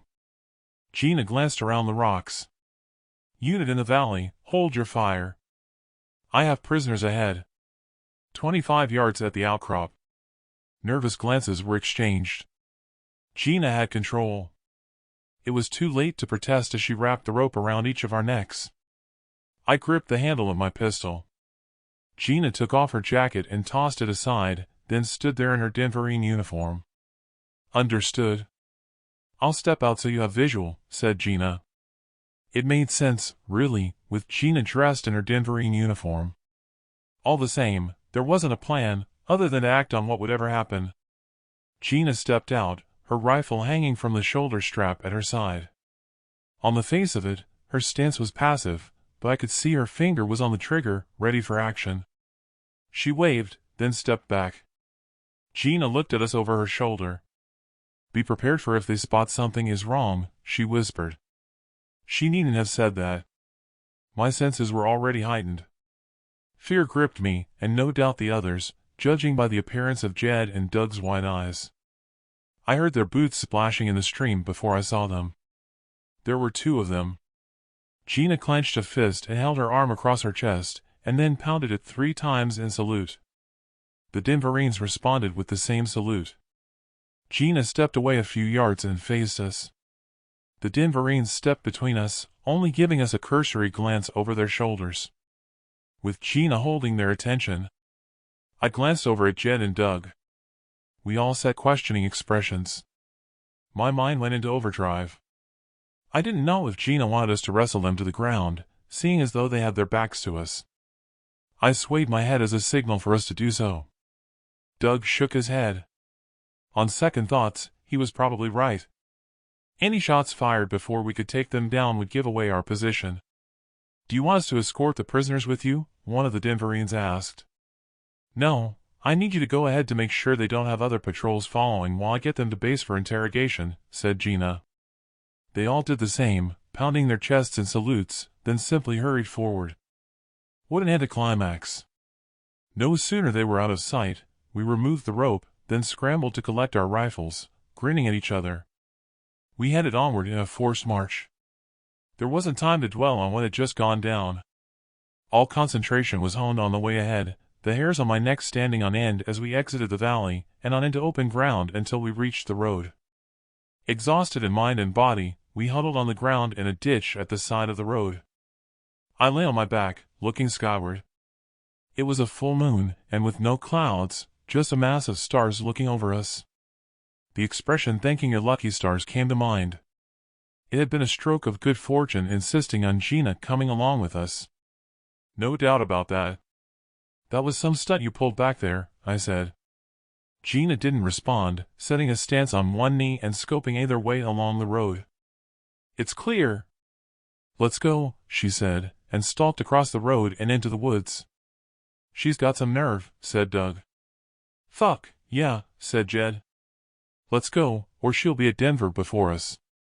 My boots struck something, and it tinkled in the road. Looking down on the road, there were spent cartridges scattered around. Continuing on, we hit the tree line and went on into the woods. When we caught up with Gina, she was behind a tree trunk, scoping ahead. She held up her arm. Take cover, said Gina. I can see something ahead. Could be the carcass of one of those wild boar we saw before we arrived at the community. Raising my rifle, I checked it out with the scope set to infrared. Relax. No heat source. Whatever it is, it's lifeless. Wait here, I'll go look. As much as I didn't think we were in any danger, I moved cautiously ahead. It wasn't until I was almost on top of what we'd seen that I realized what it was. It was a body curled up in the fetal position. The others hadn't waited and joined me. Doug stepped over and poked the body with his rifle, then turned the corpse over with his boot. Damn, no, he said, clearly distressed, and bending over while grabbing his knees, he threw up. What is it? I asked, and stepped in closer to see what had disturbed him. There wasn't any sign of serious decomposition, so it was a relatively recent kill. The clothing on his chest was riddled with all the signs of multiple rounds striking him. It could be a trap. Let's move on, said Jed. No, we have to give him a Christian burial. We can't leave him like that, said Doug, and wiping away the residue of the vomit with his sleeve. We have to leave him and move on. We can't stop every time we find a dead body to bury them, I said. Doug turned to me with a look of anger, lips tight. You insensitive bastard. I grew up with him. He was one of the team sent out to go to seek help from Salt Lake. He dropped his backpack, removed his trench spade, and started to dig. Sorry, I understand. I'll give you a hand while the others watch out for us. After burying him in a shallow grave, Doug said some words over him with his eyes moistened. He took a deep breath, composed himself, and with no words spoken, we moved on, constantly on the lookout for danger. Moving along close together concerned me. Best we spread out in a line to make us a smaller target. We don't know if whoever took out your friend back there is still around. We trekked on through the woods for maybe 200 yards, when I froze and craned my neck to a chilling sound. I couldn't be sure if it was the wailing of a critter. Glancing either way, the others must have heard it and had stopped. Scoping ahead, I could make out a heat source, but the shape wasn't clearly defined. A blood-curdling scream cut through the air. Crouching low, I headed over to Doug while disturbed at what I'd heard. Did you hear that? I asked. It looks and sounds human to me, said Doug with his eye fixed to his scope. Jed and Gina joined us. What the hell is that? Asked Jed. Near soiled my pants when I heard it. How many were sent out to go to Salt Lake? Asked Gina. 3 were sent on the mission, so that leaves 2. It could be one of them, said Jed. If it is, they sound to be in pain and need help. We all gave out nervous glances. Not so fast, said Gina. It could be a trap. The image of what I'd seen through the scope made sense. It had been set against a tree trunk. Rigid. No movement apart from what looked like a ball at the top, swaying from side to side. She's right, I said. It looks to me like someone could be tied to a tree. Saying that, I didn't see other heat sources unless they're well hidden. Doug let out a growl and set off running, with Jed following. Crap, we have to cover him, I said and set off after them. Gina grabbed my arm. No, wait here. Let's see if it's clear first. As much as Gina acted impulsive, it appeared she was of the same mindset as me when it came to self-preservation on this occasion. Setting the scope to night vision, it appeared as though they had cut down whoever it was from the tree. It doesn't look like a trap. I can't see any movement. Let's join them, but be vigilant, I said. When we arrived, I winced at seeing the state of whoever they'd cut down. Doug was on the ground cradling his head, rocking back and forth, and comforting him. He was naked down to the waist. There were deep slash marks on his torso, and his face was beaten to a pulp. Tears streamed down Doug's cheeks. I have morphine.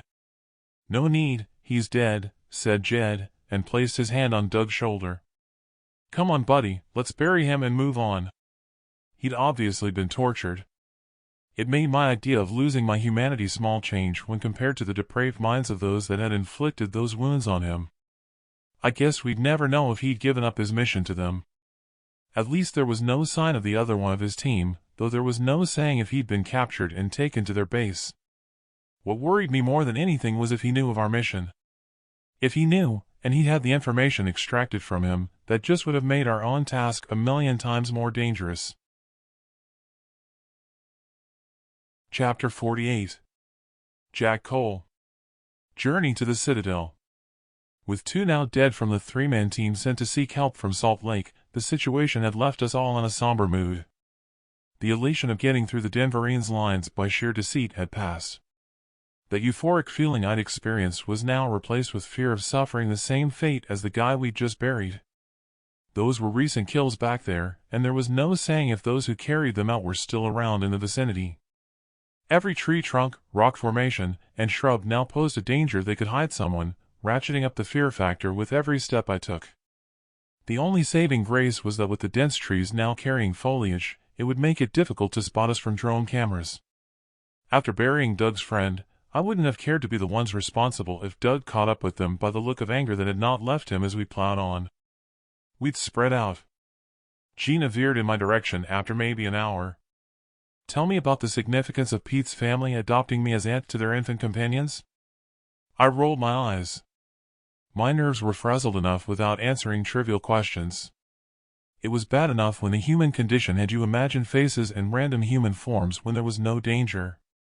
Out there, my mind was working overtime conjuring up ghostly figures, adding to the stress with the sounds carried on the wind rustling through the trees and swaying the branches.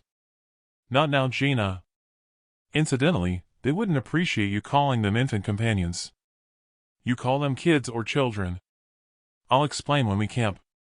Over here, Doug called out as we came to the tree line.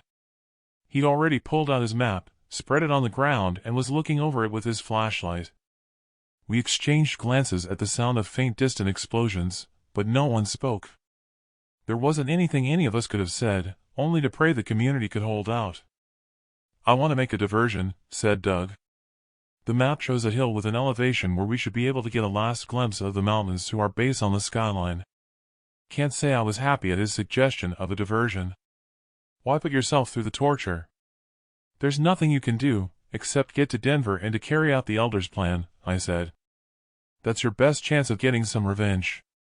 Doug sent me a tight-lipped glare before responding. No. I have to see the extent of what's going on. Once over the hill, that's the last time I'll get to see the base for some time. He ran his finger over the map. On the other side of the hill is another forest, but there'll be no leaf cover. The hill was a natural break for a wildfire that destroyed the forest some years ago. There's an old road that runs through the forest we can follow to get back onto our route. Okay, let's move on. This forest gives me the creeps, I said. He was right when he said it was a high elevation. So high, there had been no trees or bushes growing as we approached the summit, completely drained of energy. I slipped off my backpack straps, then went to ground and rolled over onto my back. Jed was on his hands and knees, puffing and coughing. Gina stood there, hardly having broken sweat. Clearly, her dedication to exercise had paid off. Doug sat at the side of me, staring ahead, then covered his face with his hands and groaned out an "oh no." I pushed up with my elbows and then scanned the horizon. I couldn't hear anything. We were too far away for the sound to carry, but it was obvious what I was seeing. Hard to describe really, other than it appeared as flashes of lightning, not the streaks, but the glow of the sky lighting up intermittently on the silhouette of the mountains. It was fairly intense, then it died down to sporadic flashes, then it ceased altogether. Looks like it's another softening up rather than a full-scale attack, I said. The sooner we get to Denver, the better. I hope you're right, but considering how long it's been going on, they're obviously turning the screw, said Jed. When I glanced at Doug, I could see the angst in his eyes. I placed my hand on his shoulder. Gave it a squeeze.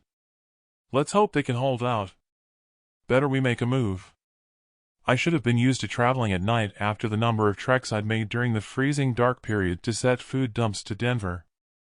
Maybe the freezing temperatures had kept survivors, and the Denverines, restricted to their bases during that period.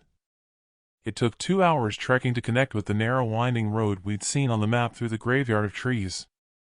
The slush of ash and the debris made it treacherous underfoot from the past devastation caused by the wildfire.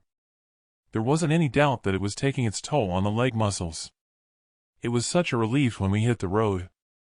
It ran alongside an old riverbed that was now just a stream. Turning a bend in the road, we all froze at the sight of a bridge. It wasn't the bridge itself that stopped us in our tracks, but what was hanging from the girders at the entrance. Hanging from the girder our path were 5 corpses. When I said 5 corpses, there was only one with any semblance of skin over the bones. They had been fully clothed, trousers around their ankles. One of them must have been a female with the rag of a skirt below her on the ground. I think someone is trying to tell us something, said Jed. Well, yeah, they were obviously put there as a warning. Whoever put them there could be long dead by now, I said, more in hope than sound reasoning. Whatever, we need to be extra cautious, said Doug. Gina simply brushed a skeleton to one side with her rifle barrel and strode on over the bridge. We followed on for around 200 yards. When turning a corner, we came across a car blocking the road at an angle. The vehicle wasn't burned out but covered in grime, so it must have been passing through after the wildfire. I had to wonder if its battery had run out of charge as they'd left the trunk open and maybe walked on, but with it set at an angle, alarm bells rang. I held up my arm to signal the others to stop, then scanned the area. Considering it safe to move on, I stalked over to the vehicle, unable to see inside with the windows covered in grime. When I reached the opposite side, it was peppered with bullet holes. After rubbing away the grime from a window with my sleeve, and peeking inside, I saw there was a clothed skeleton of an adult and 2 children in child seats in the back. The driver's skeleton was laying across the front seats. The car has been ambushed, but it must have been some time ago, I called out. I suggest we get off the road again.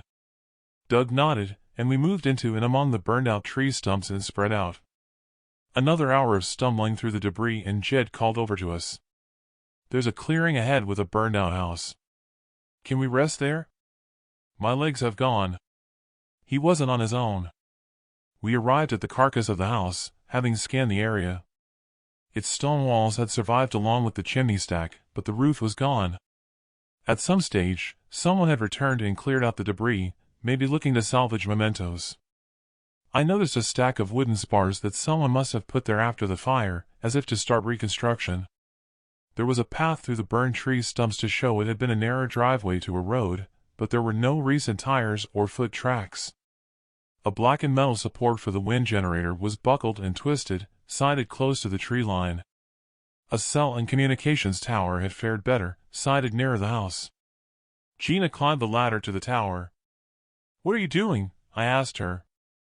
"I can scan the area for some distance from up there." "Be careful." All eyes watched her as she climbed to the top and scanned all compass points through her scope. "It's clear," Gina called out. "You could light a fire." I turned to Doug and Jed. "Good idea. My legs are numb with the cold. I could do with an extra pair of jeans if we come across some. Best we light the fire inside, so it's less likely anyone will see the flames." Settled down with the flames of a fire roaring in the chimney, I quaked, still on edge. The others were the same, periodically checking the vicinity through window openings. "We can't stay here for long," said Doug. "We have to keep moving if we're to keep on schedule. It's only a few more hours to dawn." Gina rushed inside, alarm written all over her face, and peered through a window opening, her eye glued to the scope on her rifle. She ducked. "There's movement out there." I counted 6 or 7 heat sources to the south while I was at the top of the ladder. Could be more. They were heading in our direction. "Shit, douse the fire," I said. Doug took out his water container and put out the fire to a hiss of steam. Jed popped up at the opposite window to Gina, then ducked. "There's more out back," he said. "Anything on the radio?" I asked Gina. "Nothing. We're too far away from the Denverines base to receive any signal. If it were Denverines out there, I'd have expected messages. From what I could make out, they came from the road. I think they're following our tracks. Either that, or they saw the smoke." "Let's hope they're friendlies," said Doug, then he checked his magazine. I flinched and ducked at the crack of a round, followed by the ping of a round hitting the stonework. "I think we've just had our answer," I said, rising and firing off a round at nothing in particular, in the hope whoever they were would have second thoughts about mounting an attack. Chapter 49. Jack Cole. Journey to the Citadel. Talk about rats trapped in a barn. Our situation looked as though it would mirror what was happening back there in the community. Surrounded, and from the round fired, it looked as though we had strayed into someone's jealously guarded territory. More shots fired in our direction from all compass points and pinged off the stonework. "They must be firing to keep our heads down while they close in," I said. "Well, we can't just wait for them to walk in through the front door," said Doug. "He's right, and what they are doing is working," said Gina. "We have to show them that there'll be consequences." She didn't have to paint a picture. We all must have understood what action was needed. The noise of us firing off rounds from all four positions through the window openings around the house was deafening. I thanked God that I had the night visions, able to make my shots count. Most had them ducking for cover and hiding, but one I caught out in the open, his arms flailing as he dropped to the ground. Multiple muzzle flashes out front had rounds striking the stonework, splinters of rock hitting my face, and I ducked, but not before I'd seen them backing off. Jen and Doug had stopped firing, with their backs to the wall, but Gina was still pumping off rounds on automatic. A bullet whizzed past her and struck the wall just above my head. She only ducked for cover when her mag was exhausted. All went quiet, save for I could hear myself breathing heavy. I thought this would be our last stand. Getting to Denver appeared it would not happen. I rummaged into my backpack and took out the photo of Laura and Thomas.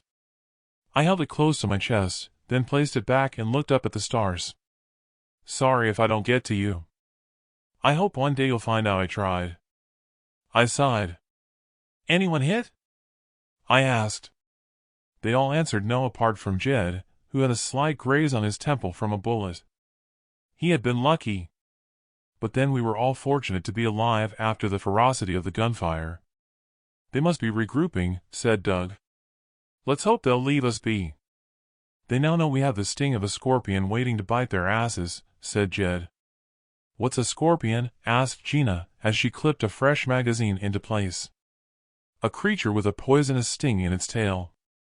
We don't have them in Colorado as far as I know," said Doug. "I got one of them." "Anyone else hit a target?" I asked. Jed and Doug replied in the negative. Gina simply shrugged her shoulders, so I took that as she wasn't counting. The quiet was as alarming as the noise and fog of the battle. I dared to take a peek outside, scanning frantically from side to side. "I see nothing." "Best you check your positions." "I don't see anything either," said Doug. "Me neither," said Jed. Gina was about to speak when she flinched at the sound of automatic gunfire and explosions. None of the rounds struck our position. Even the explosions only appeared as flashes of light outside, a distance away. It left me perplexed. God knows what was happening. My first thoughts were that Pete had arranged for a backup party to follow us to make sure we were not ambushed. An intense flash of light to an explosion out front was followed by continuous screams that appeared to be close by. I looked outside to see the horrendous sight of a man in flames from head to toe running into the clearing. I raised my rifle and put him out of his misery, hearing the distinct sound of a thwack as the bullet ripped into his body and he collapsed to the ground, engulfed in flames. The smell of his burning flesh drifted in our direction, bringing me almost to the point of vomiting. I winced at drawing on the image of the guy incinerating while alive. "Jesus, whoever it is, they have phosphorus grenades," said Jed, peering out at the side of me to the continuous crack of rifle rounds. "The Denverines have them," said Gina. "I've heard their trainers talk of them." That was all I needed to hear. Well, I'm not waiting for any to get tossed in here. All the action is out front. Gina, any movement out back? I asked. Nothing since it started after a grenade exploded and a burst of rounds. To me, it was a no-brainer what should be our course of action. Then I suggest that's the way we exit, like now, while they're still busy out front, I said. I didn't need to tell them twice as Gina climbed out of the window and took a position at the wood stack to give us cover while we followed on. All of us checked the perimeter in our line of sight. Count of 3. Let's go. Keep a low profile and zigzag. Spread out, I said. Don't stop till we drop. Everyone nodded. Gina did the honors of counting, and we set off running. Not sure how the others felt, but to me, it was like the flames from that incendiary grenade were about to lick my ass at any moment. We made it out of the clearing to the sound of rounds ringing in our ears, but not one of them was fired in anger in our direction. So honed on getting out of there, I couldn't even say if the others were keeping up with me. Jumping over a tree trunk, it caught the toe of my boot, sending me sprawling headlong to the ground.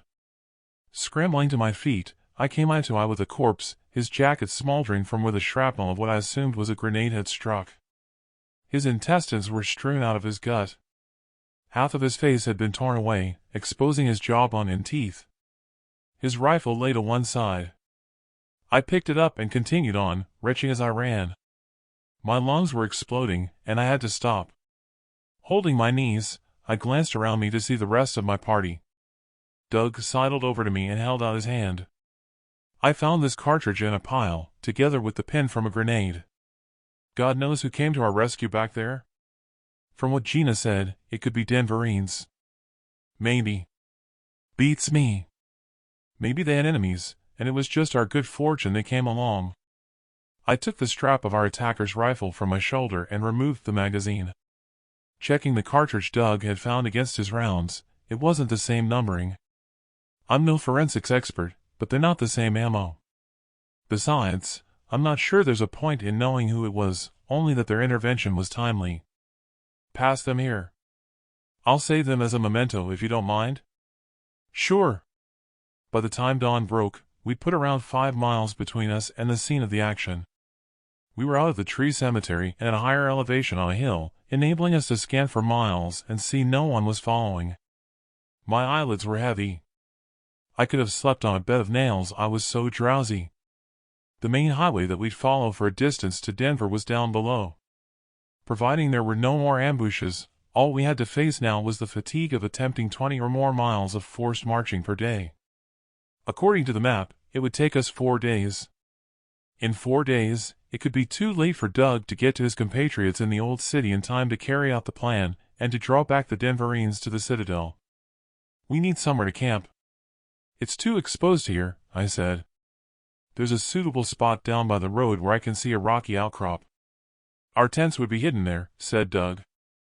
The outcrop it is then, said Jed, and he set off scrambling down the hillside, with Doug following. Wait, said Gina. I can see a vehicle. Where? She pointed. It was too late to call back Jed and Doug. They were almost at the bottom of the hill. I zoomed in the scope to see the vehicle some distance along the road and driving toward Denver. I only see the driver. It's military. Best we get down there to the outcrop before he can see us. When we arrived at the bottom, I told the others to keep behind the rocks until the vehicle had passed on by. Gina went down on one knee and stroked her chin. I have a better idea, she said. Before saying anything else and before we could protest, she took off her backpack, then her jacket, stepped out and hurried on over to the road, waving down the vehicle. When I looked over at the vehicle, it was too far to hear what was said, but they were exchanging conversation. It looked as though we were to pretend to be prisoners again. Either that or she was going to hijack the vehicle. There again, there was no saying that she was after a ride and going on ahead on her own. She returned with a beaming smile. You are all volunteer birthers who surrendered, and my vehicle's run out of charge. He's going to his base 20 miles south of Denver with a dispatch. He'll drop us off at the junction to his base. Give me your rifles after I've put my jacket on and I've loaded up my backpack. We stood there slack-jawed. She'd done it again. I might have thought of her as naive, but she was as cunning as a fox, and a good liar to boot. "Well, come on. It's better than walking," she said, shouldering our rifle straps. We exchanged glances as she marched off, shrugging our shoulders and smirking. "Best do as she says," I said. "Denver, here we go." Chapter 50. Jack Cole. Journey to the Citadel. Jed was the last one to climb into the back of the military vehicle when something tinkled on the asphalt. I glanced out of the window as the doors slammed to a close, and we set off. I could clearly see something lying on the road. It wasn't as though we could ask the driver to stop and go back. "I think you dropped something on the road," I whispered to Jed. "Check your pockets." Jed patted down his pockets. "Aw, it's nothing." It must have been an empty mag I had that slipped out when I climbed inside. As insignificant as it might have seemed on the surface, it worried me we had left a trace of ourselves on the road. It was bad enough that someone could have been following our tracks back there in the tree cemetery. If they followed our tracks to the outcrop next to the road and discovered the mag, someone could work out we had got a ride, and from the position of the mag on the road, our direction of travel. I shuddered, deciding I was paranoid. Out of harm's way, my mind dwelt on events. It appeared back there that someone had tried to rescue us. That could have been way off base. Their targets could have been our attackers, and in the fog of the conflict, we could have escaped before they finished their task and turned their attention to us. Denverines or others, I couldn't figure it out. "Where are you traveling from?" Gina asked the driver. "The border with New Mexico. It's a mess down there. I've been sent for more medic supplies." "A mess? What does that mean?" "There's a border conflict going on. The battle is intense. I asked your people to resupply me back there down the road, but they said they didn't have enough spare. If you hadn't spotted me, you could have got a ride with them." Gina glanced over her shoulder at me, a questioning expression on her face with what to make of what he'd said. She turned back. "Who is it you talked to?" "Commander Wilson." "They were just breaking camp." Hearing that name sent the shivers through me. "Breaking camp?" I tapped Gina on her shoulder. When she turned, I ran my fingers over my lips as a signal not to ask any more questions. It worried me she might ask the wrong question and put the driver on alert. Doug touched me on the knee, then tapped his balled fists together in silent celebration. He was probably thinking the same as me, and that the Denverines had broken off their engagement against the community. The question I had to ask myself was that if that was the case, why? "So, are they sending a unit back to Denver?" Gina asked, completely ignoring my signal. "Unit? No, it's more like units that are breaking camp. Commander Wilson said they were keeping a small force there. She asked if I'd get a message to my command to strengthen them up when the border skirmish was over. I doubt the fighting at the border will be over soon." I had hoped he'd volunteer more information, or now having more confidence in Gina, I hoped that she'd pop one more question to ask why they were breaking off their engagement. But no, that was it for conversation, and within 10 minutes of staring out at the lines of abandoned rusting vehicles zipping by at the sides of the road, I drifted to sleep. The next thing I knew as I opened my eyes and squinted, was that Gina was standing at the open back door and she'd already unloaded our backpacks and rifles. I nudged Doug, who was still snoring. "What?" he asked and rubbed his eyes. "We're at our destination." We scrambled out of the back.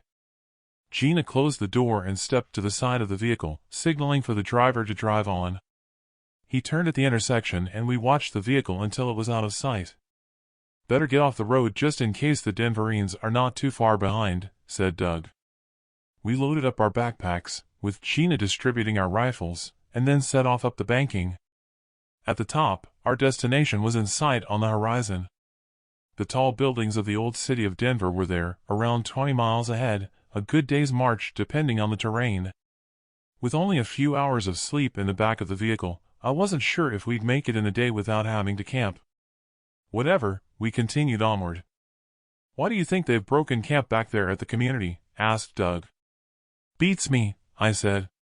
"Unless your friend who they tortured knew of our plans and gave them up. Don't forget the one who got away." "They could have captured and tortured him," said Jed. No one could have withstood that type of torture that they meted out. They could fear they got word to Salt Lake. I get that, but there's no saying Pete will have told them of our destination. Maybe they only knew about their own mission, said Doug. But yeah, they could think that of Salt Lake. Surprised there's been no messages over the radio, I said and looked over at Gina. Maybe there have been messages between them and Denver. We wouldn't hear them.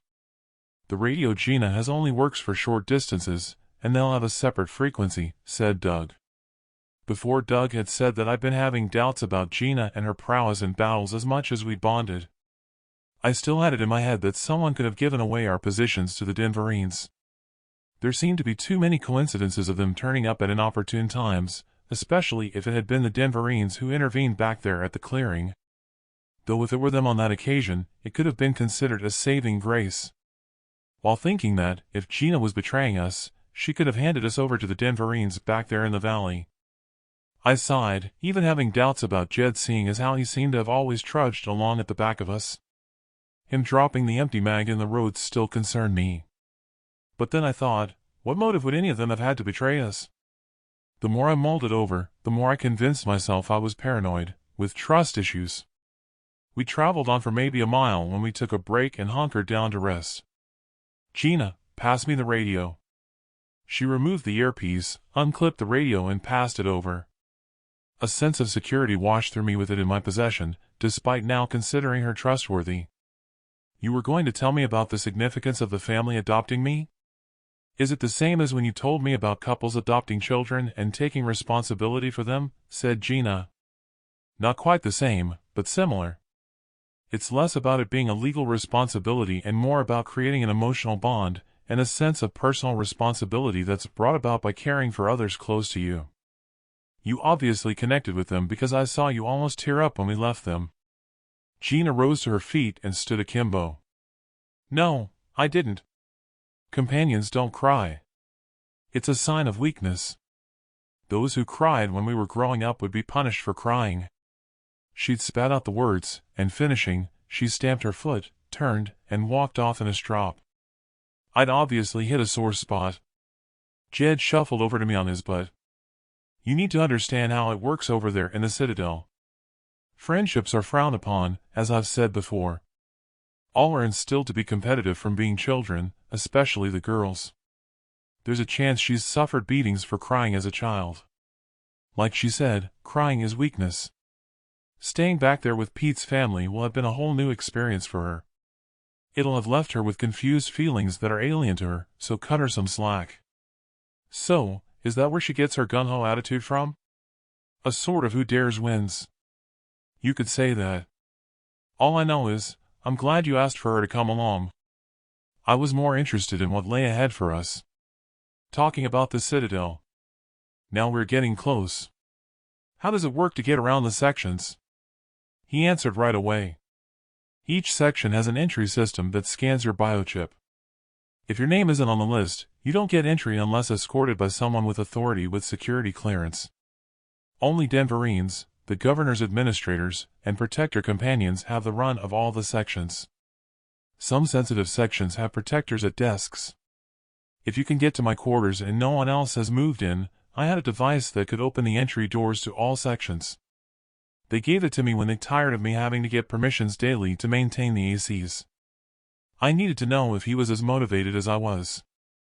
Are you certain you want to get in there to a computer to find your children? He rolled his eyes, then looked directly at me. Yeah, I'm certain. He sighed, then raised his eyes to the sky. I may as well tell you, I'm dying, so it will be a last chance to find where they are and hopefully connect with them. Jed saying that took me aback. Dying?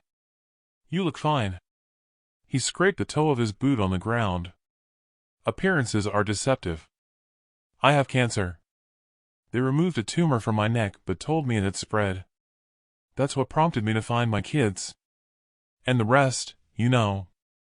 I'd seen the scar on his neck the first time we had met back there at the hunter's camp that seemed to be fresh with it still having a redness, but never thought to ask how it got there. Sorry. No need. I've come to terms with it now. I think it's time we moved on. With his backstory showing Jed to be motivated, and now knowing why Gina acted in the way she did, together with Doug mentioning the short-distance reception and transmission of the radio signals, I felt bad for thinking either of them could be betraying us. Besides, we'd all made it this far.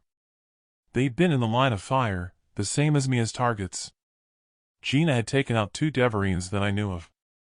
She'd hardly have done that if she was in league with them, I thought. All I could hope was that our good fortune would continue. If you could call the scrapes we'd been in so far good fortune. For now, it was onward and into an uncertain future, the outcome far from assured. Chapter 51. Jack Cole. The Old City of Denver. It was still dark when we arrived in the Old City a few hours before dawn. We had worked our way through the ghostly suburbs without incident in traumatic silence. White upside-down crucifixes scrawled in paint on the many doors and the windows of the houses bore testament to the religious wars and the horrors the residents must have suffered. Denver's appearance as we hit the city streets was in stark contrast to the only time I visited there as a child with Ma and Pa. Images of the bustle on the sidewalk and the lines of traffic flashed through my mind. My imagination conjured up horns honking, people going about their business, or exchanging pleasantries sitting in the outdoor dining areas of restaurants and cafes. Now the roads were awash with the carcasses of those same vehicles. Car trunks and doors left open, windows smashed, together with rusted bodywork peppered with bullet holes. The buildings had fared little better. There were no sounds of critters signaling dawn approaching, only the sound of our boots crunching on glass from the store windows smashed and emptied of product. Fascias were stained where flames had licked the buildings, probably set alight by rioters and scavengers. Some had been reduced to empty shells. There were human bones strewn among the litter and rubbish piled high and decayed. Probably animals had devoured what flesh had been on the bones, then spread them around. No wonder the powers that be built the citadel, I thought. The graffiti said it all. The City of the Dead, it read, scrawled in letters 3 feet high on the wall opposite us. "Stop here," said Doug, and pulled out the street map from his jacket pocket. "Step over there and into that building so I can use the flashlight." Pete said they have cameras installed in the central areas with cable back to the citadel. We have to follow the route mapped out to avoid them. He kept that information close to his chest. The march had finally broken Gina, leaving her grimacing with a cramp in her legs. Fatigued, we unloaded our backpacks and hunkered down on the floor in a room of what had been an office. "How far to the museum?" "I have no more yards left in me," I said. "Me neither," said Jed, who had taken a hold of Gina's boot, and with her leg in the air, he applied pressure to give her some relief. "We'll sleep here for a few hours, then move on," said Doug, scrambling to his feet and closing the blind at the window. "We only have another 3 miles to our destination, but I'm the same. My legs have gone." Taking the map of the citadel from my pocket and my flashlight, I turned to Jed. "How did they build the infrastructure in the citadel?" Jed pouted his lips before he answered. "The domes were constructed with alloy triangles forming the framework. The glass is reactive to sunlight. It kept the heat down during the drought to some extent and the AC units did the rest. All the internal buildings are prefabricated, or they used laser printing to build some sections." "Where would Laura be housed?" Jed rubbed his temple with his forefinger and thumb. Then sighed. I had an idea that he was stalling answering. "Listen, you know why they captured her.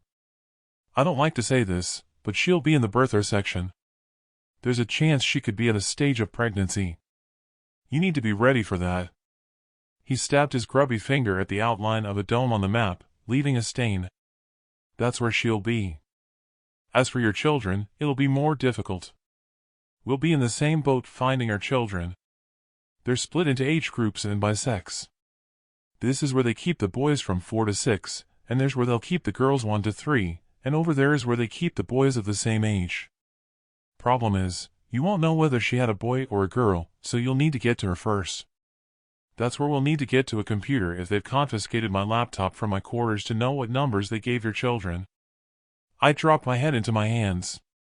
He was warning me of what I already knew, but I had blotted it out of my mind. Not only could she be carrying another child, but Laura could also have given birth to another child in the time she had been there, besides our own child.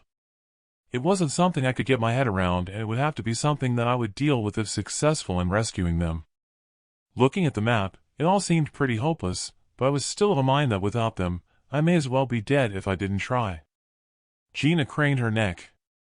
"Did you hear that?" "I heard nothing," I said as we all scrambled to our feet. Doug lifted the corner of the blind and peeked through the window. "Shit, where did they come from?" he said, dropping the blind. "What is it?" I asked and stepped over to him and lifted the corner of the blind to see for myself, only to see 5 dogs standing in a semicircle outside. I nearly exited my skin with fright when a dog appeared at the window. The dog's paws pounded on the glass, with a ferocious-looking Alsatian snarling, baring its fangs, and drooling saliva. Losing my footing, I stumbled backward.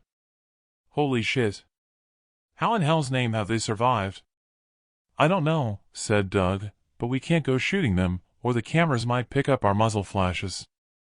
"Well, we have to do something," said Jed, as they must have entered the office block and were now scratching at the door to the office and barking constantly. "We'll have to use our knives," said Gina. "It's not like we can throw them some dried rice to eat." As if our situation couldn't get worse, I heard boots running outside, then creaks on the floorboards in the corridor. "Get down, Jet. Bonnie, heel." We all exchanged glances with expressions of a mixture of surprise and panic. Gina went down on one knee and shouldered her rifle, aiming at the door. I stood behind her, training my muzzle at the door. All I could hear were the dogs panting outside the door. "Doug, is that you?" a voice called out. "It's Leroy." Standing next to the door, Doug headbutted the drywall. "Thank God it's you. They've connected the radio back home. We had a message to say you were on your way. We caught sight of you a while back. Sorry about the dogs." Doug opened the door to reveal a tank of a guy as tall as the doorframe, surrounded by the dogs. I tapped Gina on her shoulder. "You can lower your rifle now," I said and helped her to stand, then looked over at Leroy. "Don't worry, she stole the uniform from a Denverine." "Had me going there for a while," said Leroy, then let out a raucous laugh. "Follow me, we need to get to the museum before dawn." "Don't you find it difficult feeding the dogs?" I asked as we headed along the street outside, the dogs charging ahead. "Nah, it's cool, man. We gets plenty of synthetic meat out of the citadel." Leroy had us detour through entrances and exits of buildings to avoid the cameras until we arrived at the museum. Gina tugged at my sleeve at the entrance. "I've only ever seen pictures of dogs in books. How come they obey him? Has he adopted them legally?" "No, not legally. People used to have them as pets of the family before the drought took hold, so they get to understand simple commands. They can be quite protective towards their owners and a comfort." "Fascinating." "Okay, we're here," said Leroy. Inside, whatever exhibits it had held were missing. The place was empty. Leroy guided us to the basement where we arrived at a steel door. The lock was the type that had provision to insert a security card. Leroy fished into his pocket and took out a cube of metal and slid it over the area of the handle. The lock buzzed, then the door sprang open. "What did you just do to open it?" I asked. His laugh was infectious. "Oh, that. It's a little trick I learned for opening hotel doors and safes when I used to be a bad boy." He held up the cube. "This is a magnet." When I closed the door behind us, Leroy flicked a light switch. "How do you get the energy?" It was already installed. There's a wind generator and solar panels on the roof with a backup battery. It was a squeeze walking down the corridor and some rooms that were packed with crates. Leroy told us they were the exhibits stored there for safekeeping. The last 2 rooms were full of rocks and soil. "Not far now," said Leroy. "This is where we stored the soil from the tunnel that we dug to get to the sewer system so we can move around from prying eyes. The tunnel enabled us to get access to the citadel." We entered a large room, greeted with cheers by around 20 of Leroy's party. Doug held up his hands. "Thanks everyone, but time to reacquaint with you all later. We have a message to decode." He delved into his backpack and retrieved the parcel, and taking his knife, he cut through the tape. "Pass me a Bible," said Leroy as he unfolded the coded note. As curious as I was as to why he needed the Bible, I was more interested in the piece of equipment that was inside the package. It appeared to be single-lens binoculars and had me scratching my head how it could be of importance to striking back at the Citadel. Chapter 52. Jack Cole. The Citadel. Leroy took a seat next to an upturned crate and set the coded note down. While looking over his shoulder, he ran his finger along the code, giving instructions to Doug for him to turn the pages of the Bible. He called out the letters for a woman to write it down. Intrigued, I waited for them to decipher the code. Doug read through it silently, and then smiled, handing it over to Leroy. "What does it say?" I asked. "I'll read it out," said Leroy. Instruction booklet enclosed for laser sight inside the laser itself. Target the government building dome. We'll dispatch our helicopters when our party arrives with you. Choppers will strike additional random targets after their strike and return. We found the frequency they use at the Citadel. We'll send them a message to withdraw from our base or expect another attack. Good luck. Random targets? That set my mind into a spin. Leroy turned to one of his group. Send a coded message back to say the party has arrived. Tell them Doug says that the Denverines have left only a small contingent behind at their base outside the community, but I expect them to return. Ask them when they can send the choppers with an ETA. How will you get inside the Citadel with the laser without them spotting you? I asked Leroy. It's like I said, until they built their own sewage treatment facility, they connected to the city sewer. Then they walled it off when their own facility was complete. We've broken through. We have people in the biofood plant, and they spared food through a maintenance inspection cover for us at 9:30 every day. They've already created havoc by planting bombs. For some time, we've been smuggling Bibles inside and leaving them around randomly, hoping curiosity will have an effect. We have a janitor who can put the laser in her cart, and she has access to the different areas for cleaning. She'll deliver it to our man inside to operate it. So, won't you be going inside? No need. We were interrupted when one of his men rushed into the room, a pained expression on his face. There's movement outside in all directions and they're closing in, he called out before reaching us. It has to be Denverines. There are armored vehicles with plows attached, pushing aside the vehicles blocking the roads we set as barriers. Damn and blast, said Leroy. Everyone gather your weapons and as much ammo as you can carry. What a time to discover us. They could have triangulated the radio messages. Incredible, considering we've only just started exchanging messages. He was likely right. It can't have been Jed or Gina giving away our positions. There had to be another explanation. I'd been watching them closely, trailing behind them ever since we'd left that military vehicle. The radio operator returned. They're sending 3 choppers immediately. They said to have the target sighted with the laser at 1 o'clock. I turned to Jed. They must be going to use the other 2 to take on the Denverines left behind. I hope so, for all their sakes. Either that or the engines on those other 2 are blown. Fingers crossed. Listen, we have to get in and out of there before the choppers arrive, I said. Yeah, I heard. Random targets. Stop panicking. We can only do our best. Doug, what time is it? Jed asked. People bustled around, filling their pockets and backpacks with ammo. Doug checked his wristwatch. 9:05 according to my wristwatch, and it keeps good time. I'm to take the laser in here to come with me, but I'll be returning. What about you, Gina? You can either come with us or stay and fight. I'll come with you in case Jed gets taken out. You'd need me to show you the way around. Gee, thanks a bunch, said Jed. Leroy broke off from giving his people instructions and hurried over to us. We're going above to set up a defense to keep them occupied. We don't want them to know we have another way out for as long as possible. When we retreat to the basement, they'll likely blow the door and discover the tunnel. We'll try to hold them off for you as long as possible. Hopefully, you'll get back up with your families before that happens. Either that or they'll be recalled to the Citadel when the choppers attack.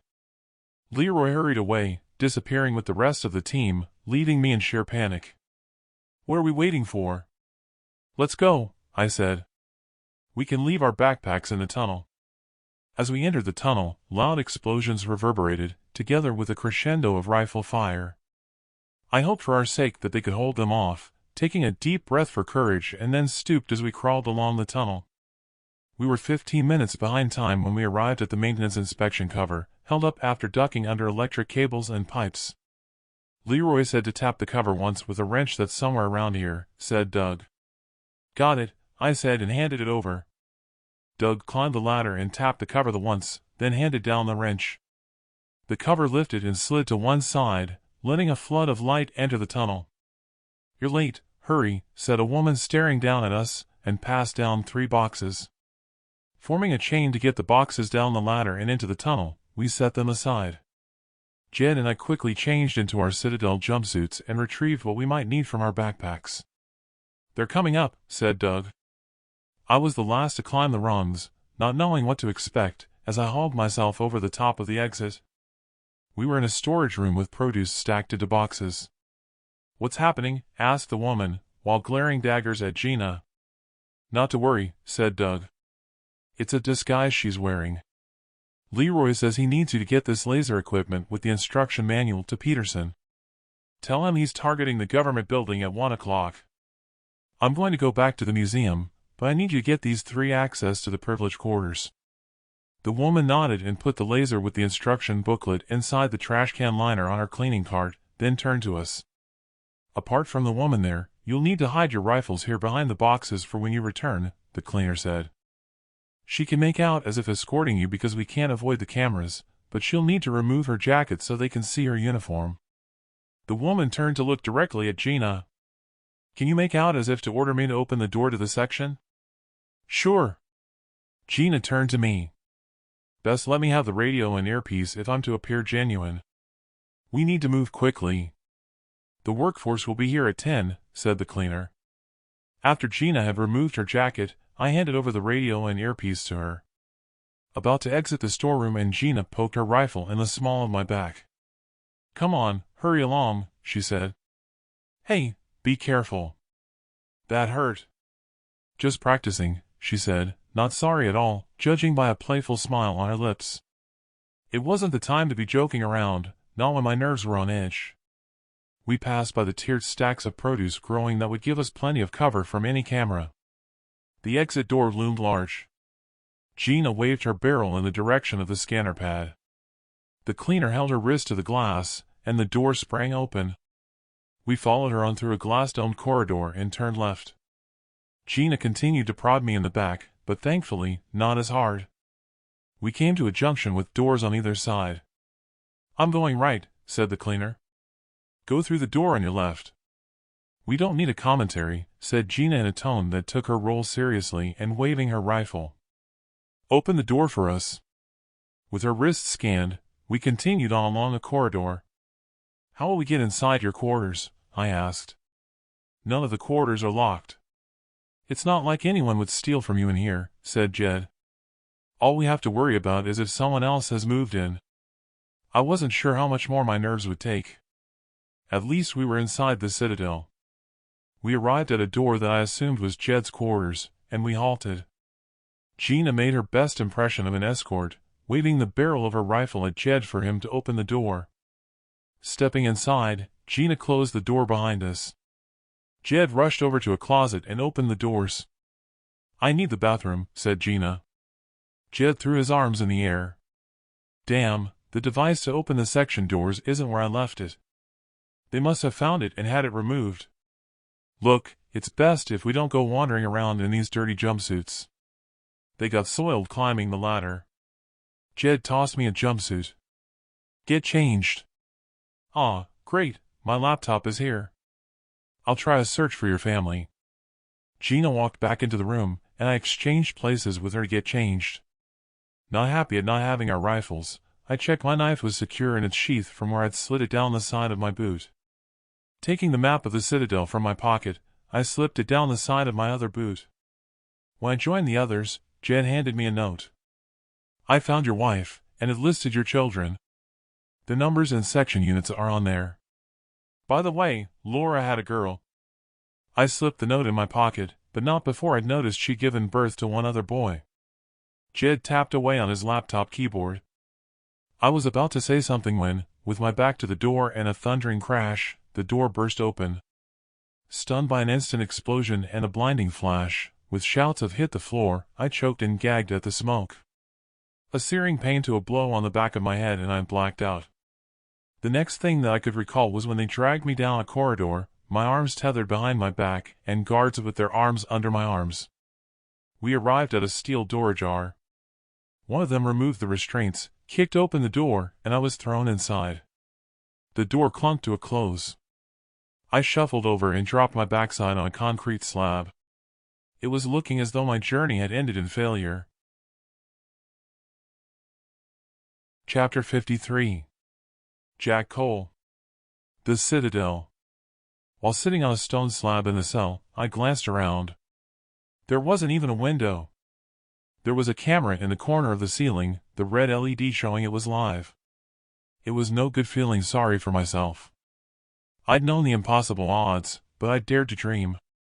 It just seemed to be so unfair that I'd come so far, and I'd almost tasted success, only to fall at the last hurdle. My thoughts were distracted when I heard boots clunk outside of the cell, growing nearer. The inspection hatch opened, eyes looking me over. "Pity you won't be here long. I hear you're an outsider. Have you drunk the water?" "I'm not impotent, if that's what you mean." "What a waste. You look like a good specimen. We only ever get limp dicks in here." Can't say I was in the mood for her flirting. "You said that I won't be here long. Where are they taking me?" She held up a card. "I'm to put this at the side of your door for when the afternoon shift arrives. No food. Due for execution." I read from the card and gulped. "How would you feel about coupling with me as a last wish?" she asked, and then winked. "I'd rather eat dog crap," I said. The sparkle in her eyes dulled. Her smirk turned to a scowl. The hatch slid to an abrupt close. "Fuck you," she called out. "Bang on the door if you change your mind, and I'll see to it for me to fuck your brains out before you die, loser." Lightheaded at thoughts of my impending execution, I edged backward, my calves hitting the edge of the slab, losing my balance, and I collapsed with my butt on the concrete cot. With my back to the camera, I sank my head into my hands, then clawed my fingers down my cheeks. As much as I had known my mission had been a death wish, I didn't want to die. I'd not seen Gina and Jed when they dragged me to the cell and thought they might have put up a fight and met their demise. As for Jed, I could understand him putting his life on the line to have returned to the Citadel, but Gina didn't deserve the fate she had probably faced. The only comfort I could take was that, knowing her, she would likely have fought to the end. I decided that was what I would have to do if I had any pride left in me. I reached down and felt at the handle of the knife, surprised it had not been found. Rising from my concrete cot, I had no firm plan, but I knew it was now or never and banged on the door with my fists. "Hey, I'll accept your offer," I shouted for all I was worth. It was a good 5 minutes before I heard the guard's boots clomping outside. The hatch screeched open. "How do we do this?" "Don't touch the door for a start." The guard showed me the business end of her baton and touched the frame of the hatch to an electrical charge sparking as she drew it away a centimeter. "Any attempt to tussle with me, and that's what you'll get." "Wait, I'm not going to do it with the camera on for someone to watch us. I'll turn off the camera and I'll be back." "You won't regret it." "Hopefully, you'll regret it, bitch," I said inwardly. I turned and stared at the evil eye of the red LED on the camera until it extinguished, and then waited for her to return. Retrieving the knife, I slipped it into my pocket, but held onto the handle. When she arrived, the hatch opened. "Here's how we do this. You stand with your back to me at the far wall. Spread your legs and lean onto the wall with your hands. I'll ask you to put your hands behind your back one at a time." She closed the hatch. With the key scraping in the lock, I did as she had asked before the door opened. With one hand holding the knife close together with my other hand at chest height, I hoped she'd not see the knife, with my body blindsiding her from noticing the weapon. My heartbeat escalated fast and furious in my chest as she approached, and I felt the baton on my neck. Her other hand reached down in between my legs. "Not ready yet? You'd better not be lying." "Never mind, I'll soon have you stiff. Put a hand behind your back." I felt the cuff on my wrist, and for an instant, the pressure of the baton moved as she withdrew it from my neck. Now your other hand. In one swift move, I pushed off the wall, crashing into her and sent her to the ground. She pushed with her feet to make for the door on her back, both her hands gripping the baton and pointing it at me. The baton flew from her grip as I kicked out, connecting my boot on her wrists.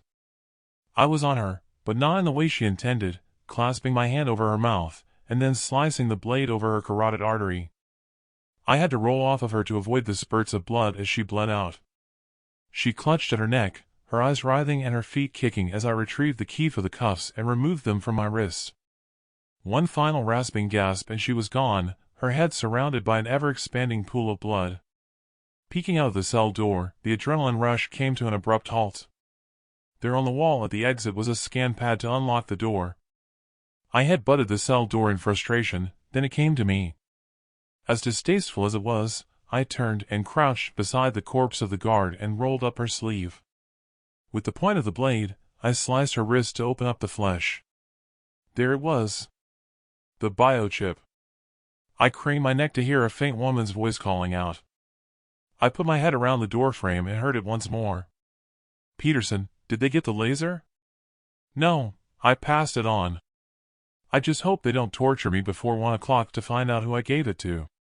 With every second passing, I expected another guard to enter.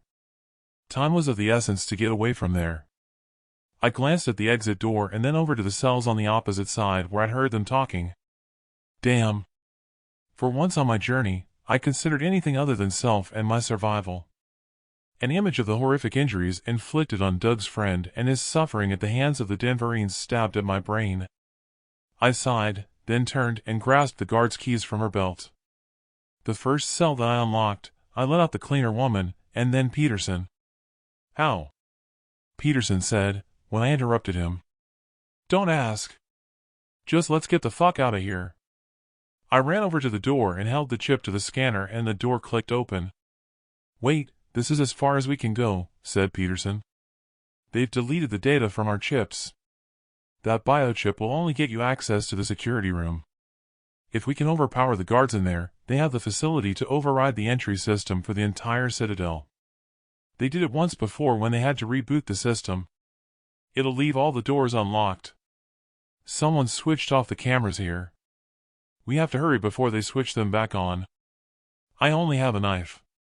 Peterson glanced at the corpse of the guard over at the open cell door.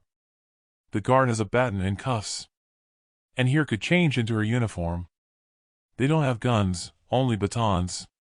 There wasn't another option, as I stood at the door while they were stripping the guard. At least I was in with another chance, as slim as it might be. A strange calmness washed over me. I'd entered a tunnel vision zone, devoid of fear. All I knew was that if I were to die, it would be my time and place, not theirs on some executioner's block. Chapter 54. President Amanda Jackson. The Citadel of Denver. President Jackson and Janice waited for news in the governor's office after hearing of an impending attack on the Citadel from Commander Wilson and her intelligence services. The intercom buzzed. Jackson snapped a finger at the switch on the console. Yes? I have Governor Amaze and Commander Wilson here for you. Send them in. They walked in with the governor having a smile on her lips. Jackson set her eyes on Wilson and sighed. She noticed Janice standing behind her glaring, clearly not happy at noticing her look Wilson up and down. Ahem, said Janice, coughing into her hand. I think we need to hear what it is they have to report. Sorry, yes, go ahead. The governor stepped forward and bowed. We have the intruders in custody. The 2 insiders are to be interrogated shortly. Jackson relaxed at the news. Good. We'll make an example of them this afternoon when we execute them with the outsider. What form is this attack to take? She asked Wilson. All we know is it's an attack organized by those at the helicopter base according to someone we tortured. It could be restricted to the old city. We have rebels surrounded there. Good. Jackson then turned to Janice. Have the cameras made ready? I have them on the balcony. I just need to press the power button. The governors of the other citadels have arrived for their meeting with you, so we'll make it a spectacle for the executions. Jackson turned to Commander Wilson. So, your plan worked to make a start on clearing out survivors to prepare for our settlements. Can't say I'm happy about having you withdraw from that mountain base. Still, it's more important that we secure the citadel. How is the action going in the old city? Give me a briefing. The rebels are putting up a fight. Their ammunition won't last forever. At some stage today, we'll overpower them. As for the old helicopter base, we can return when we're finished here. We were fortunate to have captured one of the people they sent out to seek help from Salt Lake when we learned of the attack on the citadel. But just what form the attack will be, and when, we don't know. I can't see what they can do unless they have a rebel force inside the citadel. Clearly they have terrorists inside, considering the recent bombings and those we've just captured. The intercom buzzed. I have some protectors here with an urgent message. Send them in. They were clearly agitated when they entered and blurted out their message, heads bowed. The prisoners have escaped, our savior. Jackson stiffened in her chair. And? All the cameras are disengaged, and the section security locks have failed. We found the guards handcuffed to their chairs. We can't reset the locks or the cameras. Someone has smashed the equipment. The detention guard was discovered naked in the outsider's cell, dead. We think one of them must have her uniform. Jackson crashed her balled fists on the desk. She wagged a finger at Wilson. Damn. Recall the Denverines from the old city. I want all the protectors and your troops guarding all sections and have those prisoners recaptured alive. I want them tortured to find out how and when they intend to attack. Every section must be searched to look for a bomb. Yes, our savior, right away. On your way out through reception, have those two who are waiting sent in here. 2 protectors entered, flanking an infertile with a Denverine. Jackson waved at the protectors. You 2 can leave us and wait in reception, said Jackson, then she turned to her visitors. Well. Apparently, you 2 had something of a journey. You were to be commended. Your mission had quite a surprise twist in discovering the rebels' camp in the old city, not to mention the old helicopter base. Jed Ward, isn't it? I have someone here for you to meet as promised, then we'll get that tracker device out of your neck. You 2 Gina. Sorry, Jara, isn't it? Yes, our savior. We've already had the trackers removed, said Jara and ripped off the name badge, then stuffed it into her pocket. Jackson pressed the buzzer. The door opened. In walked 2 bewildered-looking youths, a teenage boy and a girl. Dad, is that really you? The boy said, his eyes moist. Jackson scoffed as a tear ran down Jed's cheek, his lips quivering. The youth looked over at Jackson as if not sure if he could greet him. Go on then, get it over with. I'll allow affection to be shown on this one occasion. Make the best of it. It will be the one and only time. Jackson rolled her eyes at Janice as Jed hugged and kissed his son, tears streaming down both of their cheeks. His daughter, on the other hand, looked at him sheepishly. It's me, your dad, he said and went to hug his daughter. She reared away at first, and then, Jackson rolled her eyes, as if by instinct, the girl held out her arms and they embraced, albeit clumsily on the girl's part. Jackson rose from her seat. Enough. I'll have you escorted to return to your sections. Not you, Jed Ward. You can wait here and join the rest for execution. What? Said a wide-eyed Jed, his son trembling and hanging onto him. You said. Jackson showed him her palm. The Denverine stepped forward. You're forgetting my reward, said Jara. In good time. President Jackson took a seat at the desk again and reached out for the buzzer. Her eyes widened to an explosion engulfing the room and she pushed back on her chair at Jara, having fired a round from her rifle at the hip. Janice clutched her chest. No, Jackson screamed to Janice's eyes rolling to the whites, then hitting the floor as if her spine had deserted her, blood oozing from between her fingers with her hands at her chest. Jara pulled her gun from its holster and tossed it to Jed. Cover them. The governor stepped behind Jackson. The 2 protectors burst into the office, only to raise their hands when facing the barrel of a rifle. Get in here, and lock the door, Jara ordered a trembling receptionist. She turned briefly to Jed's children. Are you with us? Jackson noticed them exchange glances, expressions like scared rats, then to her disgust, they both nodded. Then take the stun guns and batons from the protectors' belts. Cuff them with their own handcuffs. Jed, pull the trigger if needs be to defend them. She turned to Jackson. What is it you want? Jackson asked in a defiant tone. For you to announce I'm the new governor of the Citadel for a start. We have a governor, said Jackson. Only to flinch and duck at the explosion of a round. The governor behind her crumpled to the floor. Now we don't have a governor. You're to step out onto the balcony and announce on camera that you're appointing me governor of the Citadel and stepping down as president, to appoint me in your place temporarily until the governors can return to their citadels to hold elections. In your dreams. Okay, I'll announce it myself after I've put a bullet between your eyes. Alternatively, do as I ask, and I'll let you live to take your chances out there in the wastelands, your choice. You won't get away with this, said Jackson, puffing out her chest, the barrel of the rifle pointing at her face. What now? Asked Jed, Dejara showing him a flat hand. Well, hurry. What is it to be? She asked Jackson. Jackson narrowed her eyes, not sure if Jara would shoot her anyway, whatever she did. How do I know you'll keep your word and let me live after you've killed the governor and Janice? Because it will be the same mercy that you gave my mother when you deposed her from the presidency and then had her exiled to the wastelands.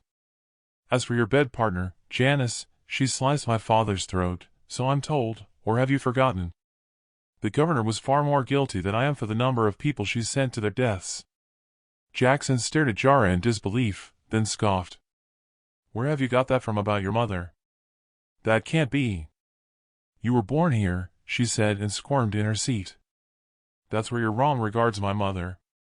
She was captured by the Denverines as a birther out there where you'd sent her to die, but she was already pregnant with me, close to full term. Jed recognized her here when working in the medical section. She died in childbirth, malnourished. He'd followed my progress ever since through the ranks of the Denverines and dared to tell me of the history 6 months ago. But that's enough of that. We're wasting time. What's it to be? Either way, makes no difference to me. Jackson gulped, then shook her head. She knew it was the end, whatever she decided. She narrowed her eyes, trying to get the measure of the Denverine in front of her. There was no doubt she had the look of her mother. Jara stepped forward, her rifle shouldered. Jed, what time is it? She asked him. It's 12:45. We're running out of time. Jara pointed the barrel of her rifle at Jackson. This is the last time I'm going to ask, said Jara.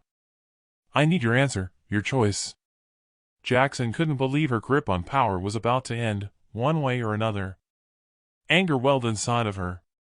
I'll count to 3, said Jara, with Jackson noticing her finger move from the trigger guard to caress the trigger. It was decision time. Chapter 55. Jack Cole. The Citadel. I'd reckoned that the safest place to hide was back in Jed's quarters until the furor had died down before making a move. They were bound to have discovered that we'd overpowered the security guards and destroyed the door entry system and cameras from operating. That would likely have led them to find the guard I'd killed in the cell block. The last place I thought they'd look would be Jed's apartment. Peterson and the cleaner had gone their separate ways, with the cleaner saying she had no alternative but to escape through the tunnel. Peterson had gone to find his co-conspirator to make sure he would have the government buildings sighted with the laser. Sitting there, I was baffled. There wasn't any blood splatter on the floors or walls, nor any bullet holes in the drywall to show Jed and Gina had put up a fight. All I'd found was an upturned chair that I recalled knocking over when the stun grenade had disorientated me. My shoulders shuddered at the recollection. All I could do was to hope that any secondary targets the helicopters chose wouldn't be targeted at the birther section, and where my children were located. With the time that I'd been hiding there, I expected the explosion of a missile to strike at any moment. That would be the signal for me to move while they were in disarray. Nerves got the better of me wanting it to be all over. I rose from the chair and over to the dresser. There was a wind-up wristwatch on top of a trinket box. It worked, but the time displayed was 1:05. That was past the planned time for the chopper attack.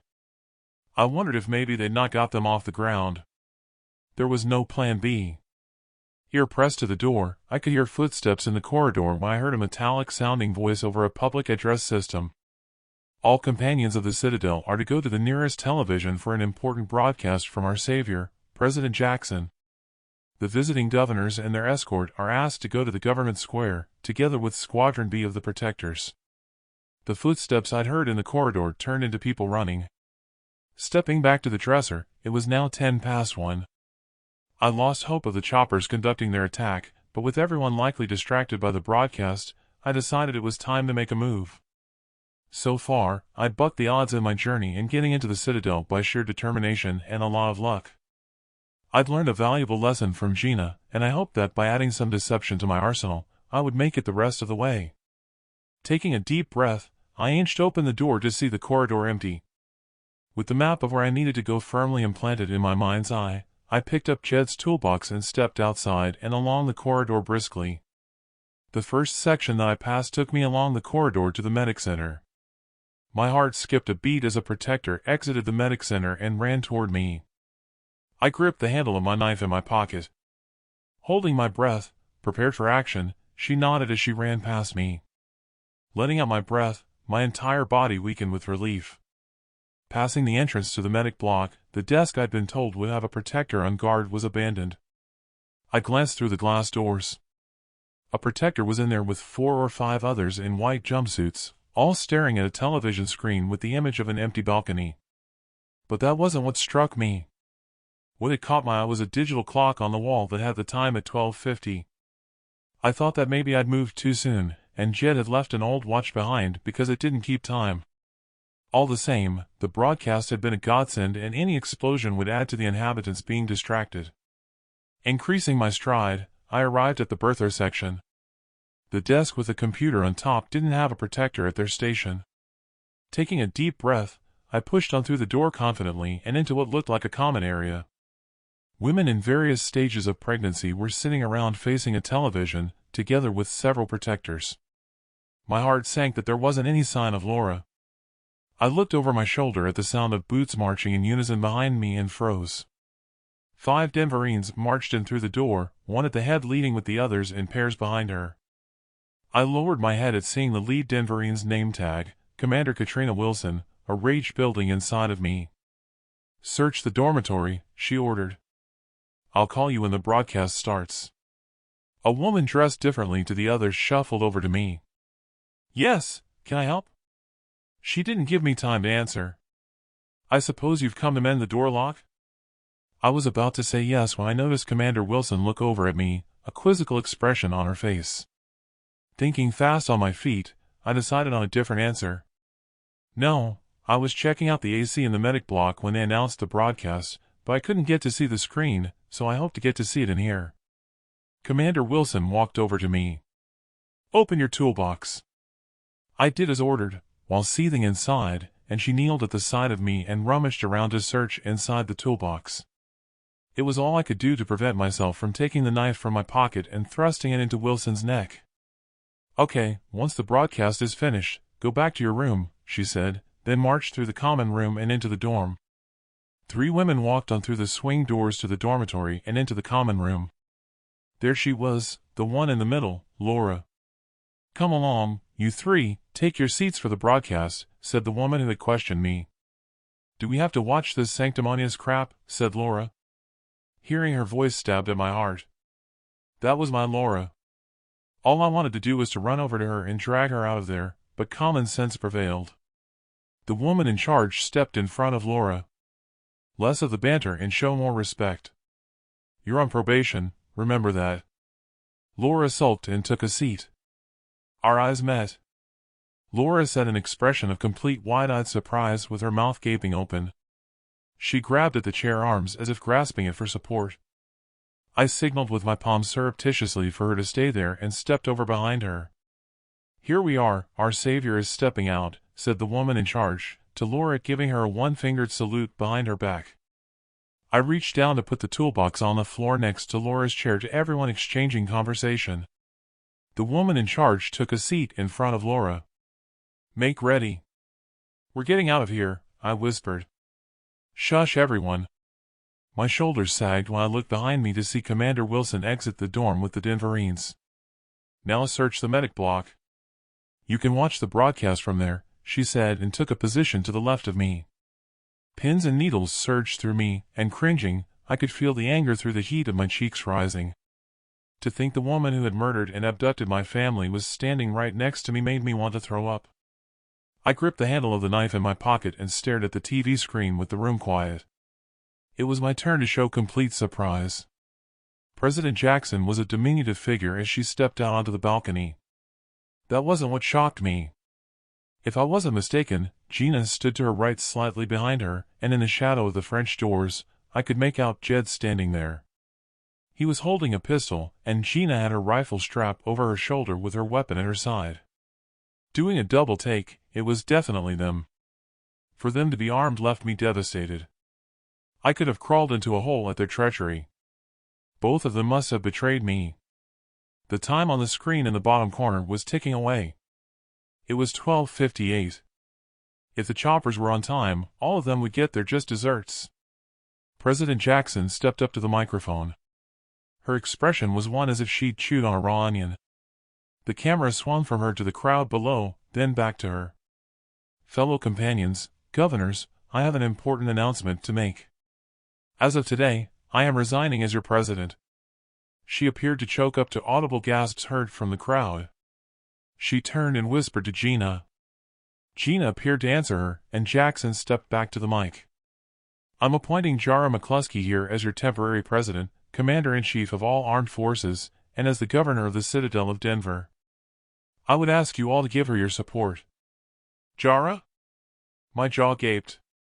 All in the room exchanged glances to the sound of muffled conversation. "Jara? No, that can't be." "It should be me up there," said Wilson. Jed stepped forward and ushered President Jackson from the balcony, and if I wasn't mistaken, with his gun at the president's lower back. Gina or Jara, whatever her name was, she stepped over to the mic and raised her hands. "Companions, governors, I know this was unexpected." I looked at the seconds ticking over on the screen. The choppers were late. All I wanted was to see a flash on the screen so I could act in the pandemonium that would surely follow. It was all I had to hope for. Chapter 56. Jack Cole. The Citadel. My muscles tensed, waiting for the explosion. You could have heard a pin drop in the room as Gina continued with her speech. I hoped she'd choke on her words. "Fellow companions, I'll be holding a meeting with all the governors to discuss a way forward. Under my regime, there will be no Book of Light. The old system will be dismantled. Companions may couple from this day and bring up their own children in a family unit. Elections will be held in all the citadels to appoint a president to provide national governance at the people's behest. Religion will no longer be banned for those who seek its comfort. Companions, governors, today is a day of liberty." No, my mind screamed, knowing that at any second, any liberty would be short-lived to a missile ripping apart the government building. Gina continued as my fists tightened by my side, expecting the screen to white out at any moment with an explosion from a missile. Jara paused, then continued with her speech. "Messages have already gone out to the governor of New Mexico and the protectorate of Texas to cease the border conflict and to open negotiations. 5 minutes ago, where I'm standing together with all the governors in the square would have been annihilated with a missile by now if I had not sent out a message to cease all hostilities against an outside community and the rebels in the old city." The tension drained from me, with my jaw gaping. Cheers went around the room. Commander Wilson raised her rifle. "Cut that out. None of this will happen. I'm still in charge of the Denverines and the protectors. I won't have a subordinate usurp my authority. Least of all Jara. It should be me up there. The next one to cheer, I'll shoot." There was only one place to strike, with Wilson in full body armor. My blade struck her through her neck with such force the tip exited the other side and I fell on top of her, teeth gritted. "That's for my ma, Pa," I growled and rolled off of her, those words wasted on her corpse, but they gave me a great deal of tension release. I turned to a commotion. Laura and the woman in charge were rolling around with a tight grip on each other's hair. As I scrambled to my feet, the woman in charge was on top of Laura. Laura reached out to the toolbox, flicking the lid, and her fingers withdrew a screwdriver, then she planted it firmly into the woman's ear. The woman collapsed over her, and I dragged her off of Laura when I heard my name mentioned over the television broadcast. If Jack Cole is out there and he can hear me, I want him to come to the governor's office. All Denverines, protectors, and guards are to stand down for their search of him and the other escapees, and to give him safe passage to here. To all the women who have children, do not try to find them in the sections. It will only cause confusion. All will be contacted to make sure you get access to your own children. In the meantime, all children are to be guarded by our protectors and Denverine units so that everything is conducted in an orderly fashion. The women formed 2 lines of honor and patted us as we hurried on out of the birther section. People were out there in the corridors, some walking around aimlessly, others huddled in conversation. I gave Laura a big hug, and we shared a kiss to gasps from those around us as we parted our lips with some looks of surprise and a few smiles at our open display of affection. It was a sight to see, with Denverines, protectors, and guards mixing freely with the companions. "What should we do now?" "Where will we go?" asked Laura. "Well, by the sounds of it, we won't be able to get to the children's area to find our kids." She said the protectors are to guard the children's sections. "We need to go to the office," as she said. "With all that's going on around us and what's been said, I don't think we'll be in any danger. Maybe she will help us find our kids." Taking the map of the citadel from my boot, I worked out our direction to get to the governor's building. We arrived in the square when a hand reached out from the crowd and grabbed my arm. "Peterson?" Thank God the choppers were stood down. "You can say that again." We were in position with the laser on target when we heard what was said on the TV. She must have got a message through to Pete. "Incidentally, I've seen President Jackson escorted to the gate alongside Jed with a unit of Denverines. It looks as though she's going out there into exile. Follow me and I'll show you to the entrance. I heard she wants you to go to the office." I would never have guessed the outcome as it unfolded, and we entered the governor's building hand in hand to be challenged by protectors. We were asked to come here to meet the president, Jack Cole. "This way." There were no questions, so I imagined they were expecting us. We climbed the stairway. On the landing, a protector escorted us to the door, opened it, and beckoned us to enter. We were in a reception, greeted by a young woman at her desk. We stood there with our arms around each other's waist as if joined at the hip. The young woman at reception snickered. "Sorry, but I've only ever seen people coupling at the Paradise Club." She hit the intercom button. "Jack Cole is here with his partner." "Send them on through," I heard Gina say. "Contact our logistics battalion. I want to know the readiness of the equipment for the new settlements. When you find out, bring me a list of the equipment and supplies." "Are those packages on their way that I asked for?" "They are." "Good." When we entered the room, she was sitting there, rifle and feet on the desk. She removed her feet and pushed up from her chair. I wasn't sure how to approach her. "So, this is Laura? I've heard a lot about you." Laura gripped my waist tight. She simply nodded. "Please, both of you, take a seat, and I'll explain all. I have someone finding your children, but it will take some time." "What do I call you?" "Gina, Jara, or President McCluskey," I asked. I was only given the name of Jara when I was recruited as a Denverine, or I'd still have only been known by the number I gave you. It's thanks to Jed that I discovered my mother's coupled name. I don't think there should be any formalities between us, so Jara is fine. "So, both your stories were false?" "Mine was completely false, but not all Jed's story. I'll leave him to explain when he returns, but he doesn't have cancer." "Was all this plan that's just taken place?" "No, none of it. We knew exiles were being captured for whatever reason or given sanctuary by survivors. Only, our mission out there in the wastelands was planned for us to be captured, so that our units could seek out survivors with orders from Jackson to have them executed. All of us had trackers inserted, even the real exiles, but only Jed and I knew why. If it wasn't for the hunters taking us captive, we would never have met and none of what has just happened would have taken place. It was only what I've learned from Jed, you, Father Dixon, and living with Pete's family that I was compelled to take action once back here. Though revenge came into the equation. My mother was the president that Jackson deposed and exiled, and it was common knowledge that her lover and partner slaughtered my father.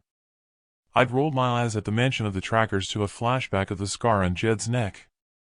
My instinct had been right all along that we were betrayed at every turn. Hell, when I'd first talked with Jed and he gave me her background that I hadn't asked for, it must have been a rehearsed cover story. I'd just never imagined they could have been working together, never mind having discounted that they were spies individually. Was it the Denverines back there when we were surrounded in the woods? It was. If you'd have checked that cartridge that Jed gave you against your own ammo, you would have known that. I called them in over the radio when I climbed the tower and saw we had hostiles approaching. I shook my head. That's all behind us now. You were lucky to pull it off here today. Luck? What's luck? Good fortune. It could have gone either way and you could have ended up dead. Then I have my Denverine education to thank for that. Death would have been an honor in the fight for an ideal. We were taught to seize the moment in action with no backward steps and not to fear death. The intercom buzzed. I have your package and the list you asked for. Bring them in. No, wait. I'll come out there. Both Laura and I exchanged glances as she stepped out of the room. She came back cradling a baby to her chest, followed by two care companions holding hands with Thomas and what I hoped was our daughter. Your children, said Jara. I'll have you all escorted back to your home with a convoy of supplies and materials to rebuild your home. I'll have some birthers and breeders go with you to help restore the farm. The emotion overwhelmed me as we both stepped over briskly to them. Laura grasped them both and pulled them toward her. Our daughter pulled away and held onto the care companion's leg. Tom looked quizzical, then he must have recognized Laura. Mama, he shouted and threw his arms around Laura, hugging her tight. I kneeled at the side of them and stroked his hair, then attempted to give him a kiss on the cheek, but he pulled away. With Thomas not recognizing me, it left an emptiness in the pit of my stomach. The care companion picked up our daughter. It's okay, they're going to look after you now, she said to tears streaming down Laura's eyes. Sorry, but it's going to take time for you both to be reacquainted with your children. It's best if we go to the play area where we have toys so you can get to know them. I glanced over at Jara, holding the child. Laura picked up Thomas and we stepped over to them. I thought you said that you never cried, I said, at noticing tears welling in Jara's eyes. Yeah, well, I guess I was wrong. I have a lot to learn, she said as Laura peeled back the child's blanket. There was no doubt he had Laura's eyes. Is this my son? Asked Laura. It is.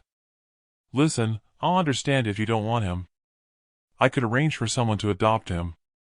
No, said Laura, passing Thomas to me and taking the child from her. This time Tom didn't pull away when I took his hand in mine. Laura looked at me in the eyes as if searching for an answer to how I would react. Laura is right. We'll take care of your brother, won't we, Tom? I said, sensing my eyes moistening with the warmth of Tom's hand in mine. His name is Joseph, said Laura. The sentiment of her naming him after my pa was not lost on me. Brother? Tom said, and looking confused. It looked as though I had another Gina on my hands with a lot of explaining to do. The smile I had was a mile wide, the surreal outcome defying the odds of having my family back and the means to rebuild the farm, courtesy of Jara, a true savior. Dear listener, if you've enjoyed this story, don't forget to like it, and to subscribe for more stories to come. Hit the notification button and you'll be notified when Book 2 and 3 of this trilogy are uploaded, if they are not already on there. If they are, you'll find links to Book 2 and 3 in the description. They are already complete and being worked on to create them as audiobooks for upload to YouTube. You're welcome to check out the channel for stories already loaded. Declan Conner is the author of a catalog of full-length psychological, mystery crime, and speculative thriller fiction books available on Amazon in all territories. You'll find the link in the description.